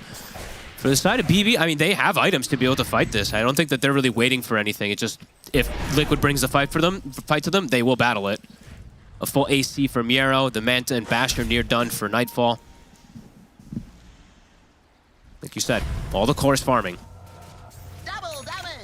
There's this best of one. No Nobody risk. wants to take any sort of mistakes, make any mistakes, take any risks. BetBoom, they feel that now they are in a position to go. Which item timing was that? That was AC plus Kaya Sanj and a Yules on the Tiny. Okay. AC Visage, A Kaya lot of Sanj, Timber Apple. tools to get the setup and a lot of damage ready to deal out. It's been hit by a scan though. Liquid know this is coming. Very safely postured. BKB on Nisha. So no longer an easy one to jump. Maybe Nisha himself will actually get the catch on towards them. As Smoke still persists for now. Have vision here. They want to try and jump it. Save some of the avalanche, but immediately caught by the silence. The BKB's out for Nisha. And now it's going to be full get out of there and leave safe behind. And Smoke's out into Nightfall, but the rage does last long enough. He jumps into towards GPK with the Infest. Quickly bail out of that one. Yeah, quick silence there, 33. They were ready for it. Everyone's set up in the area. He went for the avalanche pre-toss kind of play too, so there's always the extra second there to react from the side of Liquid. With that, Liquid, I can get back on with the push. Still a minute left at the Aegis on Mickey. A small gain by Liquid. A kill, a tower, and a Deso stack. Radiant's middle tower has fallen. In this type of game, every little thing matters. And Nightfall will have his Basher complete, ready for the next fight. I wonder if he looks to go for the Ags next. Or Nightfall. Yeah. I was going to say, I was wondering looking that at the items he's got queued up, something we were talking about the other day, that AC is not going to happen, right? The thing is, he might want some type of armor anyway, maybe, but I don't know. But the Two double AC is one of the... Yeah, that's the... No. 2 Radiances, No, we can allow okay, it. but... 2 minutes, 2 AC? 2 ACs, right. We haven't seen that in a long time. No. Because we don't see heroes like this Visage, off lane that's going to be rushing an AC as quickly as Miro is able to get it. So I'd imagine he's going to change that. Yeah, I'd imagine so. I mean, Aghanims is very valuable when you're playing versus like TA, so. Absolutely. So we'll have to see as Infest, I mean, smokes. Both teams are smoking like at the exact same time. The flank, this time for Betboom. It's a pretty good jump in on towards Insane. He has to false promise himself. Mickey's got him, but he's caught immediately by the Static Storm. He's looking towards Aegis gone. He's dead. The Aegis just got reclaimed. Oh my goodness, what a time for them to go. And they get the big one. That's Mickey gone. Just, it lived, what, seconds before? I was literally as it was, yeah. Well, there you have it. Couldn't have been timed any more perfect there by Betboom. And the jump couldn't have been any better. Getting on top of Insania, making sure that he would have to, in the sort of the midst of the action, false promise himself. Yeah, look, 5 seconds. And then that what a glimpse. Straight back into the Static Storm. And there's bam, the Aegis. It's gone. And so is Mickey. Oh, what a nice play. Great play from Tokyo. And now the push comes into play. The tier 2's down on the mid. And again, just to really sort of emphasize how this game really feels. It's 12-12. Liquid, they have a slight gold lead, but it doesn't feel like that, Fogged, right? The fights are complicated. I feel like the fights are more complicated for them than they are for Betboom to be able to take. It's just, how do you ever kill the Lifestealer? There's so many tools for him to save himself. And he is very good at killing your cores. All 3 of them, in fact. And he's going to go straight for completing the Abyssal first. Cool. Let's see what neutral item he gets to as these tier 3s are coming out. Mickey will find himself a Vindicators. And Nightfall gets blessed. He gets the Defiant Shell, probably the best one that he could have gotten there. Now he's sitting at 36 armor when he's sitting next to his Visage. I mean, 33. Insanely farmed on this Veno. This Veno is massive, but it is a Veno. Okay, so let's see. The possibilities of this hero. The latent toxicity, an ability that I think nobody even remembers what it does half the time. I'm reading it right now. The stun that it can apply when the Dispel happens. Let's say, if the Lifestealer makes a mistake, maybe this is some other tool that could come into play for Liquid. And we'll see if he spends up on this, because obviously he's saving up a lot of money towards, at the moment, the Shiva's Guard queued up. Do you think there's anything else going through his head that could be the item to kind of pick up with this crazy amount of farm that he is getting on the Veno to have that impact still at this point? Shivas feels so value. Yeah. You still just get the Shivas? Yeah, fantastic versus all the cores, reducing the healing, amplify everything that he does. It's definitely just a really good item this game. And it's going to give him, obviously, armor to not get shredded this fast. He's very close to having that done.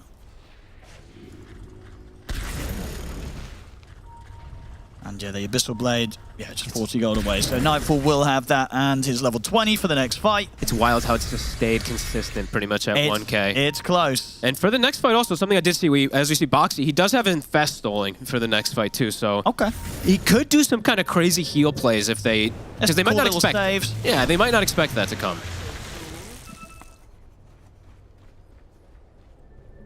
For Liquid, I feel like for them, they want to just play for the Roshans, right? Play for the Roshan advantages for the most part. Keep this farm going.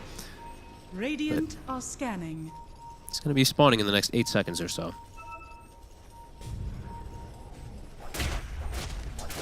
Nightfall really has very little to fear right now, it feels like.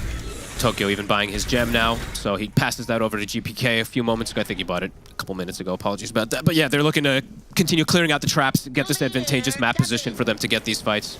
The traps are the thing that can cause issues for them, or wards in particular, just for the jumps for Liquid, but this gem's going to help a lot. Dire's bottom tower. Yeah, Roshan 50. Radiant are scanning. Dire's bottom tower has fallen. Scan comes out toward top from Radiant. Roche, of course, 45 seconds. They're actually setting up with their Infest already. They can definitely take a fight if Save gets the good jump. This is gonna get wild. Because the Roche, it's gonna appear bottom soon. See if both teams want to head down there.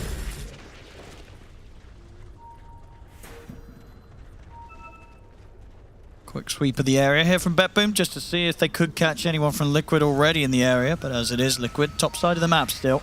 Got a tier 1 for the taking here if they want to push with Mickey. Top tower is under attack. Opts to keep himself off the lane for now, especially at this point where BetBoom themselves are remaining hidden. Liquid can't afford to take any chances here whilst they have this lack of information. I mean, Liquid their plan right now is probably shove the lanes out as much as possible so that we can maybe try to make the swing down to contest the Roche, because this is going to die probably too fast, but this is a scary position for them. Difficult in terms of the positions that Liquid's in right now to get down here in time.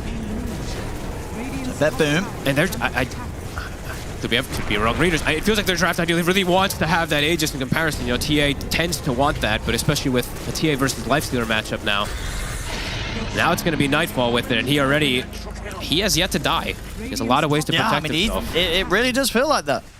To the point where GPK's probably like, bro, I could have had that. He's like, nah, you've got BKB. And GPK, he died 4 times. Doing a job. Now Bloodstone, now finished here for Nisha. The Axe Bloodstone combo online. So much it's able to do. And 33, yeah, he just have the completed Shivas. I mean, Liquid still feels pretty content with just being able to just scale, right? It doesn't feel like they feel rushed.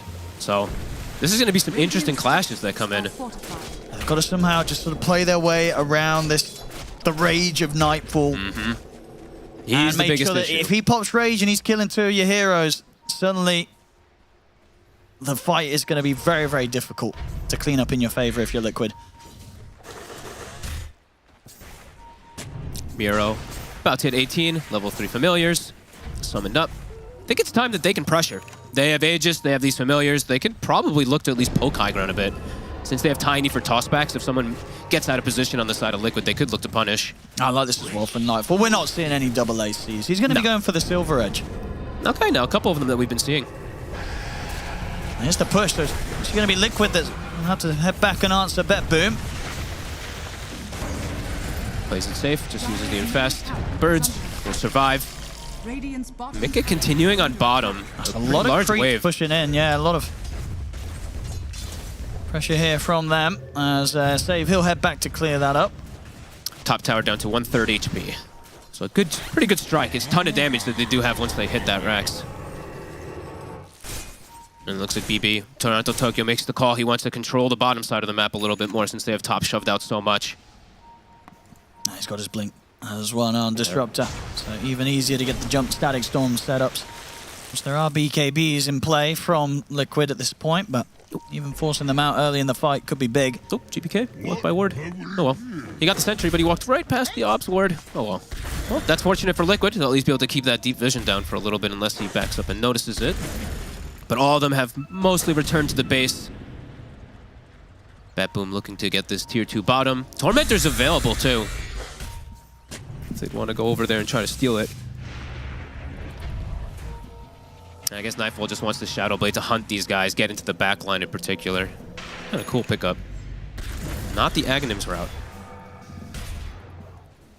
Oh yeah, opting away from that. I mean, maybe he'll go for that next. I don't know, he's got the BKB is very good as well too on the Lifestealer. So yeah, we'll have to see. Rage into BKB into Rage should be enough time to do a hell of a lot in these fights. Yeah, maybe it just feels like he doesn't need to use that Aghanims. Like he's not versus something like a Luna who kills him that fast or something. It's just, yeah, interesting. School approaches.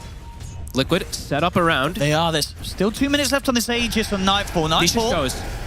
He's going to try and force some sort of reaction. Boxy, he goes in aggressively, looks towards Miro. They're not going to have the damage to threaten the Vistage. They turn with the combo, drop it down on towards Nightfall. They'll get him the once. Okay. Storm's laid down. Save. He's in with the avalanche onto the backlines, but he'll get turned towards immediately. Liquid, they'll manage to kill off the Tiny. What a beautiful fight. I mean, patience. Nightfall, I think he got stunned. I don't know if it was a latent toxicity or what, but they're going to get another one. They're going to get a catch on towards the Vistage. Liquid, they hold around the tier 2, and they force BetBoom back. Is that a Gravekeeper's cloak stolen by Boxy? It was. Okay. I didn't see if it like actually saved him or anything, but he just stunned the floor. That's cool. Because he has the shard, so he actually has the protection from it. That was what, 3 BKBs used, I believe, from the side of Liquid as the dive was coming for, or 2 BKBs? 1, 2, 3, yep. They will be able to stop that aggression from the Aegis, and they can, I mean, they keep that little tiny gold lead that they have. This one's neck and neck. It's a close one. It's a tense one as well. It's you always get these in the best of ones. Because the thing is, too, is like, yes, Nightfall, massive scaling, but as we said, the 3 cores of Liquid continue to keep the pace. Farmed. Yeah, they really are. 33 is going to have the luxury of going for another huge item soon. 3,000 gold in the bank as he continues to farm up a tree. Yeah, what does he want to go for? Just something like a Hex for that further control? And that's what you'd imagine, yeah. That's usually what it ends up being, something down this line. He's got the 20 Talon too, so quite a bit more damage. This is cool.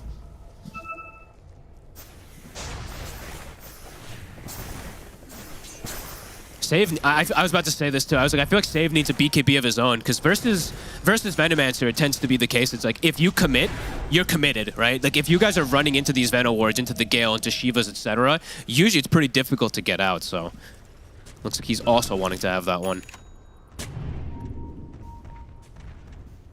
Without the luxury of the Aegis on BetBoom, they'll certainly resume farming themselves and getting towards that next pickup. The BKB that Nightfall's trying to get finished before they go for the next fight. Full Daedalus for Mickey. His damage is no joke. Yeah, Liquid just did not seem to care. They seemed very comfortable with just their constant scaling in this game, and yeah, absolutely showing to be working. Greaves on Insania. He's got a great healing Lotus plus Glimmer plus all this different things to buff onto Mickey if he gets grabbed onto.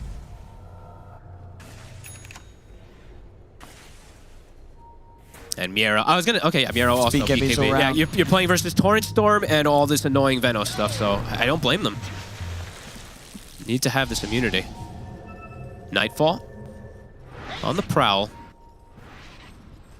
but Liquid aware. At the same time, BetBoom smoked up around the mid lane.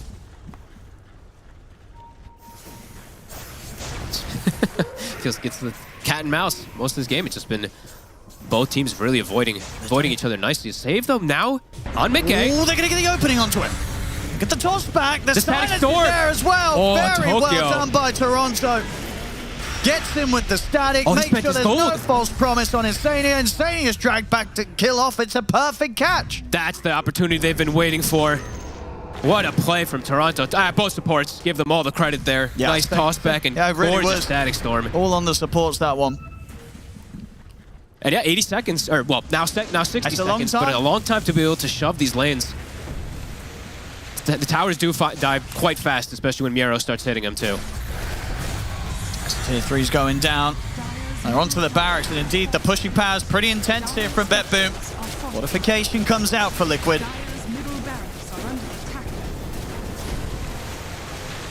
See what they can do here with just the 3 of them on the defense. They're not going to be able to save the mid-racks, that's for sure. It's a set gone. Continuing as well, Nightfall. Thinking about continuing the hits. They're going to realize there's no buyback on this TA. That's another set. McKay's not coming back for 30. And save, he's in. He's going to look to try and drag back on towards 33. Indeed, with the X, Niche is able to keep 33. He's kept safely back behind the barracks, but the barracks are there no more. A second set taken by BetBoom. All off the back of that excellent jump in the mid lane. All it takes is one for them. It's definitely got to be a bit of a scare here for Liquid. I mean, just how much BetBoom could do off the back of just really kind of taking out one of their cores for as long as they did there and catching McKay's out for a minute. The rest of the team, they just couldn't really do anything to stop that. No. Just beautiful play from BetBoom, really. I mean, 14 to 14, but it's been patience and patience and patience. But that's the hit they've been. That feels like the hit that they've been waiting for what, 25 minutes when they've been kind of building things up, and yeah, they finally find it. 2 minutes, a long Roshan respawn. But a lot gained out of that play there. Level 20 now hit on Visage. Damage from the birds on these towers is ridiculous. And Nightfall does the same thing that we saw Tomato do when he was playing versus High Physical. He takes the Rattle Cage as well. So this item... It's a lot of armor. Like they do like it quite a lot. Of armor. And definitely sort of fills the void, at least on this lifestealer, where in other games, and as we saw maybe even in this one, he was kind of like, well, the AC is still nice because if you get that attachment, you get that plus armor. Yeah, didn't want to get it eventually, obviously down to the fact that Mira does have one, but yeah, this kind of keeps that armor lacking covered. Yeah, he got all three of them, right? He got the Dragon Scale Tier 2, then he got the Defiant Shell Tier 3, and then he got the Rattle Cage Tier 4, so... Liquid holding the position around the pit, but yeah, still 1 minute. So we're going to see Roshan show his face again. And Miro actually sent one of his birds through the gate to be able to get the scout before his team was there, so they know that they're in the area. Charging in. He has Nightfall inside him.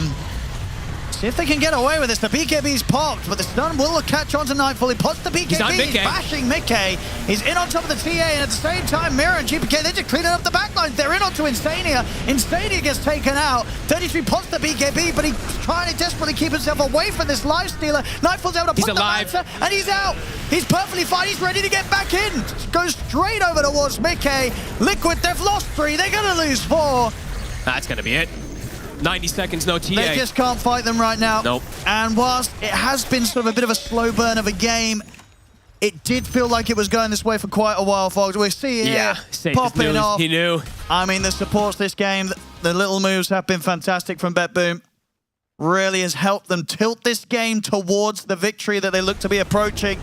They got on the targets. I mean, again, this time it was the Oracle. Well, initially the TA, but then quickly shift to the Oracle. And heroes do take some damage, but it's a slow build-up. The Veno starts dealing its damage, but everyone's now back to full. And whilst Liquid, they have the gold, they have the farm. What was the move that they were looking for with it? And whatever the move was, it's just never been there, Fog. No, it was just a gradual build-up of farm. And one moment from BetBoom. They're looking to close it. The Familiars are onto the Ancient. As GPK just sort of teases around with them, takes their attention away from the fact that the base is getting destroyed. This game, it's going to BetBoom. Okay. It looked for some while that Liquid was putting up some good fights, and then I mentioned something about them doing it, and boom, everything just gets eviscerated in their face. BetBoom. All it takes is one strike, and yeah, the supports, like you said, one blink static storm, one blink toss, get them out of position, and it was at the moment that the TA also spent his gold, right? Mickey had just bought the data list, if I'm not mistaken, so no buyback, they get the push going, and the push is fast, 2 sets of racks, and yeah, very well executed game. It really was, yeah, BetBoom not taking any unnecessary risks in that one. Nope. They play it out at the pace exactly required, and a pace that Liquid were matching. But it definitely felt like, and as we saw, BetBoom, they just had much more of a game plan of where to sort of take the next steps and what they were looking for, whereas Liquid playing much more reactive. And at the point towards the end of it all, it started to really crumble with those kind of back-to-back deaths on Mickey. They just couldn't pull anything together, despite the fact they had quite a lot of items for. Yeah, I honestly, like we said, I was surprised that they were keeping it like this steady, and then, yeah, with one boom from BetBoom, they do find the opportunity. So, all right, BB. That's one. Now they just need another. Indeed, a good start for them here, getting this first best-of-1 victory. Nightfall there as well, of course, honorable mention. 5-0-6, played a full Lawless carry game. Had a potentially difficult lane, but he kept his cool. He didn't make any mistakes. The farm was perfect, and he was ready to shut this game down with the setup of his team. There we go, ladies and gentlemen. BetBoom. Impressive stuff here. They get the first win and the first best-of-1 in these tiebreakers against Team Liquid.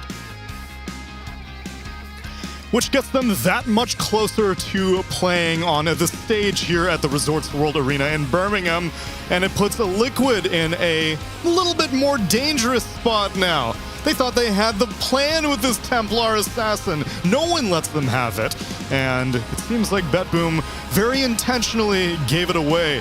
Showed up with this Lifestealer, Cinder and Lifestealer, like you were saying. Conventional wisdom would have you believe Lifestealer used to fail to Templar Assassin. Not the case anymore in modern Dota.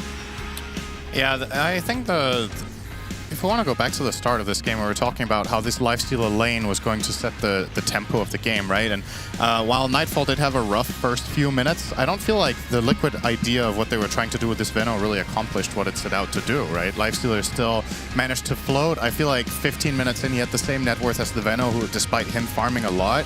And as far as many high-impact games we've seen from 33, this wasn't it, and I can't fault him for his individual performance. I think he played well, but strategically this hero is just very one-dimensional.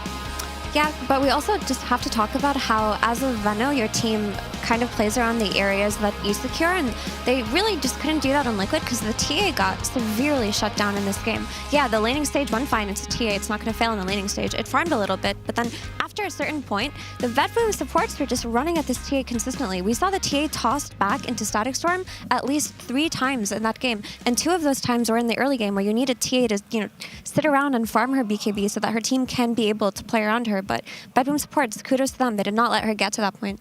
Yeah, I mean, that was the first pick of BetBoom's draft was the Disruptor, and pretty much all tournament, everyone's been talking about Thunderstrike and Glimpse and how good those 2 spells were. But this game, it was completely static field. That was the ability that basically took a TA who's like, okay, I'm going to have an Oracle behind me. He's going to save me when I'm in trouble every single time. And what happened instead was like, he's like, I need a BKB actually, which delays your damage items. You're a carry though, so you have to buy Dragonlance, Desolator. He needs a Blink Dagger. So it's like he needed BKB somehow 10 minutes earlier. That way when he did get sent back into Static Storm with a Life Stealer on top of him, that he could actually disengage or take the fight. So it just like made the TA look weak for so long because of all those Glimpse Static Storms. And even when it wasn't TA getting Static Storm covers the Oracle. It was just like the best Disruptor ulti game I've seen in such a long time. And BetBoom did a great job at controlling the Oracle too, right? Because that was by no means an easy Oracle game. Like, we even saw at one point TA get glimpsed back into Static Storm, and at the same time, Save on the Tiny jumps on the backlines and goes on the Oracle. And if it wasn't Save on the Tiny, it was Miro with the Visage Birds, like scouting him out, controlling him, not letting him get close enough to save the cores who were impacted. I also think on top of all of this, the Tiny pick is really showing its brilliance here in this game, right? Because the way the first phase went down, it was an overall first pick Disruptor that immediately got countered by a Kunkka with X Mark, but then what do? You just pick a faster displacement ability that Kunkka can't X save. So many situations in this game where just started off save, Blink tossing somebody into his team, Oracle tries to come in to help, and then they have this perfect like coverage with the Disruptor like Purge pointed out. So I think the Tiny pick in particular in this game worked wonders against Kunkka, of all heroes. I feel like Nisha didn't really get to perform a lot of what Liquid set out to do with picking this hero overall first in the draft for themselves. The overall first pick, though, for BetBoom team ends up becoming a fantastic choice. So why not speak to the man who played it? Let's talk to the Disruptor player, Toronto Tokyo, with Slacks. Absolutely, I am here with the world's best Disruptor player in the world. How you doing, Toronto Tokyo? Incredible game there. Big question that I had for you. What do you think about Venomancer? You think this hero had some merit in that series? To be honest, I don't know why they picked Venomancer. I think it's like weakest hero they could pick. So when they picked Venomancer, I knew it's gonna be easy game. I see. Incredible relief off your shoulders. I know you're extremely nervous going into that game. Feel okay now, or are the nerves even worse now? One more game and you're out of tiebreakers. Yeah, I think we will cheer for Falcons to them to win, because we are staying there from 10 p.m. a.m. So it's kind of like getting too much time here. Okay. Cheering for them. Incredible. You like the competition, huh? You want to keep grinding? You want to be here till like 4 a.m. today? Yeah, of course. Yeah. Great. Me too. All right. Well, let's see if that's what happens. Back to you.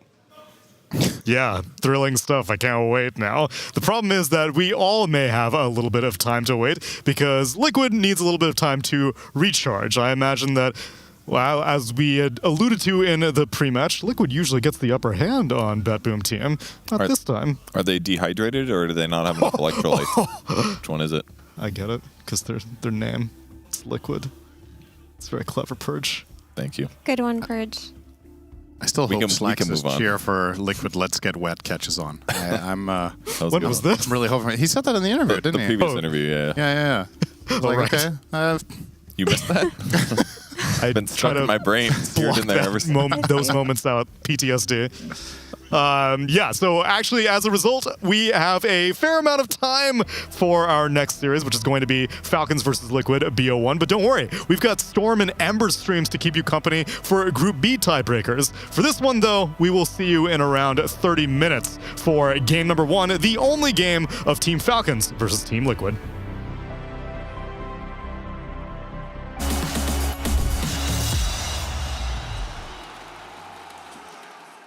At some point in every gamer's life, there's a question to be asked. Do your clothes match your hobby? In any situation. Or do they just represent what you dream of? No matter what situation, there's always the right way and the wrong. The only real question is, which are you going to choose? Decide for yourself.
open-minded.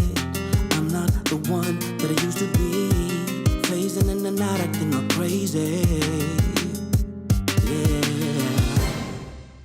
Turning my head inside out, spinning my mind till I'm upside down. I never had any doubts. Stand out in the crowd. You're resolute just like a leader.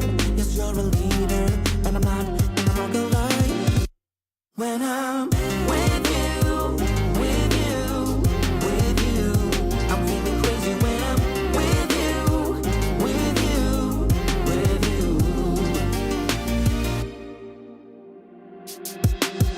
It's all a game to you, but I'm not playing. Focus, listen, it's obvious. Fight for me and I will fight for you. Yeah. Turning my head inside out, spinning my mind till I'm upside down. I never had any doubts. Stand out in the crowd. You're resolute just like a leader. Yes, you're a leader, and I'm not gonna lie. When I'm with you, with you, with you, I'm feeling crazy when I'm with you, with you, with you. When I'm with you, with you, with you, I'm feeling crazy when I'm with you, with you, with you. Yeah, I'm about to lose it to you, baby. 'Cause girl, you really make me go crazy.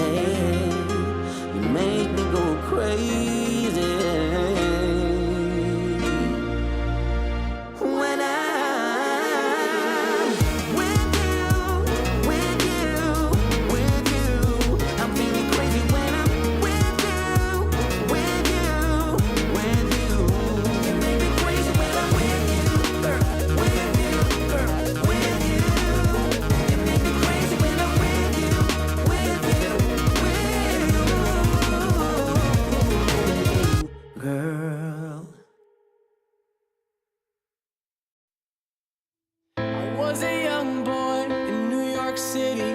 I worked the night shift until it hit me that but I'm living for. My father taught me for years to be a strong man, hold back my tears. My mother taught me love, and she told me I will fight for you. Hello everyone, I'm going to be joined here by Falcons today, and Amar actually was really excited to do the interview. So here you go, Amar, if you want to take lead on this one. Thank you very much. Skeeter, I have a very big question. Why are you not very good at this game? No comment. That's interesting. Okay. Snaking, why are you very bad at this game? Why are you very bad at interview as well?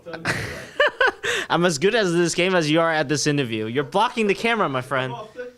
You're body blocking. This is not the creep. The camera is not a creep. You don't body block it. Or a hero, for that matter.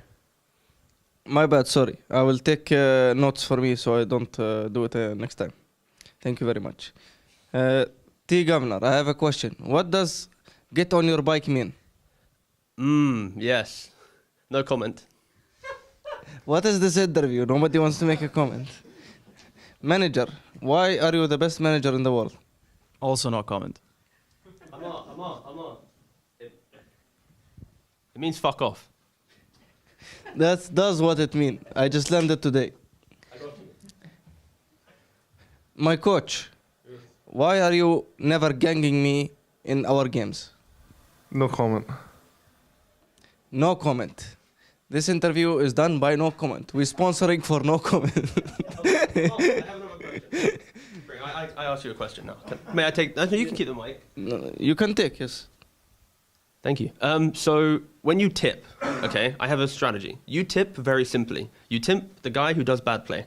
Why not tip the person you know who should have helped him? So for example, let's say Skidder's getting ganked, right? But the Dazzle, the position 5 Dazzle is behind him, and then he dies, but there's no grave. Don't tip the guy dying. Tip the guy who should have pressed grave to save him. It's a psychological battle. It enables you to tip deeper into the game. Because I think right now, your tip game is B tier, it's average.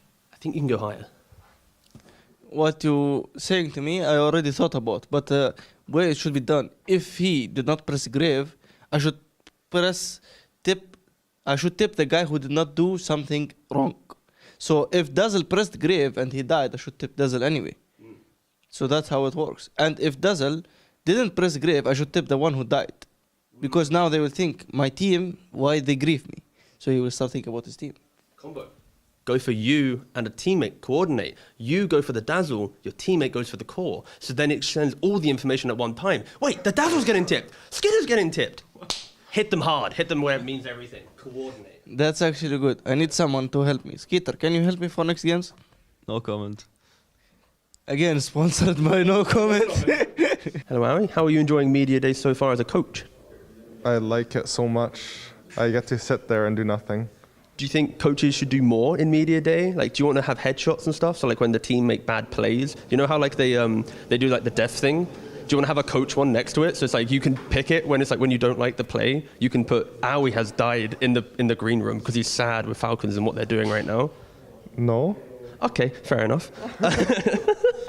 Just giving too many clues away. No, what is it? What's it like just winning so much? You did just come second, of course, but like, what's the like? How do you keep yourself grounded when, you know, you're hitting this just stride recently? I don't know. I guess it's nice to win. I think it's a lot about like figuring out how to not let the ego get out of control and like stick to the understanding like what made you win rather than thinking you're just good. And then hopefully you can like have good fundamentals and follow through and keep up a high level of performance. Is there anyone on your team right now that's obviously new to winning that you're having to maybe, you know, facilitate? You know, maybe we need to calm you down or any like high energy players right now? I don't think so, to be honest. I think like we've had a little bit, like even for the last time, we had a little bit of like practice issues just coming in, just because like our timeline wasn't good with like visas and like traveling and all this stuff. Mm-hmm. But I think for us, it hasn't been that much of an issue. I mean, we'll see. We might drop in performance. Don't know. We'll see. And the most important question I have is about meta. Do you feel, not meta, do you feel that it's somewhat based on the players and the teams to try and find more things? Because like right now, I think obviously we didn't get a gameplay patch. Certain people go, well, the meta's potentially going to be stale. Do you think it's more on the teams and players to go a little bit deeper to find that next thing, to find that next the next kind of strategy? I mean, I think in Dota, like even if there isn't like a gameplay patch, like you'll be able to find new things. I always look at like the ho ho ha ha patch. Like there's a huge DAC tournament, no one played sniper during it, or the hero wasn't even that good. I think it was like a low win rate, and then all of a sudden like it was only sniper, troll, juggernaut, axe. So I think we'll find new stuff at the tournament, and the team who wins will probably the ones who like beat the meta, counter the best heroes, and like find their own heroes that they think are really good. So who's the most underrated hero right now? Underrated hero? I don't know. Useless. Huh? Joined here by Skidder. Do you ever get annoyed by the fact that people always say that Falcons kind of just play the same heroes, have like a small hero pool? I do not get annoyed. I feel like as long as you're winning, it doesn't really matter. If you start losing, maybe there's some time to self-reflect and change some things. But until our coach and we are happy with our like hero pool and playstyle, then I don't really get annoyed by general opinion. Are you happy that in Act 1 we didn't get a gameplay patch? So coming into Birmingham, you're still in kind of that Falcons form of first place, maybe 1 second place? I mean, I'm a little bit not annoyed, but disappointed because I expected some gameplay changes just because I just thought it would make sense. Yeah, I mean, this patch suits us, like for now. This tournament we are playing with the stand-in, so it might be different, but we'll see how it goes. Talking about the stand-in, are you going to be leaning more on Sumo having like free choice of what to do? So it's kind of like one player joins, hey man, just do whatever you want type of strategy? We for sure might want to make him feel as comfortable as possible. We don't want to like push too many ideas on him. But at the same time, we try to strike a balance and also give him some of the knowledge and ideas that we implement, and hopefully he'll have easy time like slotting in. After a win, do you ever go back through Twitch and rewatch the game, have Twitch chat open? So like if you chrono a guy, you're like, That's my Corona. That's a skin of Corona right there. Like, do you ever like savor the moment or? I used to when I was younger, like especially during the first couple of seasons of DPC, I would like rewatch the VOD and see what people are saying. But nowadays it kind of got boring, you know. It's after some time, like you just kind of just go through your day afterwards. So Twitch chat's boring. That's what Skid is saying. So you need to amp it up. Go more in. No, don't do that. And yeah, that's. You know what? That's about it. Cool. Thank you very much. Hello again. Joined here by Crit. So I've already asked a couple of teams about this. When we don't get like a big patch after some time, do you feel it's on the teams and the players to try and dig a bit deeper to find that next new hero? Because I feel like there's often a lot of time that the community accepts that, oh, the patch has to be stale, but I think there's a lot of room to still invent. Like, what's your take on that? I mean, I guess I think it depends if you're successful or not, right? For us, we don't feel like we have to invent that much because we kind of have we have a good recipe, you know. At the same time, like you want to not miss out if like there's something that you missed. So it's like a little bit, it's a balancing of like having what you have as a foundation and then trying to implement stuff that's good for you. I remember I just asked Aoi this question as well, and he gave the same answer. He is really just drilling it home to you guys. Yes. No, that's fair. How does it feel to kind of just find this recent success? Are you, again, I asked Ari the same question to keep yourself grounded, but are you kind of, like, I guess based on your previous answer, do you ever feel like you're maybe getting to a point where complacency could become a thing? Because it's like 3-4 tournaments, you now just got second place, you talk about how the meta is, you're happy with what you've got. Like, do you feel that maybe you're hitting a bit of like a cruise control at the moment? TI, it's, months away. No, I think that's a little bit what happened with the last tournament where we got second. I think it was a good like slap in the face to not win. So I think, yeah, I mean, it's probably something that built, and I think just losing was not too bad for us. You know, it's a little bit of a wake-up call that it can happen, that you're not necessarily the best team just because you're the best team. It's because you work the hardest. So yeah, I think it was a good lesson for us. And how much ping do you play on? Because you play from, when you go MENA and you play to Europe for those games, what's your ping like normally? So the Elite League, I played from home. Like, we were all home from Elite League. We didn't boot camp. Right, okay. So I had, I don't know, like 20 from Copenhagen. And and in regards to like boot camp, I get most people don't understand or have never really been to a boot camp. Like, what's the major takeaway that you have from boot camp compared to obviously, going from home? Like, what's the big value that you obviously see from it? I think the biggest difference is just in between games, like you're just around each other. Like, you can kind of feel what their mood is. Like, you don't have like that, like when it's on Discord, like it's very just like face value. Like, you just hear what people say and that's what you get, But if you're in a room with people, like you can see them laugh, or like you can see, like, it's very easy to read people. But if you're not in bootcamp, you just don't know. Like, it's a little bit more robotic in a way. And my last question, I kind of fucked up with Boxy with this question. I asked him about the Birmingham crowd, forgetting that he never got there because he lost in groups. You've been to playoffs at Birmingham, right? Surely. I was in the finals. Yeah, I'm pretty sure you got to the finals. Yeah. Do you remember the energy from the crowd? Yeah, but that was a different venue, right? So it's a new venue this time? It is, but the people should be the same. Do you, like, how far would you rank a Birmingham crowd compared to everyone else? No, it's good. I think, I mean, for me, I always like the European crowds, of course, because it's a little bit of a home turf, So yeah, I look forward to it. Bye-bye.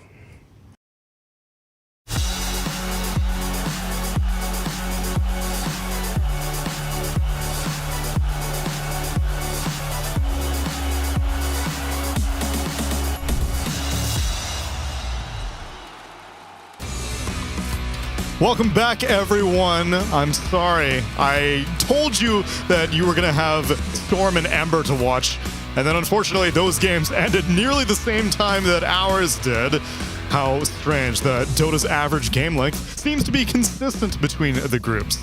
Heroic ended up getting their one victory over Team Spirit, and Tundra ended up getting a win over Extreme Gaming over in Group B. But they've still got a handful of BO1s to sort out their four-way tie before they can figure out who's going to be eliminated, who's going to upper bracket, and who's going to be in lower bracket. Meanwhile, things are a little bit simpler for us here in Group A, as we need to continue figuring out where Liquid's going to end up, because they got their L against BetBoom Team Purge, and now they got to face off against Falcons.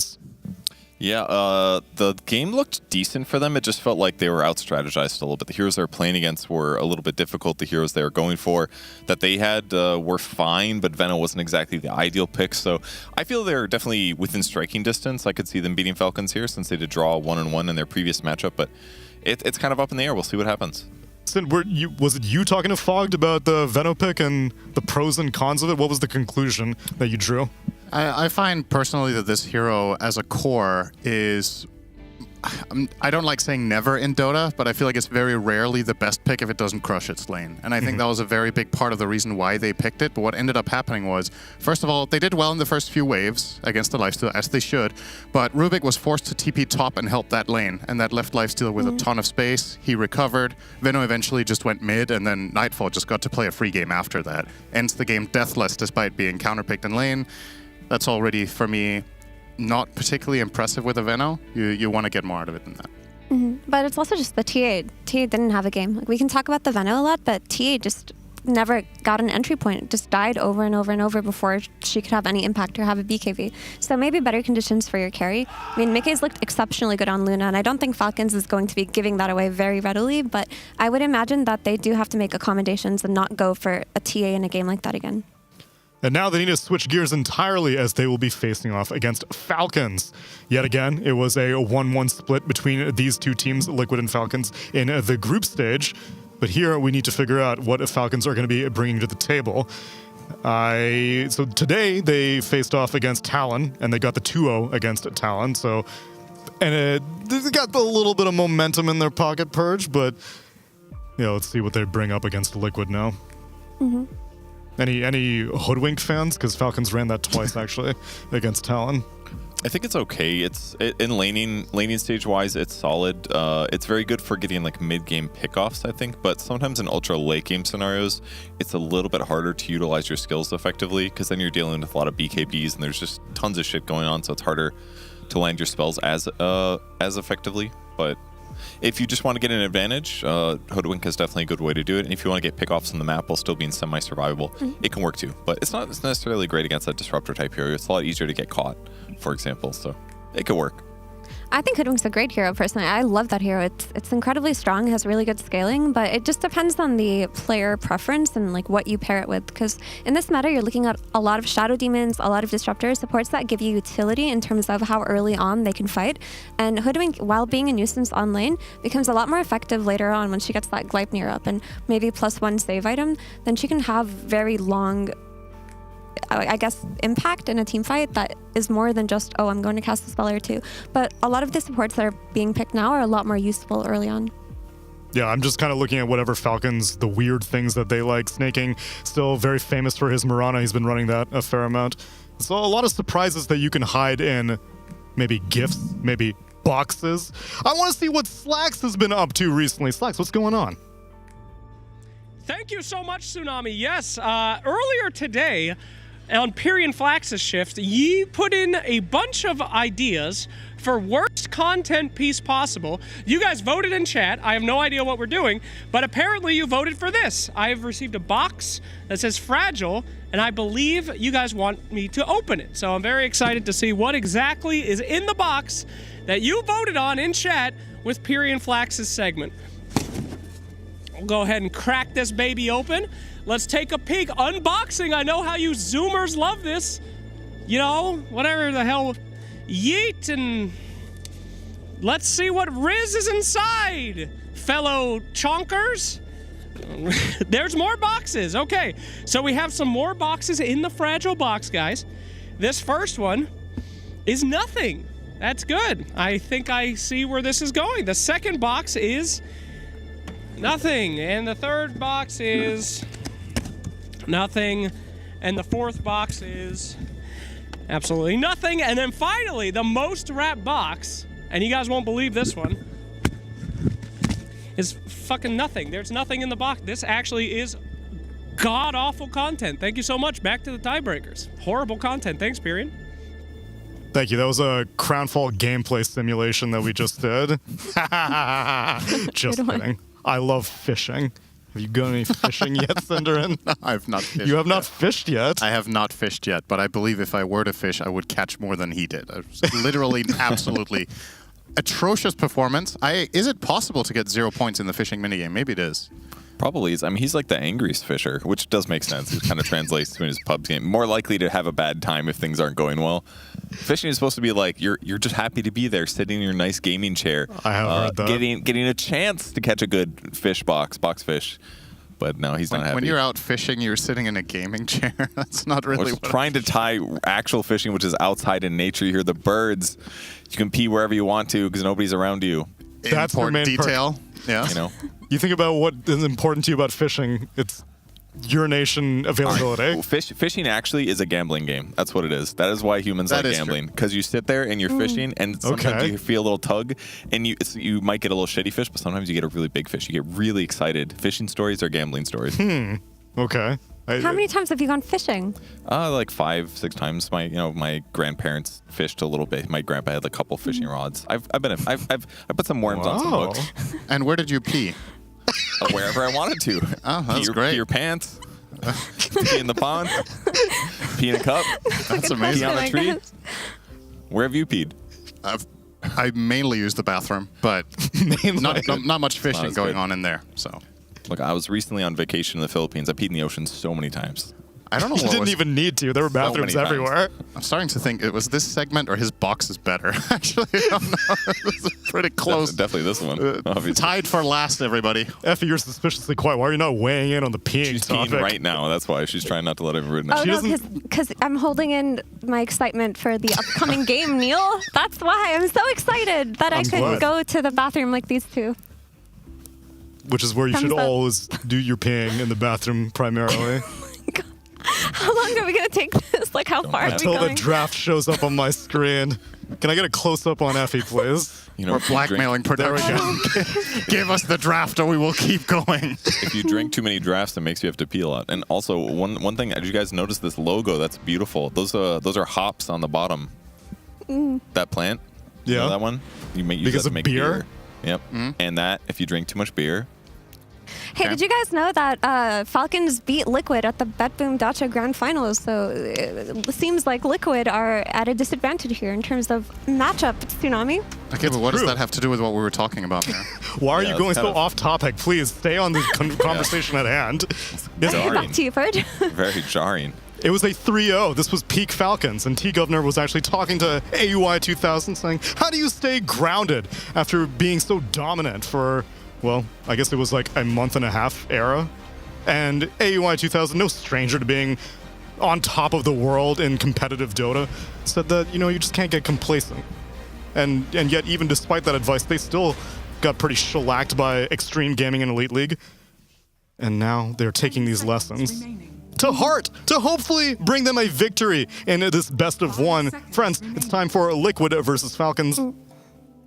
Razor, DK, Pangolier, Chen banned out. Falcons take out the IO. And wow, a lot of respect for what Liquid just brought to the table. The Templar Assassin and the Oracle banned out. And they pick up the Doom. Liquid respond with the Luna. I was going to say, entering this draft, I was going to say I think Luna might just be overall first pick, but I guess Doom getting through is more valuable. What I thought was interesting is that in a lot of the games so far this tournament, the second pick team, they ban a lot of supports in the first phase.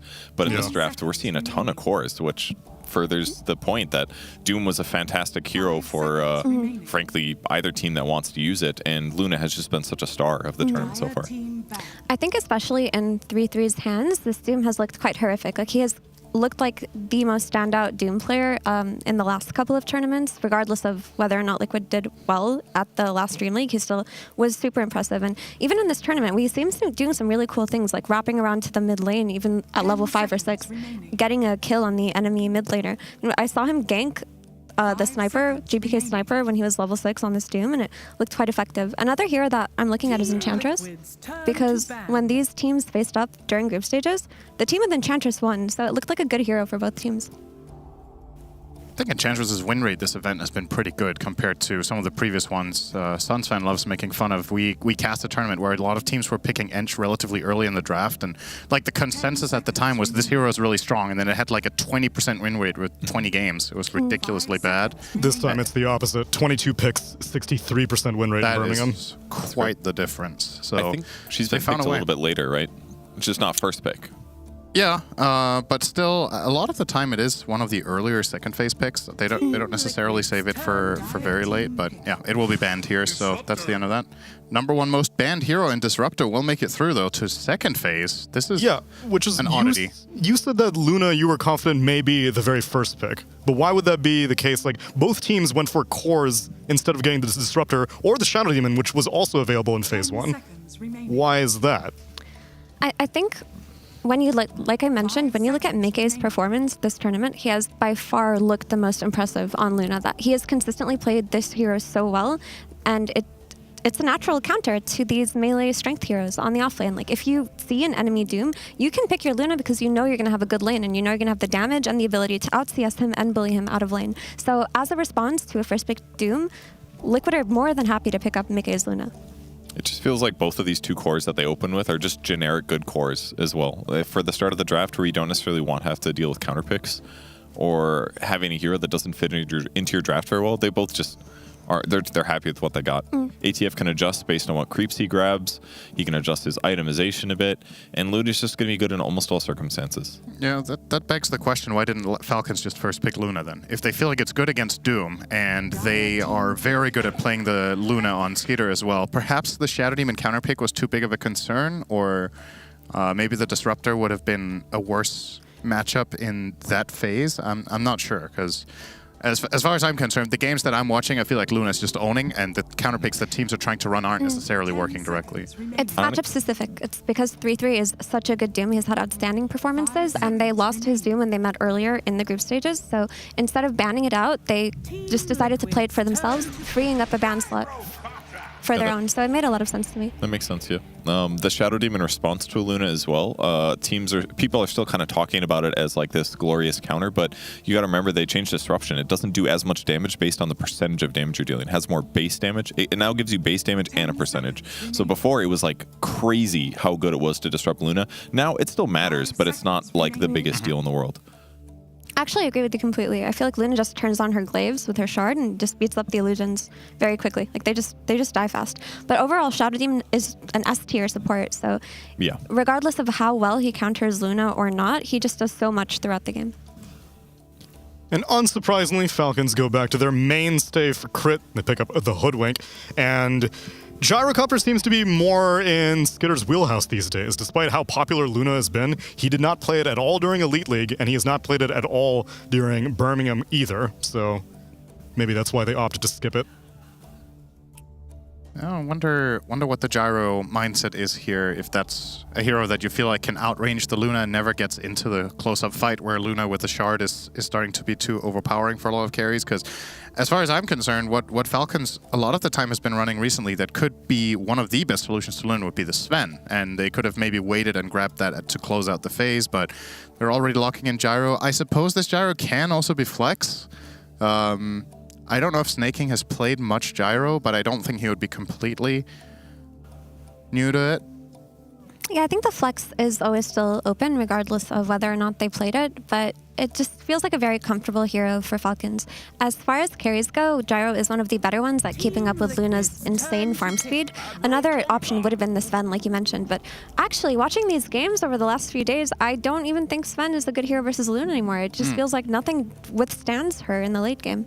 Yeah, unless you're like really far ahead in net worth, I just don't know if you beat her. The Undying is a little surprising though. First of the tournament. Yeah, very good against strength heroes typically. There's going to be Doom in the lane, which is good. They're not going to have great attack speed in that lane either. So the Tombstone's going to stay alive for a decent amount of time if they do go for kills like that. It's not great against Gyro though, because one flat cannon, which will be there, is going to shred your zombies. But if he gives them the laning advantage that they're interested in, that's pretty good. And because now they have an Undying 5, it's probably going to be Disruptor 4. That means Disruptor is going to be quicker at getting important items such as Aghanim Scepter or other. I don't know if I like 4 Disruptor that much, though. We did see it yesterday. I believe it was OG who ran a Disruptor plus Magnus offlane, and it looked incredibly good, but it was also against a squishy carry like Sniper that they were able to punish over and over again. I think the issue with 4 Disruptor is it just doesn't provide you with the reliable walkdown or damage during the laning stage that you want out of typical position 4 heroes. So it needs a very strong lane partner in order to be enabled. While it's a great hero overall, I don't think it's as effective as a 4, if I'm being honest. Boxy did run it against Falcons in their earlier group stage game, but it was against a Wraith King, and so maybe they just have something up their sleeve against Falcons with this 4 Disruptor, but otherwise, yeah, it's much more popular as a 5. I mean, it's Tombstone is pretty cool if you pair it with Disruptor and Kunko, if you think about it. I mean, it's like pulling people back into the anchored point, which is the Tomb. So on paper, or theory-wise, it's kind of cool. It beats the Doom, and it can anchor the fight. Once BKBs come out, very different, obviously. Yeah. But There's, yeah, go ahead. Nah, I was done. Okay. I just finished peeing. Nice. All right. So what I was gonna say is, if you look at Liquid's lineup in isolation and disregard what they're against entirely, I feel like Undying fits in with their lineup so well because it enables them to roche a lot easier with the Tombstone and the Flesh Golem, and their lineup is very teamfight centric. They have this like solid foundation of just grouping up, standing, dropping their spells, and taking a big fight. Tombstone adding to that to give vision for Glimpse is also a nice X Factor play at nighttime. I think it's still an underrated aspect of that spell, especially when you're pushing high ground. That Tombstone can really make it a lot more difficult to defend. So I like it for them. And of course, we talked about the Doom of 33. I feel like Amar is worth shutting down in lane when he's playing this hero. Falcons had great success with him earlier. Yeah, I think that's what the Undying is giving you. Like, outside of the great points about the 5-man and how early it's going to happen when you have a Luna on your draft, it's just such a strong lane. Luna plus Undying, who can play into that? Like, this Doom is going to have a very, very difficult time. But during Dream League Season 22, was it? We saw Amar win lanes he shouldn't win. Lanes that looked nigh impossible, so if there's a player who can do it, it might be him. But overall, like, there is a very strong 5-man, like we mentioned, but Gyro as a carry, doesn't that do great against Undying? You just flatcan and you kill the Tombstone and you have impact during teamfights. Like, typically it's considered one of the carries you go for when you see this hero. And it also protects them against a possible Timbersaw offlane pick for Team Liquid. I think is another reason why they grabbed it a little bit earlier rather than waiting until the end of the second phase. Because that's the offlane potential here that Team Liquid could snag if they want to. It's good against Doom. It's good against Hoodwink. It might have some issues against the Puck potentially, and obviously the lane against Gyro could be tough. But Team Liquid's covering both bases. They ban a support and a carry here to protect with the Gyro flex. 10 seconds remaining. Meanwhile, Falcons only need to worry about what Nisha will be most likely bringing mid. They take out the Sniper, who actually surprisingly made it to the last phase. I thought Sniper was growing in popularity, that you could shove him in earlier phases, but not for these two teams. And he'll be laning into a Puck. Yep, the Puck got picked at the end of that second phase, or third phase, whatever you want to call it. So Sniper gets squeezed in there at the end. Dire team pick.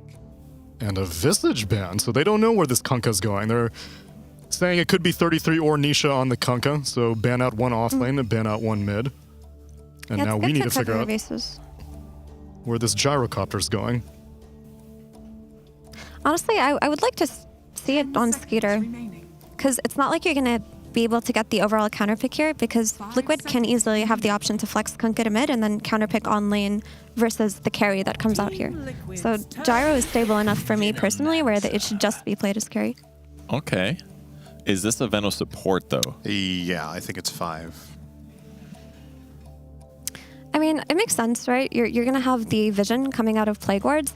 We've talked about Veno a lot for some reason. I didn't expect it to come out again as a support, but it's going to give you the vision aspect of fighting Tombstone. So the issue when you're playing against Undying is like this Tombstone, when it gets on a cliff and you're not ready to play into it, you need the vision for your Gyro to hit it, right? And that's what the Veno is giving you. Like, I imagine that's the direct line of thinking here, because it doesn't counter Luna particularly well. Like, it is annoying to get slowed by Veno, but she is a really great carry because she builds Satanic, her glaives are strong, so I think it's just the vision aspect, honestly. And similar, you need a vision advantage against Disruptor. If your opponents start a good team fight against you and you try to retreat from it, somebody's going to get glimpsed back. So if you have some way to equalize vision advantage against the Luna Aura and things like that, that can go a long way with the Plague Wards. Well, all right, they're tripled down on 5-man, I suppose. This is not the hero I was expecting to see, the Bristleback coming out here for 33, but I assume what Liquid want this hero to do is they want someone to go in front, give vision, be tanky, and potentially just sponge up the Doom. so that the other heroes in the lineup get to have a better time. I was looking at a potential Abaddon here for 33, actually, because I think it would have served a similar purpose, but just be a good way of dispelling the Gale, as well as protecting Luna in fights in 5-mana. It's also a classic hero combination, but Bristleback may be a bit more of an aggressive approach, where you can play this lane together with Disruptor, you get a couple of quills out, when they try to reset away, you glimpse them back, and then you get the kill. I guess he has more laning presence overall against Gyro as well, so very interesting draft. Liquid running some new stuff here. 1 Bristle game this tournament, 0 Undyings. I don't have information about what Bristleback would feel like, but it looks good, honestly. And the reason it looks good to me is because the Luna Undying lane is so strong that there's not going to be an interlap between the farm places that they're gonna take. So Bristle's gonna have like the triangle area and his ancients in that top lane for as long as he wants, because Luna and Undying in theory should crush the Doom lane. So Luna should have that bottom half of the map freed up for herself. So there's no splitting of farm, and there's nothing really to deal with the Bristleback. Sure, there's Sharpshooter, but it's not enough once that hero gets a couple of items. I feel like the Bristle's going to be able to pressure the lane a lot. Like, if he doesn't get Galed or the Gale hits somebody else, he's going to just be sprinting at the Venomancer for a kill. If he's getting ran down by Gyrocopter, his back is turned, so he's getting extra quills off. The Bloodstone build with Bristle is still viable if you get it at some point. So this is a very different playstyle than we normally see from 3-3, but I'm excited for it, because it could really blow this game open and give them now 3 different heroes that Doom's going to want to doom, and he can't do them all. I believe in it, honestly. I think it's a cool idea. There's definitely a really good idea here. It's going to soak up so much, and it's just going to stand as a shield that no one can get through, really. And Gyro, that hero gets run at quite easily early on by Bristle. I think I would like to not see 33 go the Bloodstone build, specifically because he's against Doom. I think perhaps there's maybe a better idea of, and part of the reason they picked it against the Veno, maybe you get some sort of pipe, just tank up aura build. Like, we've seen 33 buy every item in the game, so maybe pipe, I don't know if you buy Vlad's, but you would like to have that for your Luna as well. There's like different buff up items that feel good and then keep you tanking the front lines could work. Maybe a Vanguard, dare I say? Probably not. Nobody buys Vanguard. Just say Crimson, and then I'd be like, okay. There's some value there. All right, he's lost it. Nobody buys Crimson. The flat cannon damage. Yeah, well, it would be something. Well, you're really reaching at the bottom of the barrel here. I think the items, the Vanguard's bad, but Crimson Guard's, it has some potential. I think it's slightly underbought, that's all. I think part of the reason why you're also kind of confused on item builds is this is not 33's archetype of playing this type of hero. Normally, if we saw like an ATF, for example, then we know he's going to go as aggressive as possible. 33, I don't really know what box to put him in when you put him on a Bristleback. We need you said you want an archetype of a tanky frontliner. Let's see if Netta can deliver it, because upper bracket lives are on the line here for Team Liquid. It's time for Falcons versus Liquid with OD Pixel and Fogged. Thank you very much, Tsunami. Yes, it's time to get this one kicked off. Another best of one to be had here in these tiebreakers. Liquid versus Falcons. And we're getting some more kind of innovation, really. Especially when it comes to the last picks. Indeed, another Venom, this time from Falcons, picking up against Liquid. And it won't be that core Venom, indeed, as the panel talked about.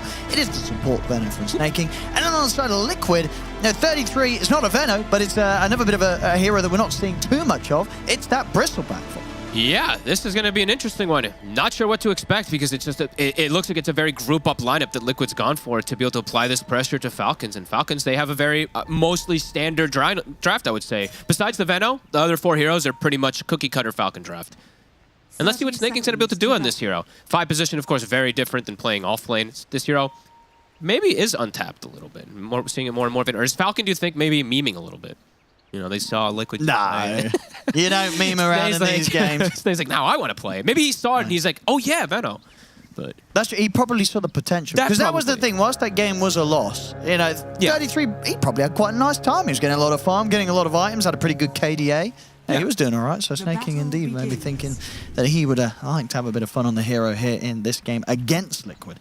And I'm glad that Mira pointed out the thing that I was thinking about when I saw the Veno was just the vision aspect, right? I feel like that's usually a big one for Veno, besides just if he has like some crazy target that he can go for with his Noxious Plague. But getting this ward up so they can see the Tombstone in all occasions, yeah, could definitely be useful.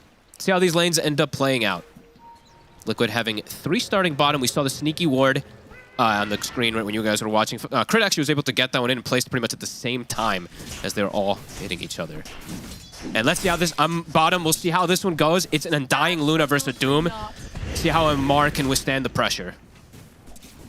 even though we don't see Undying so much anymore, has been traditionally the king to play versus these offlane streamers. Yeah, why is that? You know, this game, in sort of the talking topic of Undying as a hero, why is he sort of falling out of favor? I think people have just gotten way better at playing around Tombstone. The map is massive. I think he's gotten nerfed quite a bit as well, too, so... But I don't think the hero's completely written off. He does give you Roshan potential and stuff, too, all the time. I think that's something that people do forget. Amar, he's getting a bit of chase down here onto himself. He actually skilled Infernal Blade. They won't spend any more time on these. Mickey won't chase him down. He'll focus back on the creep wave, but a good amount of zoning. Yeah. Keeping Amar held back away from the farm. Nice bounces. Usually the dream that you want is your 4 position to play. Top lane. The last hit. They got it. First blood for Boxy. How many quill stacks was that? He had quite a bit. They did exactly what Panel was talking about. Just get those stacks built up. He got glimpsed back into it. He was able to get finished off. Yeah, Crit is playing probably one of the nicer heroes you can have versus something like that Undying.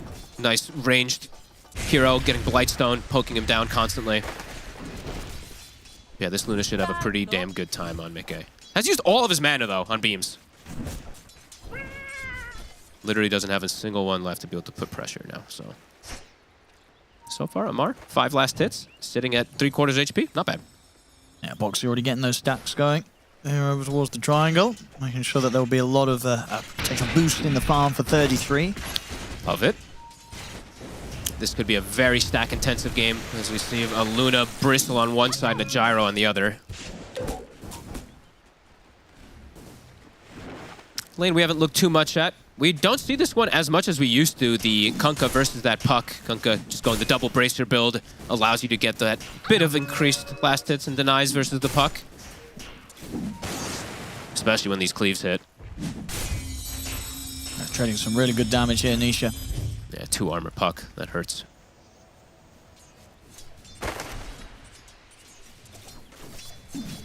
So last time, yeah, the sort of control of the water range, if they're able to come in with that again, Liquid at the 4-minute mark, could definitely cause Malrine to have to head back to base. Or who got the Lotuses? Sort of support coming in. Yeah, he's going to actually take the walk back to base right now. Wow, yeah. that's huge. Nisha able to bring that pressure. Crit was actually able to get the Lotus bottom, and they're actually have a good wave from Amar and Crit under Mickey, so he should be able to keep good farm. I mean, this is going pretty okay for Amar, I feel like. Playing versus Undying Luna, and you have this similar CS, not including the ones that are now chasing Mickey. Yeah, and what really is one of the things you pick Undying for it to have this sort of lane dominance. Yes. If you're not getting that, that's definitely some value if the hero lost. Yeah, good chunk of value for sure. Top lane, Skeeter doing quite all right doing up well. here. Yeah. Having no trouble hitting the creeps right now. Of course, 33, unlikely to be bullied out of this lane. He's going to be feeling very safe, and it does have those stacks being set up for him. He will be able to pick up as well. Another glimpse. Any chance of lane. a trade also? So we go for Insania. He's got another decay. But underneath the tower, they will get him. They get the kill. Ooh, careful, Skeeter. Those cool stacks. But he gets 33 low. His trade kills coming out.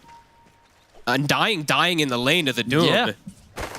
Falcons definitely super happy about that. I think so. I think this bottom lane for Liquid has not gone quite as explosively as they would have hoped for on paper. With the picks. See again back in the action up top. 33, able to get that, and yeah, Skeeter having to be careful. Can't afford to try and run down that Bristleback at this point with the stacks. But the quills building up. But he's got good, like you said, the good farm on the Gyro already. Crit, able to get the stun. Mickey, be a little careful. Falcon Blade already finished up on Skeeter up top. So he should, I mean, he should be able to have like a fully free lane. The big difference is just, it's Nisha. He's got 31 and 8 to 16-1 of Malrine. He's going to need help on this puck. Radiant's bottom tower. That's what Nisha does with this sort of a start. They're keeping Mickey low bottom. His farm is good, but Amar's is the same. So I mean, that's the thing. I'm thinking Amar's super happy with the outcome of this lane. Yeah. It could have been a nightmare for him, but it really hasn't been. Nighttime has hit, so we do have even more, you know, that Lunar Blessing, as we always say. Global, Insania. The stun is off the mark. Now just focus and take down the Tombstone, get that gold from Amar. He saved the last hit. Could have maybe got the kill there if Crit actually lands the Bushwhack. Yeah, I think they would have. Yeah. But like taking a tomb, that's not bad either, right? No, Like, maybe I if think it's, that's like, the thing. They just immediately say, Yeah. well, we don't care about the kill, just get the tombstone gold. Yep. Becomes quite value. Make it back up to full. The mark there. Oh man, yeah, Malrine, he walks up and he takes the biggest Tidebringer ever. A Lunar Blessing Tidebringer with a Blades of Attack as well too, so. And I've got the X mark. He's caught. Into the combo, and indeed they'll get him. So this continued fantastic start here for Nisha in the mid lane. That's going to be huge. Because this game overall, I would like for Nisha, he has such better opportunities to gank these side lanes. In the last one, ganking the Visage, ganking Lifestealer is not usually the best options for something like a Kunkka. A Kunkka with this start versus Gyro, versus Doom, it definitely has ways to be able to make rotations early. And not a lot really that Falcons want to be bringing over towards the mid at this point. It's just Malrine on his own that's got to try and ward off this push. There's not really anyone else you can. Honestly, this Tidebringer will potentially 2 or 3 shot these supports right now with the extra damage that he's got. Top 33. They're considering it. So Skeeter wants to try for it. It's just never too appealing. Level 4, a couple of points in the passive in the Quills. Bottom lane, they've got the setup. Nisha starting to make the moves. X mark into Torrent. On towards them. They'll get the 2 of them. Nice Nisha very much ready to carry this early game here for Liquid. He's going to be that driving force, and what build's he going to go? Will he go the Orchid for the puck? That's the other one we used to see when it was the Kunkka. This was, yeah, last year I think we saw this so much. Saw that Orchid versus puck on Kunkkas, and it looks like it's going to be the case. 7 minutes also. Insania, he's booking it for the Wisdom. Won't be able to get it, though. Top lane, Skeeter's farm continues to be very, very solid. Oh, Insania forgot about his courier while he was going for the Wisdom Rune. He fed that one. Whoopsie. But I mean, Amar's still having, honestly, a way better time than I would have anticipated in this bottom lane. He's the same net worth as the Luna. Pretty crazy. Kurt's going to start getting some stacks at the ready here. Skeeter already has a few. He's going to give his lane to his Veno, and imagine we're going to see 33 start working on more of these stacks. Then Boxy's starting to get ready for him. Regeneration. Unlikely as well the Falcons will be able to get themselves over and interrupt this. I mean, Nisha's just so strong right now. Yeah, he's just running around the map looking for setups. He's going to get the catch on to Crit. There's nothing really to be done here to bail Crit out of that. Another setup and catch here, Nisha. He might continue down here. Amar has to be careful. Boxy's here. He's got the glimpse. Yeah, yeah, they're setting up straight away with the boat. There's no way for Amar to dodge it. The tombstone's down. Real nice Nisha just continues to rule the map. Takes the kills as well too. I like he's taking those last hits. He's gonna have his item finished up so early. They can push for this tower. Quite like the situation as we saw in the mid lane. It's just not easy for Falcons at this point to defend against this early pressure. They have to let these towers fall. One of the slower starts I think I've seen from Malrine. Radiant's top tower is under attack. Nisha really getting into the groove after that first game. Yeah, and he's even now, look at this. He knows how strong he is. He's just walking into enemy triangle. He's like, hello there. Some stacks as well. He is cruising. 7 stacks as well from Boxy, as we saw on the left side for 33. Yeah, definitely on track to be one of the faster Orchid timings on the mid Kunkka. Radiant structures are fortified. Malrine just having difficulties where he wants to go with his movements. So Falcons, they will be able to claim the top tier 1. Dire's middle tower. And today it looks like he's going to at least annoy 33 quite a bit here. Because 33 doesn't have the Vanguard just yet. They may be able to steal these Ancients with Skeeter stepping up. Yeah, Crit's here too. They might even be able to kill 33. They've got him with the bushwhack. Skeeter's able to move into position, and indeed they'll take him out. Skeeter gets the kill. He may even be able to go for more. Looks over towards Insania. They got the blood grenade down. It's a double kill for Skeeter, but Nisha, he's arrived. X mark into the boat. He missed it. In the combo, indeed, it was off the mark, and now Nisha's in trouble. Oh, he whiffed it. The bushwhack's up. This is a big kill to give away with how good of a start Nisha's been having. And the poison spreads. They can't quite. The stick charges will be there. Nisha will be able to walk away, but a missed kill. Oh, so close. Oh my god, the rum ticked off. Poison Sting was 1 second off. A rare miss after such a good start here for Nisha. Rotation moves over. Probably gets the kill on Skeeter there if it lands.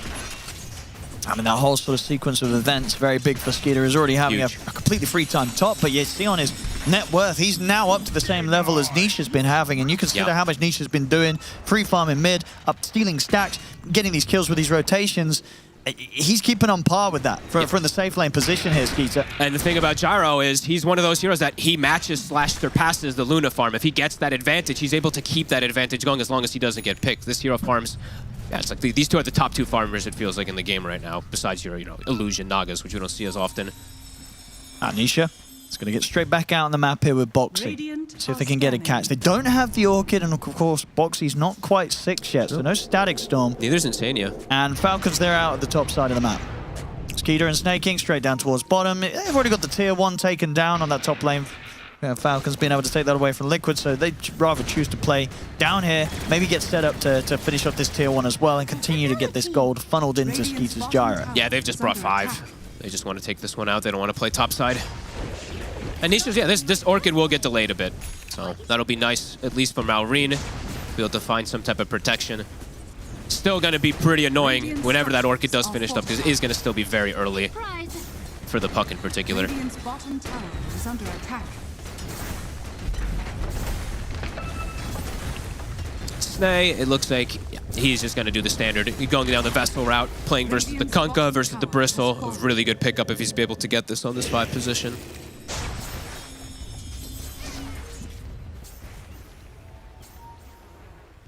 Liquid still with Nisha and Boxy in a position to make a move. Dire's top tower is under attack. We really want to get back to getting these kills. Nisha is awkward though. It's going to go for the combo. There's the bushwhack. Boat and Torrent will still manage to connect onto Snaking. Turning around here with the Dream Coil. Finally Snaking falls, but it's going to cost them at least 1, probably both lives. As Insania, they'll try and escape from this, but Falcons, they've got the 4th and chasing a good Torrent. The Acorn shot bouncing across. Okay, Snake's taken out. They get the kill. They bring the numbers. I mean, they're pushing pretty hard for these sort of plays, Liquid, and it's getting punished. The thing is that Skeeter can constantly show up to every fight. Luna cannot.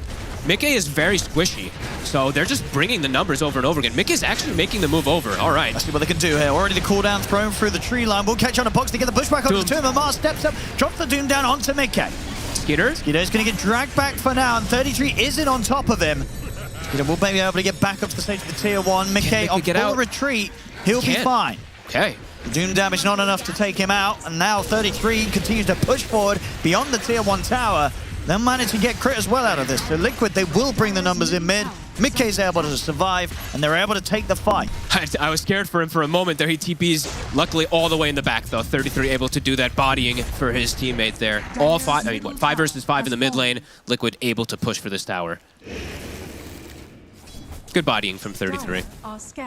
Now Mickey can look to get some pressure onto the tier 1 on the top lane. That was cool of him turning up. I'm always scared when I see like the 1k HP Luna show up into these fights. Saw, like, oh! Amar was just straight for him. He was like, oh, you want to turn up? Go straight for him with that Doom. Yeah, because in comparison, like, look at Skeeter, right? He's like 1700 HP. He can tank a ton of spells for his team. Nisha, he's ready to go again. They've got the Orchid. Oh, but he's already out with the jump. Not able to get the silence in time. That was close. Instant smoke. Radiant are Has been hit with a scan. Liquid know this is coming. Trying to find Mickey. He'll be able to finish these camps off, though. And they're considering if they can maybe get over towards the Wisdom Room before it's grabbed by Liquid, and it is there. So Falcons, they'll get a freebie on this. They got the other one, too? No, they don't get picked up yet. Oopsie. So they should be able to get the other one, too. And 33. They've got the break. He's walking into this. The hit indeed comes in from crit. He's gone. It's an easy kill for the two of them to take out. That is a pretty huge kill. Being able to slow down the tankiness of this Bristle. Massive. Something we'll always have to be looking at for that break until he has something to be able to remove it. They've got pretty easy ways to sort of set up to get the angle, whether it be the Dream Coil or the Gale connection from Snaking. Crit's not going to... those shots are... Wait. Yeah, no, Crit's not going to miss those shots. He's going to hit them every time. It's cool that he maxed the Bushwhack, too. I feel like this is... We don't see that as often. We usually just see, like, the max Acorn and stuff like that because the scaling on Bushwhack is just... It's a little bit of stun duration and just pretty much strictly damage. That's, cool to see. taking a bit more of the back foot, it seems like, at least in the skill build, until he has his items for the Gleipnir and whatnot. Can they find Skeeter once? Skeeter. I mean, they've been really trying. We've seen sort of Nisha. He knows how strong he is right now, so he wants to be looking for these kills, looking for the setup, and he's got eyes on Skeeter, but Skeeter playing on just the right side of the wave. If they can't reach over and grab him, Skeeter's fine. The traditional, it's like, is he going to go for the catapult finish? If he does, probably dies. He's smart. Finishes it off and just gets out right before that catapult dies. Mid for a catch on Boxy. Looks like he should Nisha be okay. might get snaking. Gonna try and open things up with the torrent vision. Instant TPs from Falcons. Silence into the X mark on the boat. They need to kill him off quickly. And they will get him. The question is, how much will they pay for this? As the pushback down on it, and the Mosquito's dealing the damage. The sharp shot comes in straight over towards Nisha. It's a triple kill for snaking from the grave. I mean, super he'll not take worth that any time. You want to go on me, snaking says, but be my guest. Skater just shows up, gets all the levels. I mean, Boxy brought back, of course, as well after dying, so not worth whatsoever there for Liquid. They're so fast at the way that they move to those, like the way they TP reacted, and it's just in sequence perfectly. They didn't pop Snay fast enough. Snay is deceptively kind of tanky. And yeah, quick moves. And they still have Doom available, so Amar still has that one ready. I believe, is that the Shiva's done already too? It is. He is huge. Not too bad for a Doom that really could have had a tough time. He was supposed to be shut down, but not the case at all. He'll just drop the Doom straight away onto 33. As they try and make an effort to go on him, Boxy drops the Static Storm. Amar makes sure that they're not going to have the tools to continue to get on top of him and chase him out. There's Marine and Critter thinking about going in for a target. They've got Dream Core back up in about 5 seconds. Boxy, looks like they'll just go for the easy one. Yep, they've got the bushwhack, they've got the sharp shot.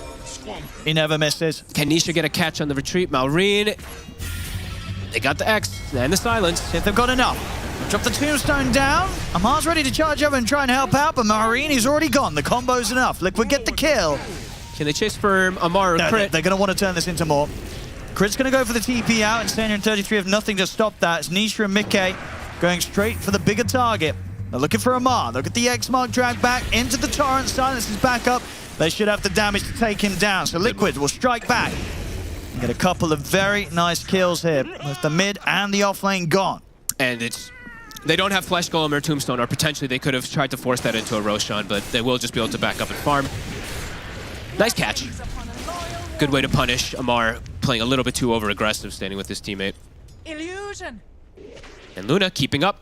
Even though Skaters had a little bit more of like a freedom, I guess you could say, a bit in this game of just sitting back and farm, Luna is just, right neck and neck. Luna has had a pretty good track record of this tournament. Oh, yeah. Solid carry right now. This is going to be an explosive mid-game. It is. This is a game that I would agree it is as close as the numbers. It really is. This one could go either way, boys and girls. Still early days, 19 minutes coming up on the clock with 13 to 12. A little bit of a 1K lead for Falcons, but each fight, each move could swing that pretty drastically on either side. This one's truly going to be like all these little things coming into play. The Dooms, which targets it's going to be beyond, and who gets these really good neutral items too, of course. Have to point out some of these. 33 does get blessed with the Vampire Fangs. I know Dota Plus says this is the best item on every single hero at the moment. Doesn't matter what you're playing, it tells you to pick it. It's not usually the best on every single hero, but Bristol definitely one of them. Falcons, they're going to try and sneak a Roshan. Okay, this Back is cool. in action and straight into the pit. This is probably pretty unexpected. I think so. Very quick move to be made. And it kind of takes it away from Liquid, who potentially was the ones who want to be the ones getting it, because they have the Bristol, they have the Undying, they have the Luna. Easier ways to take down that Roche. That's a heads-up move. Hey, just for Skeeter.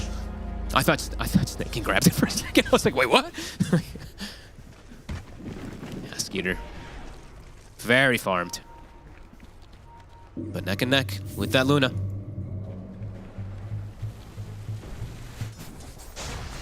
They've got their eyes on 33. They are going to try for the Break setup. again. And it's a really good catch into the Doom just in case. See you later. Mar wants the kill. Very, very cleanly done there. Crit with that Atos catch. And Snay's just farming, as he tends to. I feel like this is one of those heroes that usually does this quite a lot more than others, but yeah, he's going to be able to scale quite massively, honestly. Like, he's got Mech and Spirit Festival already. His puck is a little poor, but the supports are definitely transitioning already on the side of Falcons. While on the side of Liquid, these two heroes, Disruptor can scale, but with the farm that he's been able to farm, it's going to take quite a long time. And Undying, he doesn't really have that type of scaling. Unless you're Toronto Tokyo going Aghanims. But he's like the only one that does that. Timings for Falcons are going to be just a bit faster too. With the BKB, right? Skitter's going to have it, and then they can force the issue onto Liquid quite a bit harder, it feels like, because it's going to prevent so much aggression. He's looking for the catch. The Spanish don't get struck down, but Cruz actually able to get the push back off in time. Jumped himself back with a sharp shot, gets him out of the kinetic field. 33 still dishing out a hell of a lot of damage with the quill sprays. Will allow them to get the kill. A shot crit down. Are able to secure their wisdom. And 33 is going to get prepped for that Tormentor.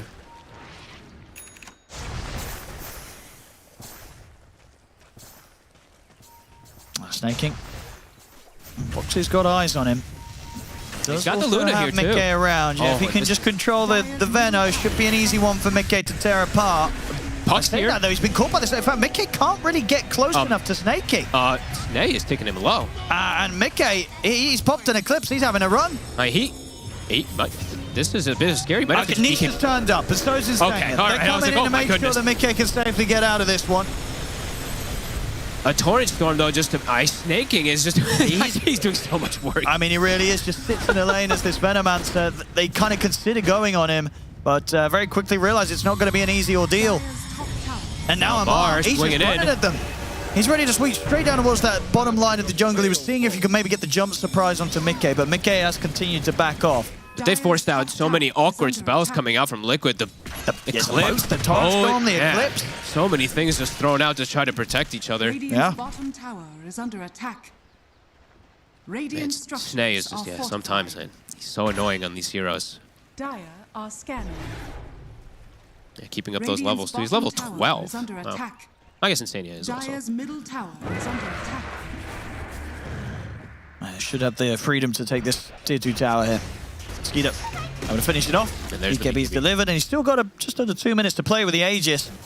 And I would say, like, with his BKB, he's safer than, let's say, like the Luna when she has her BKB, because there is quite a bit that pierces, be like the Doom and whatnot. While Skitter, if he has BKB, he can kind of waltz away from most of Liquid, I would say.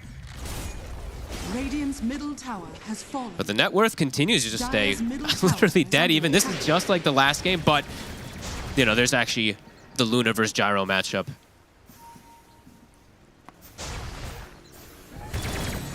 Dire's top tower is under attack.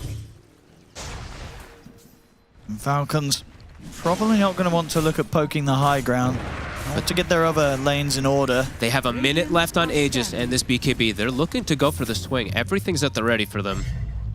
Would have to get some type of... They have to know this is coming somehow, or at least scan this somehow. Oh, they're going to see the area in which Nisha's dragging himself back towards, but the silence is down onto Amar. And Insania getting shredded by Skeeter. He goes down. I mean, he's into the tombstone, but not for long.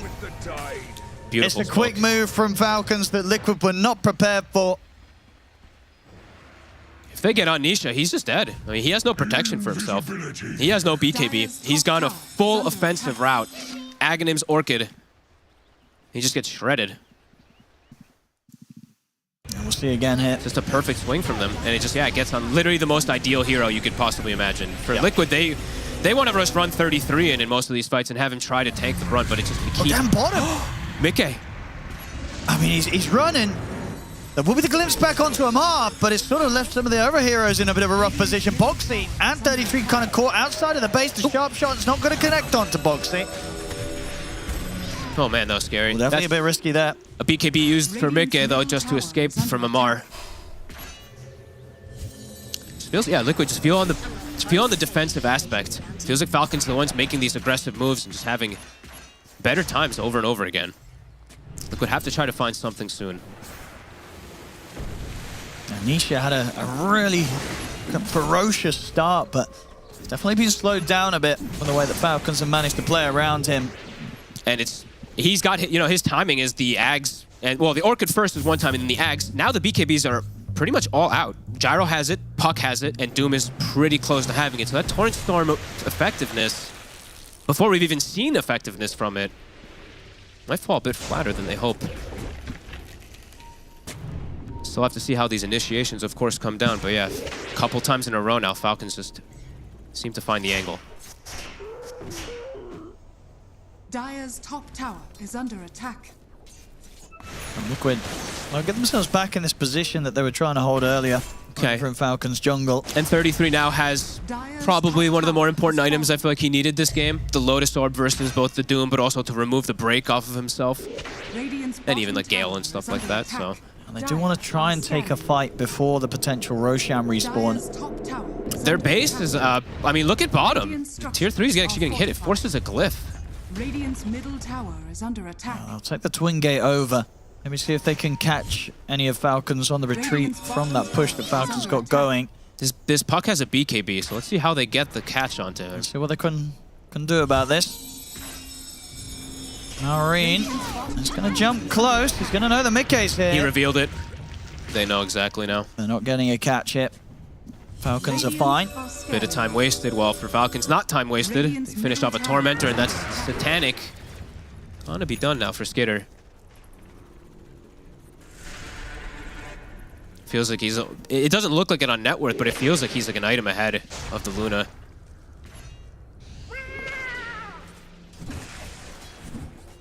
Yeah, Liquid once again just having to deal with the fact that Falcons are the ones to really be making all the moves right now. And they're the ones getting that big farm, the Devoured. They're all starting to kick in.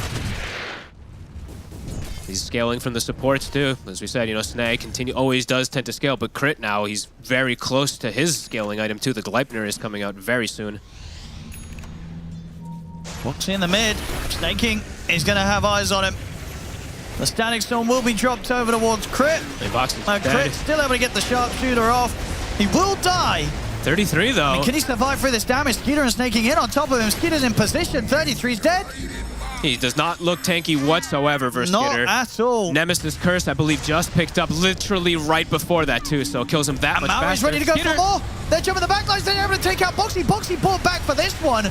Liquid, they're trying to fight this. They will get Amar. But Skeeter's strong. He's pushing forward with a BKB. Marine drops the Dream Coil on towards Insania. So once again, Falcons, the fight is theirs. Liquid, they get the kill on Amar, but at this point, it just doesn't feel good enough. No, and even Luna, I saw Mika, he pops the glaives, runs into Skeeter. This is not one of those heroes you can run into like that. Skeeter just pops the Titanic and just stands his ground versus the Luna in this one. Radiant's middle tower has fallen. They're just taking every single fight right now, Falcons. Really are. And now it's the BKB Doom. So now Amar really can go for those dive plays. He's getting caught off a little bit, a couple times now, just going a bit too far. But now with BKB, he can do that and probably just survive.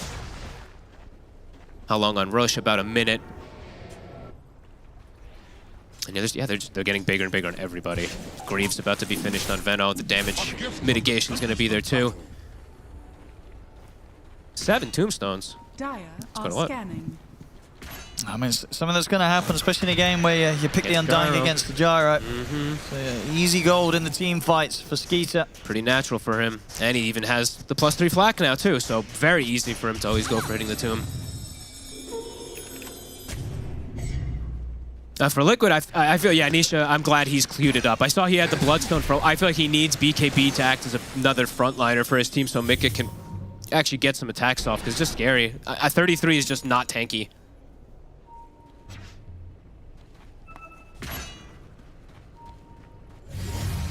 Okay.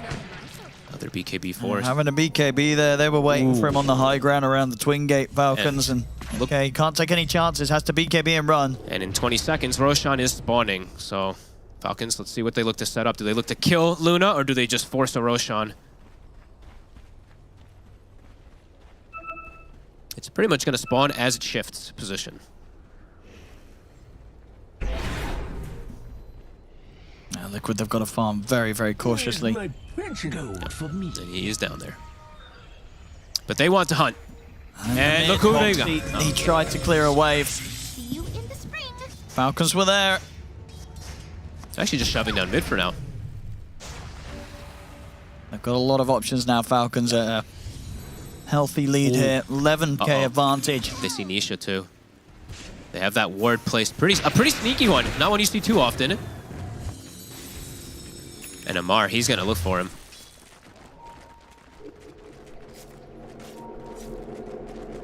Nisha's out. Does get himself away. Still has the TP as well at the ready if he wants to clear the wave and get down there. On the prowl. All right, he's going to continue chasing. We've seen these Doom solo kills before. See sort of how good Nisha's Spidey senses are here. How long he sticks around. Look at him sneaking. Amar, he's ready to jump him. The Orchid, but there's a BKB. There is. He's teasing around with him for now. He'll use the X mark, but there the BKB comes. He'll go for the TP out. He'll make it. All right.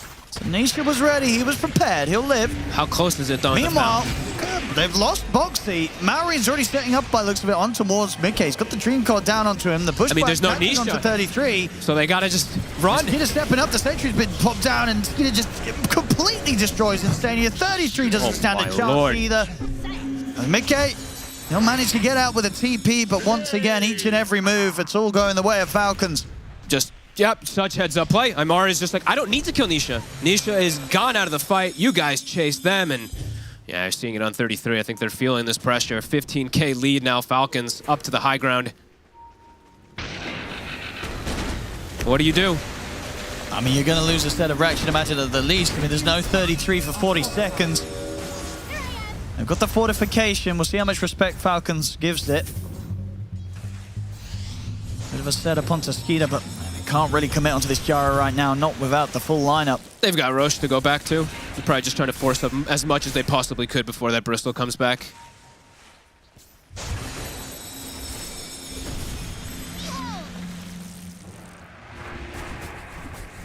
And 33. He's back up in 10. I mean, they could try and get out here. Everything's almost back up. And take the fight around the pit. Doom is going to be at 40 seconds, so they will have a small window if that Bristol comes out immediately. I think you take the risk. I think you kind of have to at this point. You go for the fight. Falcons, they know. They're smoked up. They're ready for the fight They know that themselves. Liquid feels that they have to do this. As Nisha, he's leading the way. They're looking towards Maori. Maori's able to get in with the jumper. Get caught by the stun. Puts the BKB. The core's been dropped down on towards Mickey. They've got to protect Mickey somehow, but Skeeter, he's almost dead already. He'll jump in the tombstone.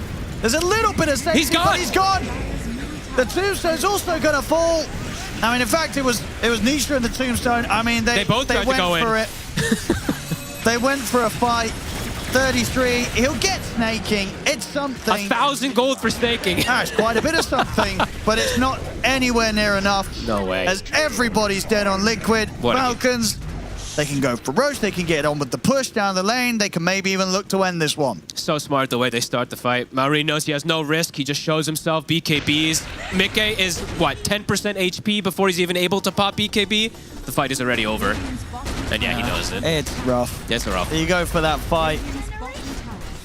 Very likely to be game over, or at least close to. They've got fortification back up. But damage certainly going to be done here by Falcons. Flawless from Skitter. 10, 0, and 7.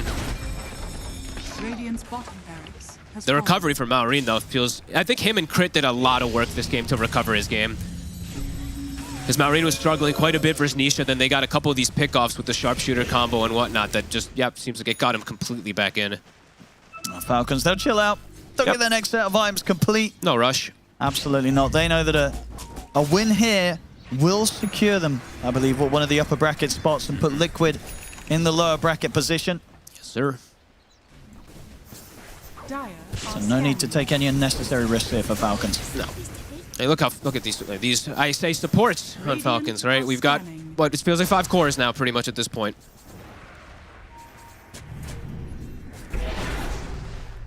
The last hurrah, Liquid. Can they pretty much like get Mickey to be able to attack? Is what the problem's been, it feels like, in most of these fights. You just can't actually hit anybody. I mean, they're trying for these fights as they feel that they have to outside of the base, but every time Falcons seem so prepared. The smoke's out from both sides. Amar knows. Put the Shiva's guard, he's ready to go straight for them. And They'll Mickey. get them in the coil. Not a chance. Mickey and Instania gone in an instant. 33 as well to fall. It's just up to Nisha. to try and throw something back the way of Falcons, but it's not going to happen. Nisha is going to get chased down. He's gone. Was that a coil headband play? I think maybe it was. I didn't even get to see because he died so damn fast. But either way, Luna just gets ripped to shreds again and again and again. And yeah, get that Roche. At this point, the team fights. Liquid just looking completely helpless. Can't kill it. They can't kill anybody. They got Snay, of course, in that last one, but they really just can't get anybody. Far too far behind. 35 minutes, heading up to a 30k gold lead for Falcons. In as comfortable of a position as you can be. And Snay's like, ha ha ha, look at the Veno. Wow. That's true. That's been an unfortunate kind of couple of games for Liquid. One game, the last pick Veno not working out for them, and then the next game, the last pick Veno definitely being quite a big part of their demise. Snake King having a lot of impact here with the support Veno this game.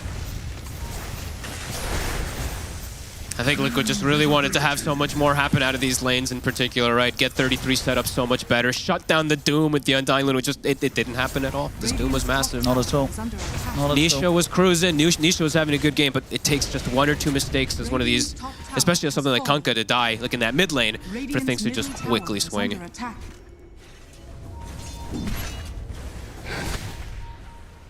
Well, everyone's back up here for Liquid, but as soon as they are, 33, he's going to get gone upon. Into the tombstone he goes. Will dodge the sharp shot with that. He tried to coil headband again, but not quite far enough that he got the push this time around. Obviously, the last few fights have all been outside of the base, so maybe things will be a little more in Liquid's favor when it comes to fights in their base, in the high ground. We'll see if they fare any better. Maybe. Mickey just hasn't gotten a single item of scaling in the last 10 minutes or so. Amar's in. Amar? He's going to make the jump straight away over towards Nisha. Nisha will put the BKB, the blade mail, and head back. 33 kicking out a lot of damage with the quills. Definitely stop Falcons from trying to dive up for more. Okay. So managed to hold here around 33's damage. But not going to catch.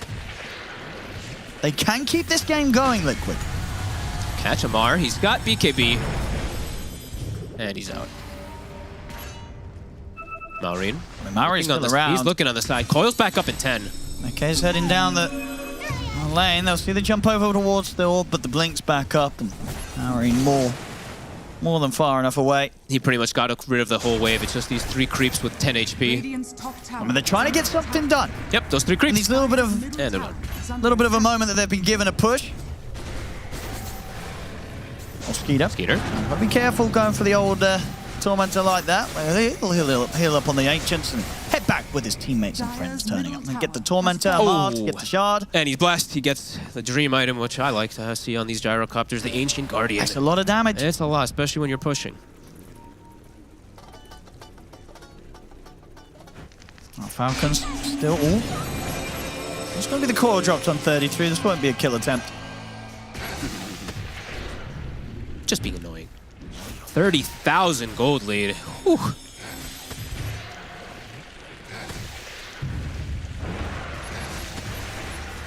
Will at least be able to secure their own Tormentor. Okay. At this point, it's just a cash bonus. They've already got the shards. And Mika has now he's got at least like a Lincoln's, and he did finish up the Conda as well too, so small increases of damage.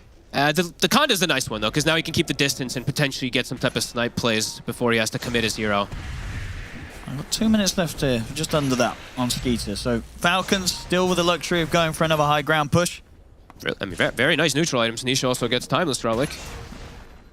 But is it going to be a difference maker? Amar, want to keep eyes on him. He may just be ready to jump straight in if he finds his target. So they want to start things off. They'll be able to pull Skeeter back a bit to the high ground. Decent burst. It's a fair bit of damage. They got the Torrent as well. Can they finish him off? They can't. He's healing up. He had the flak on, so extra hits. I mean, Maori's gone in, has to put the BKB to back out of the base. Insania has to hide in the tomb. Skeeter, keep the push going. There's still about a minute left on this Aegis. A lot that he has to be that scared of. 10 seconds on Satanic. He's going to just back up and reset for a second. Wait for that.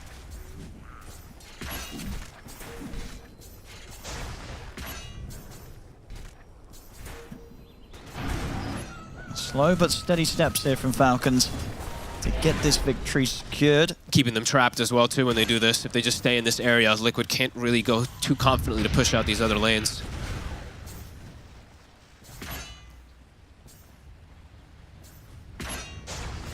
And we'll see how cautious they play, and when they've even lost the Aegis, because right now they have it, but it will be gone in 20 seconds, and already they're just continuing to take the safest way out of this game as possible. He has a fair bit of gold, so Skitter, see what he wants to spend.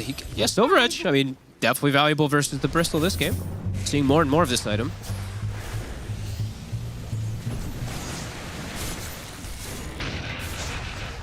But everyone's just getting so... I mean, I'm just watching Crit even cleaning just... up the whole map. Yeah, Crit almost has the same net worth as the mid and the off lane of Liquid now. And Mickey. He's been found. They have caught him outside of the base. The Purge creep from Amar. Is there any way to bail him out? It looks like they're going to try and dive on. Ooh. Maori jumps in. BKB cooldown. He can't actually get the coil Okay, off. they've got the silence. Into the combo. Maori will manage to get the face Now it's shift back off up. just in time. Indeed, with the BKB being back there, he'll back off. They get the bushwhack out onto Nisha and 33. Nisha pots the BKB. Skitter's damage. I think 33's kind of stuck. Okay, he's been into the tombstone. Skitter with the BKB, cleans the tombstone up, looks over towards 33. 33 will live, only just. He was stuck between Venom Wards and Tombstone, he was think, completely right? kind of He was just trapped. But he's going to live. They're all fine. Liquid will get back. Jeez. Of course, Mickey, the Divine Rapier. Needed. It's definitely going to be the only way. Yeah, only way they can come back. Still. Lucky to survive. Doom, we see Amar. He's hanging on to Purge Creep. He's ready to break these Lincolns. Yeah, he's got the refresher now as well. Yep.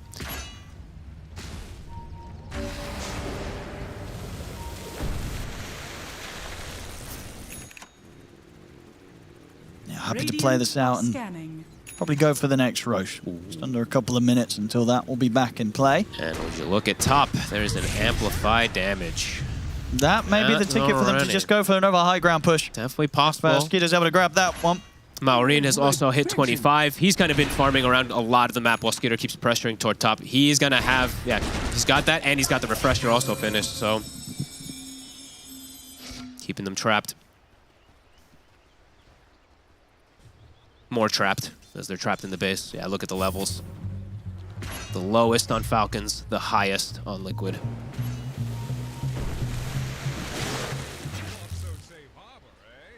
Dire are scanning. Any of the close items that Liquid are approaching? I mean, I think the only one that matters is the rapier. Because I was checking box, he's just not been able to find any farm, and I don't think this is a game where an Ag Static Storm is really a difference maker. I mean, there's definite chance that Mickey could get this. It depends, obviously, how destructive this 5-man smoke from Falcons could be, though. This may be the game ender. Yeah, he's got the bottled amp. He's popping it. He's ready. Oh, they're going to die so fast. Boxy and Nisha, they're trying to step outside of the base. Amar jumps in. He's going to look towards Boxy. Dispels the glimmer. Get the kinetic field out, Boxy. 33 steps up towards Maureen. They'll be able to force the BKB out of the puck, but Big Boxy's coil. dead. Skitter's just charging in. He's going in. Up to the high ground. He's going to look to start dishing the damage out towards the Mickey. Pots the BKB. He'll put the man to get on the retreat. See if he can get back to the fountain. The doom's upon him. Amar He's dead. Looking to chase him out. Indeed, he should tick out. There's no or very little ways to save him. They've got nothing left. He's gone. The second doom as well was thrown down onto 33. They do have buybacks, but the damage is being done. The mid-bracks are taken. Instania, he'll fall as well. Meanwhile, Maureen's just hitting the racks. He's like, team, where's my gyro? And Liquid, they've just got the 3 of them. No supports here. Just the 3 cores left to try and hold back Falcons. The fortification is there. Missile heading the way of 33. 33 getting hit by the sharp shot. He's gone for 80. Mickey. Boxy. He's going to get caught on the front of this. I mean, he went in for one final effort there. It's just Nisha and Mickey left. They'll try and pull them back towards the fountain. When Amar may be ready to High dive. five. High five time. The tier 4's going down. Falcons looking to close this one up. They've got a buyback, but the creeps are onto the Ancient. Marin and Skeeter ready to get out of this game, and they'll do so with success. GG is called. Falcons will take this best of 1 against Liquid. Unfortunately for Liquid, that means with the 2 losses here, they will be starting off in the lower bracket. Yep. Falcons and BetBoom, they'll take the 2 upper bracket spots. And this one, I would say, pretty convincing overall from Falcons. The first 15, 18 minutes, Nisha with his Orchid, able to find a couple things, and all it takes is just 1 or 2 small mistakes. I think they needed, the Undying pick, they wanted to try this to really shut down the Doom. It didn't happen. It really didn't. Amar was a monster. He was massive. Yeah, he got to do everything that he wanted to do. Yeah. He really did. And Skitter ends up with a totally free game too, so tried something, didn't end up working out here this time around, and yeah, Falcons just stick with their guns, and it continues to just look as good as ever. Yeah, they really do. They really do. It's been a pretty crazy group stage, but at the end of it all, Falcons able to come out, as I say, in that top area and get that upper bracket spot. Yeah. They will be feeling very good about that, and especially with victories such as this sort of clean gameplay and a gameplay that really left kind of no options, no openings for Liquid to ever really turn around. Maybe if the Rapier was there, but in all reality, even if he got it, it probably wasn't going to do a whole lot right. They were just so far behind, Fogged. Yeah, this Falcons just very good at being able to put this pressure on and very good at making sure that they keep their scaling going, right? It's not like it's just Skitter. Everybody is scaling on this draft, so yeah. There we go. It's been a tough tiebreakers for Liquid, as indeed with the second game, Liquid also unable to get the win. Falcons, they'll take this best of one against Liquid. And as a result, BetBoom Team and Team Falcons will take their upper bracket position as we move forward to the playoffs for ESL 1 Birmingham 2024, as Liquid will take a lower bracket position. It's not the end of the world. They're in good company with G2IG in this group, and at least they avoided elimination, which in our group here in Group A was Talon and Shopify Rebellion. Meanwhile, Falcons, they take that Venomancer and they run with it. I guess, what, Purge, you just give it a lower farm priority and suddenly it's a more relevant hero? Because Snaking definitely looked much more capable on that hero as opposed to 33 in that previous game. Yeah, we talked a little bit about Veno after I think the panel was over before, but Veno as a support just feels a little bit better right now because your ultimate in the past was like a big explosion around yourself. As a support, it's hard to get in there to put a good one down. You'd usually only use it on like one guy. So as a core, it's better. It was better in the past in some ways because you just be able to bomb doing tons of damage in the middle of the group, whereas the support can just plink it in on the guy that needs to hit it with, and it does a nice slow. It helps you gank. It's just a better support hero than a core right now, even though it still is good as an offlane. And if you want to talk about supports, Effie, this 4-position Disruptor ends up not really being the right idea. Yeah, if you're playing from behind and you have a 4 Disruptor, there's really not that much you can do, honestly. But I actually want to focus more not on the hero picks of Liquid, but on what went wrong gameplay-wise, because I think their draft is very creative. I think the Bristleback was very interesting and could easily have worked, but I thought there were some issues that went wrong for Liquid or things that were done exceptionally well by Falcons. Whichever way you look at it, that Undying plus Luna lane, I feel like that should have won way harder, no? The Doom plus Hoodwink lane just ran away with it. I feel like on that lane, Doom should get nothing. But if you watched it, Crit played so well where he was just isolating Insania, and there was a 1v1 between Amar and Mickey the whole time. I just don't think that's how it's supposed to go. Yeah, I think one of the problems or the pitfalls in this lane is if Undying starts playing out in the jungle where Hoodwink is, you can get sandwiched, right? And that's what actually happened for Insania once or twice, that the side of Falcons are kind of baiting Insania to go and chase the Doom out into the jungle, and that's where they can get the 2v1 because Luna's stuck at the tower hitting creeps. I think in these situations, maybe Insania would be better off playing on the right side of the lane so that Luna's in reach and you have less accessibility for the Hoodwink to outplay you. But Falcons took advantage of that, first of all. Now, for Liquid, what was going well was Nisha. He was popping off. He was having an insane early game, but then he missed 2 X-Boat combos back-to-back. Very uncharacteristic, just personal mistakes. You're going to be like, mistakes happen and whatnot, but that really took out it blew out some of the steam that they had going there. They kind of lost some momentum. That's what it felt like to me too, because then they got to the mid game where the lane didn't go so great for the Undying, and then Disruptor was like doing okay but not that great, and then it just felt like Mallory got to do whatever he wanted. He was just like, I've been killing Disruptors for weeks now as Puck, and Boxy never got any items the whole game because it was just Mallory hitting backline going on him, and he's dealing with an Undying who had low armor. Undying was getting shredded to like flat cannon. The support duo just didn't look that effective this game, and even the offlane Bristleback, who we thought had some cool potential, it's kind of the same thing. It's like he would get coiled, he'd be hit with Rocket Barrage and Call Down and Puck spells.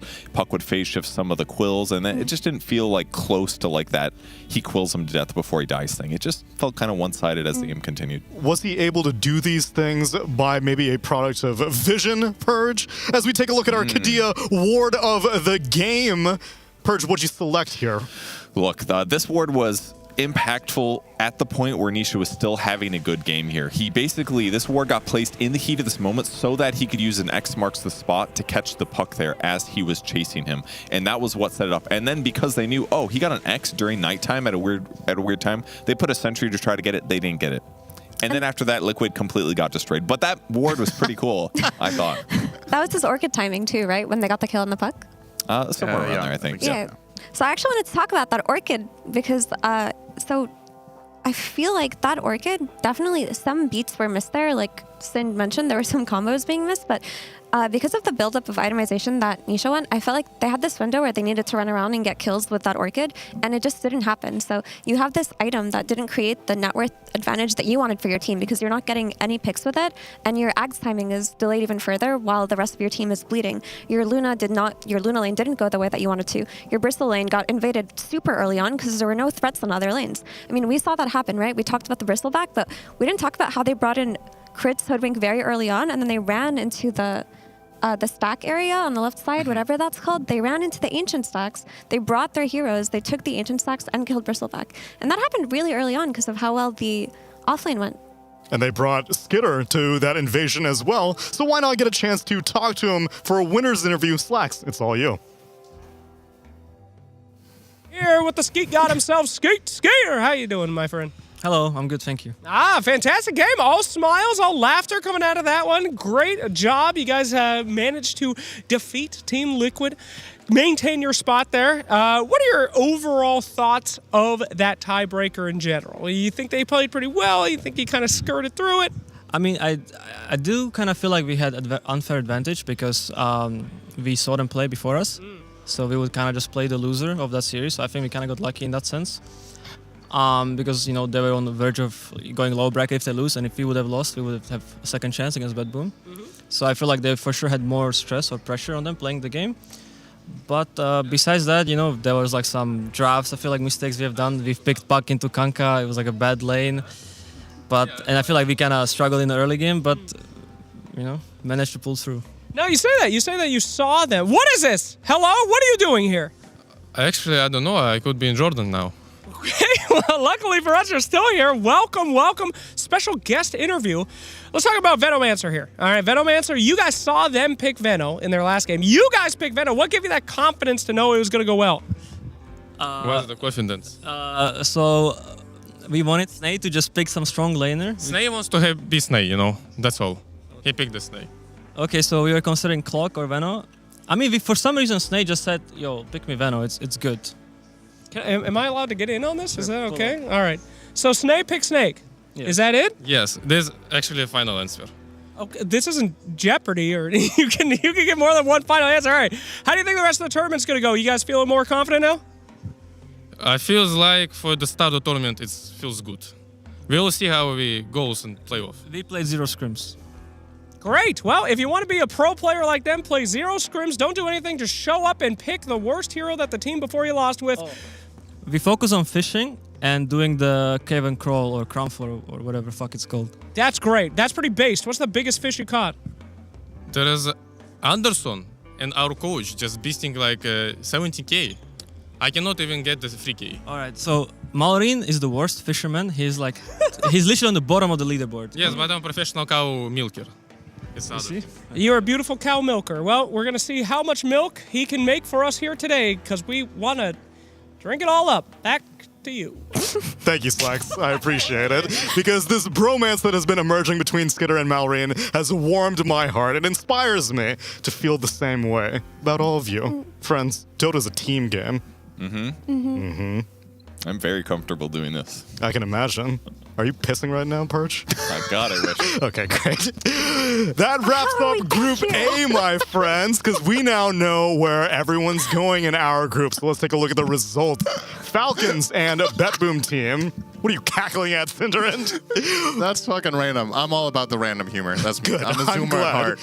There's nothing absurdist going on here, though. Although, aside from the fact that, yeah, Liquid are not actually second place. Liquid are third place. It's going to be a BetBoom team and Falcons as your upper bracket positions. G2IG and Liquid are in the middle, and Talon and Shopify Rebellion are unfortunately eliminated. Although they're not going home. Apparently, I saw Saberlight said that he's going to be sticking around and saying hello to people at the venue because they'll enjoy the Birmingham sights. That's wholesome. I mean, I'm sure that interacting with fans is part of one of the nicer experiences of being a pro player. And even if you don't make it through to playoffs, you still want to enjoy the experience and, remind yourself that it's not all competition all the time.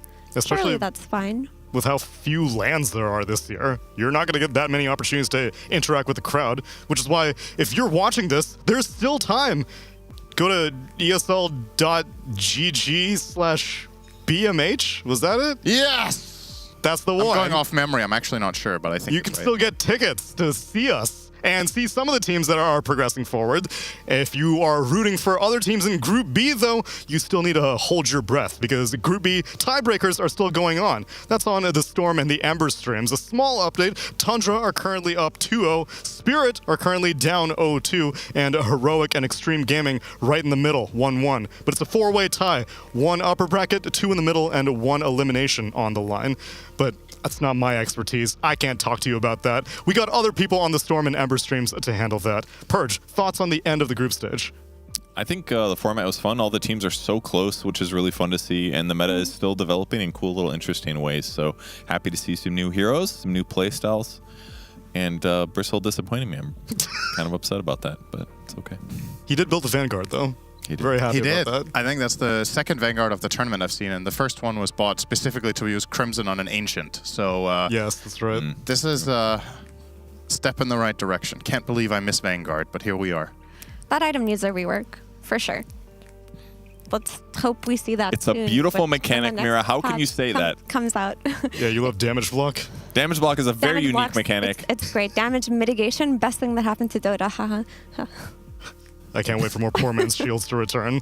We saw it in the bit of the Crownfall map, but I want to see more of the Dota, just not here. Stop watching the stream. Go to the Storm and Ember streams. Tiebreakers are going on right now. If you want to watch the main stream, though, we'll see you tomorrow for ESL 1 Birmingham 2024 playoffs. See you then.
in every gamer's life, there's a question to be asked. Do your clothes match your hobby in any situation? Or do they just represent what you dream of? No matter what situation, there's always the right way and the wrong. The only real question is, which are you going to choose? Decide for yourself.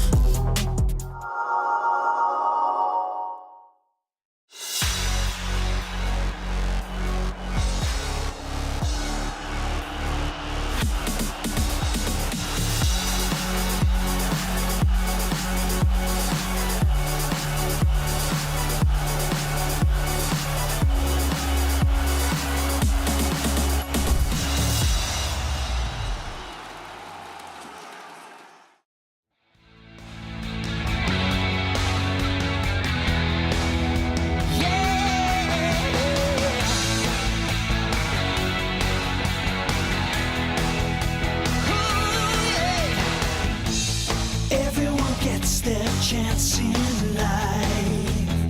Take it or leave it. To go to the edge and still survive.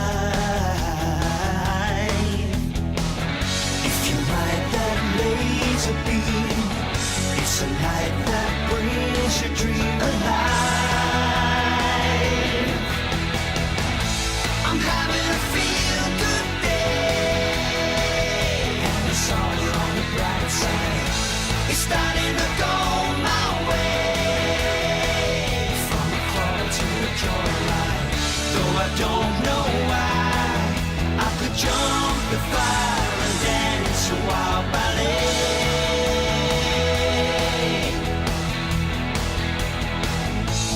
Cover the raindrops in your eyes. Seeing is believing. Let every heartbeat energize. Never mind that thundercloud. There's a time to shout aloud and cry. I'm having a feel-good day, and it's all on the bright side. It's starting to go my way, from a crawl to a joyride. Though I don't know why, I could jump the fire and dance a wild ballet.